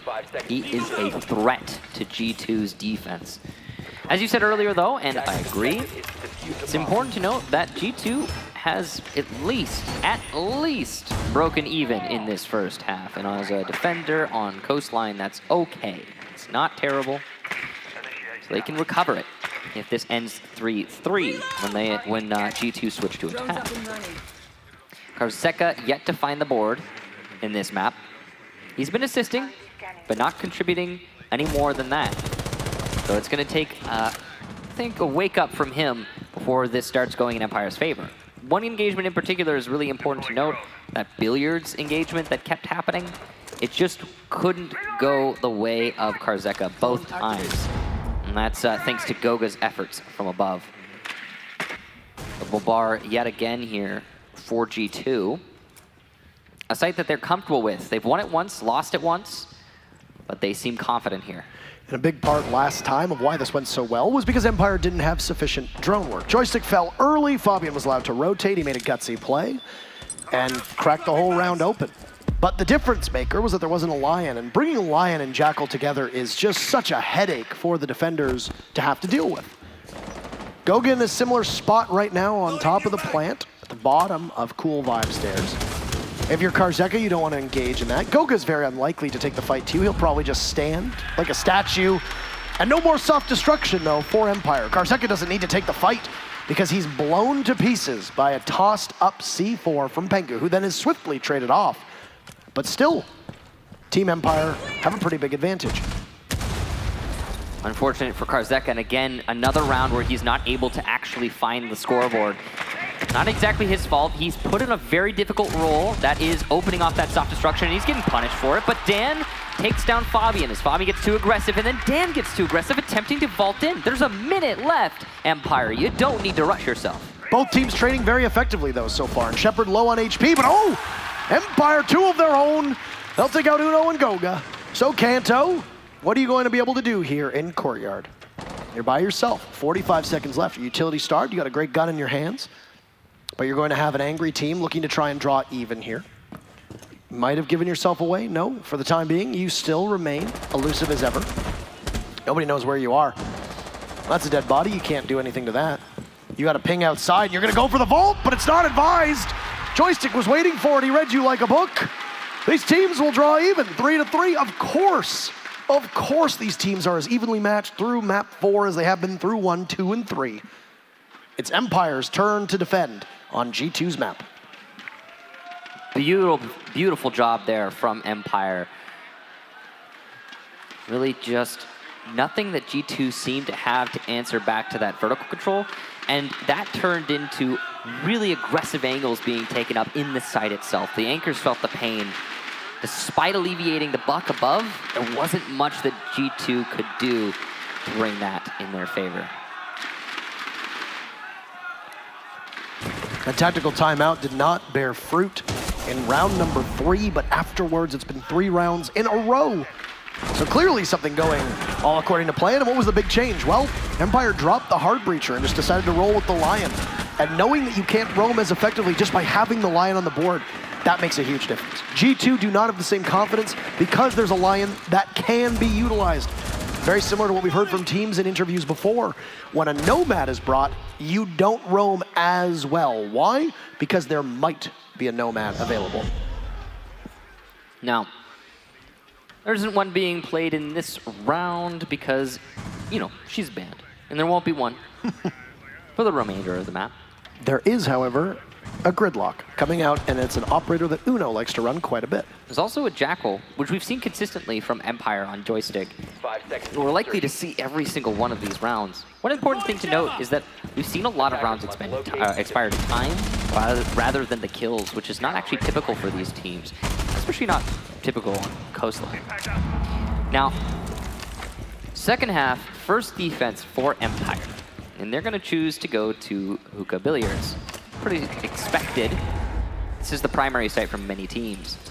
Cam that got tossed outside, at least it sounded like there from Dan. Gogon IQ is a perfect counter, so they'll see if they can find it or not. It'll continue to collect information, which is not ideal for G2. Look at that, Joystick's been having a really good match overall. 38-30 is really impressive. Going positive in general is good as a player, but going that positive against G2. I think more impressive was the fact that he's been 11-5 on entry, because keep in mind he died twice in the previous setup when he was on attack as Jackal. But 11-5 is huge. It gives his team such a massive advantage. Of course, once again, thank you to Siege GG for the stats. They're also the ones that told us that when you get the first pick, it's something like 70 to 80% likely that you're going to be able to keep the round in your favor when that first pick happens past a certain point. It depends on the teams that you're playing against, of course. In this case, I think it's less applicable because both of these teams know that fact, and they are also good at hunting for the refrags. But that doesn't always happen. So when one of these teams manage to get an early pick, they disengage and re-engage with more force, and their terms, usually it goes the way of the person or the team that gets the early pick. Right now, it's important to note, 3-3 and Empire are so very close, actually, 4 rounds away from winning this outright and following a pick like that. Oh my God! I mean, how are you not going to take the round outright? As Karzeka runs out from the office and Joystick gets his second, Empire are just making this so hard. That's the third for Joystick. Pengu the last alive, and his position is well known. He'll go to Dan, and Empire, for the first time in this map, will take a lead, 4-3. Remarkable play, taking chances, and that will surely eat away at G2. Now, they had anti-flank utility, they had claymores, they had gridlocks, track stingers at their disposal. They didn't get to use any of it because Uno ended up in the very first fight, with Joystick swinging around the doorway, staring down VIP and winning the fight overall. Joystick is just saying, I want this. You can't have it, it's mine. That aggression onto VIP, he should have been punished. He should have been shut down. But he's just landing his shots and repositioning. That's all that is. He knows where to expect the enemy to come from, and he, well, plays into that. He has confidence in himself as a player, and he knows he can win. So, tactical timeout here from G2, probably the right moment to do that. All your momentum is gone now at this point. I mean, it's 4 rounds in a row for Empire, so. You started off with a bang. You looked like you couldn't be stopped. You were the runaway freight train through 3 rounds, and then what happens? Everything shifts, a tectonic shift between both Empire and G2. And Empire now, the team that doesn't look like they can be topped against a team that really and ultimately needs to win at least a couple rounds to try and keep pace, because when you're a team that has the momentum at your back like Empire has, they came ready to play and they came ready to win today. They needed big moments. We've seen them so far. Shepard has stepped up huge, a player who doesn't always have those same contributions. He has just done so well, as of the rest of Empire. We'll see how effective this tactical timeout can be. Whether something from G2's side is going to change. Well, they bring a sledge instead of a buck. That's a difference. Ella coming out and an Echo from Empire. So they've seen some changes as well. Well, a few operator movements here. Seems like both teams want to keep things fresh. Kitchen defense. Now, G2 preferred the second bar, the double bar, sorry, to Kitchen. But Empire, a little bit of a different rotation. We talked about this in the past, though. On Coastline, really, you can't go wrong. Penthouse is considered to be the least defensible sites right now in the meta. You know, look far enough back and those are different. But yeah, since Mirror doesn't really get played a whole lot, people don't like to go there. Karzeka did, by the way, find the board in that last round, I believe it was, and that's really important. It's impact frags. So you're not getting kills throughout the map, throughout the match, sure, fine. But if you win a round off of 1 or 2, then there you go, you're contributing. 30 seconds on in, and Uno's the only person who's taken any damage so far from G2. Empire are looking to try and put this one away. A victory here would all but guarantee that we go to 12 rounds, regardless of what happens. Just the way that these teams have been playing each other so far. Neither of them have had a substantial lead at any point. Yeah. And even still, despite everything shifting in favor of Empire as of late, it's still a 4-3 game. Track Stinger's being deployed, so Uno gets some of his ability off, or his gadget rather.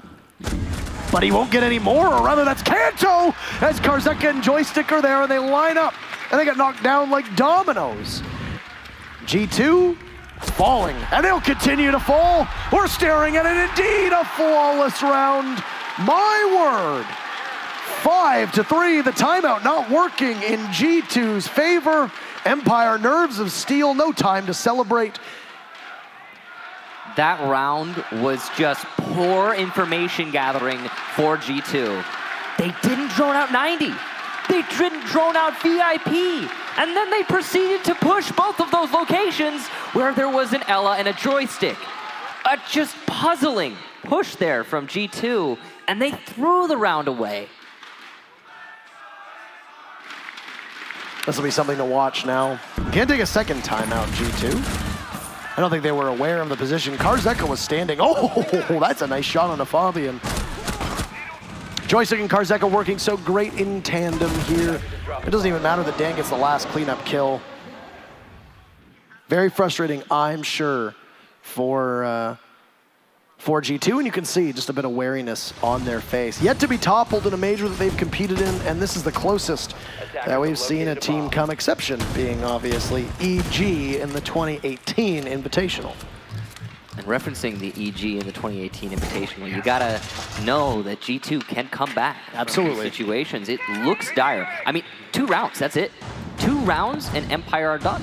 And Coastline, of course, being a map for G2 that has some serious memories on. It was where they won the Invitational in 2018 against EG. It's where they put in one of the longest matches we've ever seen in professional history at the previous Invitational in 2019.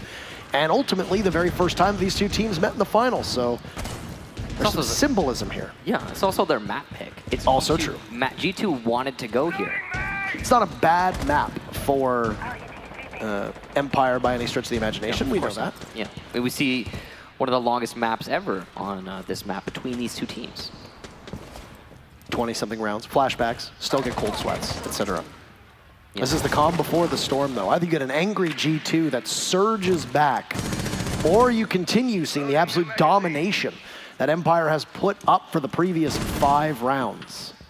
Turketti has gone on to Ash. You can tell that he wants to get those kills. And he's on his favorite operator to do that with. G2's brought out most of the best guns that you can bring. You've got a Twitch with the F2, you've got the R4C in Kanto's hands, and you're bringing out a Lion. G2 loves to trot out this Lion when things go sideways, and Kanto on the Ash is always a sight to behold. That kill on the Dan is no exception, very routine. Karzeka eliminates Pengu, so off site. You see both teams lose 1 body. In a stall here, as G2 reevaluate. Remember, they're the ones feeling the pressure right now, as Empire are up in terms of maps.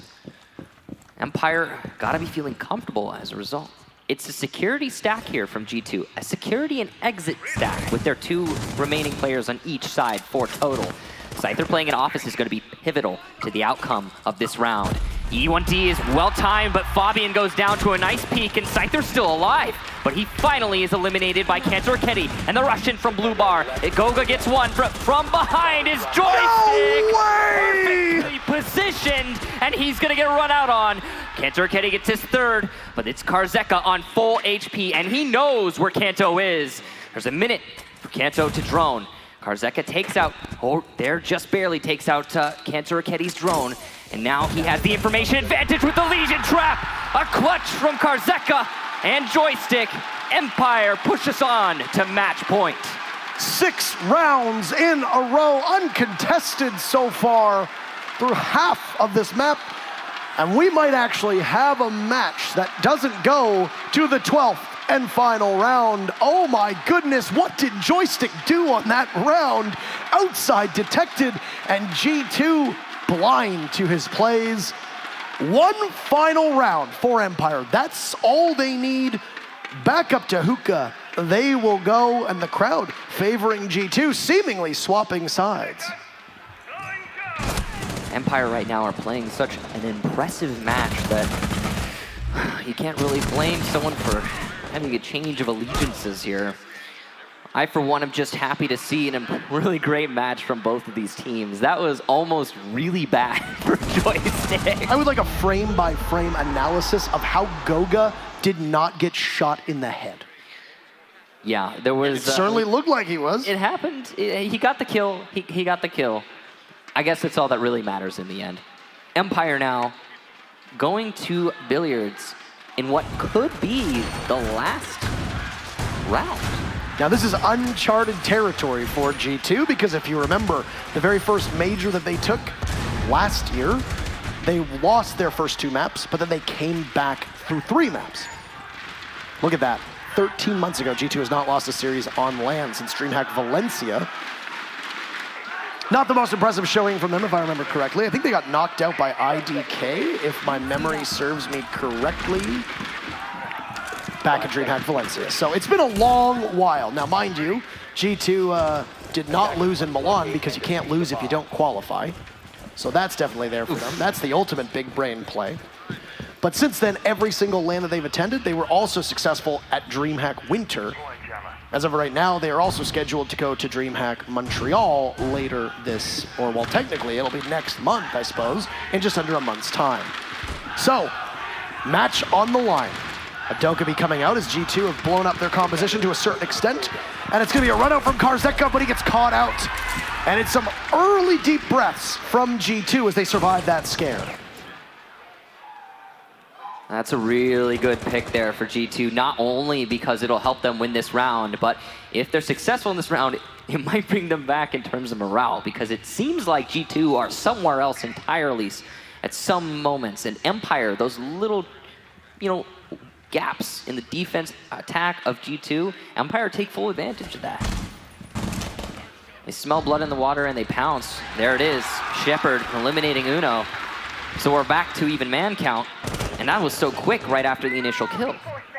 With no answer back. It looks like it's the Valkyrie of Dan down below, with Pengu hard holding the angle, and he'll be rewarded with a kill here as long as he can win his gunfight. It's actually Scyther, not Dan, so he'll get out of there. A distraction as he fires off the K1A. He can rotate with the impact hole, and he can continue to get under the skin of G2, as Vigil will be immune to your droning, depending on how much utility or intel G2 has left. There are still roamers downstairs for Empire and on the east side of the building.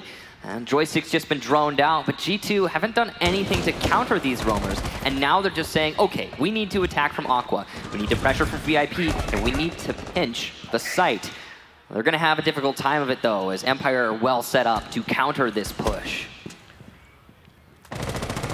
Joystick still not aware of where anybody is. But 2 kills, 3 for Shepard, and the Empire strikes back.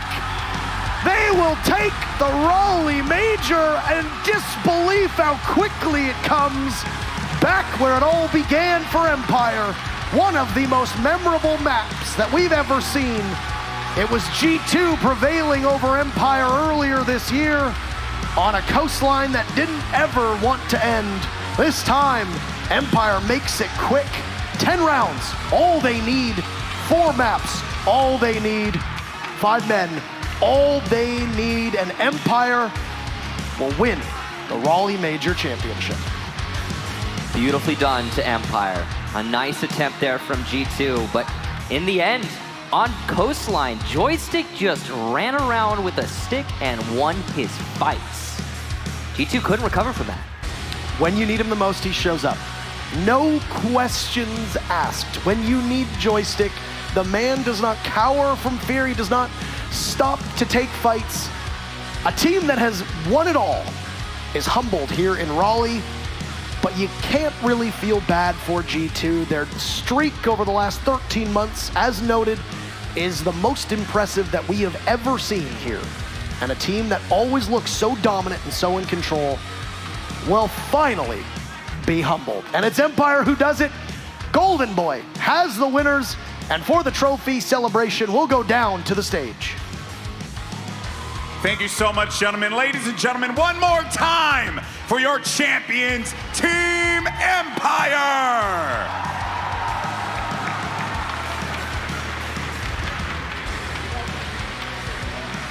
Karjeka, my friend, I've talked to you so many times this weekend, and I've been just, one, impressed with your professionalism, but on top of which, it's blown me away how this team has managed to put together so many impressive victories here in Raleigh. First that I want to ask you really is, at the 6th Invitational, you lost to G2 3-0, and you realized you had to make some adjustments. You brought Dan in. Do you feel like Dan was the X factor for this team? Yeah, of course. Dan is a very strong player, one of the best in the world right now. And with his addition, we have a really good friendly atmosphere in the team. We have a good moral mentality, etc. So, and the one thing that we changed, when we were at Invitationals, we were afraid of them. Now we weren't afraid of them. Show no fear, baby. Show no fear. Well, it did get a little scary, though, because in Game 2, you guys ended up losing that one. What ended up going wrong in Map 2 that you guys lost on that one? Yeah, I mean, Cafe is one of their strongest maps, and Cafe is one of our weakest maps. So when we lost like 6-8 on the Cafe, we were like sure that we will win the full series, because if they're struggling so hard on they're one of their best maps, then we're just gonna smash them on the next ones. Well, the weight of the world is off your shoulders, most notably the world that was G2. You guys wanted to take them out. You did it right here in North Carolina. This is your moment, and I really just want to give you the floor to address these incredible people here that came out to support you, those online, those in Russia as well. By all means, the floor is yours, my friend. Yeah, thanks for all the people who are cheering, especially on our side. We love you all. Thanks for every people who are watching this online. We appreciate that. Your support helped us to win the World Champions, so yeah.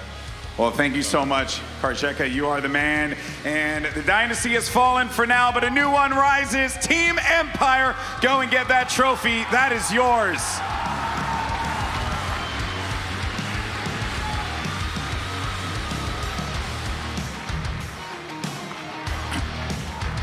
Ladies and gentlemen, your winners of the Raleigh Major 2019, Team Empire!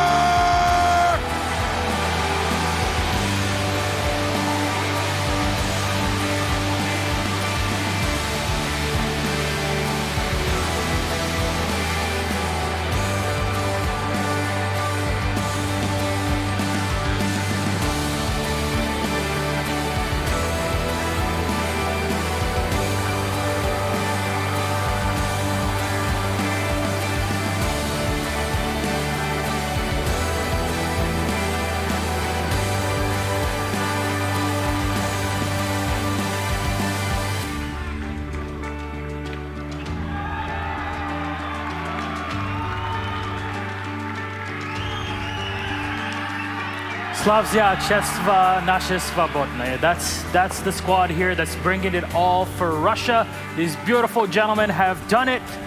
And finally, it has taken months and months and months of preparation. These people came from Challenger League, and Team Empire now are at the top. Can anything stop them? A new dynasty rises, and we're here to witness it. Absolutely amazing. From Team Empire, we come back to the analyst desk to try to break down what happened in this game. Against all odds, Empire bring it back, and G2 falter even as Fabian was screaming again at his teammates. He could not rally the squad around them again. They just ended up in a full rout. Welcome back. Zeronic, Veli, what's up? With Empire, we've never seen anyone go from zero to not just hero but champion so fast. We've been waiting for just someone to really put some pressure on G2, and I mean, the last map they connected 6 rounds in a row. It's insane. It's coastline. Yes. Against G2. That's a statement right there. That's a statement. That just shows how strong this team actually is, you know. In the past few months, past few years, you know, we've looked at teams like Evil Geniuses, you know, we looked at these other European teams saying, hey, who's gonna unseat G2? Who's gonna finally do it, or is it ever gonna happen? But then out of nowhere rose, you know, these crazy Russians, and they brought a certain style, you know, a spice to the scene, and now they're the champions here in Raleigh. And look how calm they are. Yeah. They've just won a major. They just slowly walked up there, picked up their trophy, a little bit of cheering, happiness, and they look like, wasn't that hot? Well, they said it before, man. Before they were scared of G2. When you look at a team of that status, you know, you kind of get the shakes when you're on main stage. But they, you know, they went through that. They took their L, and they came back this time around, and now they're the ones holding the trophy up. That 6th Invitational is going to be crazy. How crazy is it that Empire are even better than what they were in Milan? That's 3 months ago, and they have gone way beyond that. It's insane, the level of play that we're talking about here. And not only that, we've seen them have 2-1 victories here. We've seen weaknesses. We've seen maps where they got absolutely destroyed on, and they fixed all of that in a day. Yeah. How does it happen? I'm going to tell you how it happens, Razor, man. I mean, take a look at it. Zoronic said it himself. Hey, this was a Challenger League team. They went to Pro League, and, you know, the rule of chess is you get better by playing against a better opponent. They've been having so much practice in VOD review and just experience from going against these top-tier strategies. They finally learned how to overcome most of them, found out how to beat their foe G2, and that's exactly how they rose up. And these players, significantly better than last time we saw them on the main stage. Yeah, now they're Pro League champions. Russian Major League champions, Season 1 and 2. And now on top of it, they are major champions at Raleigh, North Carolina. That is a statement. Empire have become a new dynasty. I know, it fits so well. You couldn't have scripted the name to work better with any analogy. And G2 have fallen. The ninja needs to go back to his den, have a bit of sake, but then get better at it. Get good, maybe for our next game. There's still going to play at DreamHack Montreal G2, but until then, it's going to be a bit of time to kind of adjust. To take a look at our MVP of the tournament. Let's put it up. It's Shepard. We've talked about support players time and time again. Goga on G2 side, that would have been my second pick if we're talking about these. But Shepard, my man, this guy was just playing insane the entire tournament, and he was forming the backbone of the team. And we saw him connect a crazy amount of kills. The 4K on border, within just a few seconds, he got some clutch flanks coming in as well. Every single player on that team stands out in this event. Honestly, I didn't even expect him to be the MVP. I mean, I didn't know who was going to come up on that screen, because everybody here, you know, deserves you know, a high five and a hug. They're all so phenomenal, man. From Dan to Shepard, Scyther, even when you talk about joystick and that jump out, man. That was, if you don't, look, this is something that everybody needs to learn. If you're a pro team, allow me to kind of play the role of the analyst for once. If you don't clear the roam first from joystick, you're not going to have a fun time later when you go for the plant. I think this really does prove everything. For once, I actually have a good point, right? I know, it's very weird. You know what, though? I'm gonna give a shout out to G2, man. Even though G2 lost, and they're gonna hate the results of this for a long time now, but they're gonna come back even stronger and better. Okay? Yeah, I did a little hot take, you know, a little stirred a little pot with Uno and all. Uno's not the problem. The whole team, they know what it's gonna take to be able to get to the top again. They're still a top team in the world to me, and I feel like they're safe up there. You're gonna lose at some point. Yeah, you're going to lose at some point. You can't win forever. It would be ridiculous to feel shame after this. You can't be expected to win every single one. They've still achieved more than any team in history of and it will take quite a damn long time before anyone achieves what they've done. Yep, well said. Zoronic, you were saying you would be crazy to bet against G2. I guess you've eaten your words at this point. No, I still think you'd be crazy to do it, but Empire did it. You know what, though? But that just shows what type of respect Empire earns now. Yeah. I mean, very true. I predicted G2 was going to win as well, but Empire, they proved all the critics wrong, all the doubters wrong. And like he said, hey, for those of you in the crowd that are cheering for us, we want to thank you because you guys believed in us before we were champions out here. Guys, do you think we're going to see this again at the Invitational in 2020? No, don't start already, Milos. Don't start I am yet. on the hype train, All literally. right. Hey, that's instant. I'm ready for the Invitational. I wonder if there's more people at home that are too. I'm ready for one more of these, yeah. I'm ready. We can do one more. You know what? Empire, like this win feels so good. I want to see Fours back. I want to see Space Station actually make. I want to see an A team on the come up, and also APAC. I want to see teams like Fnatic really make it far. I think a lot of teams who did good against Empire this event have some pretty good hopes for the future as well. All right, gentlemen, thank you so much for this. It's been a wonderful journey to have both of you here on the desk. Veli for the first time at a major event. This was Rams amazing, as well. man. I love it. I love Veli, it. you know we're good buddies and we're always going to have fun, and this desk was pretty darn cool the entire time. To Rams as well, who's now sitting in the room next to us, thank you so much. Zoronik, as usual, thank you, Finka, for joining us here all the way from Russia. We'll see you maybe at the next event, but definitely at that after party. Please, ladies and gentlemen, follow me as we head closer and closer to the end. Last but not least, it's one of my favorite people on this planet. Devin Emzo Becker, you handsome devil, please take me through it. I mean, obviously, there's so many things that could be highlighted, so I'm just going to focus on the way that Empire just basically controlled and manhandled G2. Now, unfortunately for G2, this was the first team to really play a lot of Lion against them. We know that was also the struggle for them in Atlantic City. Obviously, a little bit weaker this time, but I think it did contribute a little bit to the ability to control them, because controlling them was the key, especially in attack. You see, for example, this round here, you have a situation where you've got Fabian in a nice position, Goga in a nice position, but you've also got the smoke here. What they did was completely set up for that.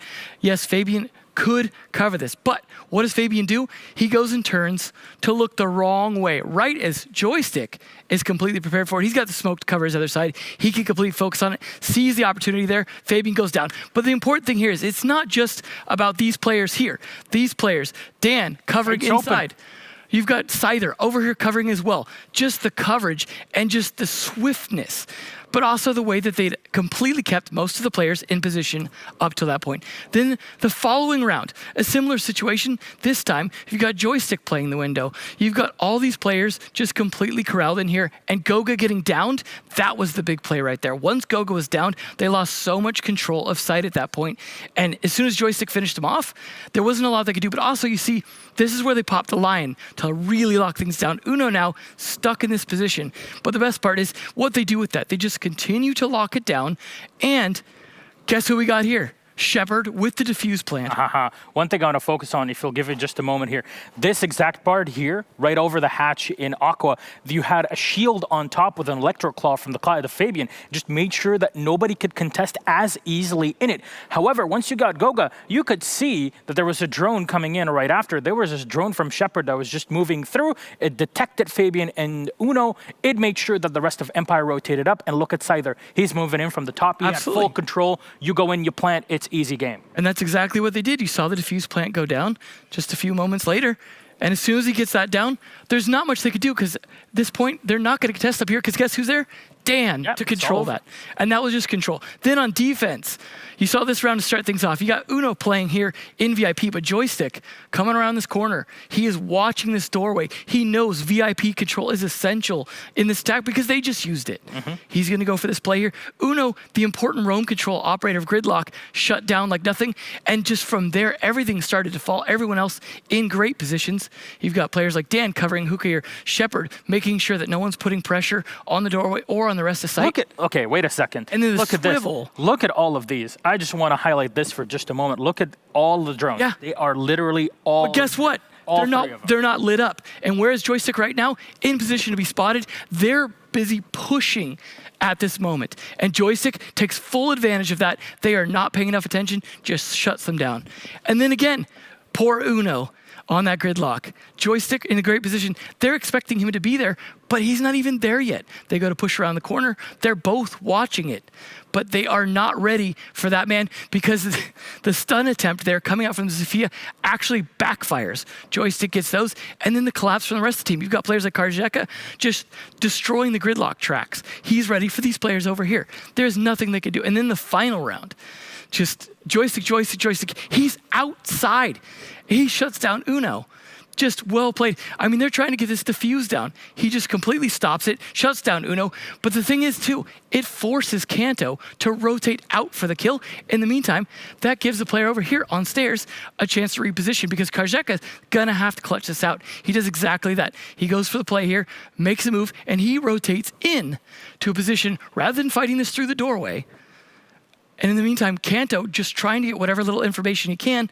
This is just reposition time for Karjeka to clutch it out and diffuser. Yeah, as you're pointing out, right there. It's just chilling. And they know it because they took down the diffuser.